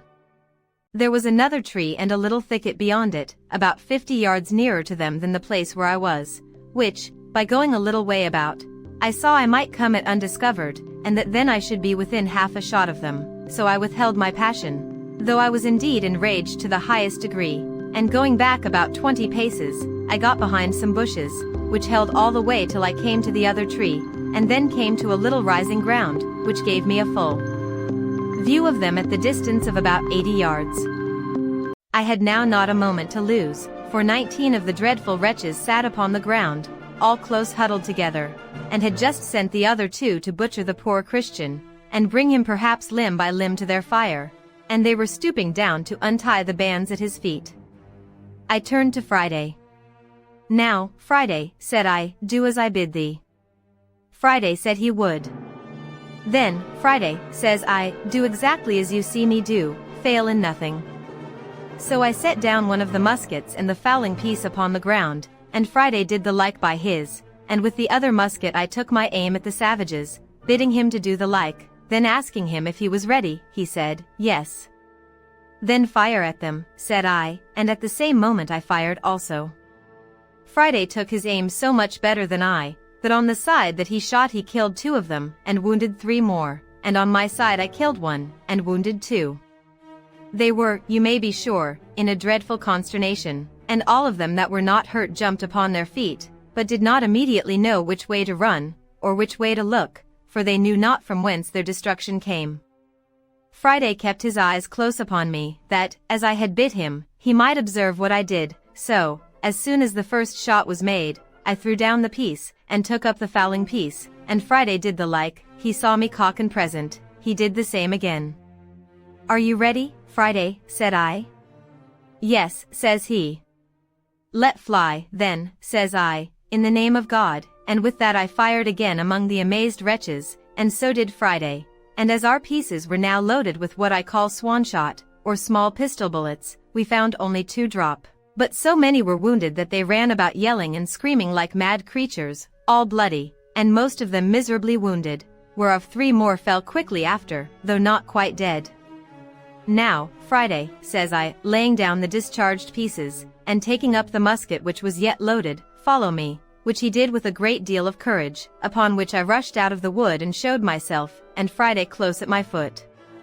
As soon as I perceived they saw me, I shouted as loud as I could, and bade Friday do so too, and running as fast as I could, which, by the way, was not very fast, being loaded with arms as I was, I made directly towards the poor victim, who was, as I said, lying upon the beach or shore, between the place where they sat and the sea. The 2 butchers who were just going to work with him had left him at the surprise of our first fire, and fled in a terrible fright to the seaside, and had jumped into a canoe, and 3 more of the rest made the same way. I turned to Friday, and bade him step forwards and fire at them. He understood me immediately, and running about 40 yards, to be nearer them, he shot at them, and I thought he had killed them all, for I saw them all fall of a heap into the boat, though I saw 2 of them up again quickly. However, he killed 2 of them, and wounded the 3rd, so that he lay down in the bottom of the boat as if he had been dead. While my man Friday fired at them, I pulled out my knife and cut the flags that bound the poor victim, and loosing his hands and feet, I lifted him up, and asked him in the Portuguese tongue what he was. He answered in Latin, Christianus, but was so weak and faint that he could scarce stand or speak. I took my bottle out of my pocket and gave it him, making signs that he should drink, which he did, and I gave him a piece of bread, which he ate. Then I asked him what countryman he was, and he said, Espagnol, and being a little recovered, let me know, by all the signs he could possibly make, how much he was in my debt for his deliverance. Señor, said I, with as much Spanish as I could make up, we will talk afterwards, but we must fight now. If you have any strength left, take this pistol and sword, and lay about you. He took them very thankfully, and no sooner had he the arms in his hands, but, as if they had put new vigor into him, he flew upon his murderers like a fury, and had cut 2 of them in pieces in an instant, for the truth is, as the whole was a surprise to them, so the poor creatures were so much frightened with the noise of our pieces that they fell down for mere amazement and fear, and had no more power to attempt their own escape than their flesh had to resist our shot, and that was the case. Of those 5 that Friday shot at in the boat, for as 3 of them fell with the hurt they received, so the other 2 fell with the fright. I kept my piece in my hand still without firing, being willing to keep my charge ready, because I had given the Spaniard my pistol and sword. So I called to Friday, and bade him run up to the tree from whence we first fired, and fetch the arms which lay there that had been discharged, which he did with great swiftness, and then giving him my musket, I sat down myself to load all the rest again, and bade them come to me when they wanted. While I was loading these pieces, there happened a fierce engagement between the Spaniard and one of the savages, who made at him with one of their great wooden swords, the weapon that was to have killed him before, if I had not prevented it. The Spaniard, who was as bold and brave as could be imagined, though weak, had fought the Indian a good while, and had cut 2 great wounds on his head, but the savage being a stout, lusty fellow, closing in with him, had thrown him down, being faint, and was wringing my sword out of his hand, when the Spaniard, though undermost, wisely quitting the sword, drew the pistol from his girdle, shot the savage through the body, and killed him upon the spot, before I, who was running to help him, could come near him. Friday, being now left to his liberty, pursued the flying wretches, with no weapon in his hand but his hatchet, and with that he dispatched those 3 who, as I said before, were wounded at first, and fallen, and all the rest he could come up with. And the Spaniard coming to me for a gun, I gave him one of the fowling pieces, with which he pursued 2 of the savages, and wounded them both, but as he was not able to run, they both got from him into the wood, where Friday pursued them, and killed one of them, but the other was too nimble for him, and though he was wounded, yet had plunged himself into the sea, and swam with all his might off to those 2 who were left in the canoe, which 3 in the canoe, with 1 wounded, that we knew not whether he died or no, were all that escaped our hands of 21. The account of the whole is as follows: 3 killed at our first shot from the tree, 2 killed at the next shot, 2 killed by Friday in the boat, 2 killed by Friday of those at first wounded, 1 killed by Friday in the wood, 3 killed by the Spaniard, for killed, being found dropped here and there, of the wounds, or killed by Friday in his chase of them, for escaped in the boat, whereof 1 wounded, if not dead, 21 in all. Those that were in the canoe worked hard to get out of gunshot, and though Friday made 2 or 3 shots at them, I did not find that he hit any of them. Friday would fain have had me take one of their canoes, and pursue them, and indeed I was very anxious about their escape, lest, carrying the news home to their people, they should come back perhaps with 200 or 300 of the canoes and devour us by mere multitude. So I consented to pursue them by sea, and running to one of their canoes, I jumped in and bade Friday follow me, but when I was in the canoe I was surprised to find another poor creature lie there, bound hand and foot, as the Spaniard was, for the slaughter, and almost dead with fear, not knowing what was the matter, for he had not been able to look up over the side of the boat. He was tied so hard neck and heels, and had been tied so long that he had really but little life in him. I immediately cut the twisted flags or rushes which they had bound him with, and would have helped him up, but he could not stand or speak, but groaned most piteously, believing, it seems, still, that he was only unbound in order to be killed. When Friday came to him I bade him speak to him, and tell him of his deliverance, and pulling out my bottle, made him give the poor wretch a dram, which, with the news of his being delivered, revived him, and he sat up in the boat. But when Friday came to hear him speak, and look in his face, it would have moved anyone to tears to have seen how Friday kissed him, embraced him, hugged him, cried, laughed, hallooed, jumped about, danced, sang, then cried again, wrung his hands, beat his own face and head, and then sang and jumped about again like a distracted creature. It was a good while before I could make him speak to me or tell me what was the matter, but when he came a little to himself he told me that it was his father. It is not easy for me to express how it moved me to see what ecstasy and filial affection had worked in this poor savage at the sight of his father, and of his being delivered from death. Nor indeed can I describe half the extravagances of his affection after this, for he went into the boat and out of the boat a great many times. When he went into him he would sit down by him, open his breast, and hold his father's head close to his bosom for many minutes together, to nourish it. Then he took his arms and ankles, which were numbed and stiff with the binding, and chafed and rubbed them with his hands, and I, perceiving what the case was, gave him some rum out of my bottle to rub them with, which did them a great deal of good. This affair put an end to our pursuit of the canoe with the other savages, who were now almost out of sight, and it was happy for us that we did not, for it blew so hard within 2 hours after, and before they could be got a quarter of their way, and continued blowing so hard all night, and that from the northwest, which was against them, that I could not suppose their boat could live, or that they ever reached their own coast.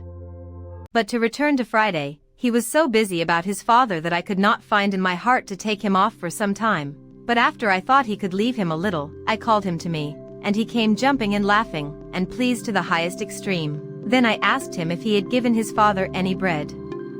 He shook his head, and said, "None, ugly dog, eat all up self." I then gave him a cake of bread out of a little pouch I carried on purpose. I also gave him a dram for himself, but he would not taste it, but carried it to his father. I had in my pocket 2 or 3 bunches of raisins, so I gave him a handful of them for his father. He had no sooner given his father these raisins but I saw him come out of the boat, and run away as if he had been bewitched, for he was the swiftest fellow on his feet that ever I saw. I say, he ran at such a rate that he was out of sight, as it were, in an instant, and though I called, and hallooed out too after him, it was all one, away he went, and in a quarter of an hour I saw him come back again, though not so fast as he went, and as he came nearer I found his pace slacker, because he had something in his hand. When he came up to me I found he had been quite home for an earthen jug or pot, to bring his father some fresh water, and that he had got 2 more cakes or loaves of bread. The bread he gave me, but the water he carried to his father. However, as I was very thirsty too, I took a little of it. The water revived his father more than all the rum or spirits I had given him, for he was fainting with thirst. When his father had drunk, I called to him to know if there was any water left. He said, yes, and I bade him give it to the poor Spaniard, who was in as much want of it as his father, and I sent one of the cakes that Friday brought to the Spaniard too, who was indeed very weak, and was reposing himself upon a green place under the shade of a tree, and whose limbs were also very stiff, and very much swelled with the rude bandage he had been tied with. When I saw that upon Friday's coming to him with the water he sat up and drank, and took the bread and began to eat, I went to him and gave him a handful of raisins.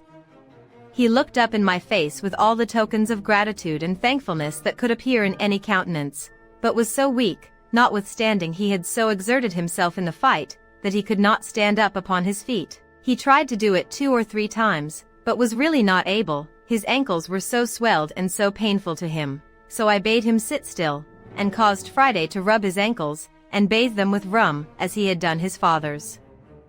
I observed the poor affectionate creature, every 2 minutes, or perhaps less, all the while he was here, turn his head about to see if his father was in the same place and posture as he left him sitting, and at last he found he was not to be seen, at which he started up, and, without speaking a word, flew with that swiftness to him that one could scarce perceive his feet to touch the ground as he went, but when he came, he only found he had laid himself down to ease his limbs, so Friday came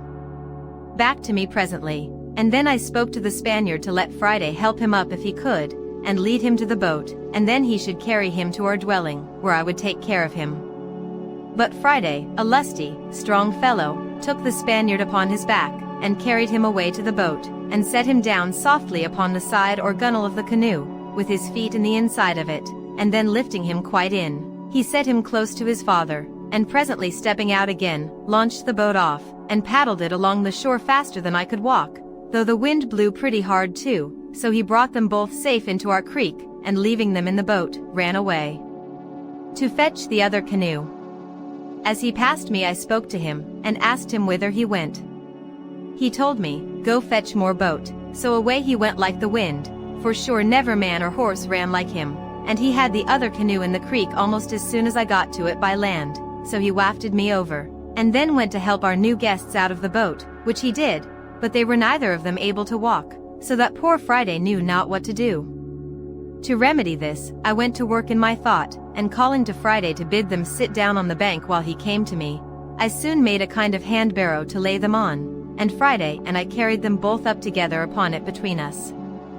But when we got them to the outside of our wall, or fortification, we were at a worse loss than before, for it was impossible to get them over, and I was resolved not to break it down, so I set to work again, and Friday and I, in about 2 hours' time, made a very handsome tent, covered with old sails, and above that with boughs of trees, being in the space without our outward fence and between that and the grove of young wood which I had planted, and here we made them 2 beds of such things. as I had, viz. of good rice straw, with blankets laid upon it to lie on, and another to cover them, on each bed. My island was now peopled, and I thought myself very rich in subjects, and it was a merry reflection, which I frequently made, how like a king I looked. First of all, the whole country was my own property, so that I had an undoubted right of dominion. Secondly, my people were perfectly subjected, I was absolutely lord and lawgiver, they all owed their lives to me, and were ready to lay down their lives, if there had been occasion for it, for me. It was remarkable, too, I had but 3 subjects, and they were of 3 different religions. My man Friday was a Protestant, his father was a pagan and a cannibal, and the Spaniard was a papist. However, I allowed liberty of conscience throughout my dominions. But this is by the way. As soon as I had secured my 2 weak, rescued prisoners, and given them shelter, and a place to rest them upon, I began to think of making some provision for them, and the first thing I did, I ordered Friday to take a yearling goat, betwixt a kid and a goat, out of my particular flock, to be killed. When I cut off the hinder quarter, and chopping it into small pieces, I set Friday to work to boiling and stewing, and made them a very good dish, I assure you, of flesh and broth, and as I cooked it without doors, for I made no fire within my inner wall, so I carried it all into the new tent, and having set a table there for them, I sat down, and ate my own dinner also with them, and, as well as I could, cheered them and encouraged them. Friday was my interpreter, especially to his father, and, indeed, to the Spaniard too, for the Spaniard spoke the language of the savages pretty well. After we had dined, or rather supped, I ordered Friday to take one of the canoes, and go and fetch our muskets and other firearms, which, for want of time, we had left upon the place of battle, and the next day I ordered him to go and bury the dead bodies of the savages, which lay open to the sun, and would presently be offensive. I also ordered him to bury the horrid remains of their barbarous feast, which I could not think of doing myself, nay, I could not bear to see them if I went that way, all which he punctually performed, and effaced the very appearance of the savages being there, so that when I went again, I could scarce know where it was, otherwise than by the corner of the wood pointing to the place. I then began to enter into a little conversation with my 2 new subjects, and, first, I set Friday to inquire of his father what he thought of the escape of the savages in that canoe, and whether we might expect a return of them, with a power too great for us to resist. His first opinion was, that the savages in the boat never could live out the storm which blew that night they went off, but must of necessity be drowned, or driven south to those other shores, where they were as sure to be devoured as they were to be drowned if they were cast away. But, as to what they would do if they came safe on shore, he said he knew not, but it was his opinion that they were so dreadfully frightened with the manner of their being attacked, the noise, and the fire, that he believed they would tell the people they were all killed by thunder and lightning, not by the hand of man, and that the 2 which appeared, viz. Friday and I, were 2 heavenly spirits, or furies, come down to destroy them, and not men with weapons. This, he said, he knew, because he heard them all cry out so, in their language, one to another, for it was impossible for them to conceive that a man could dart fire, and speak thunder, and kill at a distance, without lifting up the hand, as was done now, and this old savage was in the right, for, as I understood since, by other hands, the savages never attempted to go over to the island afterwards, they were so terrified with the accounts given by those 4 men, for it seems they did escape the sea, that they believed whoever went to that enchanted island would be destroyed with fire from the gods. This, however, I knew not, and therefore was under continual apprehensions for a good while, and kept always upon my guard, with all my army, for, as there were now 4 of us, I would have ventured upon 100 of them, fairly in the open field, at any time. Chapter 17. Visit of Mutineers. In a little time, however, no more canoes appearing, the fear of their coming wore off, and I began to take my former thoughts of a voyage to the Main into consideration, being likewise assured by Friday's father that I might depend upon good usage from their nation, on his account, if I would go. But my thoughts were a little suspended when I had a serious discourse with the Spaniard, and when I understood that there were 16 more of his countrymen and Portuguese, who having been cast away and made their escape to that side, lived there at peace, indeed, with the savages, but were very sore put to it for necessaries, and, indeed, for life. I asked him all the particulars of their voyage, and found they were a Spanish ship, bound from the Rio de la Plata to the Havana, being directed to leave their loading there, which was chiefly hides and silver, and to bring back what European goods they could meet with there, that they had 5 Portuguese seamen on board, whom they took out of another wreck, that 5 of their own men were drowned when first the ship was lost, and that these escaped through infinite dangers and hazards, and arrived, almost starved, on the cannibal coast, where they expected to have been devoured every moment. He told me they had some arms with them, but they were perfectly useless, for that they had neither powder nor ball, the washing of the sea having spoiled all their powder but a little, which they used at their first landing to provide themselves with some food.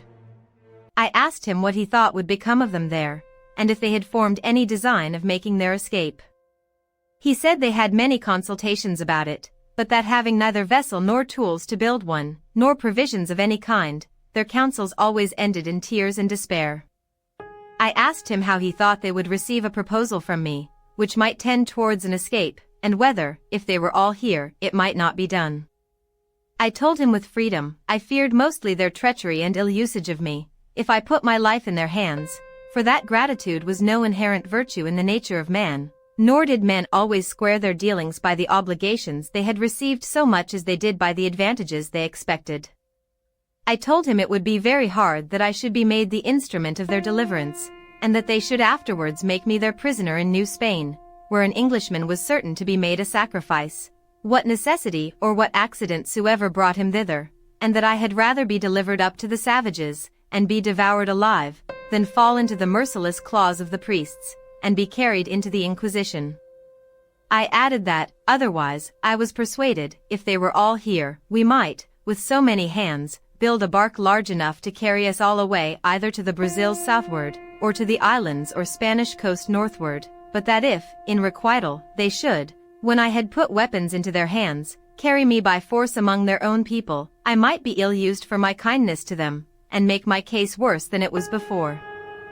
He answered, with a great deal of candor and ingenuousness, that their condition was so miserable, and that they were so sensible of it, that he believed they would abhor the thought of using any man unkindly that should contribute to their deliverance, and that, if I pleased, he would go to them with the old man, and discourse with them about it, and return again and bring me their answer, that he would make conditions with them upon their solemn oath, that they should be absolutely under my direction as their commander and captain, and they should swear upon the holy sacraments and gospel to be true to me, and go to such Christian country as I should agree to, and no other, and to be directed wholly and absolutely by my orders till they were landed safely in such country as I intended, and that he would bring a contract from them, under their hands, for that purpose. Then he told me he would first swear to me himself that he would never stir from me as long as he lived till I gave him orders, and that he would take my side to the last drop of his blood, if there should happen the least breach of faith among his countrymen.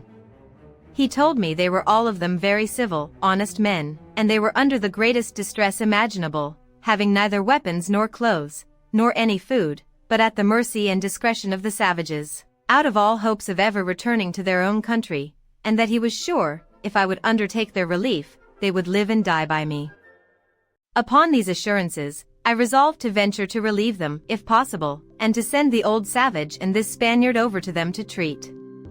But when we had got all things in readiness to go, the Spaniard himself started an objection, which had so much prudence in it on one hand, and so much sincerity on the other hand, that I could not but be very well satisfied in it, and, by his advice, put off the deliverance of his comrades for at least half a year.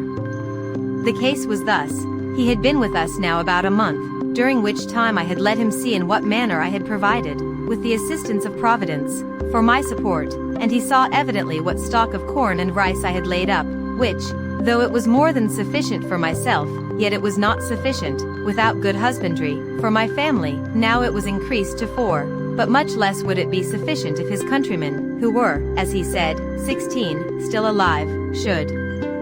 come over, and least of all would it be sufficient to victual our vessel, if we should build one, for a voyage to any of the Christian colonies of America. So he told me he thought it would be more advisable to let him and the other 2 dig and cultivate some more land, as much as I could spare seed to sow, and that we should wait another harvest, that we might have a supply of corn for his countrymen, when they should come, for want might be a temptation to them to disagree, or not to think themselves delivered, otherwise than out of one difficulty into another. You know, says he, the children of Israel, though they rejoiced at first for their being delivered out of Egypt, yet rebelled even against God himself, that delivered them, when they came to want bread in the wilderness. His caution was so seasonable, and his advice so good, that I could not but be very well pleased with his proposal, as well as I was satisfied with his fidelity. So we fell to digging, all four of us, as well as the wooden tools we were furnished with permitted, and in about a month's time, by the end of which it was seed time, we had got as much land cured and trimmed up as we sowed 22 bushels of barley on, and 16 jars of rice, which was, in short, all the seed we had to spare. Indeed, we left ourselves barely sufficient for our own food for the 6 months that we had to expect our crop, that is to say, reckoning from the time we set our seed aside for sowing, for it is not to be supposed it is 6 months in the ground in that country. Having now society enough, and our numbers being sufficient to put us out of fear of the savages, if they had come, unless their number had been very great, we went freely all over the island, whenever we found occasion, and as we had our escape or deliverance upon our thoughts, it was impossible, at least for me, to have the means of it out of mine. For this purpose I marked out several trees, which I thought fit for our work, and I set Friday and his father to cut them down, and then I caused the Spaniard, to whom I imparted my thoughts on that affair, to oversee and direct their work. I showed them with what indefatigable pains I had hewed a large tree into single planks, and I caused them to do the like, till they made about a dozen large planks, of good oak, near 2 feet broad, 35 feet long, and from 2 inches to 4 inches thick. What prodigious labor it took up anyone may imagine. At the same time I contrived to increase my little flock of tame goats as much as I could, and for this purpose I made Friday and the Spaniard go out one day, and myself with Friday the next day, for we took our turns, and by this means we got about 20 young kids to breed up with the rest, for whenever we shot the dam, we saved the kids, and added them to our flock. But above all, the season for curing the grapes coming on, I caused such a prodigious quantity to be hung up in the sun, that, I believe, had we been at Alicant, where the raisins of the sun are cured, we could have filled 60 or 80 barrels, and these, with our bread, formed a great part of our food, very good living too, I assure you, for they are exceedingly nourishing. It was now harvest, and our crop in good order. It was not the most plentiful increase I had seen in the island, but, however, it was enough to answer our end. For from 22 bushels of barley we brought in and thrashed out above 220 bushels, and the like in proportion of the rice, which was store enough for our food to the next harvest, though all the 16 Spaniards had been on shore with me, or, if we had been ready for a voyage, it would very plentifully have victualled our ship to have carried us to any part of the world, that is to say, any part of America. When we had thus housed and secured our magazine of corn, we fell to work to make more wickerware, viz. great baskets, in which we kept it, and the Spaniard was very handy and dexterous at this part, and often blamed me that I did not make some things for defense of this kind of work, but I saw no need of it. And now, having a full supply of food for all the guests I expected, I gave the Spaniard leave to go over to the main, to see what he could do with those he had left behind him there. I gave him a strict charge not to bring any man who would not first swear in the presence of himself and the old savage that he would in no way injure, fight with, or attack the person he should find in the island, who was so kind as to send for them in order to their deliverance, but that they would stand by him and defend him against all such attempts, and wherever they went would be entirely under and subjected to his command, and that this should be put in writing, and signed in their hands. How they were to have done this, when I knew they had neither pen nor ink, was a question which we never asked. Under these instructions, the Spaniard and the old savage, the father of Friday, went away in one of the canoes which they might be said to have come in, or rather were brought in, when they came as prisoners to be devoured by the savages. I gave each of them a musket, with a firelock on it, and about 8 charges of powder and ball, charging them to be very good husbands of both, and not to use either of them but upon urgent occasions. This was a cheerful work, being the first measures used by me in view of my deliverance for now 27 years and some days. I gave them provisions of bread and of dried grapes, sufficient for themselves for many days, and sufficient for all the Spaniards, for about 8 days' time, and wishing them a good voyage, I saw them go, agreeing with them about a signal they should hang out at their return, by which I should know them again when they came back, at a distance, before they came on shore. They went away with a fair gale on the day that the moon was at full, by my account in the month of October, but as for an exact reckoning of days, after I had once lost it I could never recover it again, nor had I kept even the number of years so punctually as to be sure I was right, though, as it proved when I afterwards examined my account, I found I had kept a true reckoning of years. It was no less than 8 days I had waited for them, when a strange and unforeseen accident intervened, of which the like has not, perhaps, been heard of in history. I was fast asleep in my hutch one morning, when my man Friday came running in to me, and called aloud, "Master, master, they are come, they are come." I jumped up, and regardless of danger I went, as soon as I could get my clothes on, through my little grove, which, by the way, was by this time grown to be a very thick wood. I say, regardless of danger I went without my arms, which was not my custom to do, but I was surprised when, turning my eyes to the sea, I presently saw a boat at about 1.5 leagues distance, standing in for the shore, with a shoulder of mutton sail, as they call it, and the wind blowing pretty fair to bring them in. Also I observed, presently, that they did not come from that side which the shore lay on, but from the southernmost end of the island. Upon this I called Friday in, and bade him lie close, for these were not the people we looked for, and that we might not know yet whether they were friends or enemies. In the next place I went in to fetch my perspective glass to see what I could make of them, and having taken the ladder out, I climbed up to the top of the hill, as I used to do when I was apprehensive of anything, and to take my view the plainer without being discovered. I had scarce set my foot upon the hill when my eye plainly discovered a ship lying at anchor, at about 2.5 leagues distance from me, SSE, but not above 1.5 leagues from the shore. By my observation it appeared plainly to be an English ship, and the boat appeared to be an English longboat.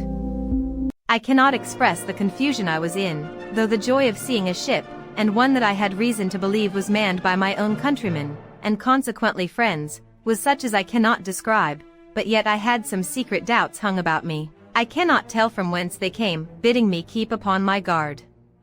In the first place, it occurred to me to consider what business an English ship could have in that part of the world, since it was not the way to or from any part of the world where the English had any traffic, and I knew there had been no storms to drive them in there in distress, and that if they were really English it was most probable that they were here upon no good design, and that I had better continue as I was than fall into the hands of thieves and murderers.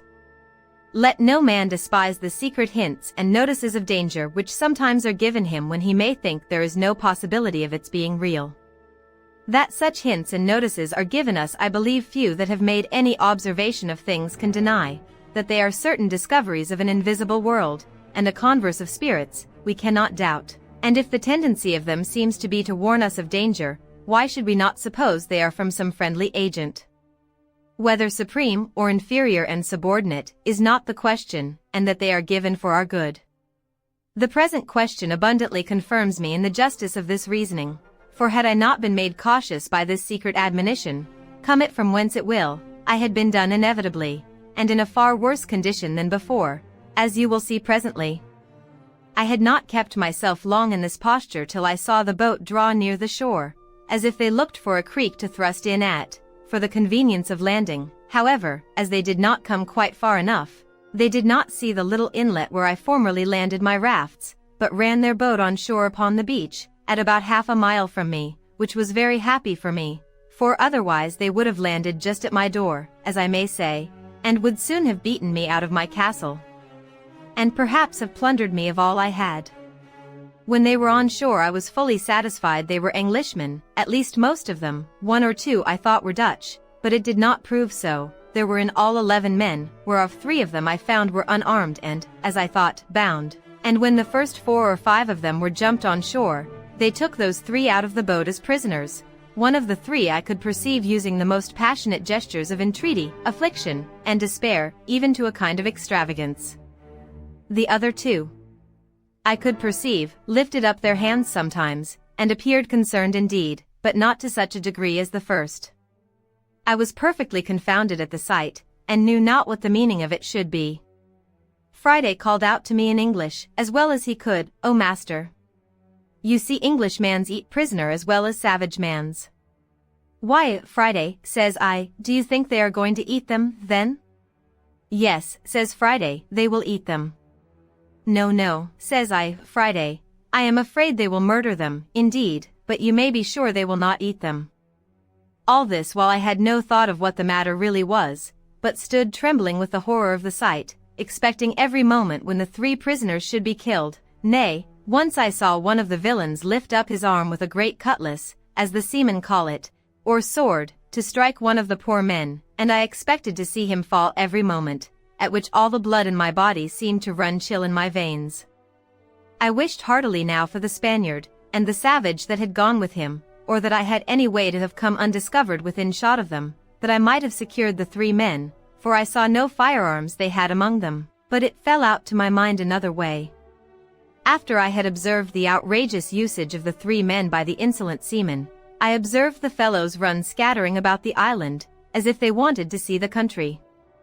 I observed that the 3 other men had liberty to go also where they pleased, but they sat down all 3 upon the ground, very pensive, and looked like men in despair. This put me in mind of the first time when I came on shore, and began to look about me, how I gave myself over for lost, how wildly I looked round me, what dreadful apprehensions I had, and how I lodged in the tree all night for fear of being devoured by wild beasts.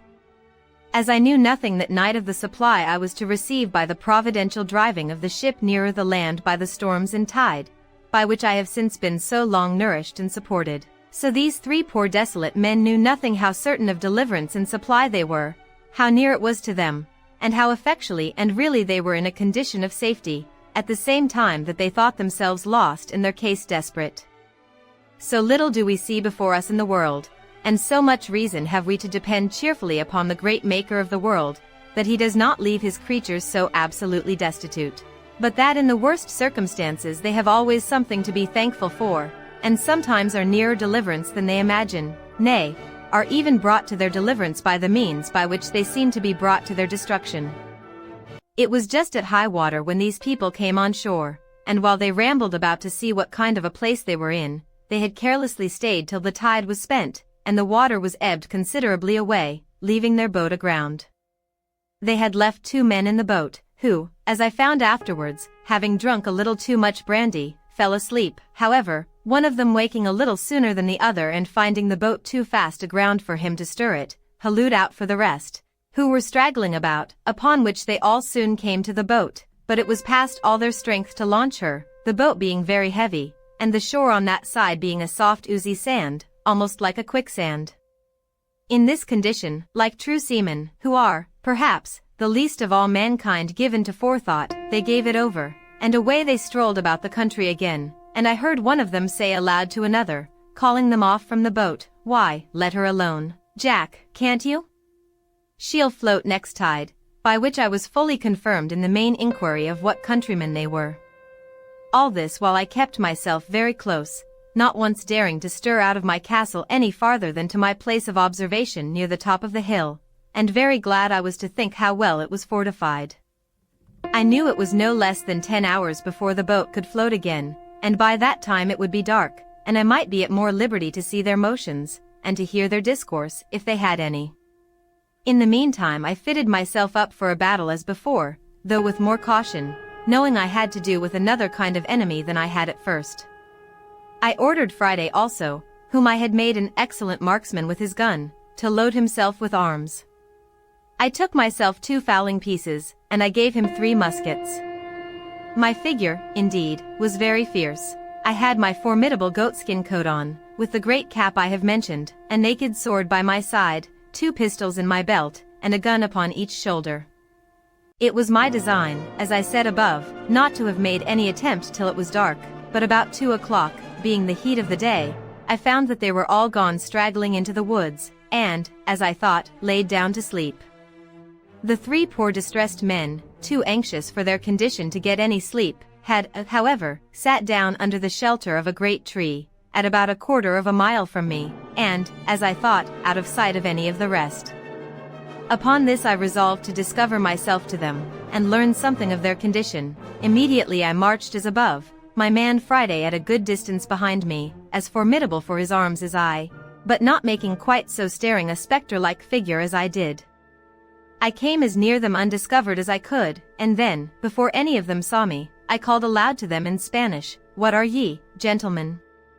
They started up at the noise, but were 10 times more confounded when they saw me, and the uncouth figure that I made. They made no answer at all, but I thought I perceived them just going to fly from me, when I spoke to them in English. "Gentlemen," said I, "do not be surprised at me, perhaps you may have a friend near when you did not expect it." "He must be sent directly from heaven then," said one of them very gravely to me, and pulling off his hat at the same time to me, "for our condition is past the help of man." "All help is from heaven, sir," said I, "but can you put a stranger in the way to help you? For you seem to be in some great distress.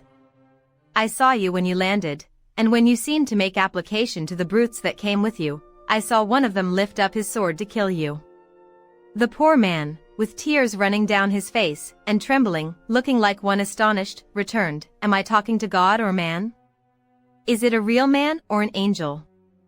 "Be in no fear about that, sir," said I. "If God had sent an angel to relieve you, he would have come better clothed, and armed after another manner than you see me. Pray lay aside your fears. I am a man, an Englishman, and disposed to assist you. You see I have one servant only. We have arms and ammunition. Tell us freely, can we serve you? What is your case?"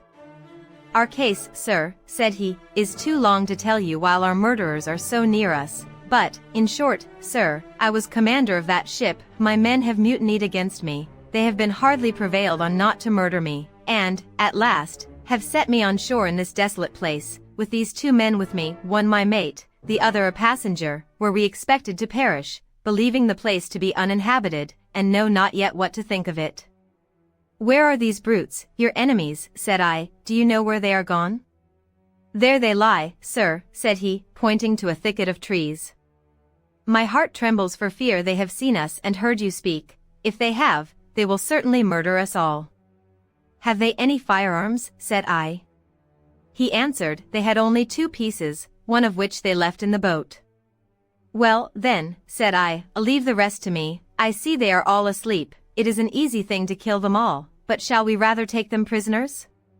He told me there were 2 desperate villains among them that it was scarce safe to show any mercy to, but if they were secured, he believed all the rest would return to their duty. I asked him which they were.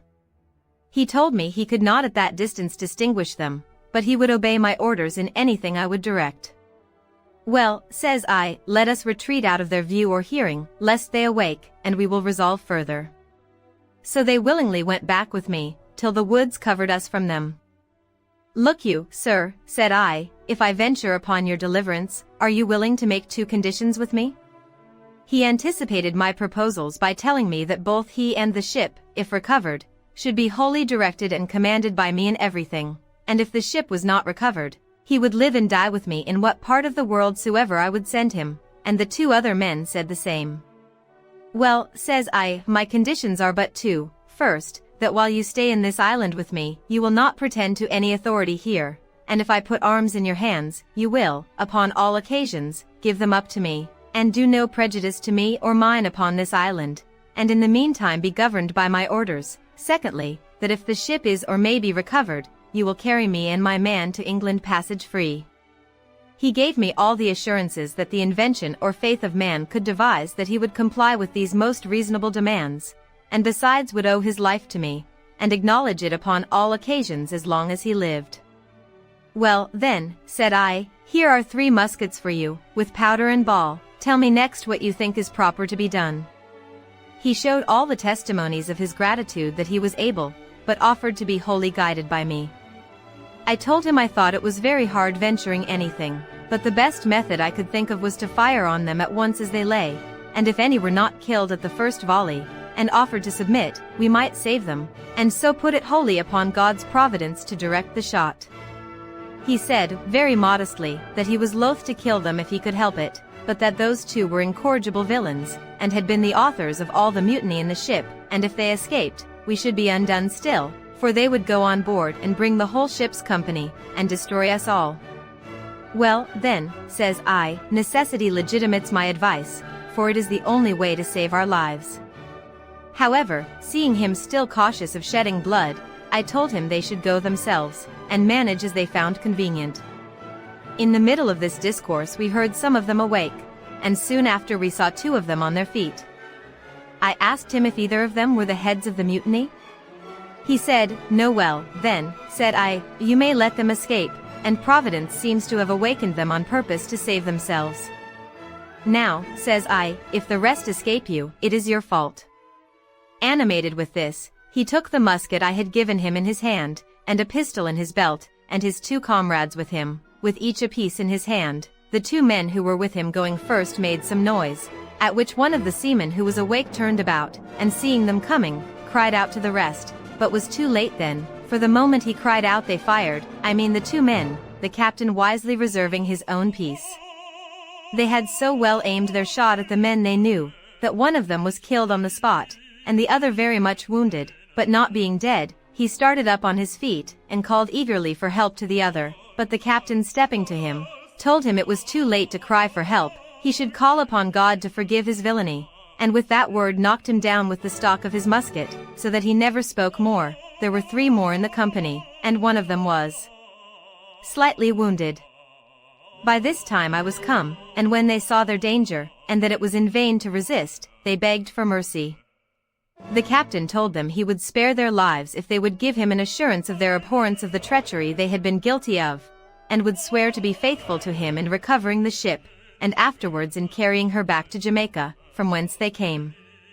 They gave him all the protestations of their sincerity that could be desired, and he was willing to believe them, and spare their lives, which I was not against, only that I obliged him to keep them bound hand and foot while they were on the island. While this was doing, I sent Friday with the captain's mate to the boat with orders to secure her, and bring away the oars and sails, which they did, and by 3 straggling men, that were, happily for them, parted from the rest, came back upon hearing the guns fired, and seeing the captain, who was before their prisoner, now their conqueror, they submitted to be bound also, and so our victory was complete. It now remained that the captain and I should inquire into one another's circumstances. I began first, and told him my whole history, which he heard with an attention even to amazement, and particularly at the wonderful manner of my being furnished with provisions and ammunition, and, indeed, as my story is a whole collection of wonders, it affected him deeply. But when he reflected from thence upon himself, and how I seemed to have been preserved there on purpose to save his life, the tears ran down his face, and he could not speak a word more. After this communication was at an end, I carried him and his 2 men into my apartment, leading them in just where I came out to, viz. at the top of the house, where I refreshed them with such provisions as I had, and showed them all the contrivances I had made during my long inhabiting that place. All I showed them, all I said to them, was perfectly amazing, but above all, the captain admired my fortification, and how perfectly I had concealed my retreat with a grove of trees, which having been now planted nearly 20 years, and the trees growing much faster than in England, was become a little wood, so thick that it was impassable in any part of it but at that one side where I had reserved my little winding passage into it. I told him this was my castle and my residence, but that I had a seat in the country, as most princes have, whither I could retreat upon occasion, and I would show him that too another time, but at present our business was to consider how to recover the ship. He agreed with me as to that, but told me he was perfectly at a loss what measures to take, for that there were still 26 hands on board, who, having entered into a cursed conspiracy, by which they had all forfeited their lives to the law, would be hardened in it now by desperation, and would carry it on, knowing that if they were subdued they would be brought to the gallows as soon as they came to England, or to any of the English colonies, and that, therefore, there would be no attacking them with so small a number as we were. I mused for some time on what he had said, and found it was a very rational conclusion, and that therefore something was to be resolved on speedily, as well to draw the men on board into some snare for their surprise as to prevent their landing upon us, and destroying us. Upon this, it presently occurred to me that in a little while the ship's crew, wondering what was become of their comrades and of the boat, would certainly come on shore in their other boat to look for them, and that then, perhaps, they might come armed, and be too strong for us. This he allowed to be rational. Upon this, I told him the first thing we had to do was to stave the boat which lay upon the beach, so that they might not carry her off, and taking everything out of her, leave her so far useless as not to be fit to swim. Accordingly, we went on board, took the arms which were left on board out of her, and whatever else we found there, which was a bottle of brandy, and another of rum, a few biscuit cakes, a horn of powder, and a great lump of sugar in a piece of canvas. The sugar was 5 or 6 pounds all, which was very welcome to me, especially the brandy and sugar, of which I had had none left for many years.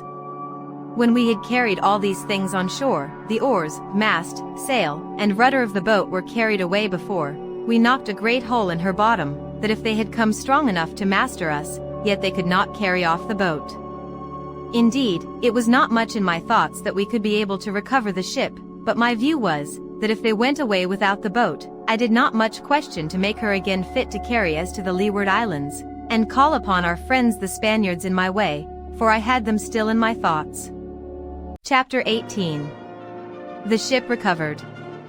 While we were thus preparing our designs, and had first, by main strength, heaved the boat upon the beach, so high that the tide would not float her off at high water mark, and besides, had broke a hole in her bottom too big to be quickly stopped, and were set down musing what we should do, we heard the ship fire a gun, and make a waft with her ensign as a signal for the boat to come on board, but no boat stirred, and they fired several times, making other signals for the boat.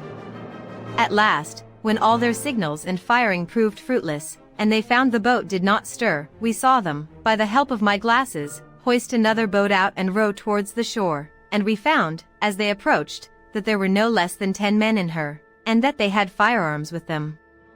As the ship lay almost 2 leagues from the shore, we had a full view of them as they came, and a plain sight even of their faces, because the tide having set them a little to the east of the other boat, they rowed up under shore, to come to the same place where the other had landed, and where the boat lay. By this means, I say, we had a full view of them, and the captain knew the persons and characters of all the men in the boat, of whom, he said, there were 3 very honest fellows, who, he was sure, were led into this conspiracy by the rest, being overpowered and frightened, but that as for the boatswain, who it seems was the chief officer among them, and all the rest, they were as outrageous as any of the ship's crew, and were no doubt made desperate in their new enterprise, and terribly apprehensive he was that they would be too powerful for us. I smiled at him, and told him that men in our circumstances were past the operation of fear, that seeing almost every condition that could be was better than that which we were supposed to be in, we ought to expect that the consequence, whether death or life, would be sure to be a deliverance. I asked him what he thought of the circumstances of my life, and whether a deliverance were not worth venturing for. "And where, sir," said I, "is your belief of my being preserved here on purpose to save your life, which elevated you a little while ago?" "For my part," said I, "there seems to be but one thing amiss in all the prospect of it." "What is that?" say he. "Why," said I, "it is, that as you say there are 3 or 4 honest fellows among them which should be spared. Had they been all of the wicked part of the crew, I should have thought God's providence had singled them out to deliver them into your hands. For depend upon it, every man that comes ashore is our own, and shall die or live as they behave to us." As I spoke this with a raised voice and cheerful countenance, I found it greatly encouraged him, so we set vigorously to our business. We had, upon the first appearance of the boats coming from the ship, considered of separating our prisoners, and we had, indeed, secured them effectually. 2 of them, of whom the captain was less assured than ordinary, I sent with Friday, and one of the 3 delivered men, to my cave, where they were remote enough, and out of danger of being heard or discovered, or of finding their way out of the woods if they could have delivered themselves. Here they left them bound, but gave them provisions, and promised them, if they continued there quietly, to give them their liberty in a day or 2, but that if they attempted their escape they should be put to death without mercy.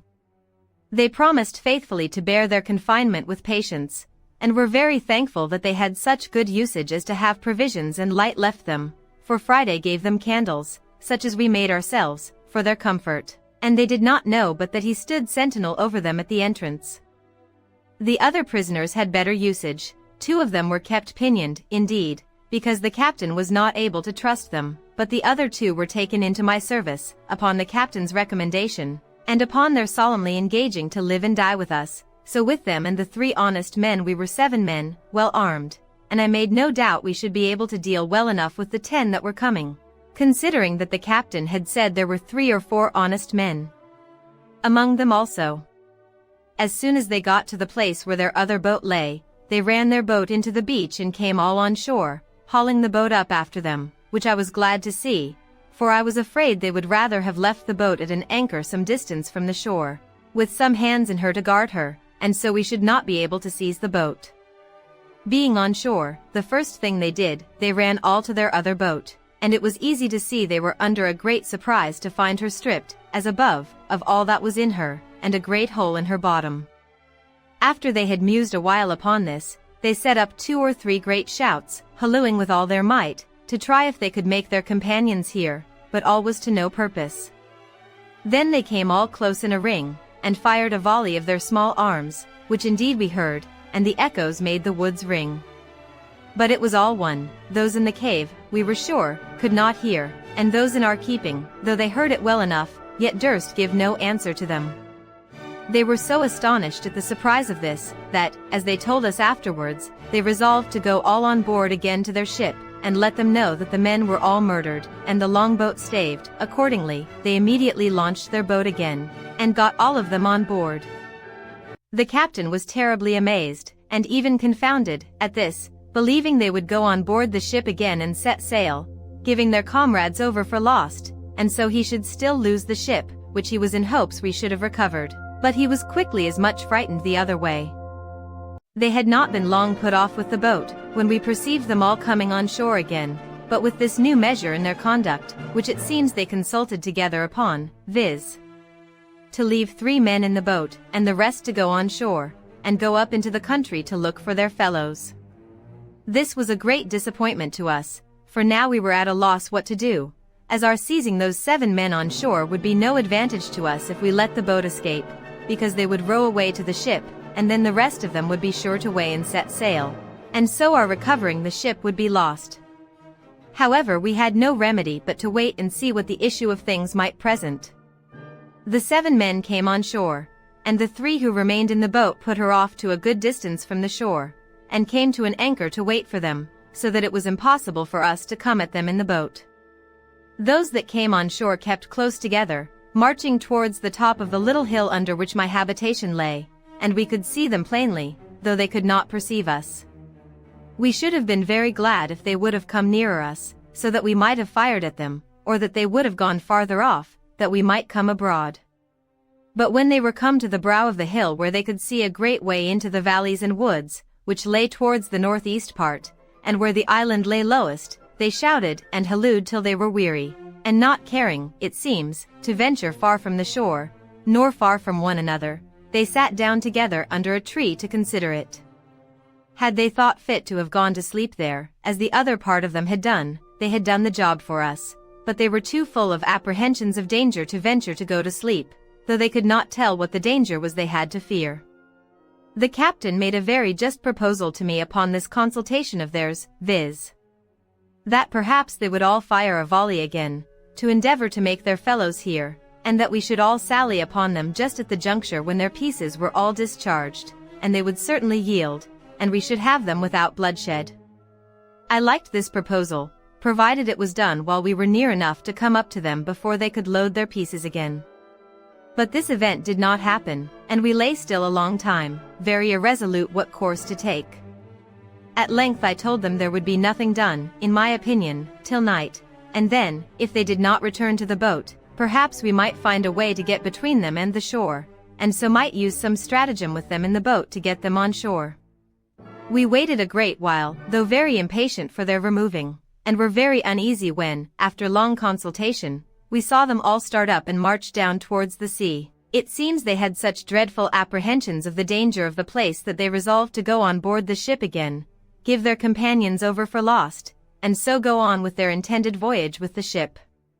As soon as I perceived them go towards the shore, I imagined it to be as it really was, that they had given over their search, and were going back again, and the captain, as soon as I told him my thoughts, was ready to sink at the apprehensions of it. But I presently thought of a stratagem to fetch them back again, and which answered my end to a tittle.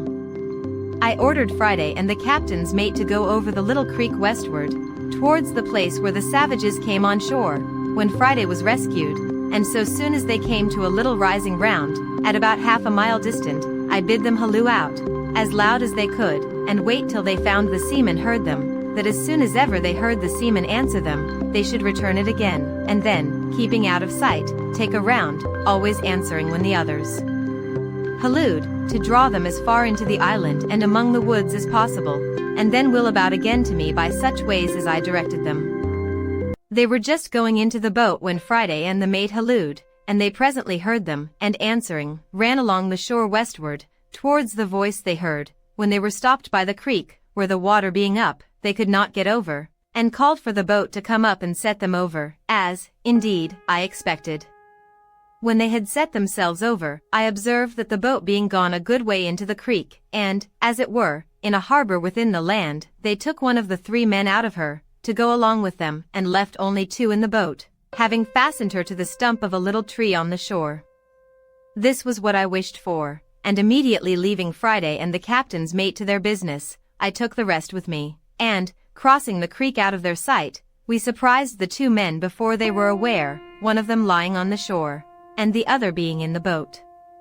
The fellow on shore was between sleeping and waking, and going to start up. The captain, who was foremost, ran in upon him, and knocked him down, and then called out to him in the boat to yield, or he was a dead man. They needed very few arguments to persuade a single man to yield, when he saw 5 men upon him and his comrade knocked down. Besides, this was, it seems, one of the 3 who were not so hardy in the mutiny as the rest of the crew, and therefore was easily persuaded not only to yield, but afterwards to join very sincerely with us. In the meantime, Friday and the captain's mate so well managed their business with the rest that they drew them, by hallooing and answering, from one hill to another, and from one wood to another, till they not only heartily tired them, but left them where they were, very sure they could not reach back to the boat before it was dark, and, indeed, they were heartily tired themselves also, by the time they came back to us. We had nothing now to do but to watch for them in the dark, and to fall upon them, so as to make sure work with them. It was several hours after Friday came back to me before they came back to their boat, and we could hear the foremost of them, long before they came quite up, calling to those behind to come along, and could also hear them answer, and complain how lame and tired they were, and not able to come any faster, which was very welcome news to us. At length they came up to the boat, but it is impossible to express their confusion when they found the boat fast aground in the creek, the tide ebbed out, and their 2 men gone. We could hear them call one to another in a most lamentable manner, telling one another they were got into an enchanted island, that either there were inhabitants in it, and they should all be murdered, or else there were devils and spirits in it, and they should be all carried away and devoured. They hallooed again, and called their 2 comrades by their names a great many times, but no answer. After some time we could see them, by the little light there was, run about, wringing their hands like men in despair, and sometimes they would go and sit down in the boat to rest themselves, then come ashore again, and walk about again, and so the same thing over again. My men would fain have had me give them leave to fall upon them at once in the dark, but I was willing to take them at some advantage, so as to spare them, and kill as few of them as I could, and especially I was unwilling to hazard the killing of any of our men, knowing the others were very well armed. I resolved to wait, to see if they did not separate, and therefore, to make sure of them, I drew my ambuscade nearer, and ordered Friday and the captain to creep upon their hands and feet, as close to the ground as they could, that they might not be discovered, and get as near them as they could possibly before they offered to fire. They had not been long in that posture when the boatswain, who was the principal ringleader of the mutiny, and had now shown himself the most dejected and dispirited of all the rest, came walking towards them, with 2 more of the crew. The captain was so eager at having this principal rogue so much in his power, that he could hardly have patience to let him come so near as to be sure of him, for they only heard his tongue before, but when they came nearer, the captain and Friday, starting up on their feet, let fly at them. The boatswain was killed upon the spot. The next man was shot in the body, and fell just by him, though he did not die till an hour or 2 after, and the 3rd ran for it. At the noise of the fire I immediately advanced with my whole army, which was now 8 men, viz. myself, Generalissimo, Friday, my lieutenant general, the captain and his 2 men, and the 3 prisoners of war whom we had trusted with arms. We came upon them, indeed, in the dark, so that they could not see our number, and I made the man they had left in the boat, who was now one of us, to call them by name, to try if I could bring them to a parley, and so perhaps might reduce them to terms, which fell out just as we desired, for indeed it was easy to think, as their condition then was, they would be very willing to capitulate. So he calls out as loud as he could to one of them, "Tom Smith." "Tom Smith." Tom Smith answered immediately, "Is that Robinson?" for it seems he knew the voice. The other answered, "Aye, for God's sake, Tom Smith, throw down your arms and yield, or you are all dead men this moment." "Who must we yield to?" "Where are they?" says Smith again. "Here they are," says he, "here's our captain and 50 men with him, have been hunting you these 2 hours, the boatswain is killed, Will Fry is wounded, and I am a prisoner, and if you do not yield you are all lost." "Will they give us quarter, then?" says Tom Smith, "and we will yield." "I'll go and ask, if you promise to yield," said Robinson, so he asked the captain, and the captain himself then calls out, "You, Smith, you know my voice. If you lay down your arms immediately and submit, you shall have your lives, all but Will Atkins." Upon this Will Atkins cried out, "For God's sake, Captain, give me quarter, what have I done?" They have all been as bad as I, which, by the way, was not true, for it seems this Will Atkins was the first man that laid hold of the captain when they first mutinied, and used him barbarously in tying his hands and giving him injurious language. However, the captain told him he must lay down his arms at discretion, and trust to the governor's mercy, by which he meant me, for they all called me governor. In a word, they all laid down their arms and begged their lives, and I sent the man that had parleyed with them, and 2 more, who bound them all, and then my great army of 50 men, which, with those 3, were in all but 8, came up and seized upon them, and upon their boat, only that I kept myself and 1 more out of sight for reasons of state. Our next work was to repair the boat, and think of seizing the ship, and as for the captain, now he had leisure to parley with them, he expostulated with them upon the villainy of their practices with him, and upon the further wickedness of their design, and how certainly it must bring them to misery and distress in the end, and perhaps to the gallows. They all appeared very penitent, and begged hard for their lives. As for that, he told them they were not his prisoners, but the commanders of the island, that they thought they had set him on shore in a barren, uninhabited island, but it had pleased God so to direct them that it was inhabited, and that the governor was an Englishman, that he might hang them all there, if he pleased, but as he had given them all quarter, he supposed he would send them to England, to be dealt with there as justice required, except Atkins, whom he was commanded by the governor to advise to prepare for death, for that he would be hanged in the morning. Though this was all but a fiction of his own, yet it had its desired effect. Atkins fell upon his knees to beg the captain to intercede with the governor for his life, and all the rest begged of him, for God's sake, that they might not be sent to England. It now occurred to me that the time of our deliverance was come, and that it would be a most easy thing to bring these fellows in to be hardy in getting possession of the ship, so I retired in the dark from them, that they might not see what kind of a governor they had, and called the captain to me. When I called, at a good distance, one of the men was ordered to speak again, and say to the captain, "Captain, the commander calls for you," and presently the captain replied, "Tell his excellency I am just coming." This more perfectly amazed them, and they all believed that the commander was just by, with his 50 men. Upon the captain coming to me, I told him my project for seizing the ship, which he liked wonderfully well, and resolved to put it in execution the next morning. But, in order to execute it with more art, and to be secure of success, I told him we must divide the prisoners, and that he should go and take Atkins, and 2 more of the worst of them, and send them pinioned to the cave where the others lay. This was committed to Friday and the 2 men who came on shore with the captain. They conveyed them to the cave as to a prison, and it was, indeed, a dismal place, especially to men in their condition. The others I ordered to my bower, as I called it, of which I have given a full description, and as it was fenced in, and they pinioned, the place was secure enough, considering they were upon their behavior. To these in the morning I sent the captain, who was to enter into a parley with them, in a word, to try them, and tell me whether he thought they might be trusted or not to go on board and surprise the ship. he talked to them of the injury done him, of the condition they were brought to, and that though the governor had given them quarter for their lives as to the present action, yet that if they were sent to England they would all be hanged in chains, but that if they would join in so just an attempt as to recover the ship, he would have the governor's engagement for their pardon. Anyone may guess how readily such a proposal would be accepted by men in their condition. They fell down on their knees to the captain, and promised, with the deepest imprecations, that they would be faithful to him to the last drop, and that they should owe their lives to him, and would go with him all over the world, that they would own him as a father to them as long as they lived. "Well," says the captain, "I must go and tell the governor what you say, and see what I can do to bring him to consent to it." So he brought me an account of the temper he found them in, and that he verily believed they would be faithful.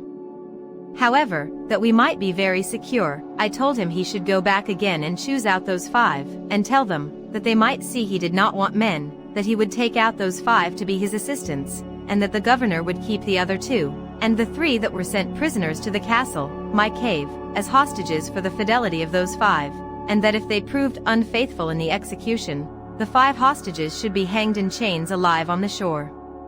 This looked severe, and convinced them that the governor was in earnest. However, they had no way left them but to accept it, and it was now the business of the prisoners, as much as of the captain, to persuade the other 5 to do their duty.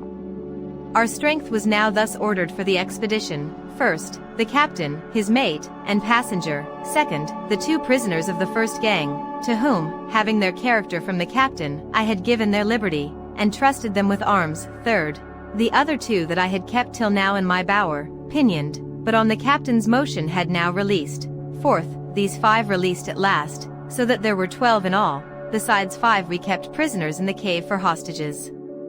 I asked the captain if he was willing to venture with these hands on board the ship, but as for me and my man Friday, I did not think it was proper for us to stir, having 7 men left behind, and it was employment enough for us to keep them asunder, and supply them with victuals. As to the 5 in the cave, I resolved to keep them fast, but Friday went in twice a day to them, to supply them with necessaries, and I made the other 2 carry provisions to a certain distance, where Friday was to take them. When I showed myself to the 2 hostages, it was with the captain, who told them I was the person the governor had ordered to look after them, and that it was the governor's pleasure they should not stir anywhere but by my direction, that if they did, they would be fetched into the castle, and be laid in irons, so that as we never suffered them to see me as governor, I now appeared as another person, and spoke of the governor, the garrison, the castle, and the like, upon all occasions. The captain now had no difficulty before him, but to furnish his 2 boats, stop the breach of one, and man them. He made his passenger captain of one, with 4 of the men, and himself, his mate, and 5 more, went in the other, and they contrived their business very well, for they came up to the ship about midnight. As soon as they came within call of the ship, he made Robinson hail them, and tell them they had brought off the men and the boat, but that it was a long time before they had found them, and the like, holding them in a chat till they came to the ship's side, when the captain and the mate entering first with their arms, immediately knocked down the second mate and carpenter with the butt end of their muskets, being very faithfully seconded by their men, they secured all the rest that were upon the main and quarter decks, and began to fasten the hatches, to keep them down that were below, when the other boat and their men, entering at the 4 chains, secured the forecastle of the ship, and the scuttle which went down into the cook-room, making 3 men they found their prisoners. When this was done, and all safe upon deck, the captain ordered the mate, with 3 men, to break into the roundhouse, where the new rebel captain lay, who, having taken the alarm, had got up, and with 2 men and a boy had got firearms in their hands. And when the mate, with a crow, split open the door, the new captain and his men fired boldly among them, and wounded the mate with a musket ball, which broke his arm, and wounded 2 more of the men, but killed nobody. The mate, calling for help, rushed, however, into the roundhouse, wounded as he was, and, with his pistol, shot the new captain through the head, the bullet entering at his mouth, and came out again behind one of his ears, so that he never spoke a word more. Upon which the rest yielded, and the ship was taken effectually, without any more lives lost. As soon as the ship was thus secured, the captain ordered 7 guns to be fired, which was the signal agreed upon with me to give me notice of his success, which, you may be sure, I was very glad to hear, having sat watching upon the shore for it till near 2 o'clock in the morning. Having thus heard the signal plainly, I laid me down, and it having been a day of great fatigue to me, I slept very sound, till I was surprised with the noise of a gun, and presently starting up, I heard a man call me by the name of Governor. Governor, and presently I knew the captain's voice, when, climbing up to the top of the hill, there he stood, and, pointing to the ship, he embraced me in his arms. "My dear friend and deliverer," says he, "there's your ship, for she is all yours, and so are we, and all that belong to her." I cast my eyes to the ship, and there she rode, within little more than half a mile of the shore, for they had weighed her anchor as soon as they were masters of her, and, the weather being fair, had brought her to an anchor just against the mouth of the little creek, and the tide being up, the captain had brought the pinnace in near the place where I had first landed my rafts, and so landed just at my door. I was at first ready to sink down with the surprise, for I saw my deliverance, indeed, visibly put into my hands, all things easy, and a large ship just ready to carry me away whither I pleased to go. At first, for some time, I was not able to answer him one word, but as he had taken me in his arms I held fast by him, or I should have fallen to the ground. He perceived the surprise, and immediately pulled a bottle out of his pocket and gave me a dram of cordial, which he had brought on purpose for me. After I had drunk it, I sat down upon the ground, and though it brought me to myself, yet it was a good while before I could speak a word to him. All this time the poor man was in as great an ecstasy as I, only not under any surprise as I was, and he said 1,000 kind and tender things to me, to compose and bring me to myself, but such was the flood of joy in my breast, that it put all my spirits into confusion. At last it broke out into tears, and in a little while after I recovered my speech, I then took my turn, and embraced him as my deliverer, and we rejoiced together. I told him I looked upon him as a man sent by heaven to deliver me, and that the whole transaction seemed to be a chain of wonders, that such things as these were the testimonies we had of a secret hand of Providence governing the world, and an evidence that the eye of an infinite power could search into the remotest corner of the world, and send help to the miserable whenever he pleased. I forgot not to lift up my heart in thankfulness to heaven, and what heart could forbear to bless him, who had not only in a miraculous manner provided for me in such a wilderness, and in such a desolate condition, but from whom every deliverance must always be acknowledged to proceed. When we had talked a while, the captain told me he had brought me some little refreshment, such as the ship afforded, and such as the wretches that had been so long his masters had not plundered him of. Upon this, he called aloud to the boat, and bade his men bring the things ashore that were for the governor, and, indeed, it was a present as if I had been one that was not to be carried away with them, but as if I had been to dwell upon the island still. First, he had brought me a case of bottles full of excellent cordial waters, 6 large bottles of Madeira wine. The bottles held 2 quarts each, 2 pounds of excellent good tobacco, 12 good pieces of the ship's beef, and 6 pieces of pork, with a bag of peas, and about 100 weight of biscuit. He also brought me a box of sugar, a box of flour, a bag full of lemons, and 2 bottles of lime juice, and abundance of other things. But besides these, and what was 1,000 times more useful to me, he brought me 6 new clean shirts, 6 very good neckcloths, 2 pair of gloves, 1 pair of shoes, a hat, and 1 pair of stockings, with a very good suit of clothes of his own, which had been worn but very little. In a word, he clothed me from head to foot. It was a very kind and agreeable present, as anyone may imagine, to one in my circumstances, but never was anything in the world of that kind so unpleasant, awkward, and uneasy as it was to me to wear such clothes at first. After these ceremonies were past, and after all his good things were brought into my little apartment, we began to consult what was to be done with the prisoners we had, for it was worth considering whether we might venture to take them with us or no, especially 2 of them, whom he knew to be incorrigible and refractory to the last degree, and the captain said he knew they were such rogues that there was no obliging them, and if he did carry them away, it must be in irons, as malefactors, to be delivered over to justice at the first English colony he could come to, and I found that the captain himself was very anxious about it. Upon this, I told him that, if he desired it, I would undertake to bring the 2 men he spoke of to make it their own request that he should leave them upon the island. I should be very glad of that, says the captain, with all my heart. Well, says I will send for them up and talk with them for you. So I caused Friday and the 2 hostages, for they were now discharged, their comrades having performed their promise, I caused them to go to the cave, and bring up the 5 men, pinioned as they were, to the bower, and keep them there till I came. After some time, I came thither dressed in my new habit, and now I was called governor again. Being all met, and the captain with me, I caused the men to be brought before me, and I told them I had got a full account of their villainous behavior to the captain, and how they had run away with the ship, and were preparing to commit further robberies, but that Providence had ensnared them in their own ways, and that they were fallen into the pit which they had dug for others. I let them know that by my direction the ship had been seized, that she lay now in the road, and they might see by and by that their new captain had received the reward of his villainy, and that they would see him hanging at the yard arm, that, as to them, I wanted to know what they had to say why I should not execute them as pirates taken in the fact, as by my commission they could not doubt but I had authority so to do. One of them answered in the name of the rest, that they had nothing to say but this, that when they were taken the captain promised them their lives, and they humbly implored my mercy.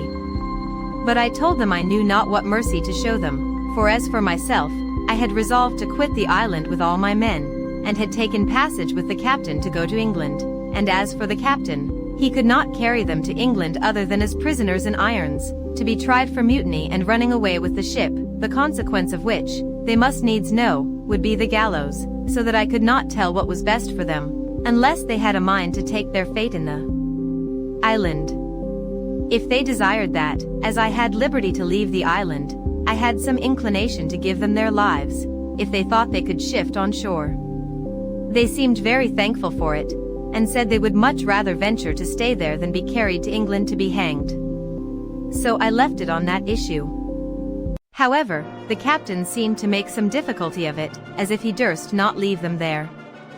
Upon this I seemed a little angry with the captain, and told him that they were my prisoners, not his, and that seeing I had offered them so much favor, I would be as good as my word, and that if he did not think fit to consent to it I would set them at liberty, as I found them, and if he did not like it he might take them again if he could catch them. Upon this they appeared very thankful, and I accordingly set them at liberty, and bade them retire into the woods, to the place whence they came, and I would leave them some firearms, some ammunition, and some directions how they should live very well if they thought fit. Upon this I prepared to go on board the ship, but told the captain I would stay that night to prepare my things, and desired him to go on board in the meantime, and keep all right in the ship, and send the boat on shore next day for me, ordering him, at all events, to cause the new captain, who was killed, to be hanged at the yard arm, that these men might see him. When the captain was gone I sent for the men up to me to my apartment, and entered seriously into discourse with them on their circumstances. I told them I thought they had made a right choice, that if the captain had carried them away they would certainly be hanged. I showed them the new captain hanging at the yard arm of the ship, and told them they had nothing less to expect. When they had all declared their willingness to stay, I then told them I would let them into the story of my living there, and put them into the way of making it easy to them. Accordingly, I gave them the whole history of the place, and of my coming to it, showed them my fortifications, the way I made my bread, planted my corn, cured my grapes, and, in a word, all that was necessary to make them easy. I told them the story also of the 17 Spaniards that were to be expected, for whom I left a letter, and made them promise to treat them in common with themselves. Here it may be noted that the captain, who had ink on board, was greatly surprised that I never hit upon a way of making ink of charcoal and water, or of something else, as I had done things much more difficult. I left them my firearms, viz. 5 muskets, 3 fowling pieces, and 3 swords. I had above a barrel and a half of powder left, for after the first year or 2 I used but little, and wasted none. I gave them a description of the way I managed the goats, and directions to milk and fatten them, and to make both butter and cheese. In a word, I gave them every part of my own story, and told them I should prevail with the captain to leave them 2 barrels of gunpowder more, and some garden seeds, which I told them I would have been very glad of. Also, I gave them the bag of peas which the captain had brought me to eat, and bade them be sure to sow and increase them. Chapter 19. Return to England. Having done all this I left them the next day, and went on board the ship. We prepared immediately to sail, but did not weigh that night. The next morning early, 2 of the 5 men came swimming to the ship's side, and making the most lamentable complaint of the other 3, begged to be taken into the ship for God's sake, for they should be murdered, and begged the captain to take them on board, though he hanged them immediately. Upon this the captain pretended to have no power without me, but after some difficulty, and after their solemn promises of amendment, they were taken on board, and were, some time after, soundly whipped and pickled, after which they proved very honest and quiet fellows. Some time after this, the boat was ordered on shore, the tide being up, with the things promised to the men, to which the captain, at my intercession, caused their chests and clothes to be added, which they took, and were very thankful for. I also encouraged them, by telling them that if it lay in my power to send any vessel to take them in, I would not forget them. When I took leave of this island, I carried on board, for relics, the great goatskin cap I had made, my umbrella, and one of my parrots. Also, I forgot not to take the money I formerly mentioned, which had lain by me so long useless that it was grown rusty or tarnished, and could hardly pass for silver till it had been a little rubbed and handled, as also the money I found in the wreck of the Spanish ship. And thus I left the island, the 19th of December, as I found by the ship's account, in the year 1686, after I had been upon it 28 years, 2 months, and 19 days, being delivered from this second captivity the same day of the month that I first made my escape in the longboat from among the Moors of Sallee. In this vessel, after a long voyage, I arrived in England the 11th of June, in the year 1687, having been 35 years absent. When I came to England I was as perfect a stranger to all the world as if I had never been known there.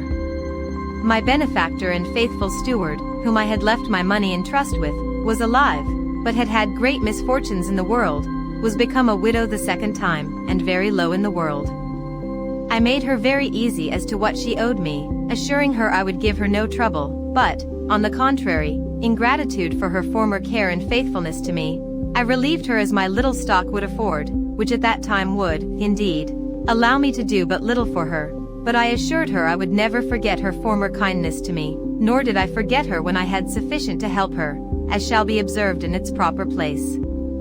I went down afterwards into Yorkshire, but my father was dead, and my mother and all the family extinct, except that I found 2 sisters, and 2 of the children of one of my brothers, and as I had been long ago given over for dead, there had been no provision made for me, so that, in a word, I found nothing to relieve or assist me, and that the little money I had would not do much for me as to settling in the world.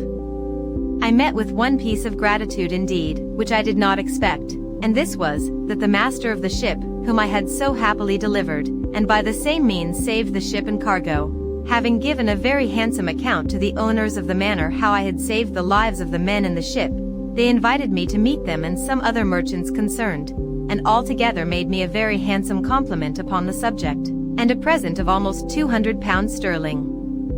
But after making several reflections upon the circumstances of my life, and how little way this would go towards settling me in the world, I resolved to go to Lisbon, and see if I might not come at some information of the state of my plantation in the Brazils, and of what was become of my partner, who, I had reason to suppose, had some years past given me over for dead. With this view I took shipping for Lisbon, where I arrived in April following, my man Friday accompanying me very honestly in all these ramblings, and proving a most faithful servant upon all occasions. When I came to Lisbon, I found out, by inquiry, and to my particular satisfaction, my old friend, the captain of the ship who first took me up at sea off the shore of Africa.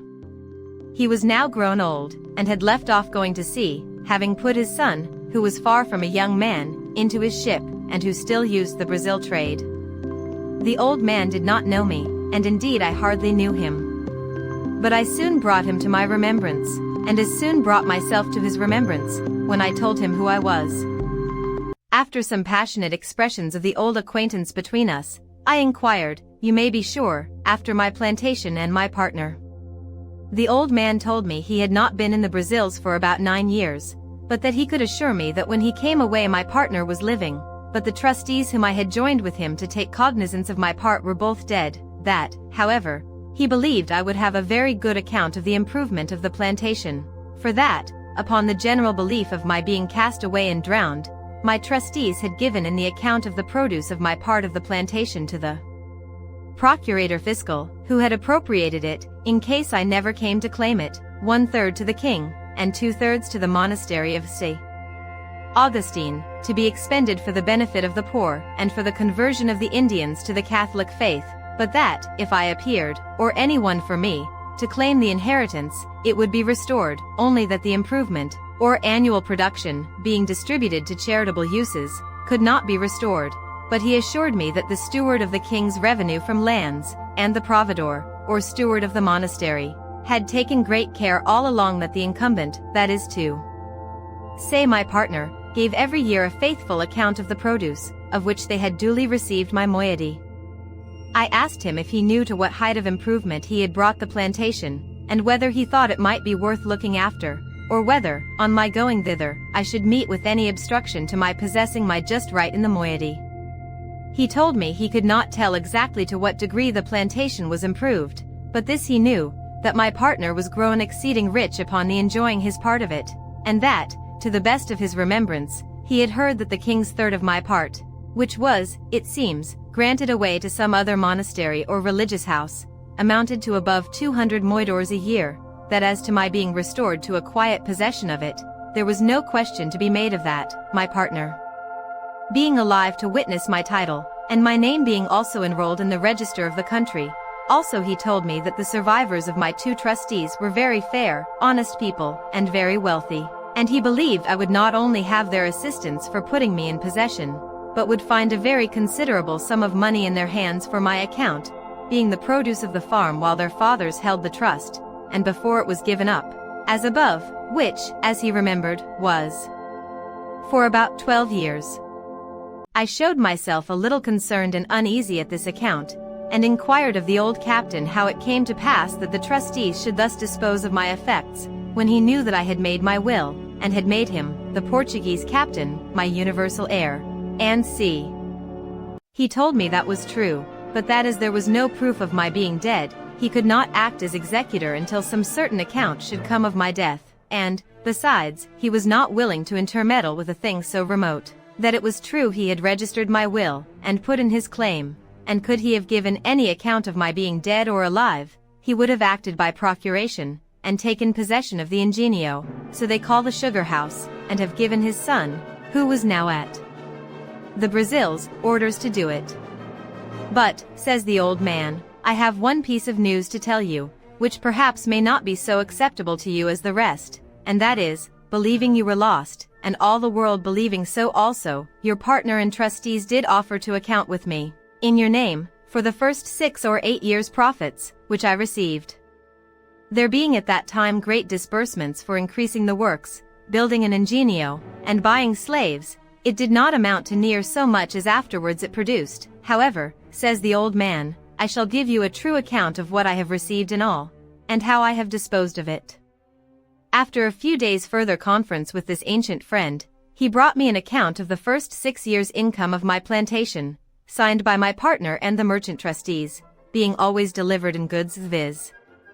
Tobacco and roll, and sugar in chests, besides rum, molasses, and c, which is the consequence of a sugar work, and I found by this account, that every year the income considerably increased, but, as above, the disbursements being large, the sum at first was small. However, the old man let me see that he was debtor to me 470 moidores of gold, besides 60 chests of sugar and 15 double rolls of tobacco, which were lost in his ship, he having been shipwrecked coming home to Lisbon, about 11 years after my having the place.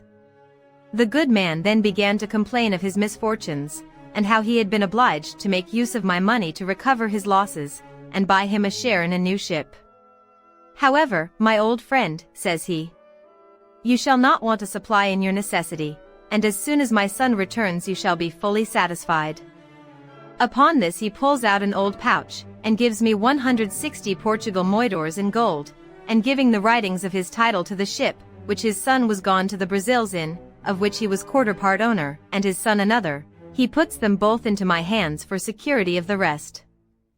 I was too much moved with the honesty and kindness of the poor man to be able to bear this, and remembering what he had done for me, how he had taken me up at sea, and how generously he had used me on all occasions, and particularly how sincere a friend he was now to me, I could hardly refrain weeping at what he had said to me. Therefore I asked him if his circumstances admitted him to spare so much money at that time, and if it would not strain him. He told me he could not say, but it might strain him a little, but, however, it was my money, and I might want it more than he. Everything the good man said was full of affection, and I could hardly refrain from tears while he spoke. In short, I took 100 of the moidores, and called for a pen and ink to give him a receipt for them. Then I returned him the rest, and told him if ever I had possession of the plantation I would return the other to him also, as, indeed, I afterwards did, and that as to the bill of sale of his part in his son's ship, I would not take it by any means, but that if I wanted the money, I found he was honest enough to pay me, and if I did not, but came to receive what he gave me reason to expect, I would never have a penny more from him. When this was past, the old man asked me if he should put me into a method to make my claim to my plantation. I told him I thought to go over to it myself. He said I might do so if I pleased, but that if I did not, there were ways enough to secure my right, and immediately to appropriate the profits to my use, and as there were ships in the river of Lisbon just ready to go away to Brazil, he made me enter my name in a public register, with his affidavit, affirming, upon oath, that I was alive, and that I was the same person who took up the land for the planting the said plantation at first. This being regularly attested by a notary, and a procuration affixed, he directed me to send it, with a letter of his writing, to a merchant of his acquaintance at the place, and then proposed my staying with him till an account came of the return. Never was anything more honorable than the proceedings upon this procuration, for in less than 7 months I received a large packet from the survivors of my trustees, the merchants, for whose account I went to see, in which were the following particular letters and papers enclosed.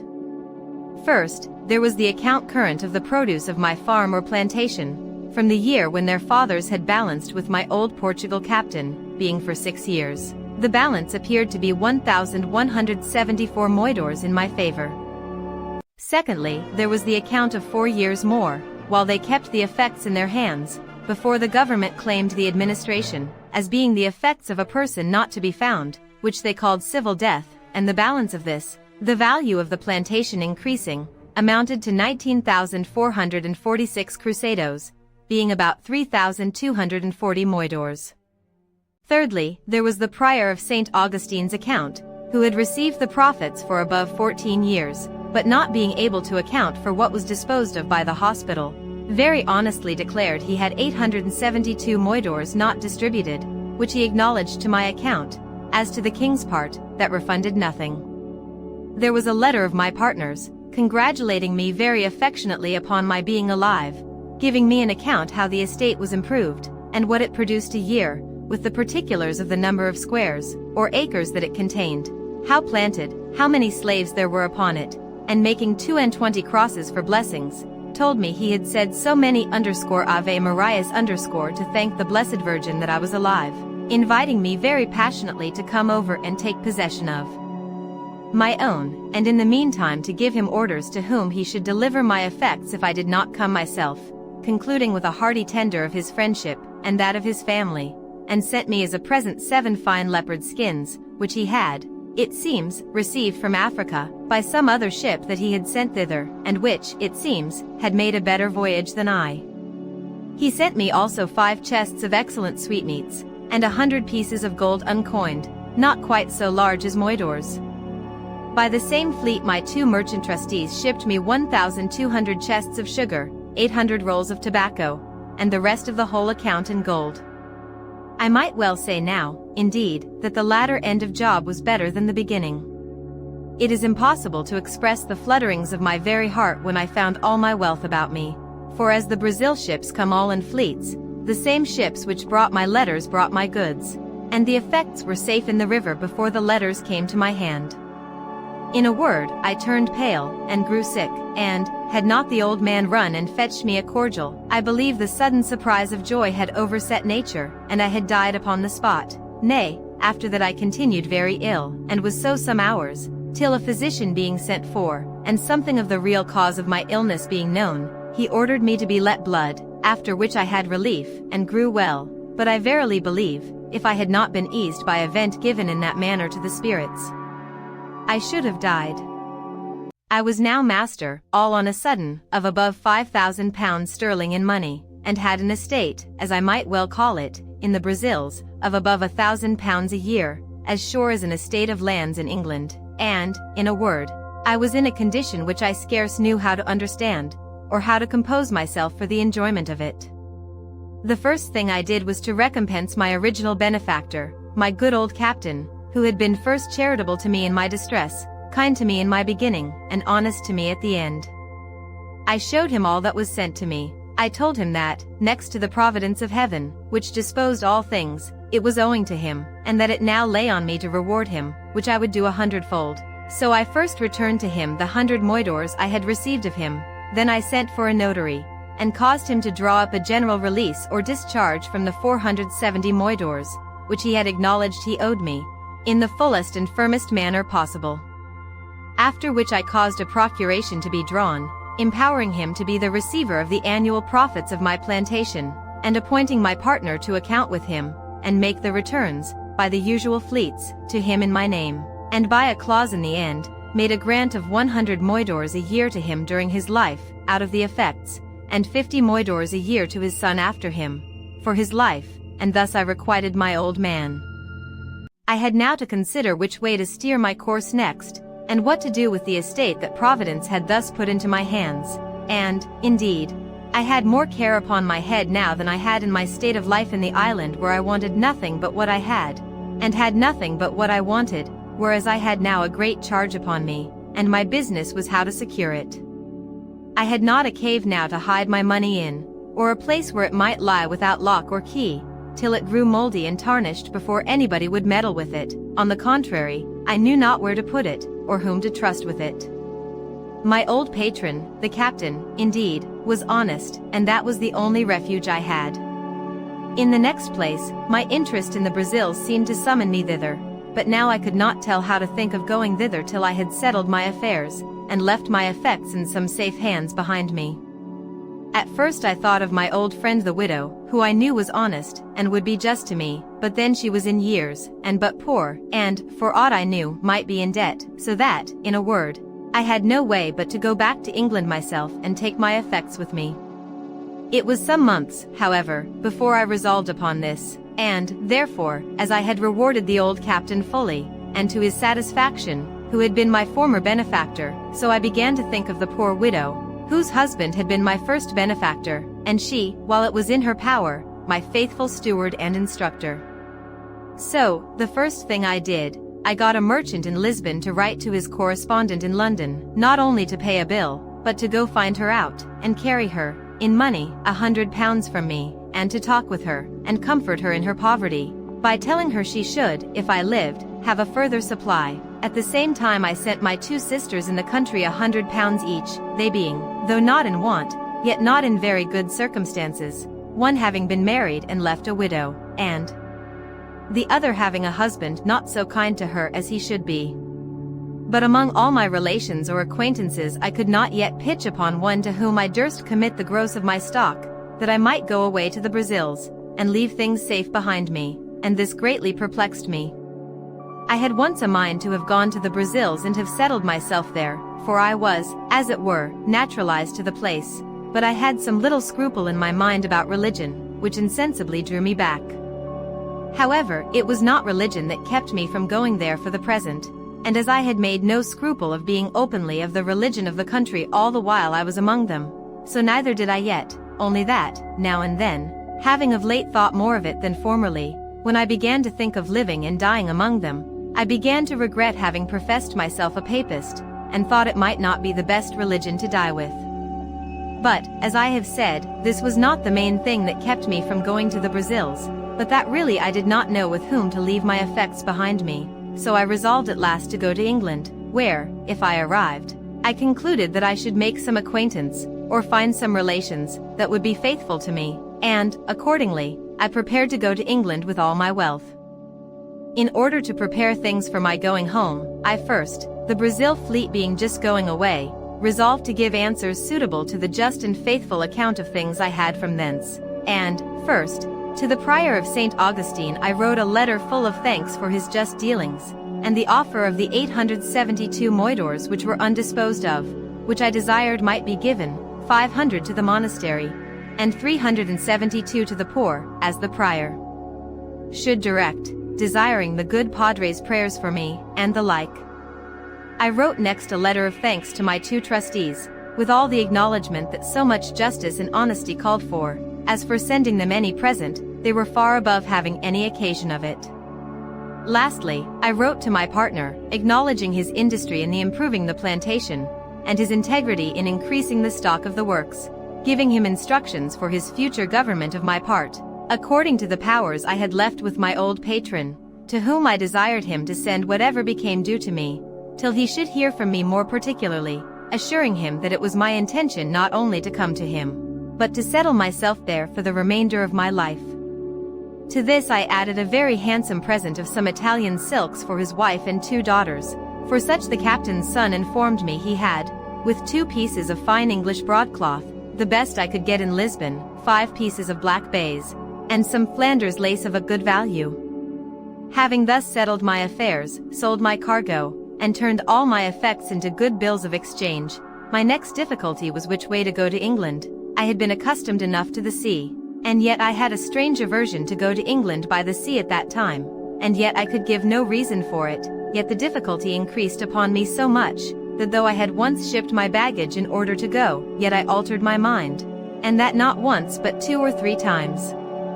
It is true I had been very unfortunate by sea, and this might be one of the reasons, but let no man slight the strong impulses of his own thoughts in cases of such moment. 2 of the ships which I had singled out to go in, I mean more particularly singled out than any other, having put my things on board one of them, and in the other having agreed with the captain, I say 2 of these ships miscarried. One was taken by the Algerines, and the other was lost on the start, near Torbay, and all the people drowned except 3, so that in either of those vessels I had been made miserable.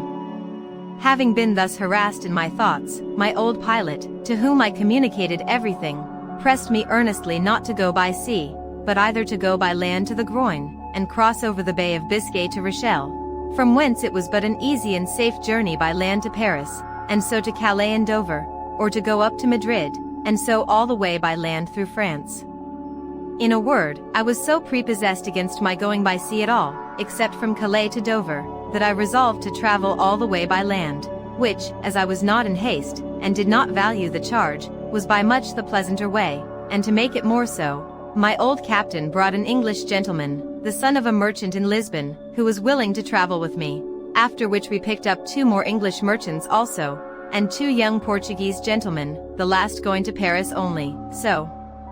that in all there were 6 of us and 5 servants, the 2 merchants and the 2 Portuguese, contenting themselves with 1 servant between 2, to save the charge, and as for me, I got an English sailor to travel with me as a servant, besides my man Friday, who was too much a stranger to be capable of supplying the place of a servant on the road.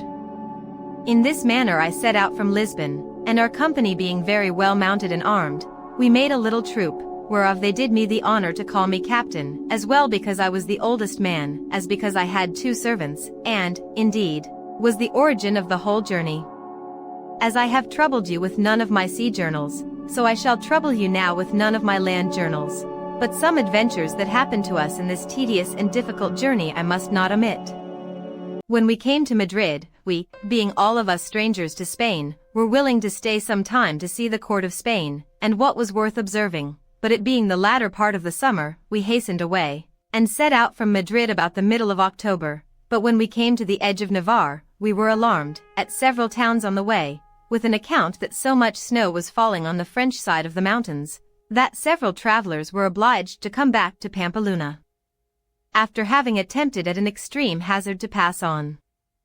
When we came to Pampeluna itself, we found it so indeed, and to me, that had been always used to a hot climate, and to countries where I could scarce bear any clothes on, the cold was insufferable, nor, indeed, was it more painful than surprising to come but 10 days before out of Old Castile, where the weather was not only warm but very hot, and immediately to feel a wind from the Pyrenean mountains so very keen, so severely cold, as to be intolerable and to endanger benumbing and perishing of our fingers and toes. Poor Friday was really frightened when he saw the mountains all covered with snow, and felt cold weather, which he had never seen or felt before in his life. To mend the matter, when we came to Pampeluna it continued snowing with so much violence and so long, that the people said winter was come before its time, and the roads, which were difficult before, were now quite impassable, for, in a word, the snow lay in some places too thick for us to travel, and being not hard frozen, as is the case in the northern countries, there was no going without being in danger of being buried alive every step. We stayed no less than 20 days at Pampeluna, when, seeing the winter coming on, and no likelihood of its being better, for it was the severest winter all over Europe that had been known in the memory of man, I proposed that we should go away to Fontarabia, and there take shipping for Bordeaux, which was a very little voyage. But, while I was considering this, there came in 4 French gentlemen, who, having been stopped on the French side of the passes, as we were on the Spanish, had found out a guide, who, traversing the country near the head of Languedoc, had brought them over the mountains by such ways that they were not much incommoded with the snow, for where they met with snow in any quantity, they said it was frozen hard enough to bear them and their horses. We sent for this guide, who told us he would undertake to carry us the same way, with no hazard from the snow, provided we were armed sufficiently to protect ourselves from wild beasts, for, he said, in these great snows it was frequent for some wolves to show themselves at the foot of the mountains, being made ravenous for want of food, the ground being covered with snow. We told him we were well enough prepared for such creatures as they were, if he would insure us from a kind of 2-legged wolves, which we were told we were in most danger from, especially on the French side of the mountains. He satisfied us that there was no danger of that kind in the way that we were to go, so we readily agreed to follow him, as did also 12 other gentlemen with their servants, some French, some Spanish, who, as I said, had attempted to go, and were obliged to come back again. Accordingly, we set out from Pampeluna with our guide on the 15th of November, and indeed I was surprised when, instead of going forward, he came directly back with us on the same road that we came from Madrid, about 20 miles, when, having passed 2 rivers, and come into the plain country, we found ourselves in a warm climate again, where the country was pleasant, and no snow to be seen, but, on a sudden, turning to his left, he approached the mountains another way, and though it is true, the hills and precipices looked dreadful, yet he made so many tours, such meanders, and led us by such winding ways, that we insensibly passed the height of the mountains without being much encumbered with the snow. And all on a sudden he showed us the pleasant and fruitful provinces of Languedoc and Gascony, all green and flourishing, though at a great distance, and we had some rough way to pass still. We were a little uneasy, however, when we found it snowed 1 whole day and a night so fast that we could not travel, but he bid us be easy, we should soon be past it all. We found, indeed, that we began to descend every day, and to come more north than before, and so, depending upon our guide, we went on. It was about 2 hours before night when, our guide being something before us, and not just in sight, outrushed 3 monstrous wolves, and after them a bear, from a hollow way adjoining to a thick wood. 2 of the wolves made at the guide, and had he been far before us, he would have been devoured before we could have helped him. One of them fastened upon his horse, and the other attacked the man with such violence, that he had not time, or presence of mind enough, to draw his pistol, but hallooed and cried out to us most lustily. My man Friday being next me, I bade him ride up and see what was the matter. As soon as Friday came in sight of the man, he hallooed out as loud as the other, "O master! O master!" but like a bold fellow, rode directly up to the poor man, and with his pistol shot the wolf in the head that attacked him. It was happy for the poor man that it was my man Friday, for, having been used to such creatures in his country, he had no fear upon him, but went close up to him and shot him, whereas, any other of us would have fired at a farther distance, and have perhaps either missed the wolf or endangered shooting the man. But it was enough to have terrified a bolder man than I, and, indeed, it alarmed all our company, when, with the noise of Friday's pistol, we heard on both sides the most dismal howling of wolves, and the noise, redoubled by the echo of the mountains, appeared to us as if there had been a prodigious number of them, and perhaps there was not such a few as that we had no cause of apprehension. However, as Friday had killed this wolf, the other that had fastened upon the horse left him immediately, and fled, without doing him any damage, having happily fastened upon his head, where the bosses of the bridle had stuck in his teeth. But the man was most hurt, for the raging creature had bit him twice, once in the arm, and the other time a little above his knee, and though he had made some defense, he was just tumbling down by the disorder of his horse, when Friday came up and shot the wolf. It is easy to suppose that at the noise of Friday's pistol we all mended our pace, and rode up as fast as the way, which was very difficult, would give us leave, to see what was the matter. As soon as we came clear of the trees, which blinded us before, we saw clearly what had been the case, and how Friday had disengaged the poor guide, though we did not presently discern what kind of creature it was he had killed. Chapter 20. Fight between Friday and a bear. But never was a fight managed so heartily, and in such a surprising manner as that which followed between Friday and the bear, which gave us all, though at first we were surprised and afraid for him, the greatest diversion imaginable. As the bear is a heavy, clumsy creature, and does not gallop as the wolf does, who is swift and light, so he has two particular qualities, which generally are the rule of his actions. First, as to men, who are not his proper prey, he does not usually attempt them, except they first attack him, unless he be excessively hungry, which it is probable might now be the case, the ground being covered with snow. If you do not meddle with him, he will not meddle with you, but then you must take care to be very civil to him, and give him the road, for he is a very nice gentleman. He will not go a step out of his way for a prince. Nay, if you are really afraid, your best way is to look another way and keep going on, for sometimes if you stop, and stand still, and look steadfastly at him, he takes it for an affront, but if you throw or toss anything at him, though it were but a bit of stick as big as your finger, he thinks himself abused, and sets all other business aside to pursue his revenge. And will have satisfaction in point of honor. That is his first quality. The next is, if he be once affronted, he will never leave you, night or day, till he has his revenge, but follows at a good round rate till he overtakes you.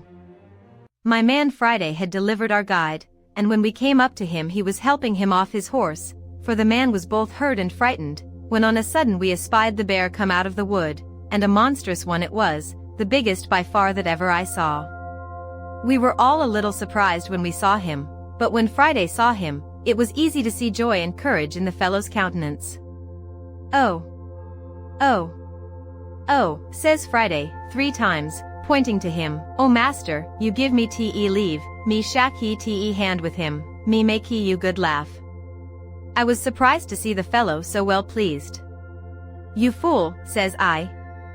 "He will eat you up." "Eaty me up. Eaty me up," says Friday, twice over again. "Me eaty him up, me make he you good laugh. You all stay here, me show you good laugh."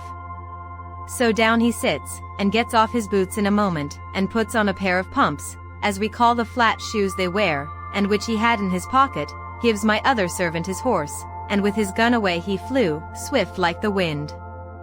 The bear was walking softly on, and offered to meddle with nobody, till Friday coming pretty near, calls to him, as if the bear could understand him.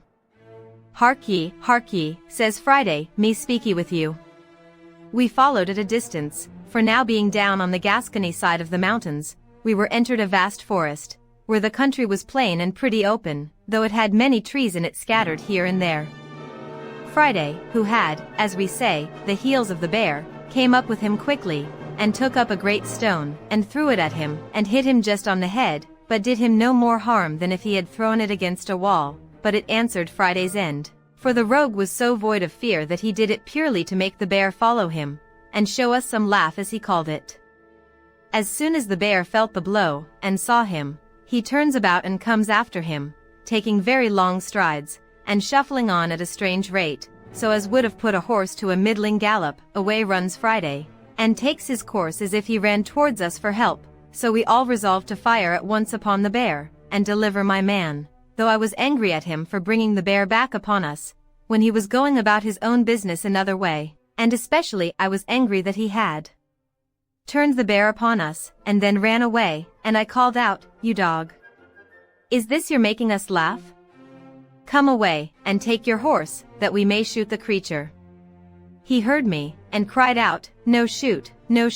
stand still, and you get much laugh." And as the nimble creature ran 2 feet for the bear's one, he turned on a sudden on one side of us, and seeing a great oak tree fit for his purpose, he beckoned to us to follow. And doubling his pace, he got nimbly up the tree, laying his gun down upon the ground, at about 5 or 6 yards from the bottom of the tree. The bear soon came to the tree, and we followed at a distance. The first thing he did, he stopped at the gun, smelt at it, but let it lie, and up he scrambles into the tree, climbing like a cat, though so monstrous heavy. I was amazed at the folly, as I thought it, of my man, and could not for my life see anything to laugh at, till seeing the bear get up the tree, we all rode near to him. When we came to the tree, there was Friday got out to the small end of a large branch, and the bear got about halfway to him. As soon as the bear got out to that part where the limb of the tree was weaker, "Ha," says he to us, "now you see me teach ye the bear dance." So he began jumping and shaking the bough, at which the bear began to totter, but stood still, and began to look behind him, to see how he should get back. Then, indeed, we did laugh heartily. But Friday had not done with him by a great deal, when seeing him stand still, he called out to him again, as if he had supposed the bear could speak English, "What, you come no farther? Pray you come farther." So he left jumping and shaking the tree, and the bear, just as if he understood what he said, did come a little farther. Then he began jumping again, and the bear stopped again. We thought now was a good time to knock him in the head, and called to Friday to stand still and we should shoot the bear, but he cried out earnestly, "Oh, pray! Oh, pray! No shoot, me shoot by and then," he would have said by and by. However, to shorten the story, Friday danced so much, and the bear stood so ticklish, that we had laughing enough, but still could not imagine what the fellow would do, for first we thought he depended upon shaking the bear off, and we found the bear was too cunning for that too, for he would not go out far enough to be thrown down, but clung fast with his great broad claws and feet, so that we could not imagine what would be the end of it, and what the jest would be at last. But Friday put us out of doubt quickly, for seeing the bear cling fast to the bough, and that he would not be persuaded to come any farther. Well, says Friday, you know come farther, me go, you know come to me come to you." And upon this he went out to the smaller end, where it would bend with his weight, and gently let himself down by it, sliding down the bough till he came near enough to jump down on his feet, and away he ran to his gun, took it up, and stood still. "Well," said I to him, "Friday, what will you do now? Why don't you shoot him?" "No shoot," says Friday, "no yet, me shoot now, me no kill, me stay, give you one more laugh," and, indeed, so he did, for when the bear saw his enemy gone, he came back from the bough, where he stood, but did it very cautiously, looking behind him every step, and coming backward till he got into the body of the tree. Then, with the same hinder end foremost, he came down the tree, grasping it with his claws, and moving one foot at a time, very leisurely. At this juncture, and just before he could set his hind foot on the ground, Friday stepped up close to him, clapped the muzzle of his piece into his ear, and shot him dead. Then the rogue turned about to see if we did not laugh, and when he saw we were pleased by our looks, he began to laugh very loud. "So we kill bear in my country," says Friday. "So you kill them," says I. "Why, you have no guns." "No," says he, "no gun, but shoot great much long arrow." This was a good diversion to us, but we were still in a wild place, and our guide very much hurt, and what to do we hardly knew. The howling of wolves ran much in my head, and, indeed, except the noise I once heard on the shore of Africa, of which I have said something already, I never heard anything that filled me with so much horror. These things, and the approach of night, called us off, or else, as Friday would have had us, we should certainly have taken the skin of this monstrous creature off, which was worth saving. But we had near 3 leagues to go, and our guide hastened us, so we left him, and went forward on our journey. The ground was still covered with snow, though not so deep and dangerous as on the mountains, and the ravenous creatures, as we heard afterwards, were come down into the forest and plain country, pressed by hunger, to seek for food, and had done a great deal of mischief in the villages, where they surprised the country people, killed a great many of their sheep and horses, and some people too. We had one dangerous place to pass, and our guide told us if there were more wolves in the country we should find them there, and this was a small plain, surrounded with woods on every side, and a long, narrow defile, or lane, which we were to pass to get through the wood, and then we should come to the village where we were to lodge. It was within half an hour of sunset when we entered the wood, and a little after sunset when we came into the plain, we met with nothing in the first wood, except that in a little plain within the wood, which was not above 2 furlongs over, we saw 5 great wolves cross the road, full speed, one after another, as if they had been in chase of some prey, and had it in view. They took no notice of us, and were gone out of sight in a few moments. Upon this, our guide, who, by the way, was but a faint-hearted fellow, bid us keep in a ready posture, for he believed there were more wolves a-coming. We kept our arms ready, and our eyes about us, but we saw no more wolves till we came through that wood, which was near half a league, and entered the plain. As soon as we came into the plain, we had occasion enough to look about us. The first object we met with was a dead horse, that is to say, a poor horse which the wolves had killed, and at least a dozen of them at work. We could not say eating him, but picking his bones rather, for they had eaten up all the flesh before. We did not think fit to disturb them at their feast, neither did they take much notice of us. Friday would have let fly at them, but I would not suffer him by any means, for I found we were like to have more business upon our hands than we were aware of. We had not gone half over the plain when we began to hear the wolves howl in the wood on our left in a frightful manner, and presently after we saw about 100 coming on directly towards us, all in a body, and most of them in a line, as regularly as an army drawn up by experienced officers. I scarce knew in what manner to receive them, but found to draw ourselves in a close line was the only way, so we formed in a moment, but that we might not have too much interval, I ordered that only every other man should fire, and that the others, who had not fired, should stand ready to give them a second volley immediately, if they continued to advance upon us, and then that those that had fired at first should not pretend to load their fusées again, but stand ready, every one with a pistol. For we were all armed with a fusee and a pair of pistols each man, so we were, by this method, able to fire 6 volleys, half of us at a time. However, at present we had no necessity, for upon firing the first volley, the enemy made a full stop, being terrified as well with the noise as with the fire. 4 of them being shot in the head, dropped, several others were wounded, and went bleeding off, as we could see by the snow. I found they stopped, but did not immediately retreat, whereupon, remembering that I had been told that the fiercest creatures were terrified at the voice of a man, I caused all the company to halloo as loud as they could, and I found the notion not altogether mistaken, for upon our shout they began to retire and turn about. I then ordered a second volley to be fired in their rear, which put them to the gallop, and away they went to the woods. This gave us leisure to charge our pieces again, and that we might lose no time, we kept going, but we had but little more than loaded our fusées, and put ourselves in readiness, when we heard a terrible noise in the same wood on our left, only that it was farther onward, the same way we were to go.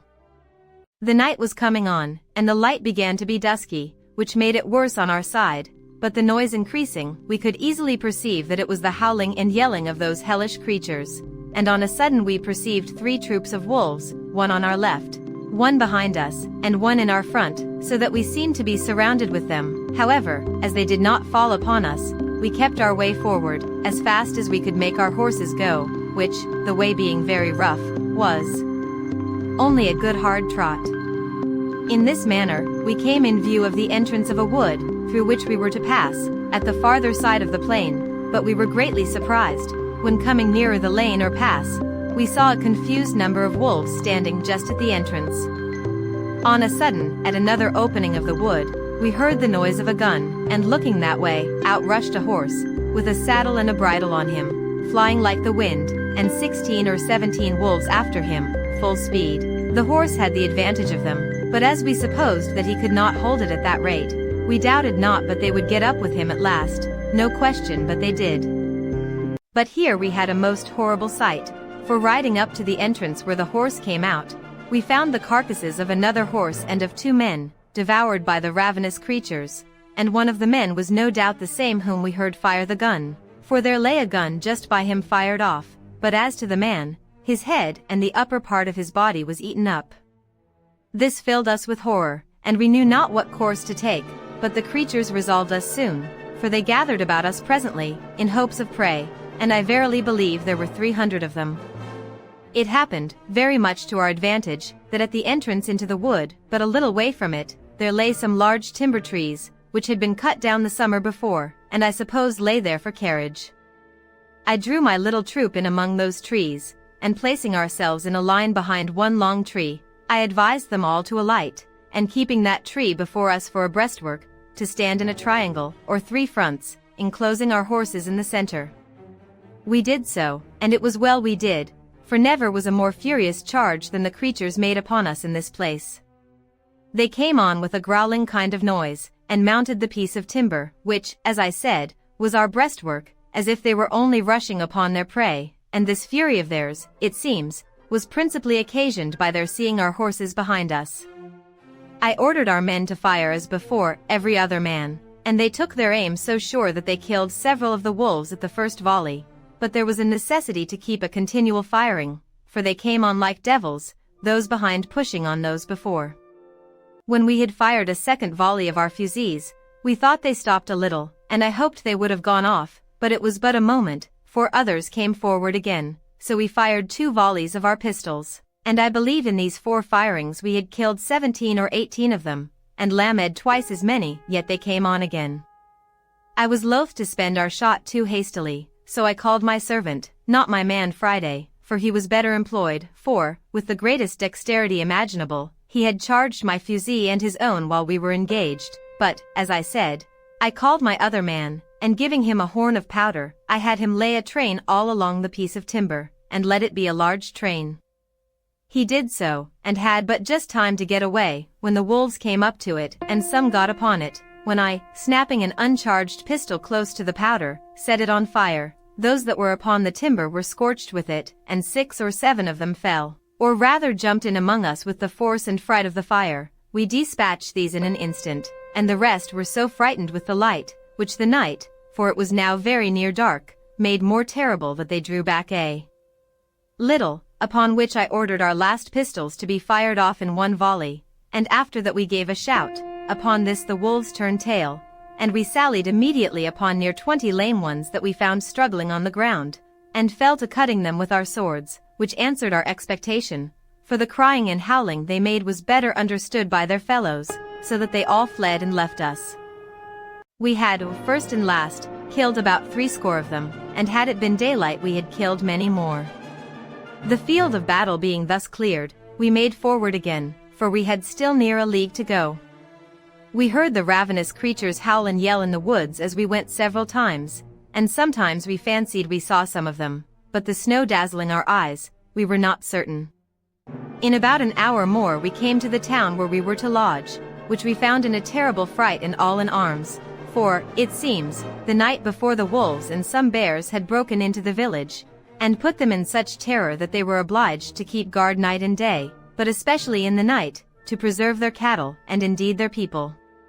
The next morning our guide was so ill, and his limbs swelled so much with the rankling of his 2 wounds, that he could go no farther, so we were obliged to take a new guide here, and go to Toulouse, where we found a warm climate, a fruitful, pleasant country, and no snow, no wolves, nor anything like them. But when we told our story at Toulouse, they told us it was nothing but what was ordinary in the great forest at the foot of the mountains, especially when the snow lay on the ground, but they inquired much what kind of guide we had got who would venture to bring us that way in such a severe season, and told us it was surprising we were not all devoured. When we told them how we placed ourselves and the horses in the middle, they blamed us exceedingly, and told us it was 50 to 1 but we had been all destroyed, for it was the sight of the horses which made the wolves so furious, seeing their prey, and that at other times they are really afraid of a gun, but being excessively hungry, and raging on that account, the eagerness to come at the horses had made them senseless of danger, and that if we had not by the continual fire, and at last by the stratagem of the train of powder, mastered them, it had been great odds but that we had been torn to pieces, whereas, had we been content to have sat still on horseback, and fired as horsemen, they would not have taken the horses so much for their own, when men were on their backs, as otherwise, and withal, they told us that at last, if we had stood all together, and left our horses, they would have been so eager to have devoured them, that we might have come off safe, especially having our firearms in our hands, being so many in number. For my part, I was never so sensible of danger in my life, for, seeing above 300 devils come roaring and open-mouthed to devour us, and having nothing to shelter us or retreat to, I gave myself over for lost, and, as it was, I believe I shall never care to cross those mountains again. I think I would much rather go 1,000 leagues by sea, though I was sure to meet with a storm once a week.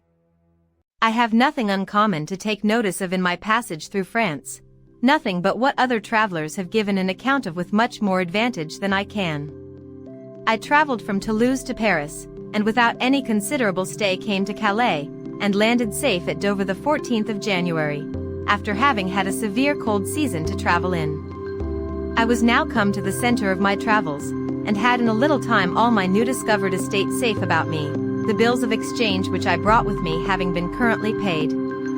My principal guide and privy councillor was my good ancient widow, who, in gratitude for the money I had sent her, thought no pains too much nor care too great to employ for me, and I trusted her so entirely that I was perfectly easy as to the security of my effects, and, indeed, I was very happy from the beginning, and now to the end, in the unspotted integrity of this good gentlewoman.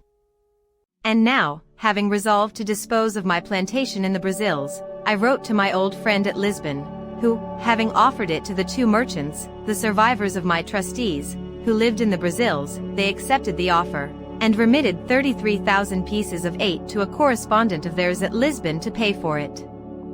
In return, I signed the instrument of sale in the form which they sent from Lisbon, and sent it to my old man, who sent me the bills of exchange for 32,800 pieces of 8 for the estate, reserving the payment of 100 moidores a year to him. The old man, during his life, and 50 moidores afterwards to his son for his life, which I had promised them, and which the plantation was to make good as a rent charge. And thus I have given the first part of a life of fortune and adventure, a life of Providence's checkerwork, and of a variety which the world will seldom be able to show the like of, beginning foolishly, but closing much more happily than any part of it ever gave me leave so much as to hope for. Any one would think that in this state of complicated good fortune I was past running any more hazards, and so, indeed, I had been, if other circumstances had concurred, but I was inured to a wandering life, had no family, nor many relations, nor, however rich, had I contracted fresh acquaintance, and though I had sold my estate in the Brazils, yet I could not keep that country out of my head, and had a great mind to be upon the wing again, especially I could not resist the strong inclination I had to see my island, and to know if the poor Spaniards were in being there. My true friend, the widow, earnestly dissuaded me from it, and so far prevailed with me, that for almost 7 years she prevented my running abroad, during which time I took my 2 nephews, the children of one of my brothers, into my care, the eldest, having something of his own, I bred up as a gentleman, and gave him a settlement of some addition to his estate after my decease. The other I placed with the captain of a ship, and after 5 years, finding him a sensible, bold, enterprising young fellow, I put him into a good ship, and sent him to sea, and this young fellow afterwards drew me in, as old as I was, to further adventures myself. In the meantime, I in part settled myself here, for, first of all, I married, and that not either to my disadvantage or dissatisfaction, and had 3 children, 2 sons and 1 daughter, but my wife dying, and my nephew coming home with good success from a voyage to Spain, my inclination to go abroad, and his importunity, prevailed, and engaged me to go in his ship as a private trader to the East Indies. This was in the year 1694. In this voyage I visited my new colony in the island, saw my successors the Spaniards, had the old story of their lives and of the villains I left there, how at first they insulted the poor Spaniards, how they afterwards agreed, disagreed, united, separated, and how at last the Spaniards were obliged to use violence with them, how they were subjected to the Spaniards, how honestly the Spaniards used them, a history, if it were entered into, as full of variety and wonderful accidents as my own. Part, particularly, also, as to their battles with the Caribbeans, who landed several times upon the island, and as to the improvement they made upon the island itself, and how 5 of them made an attempt upon the mainland, and brought away 11 men and 5 women prisoners, by which, at my coming, I found about 20 young children on the island. Here I stayed about 20 days, left them supplies of all necessary things, and particularly of arms, powder, shot, clothes, tools, and 2 workmen, which I had brought from England with me, viz. a carpenter and a smith. Besides this, I shared the lands into parts with them, reserved to myself the property of the whole, but gave them such parts respectively as they agreed on, and having settled all things with them, and engaged them not to leave the place, I left them there. From thence I touched at the Brazils, from whence I sent a bark, which I bought there, with more people to the island, and in it, besides other supplies, I sent 7 women, being such as I found proper for service, or for wives to such as would take them. As to the Englishmen, I promised to send them some women from England, with a good cargo of necessaries, if they would apply themselves to planting, which I afterwards could not perform. The fellows proved very honest and diligent after they were mastered and had their properties set apart for them. I sent them, also, from the Brazils, 5 cows, 3 of them being big with calf, some sheep, and some hogs, which when I came again were considerably increased. But all these things, with an account how 300 Caribbees came and invaded them, and ruined their plantations, and how they fought with that whole number twice, and were at first defeated, and one of them killed, but at last, a storm destroying their enemies' canoes, they famished or destroyed almost all the rest, and renewed and recovered the possession of their plantation, and still lived upon the island. All these things, with some very surprising incidents and some new adventures of my own, for 10 years more, I shall give a farther account of in the second part of my story.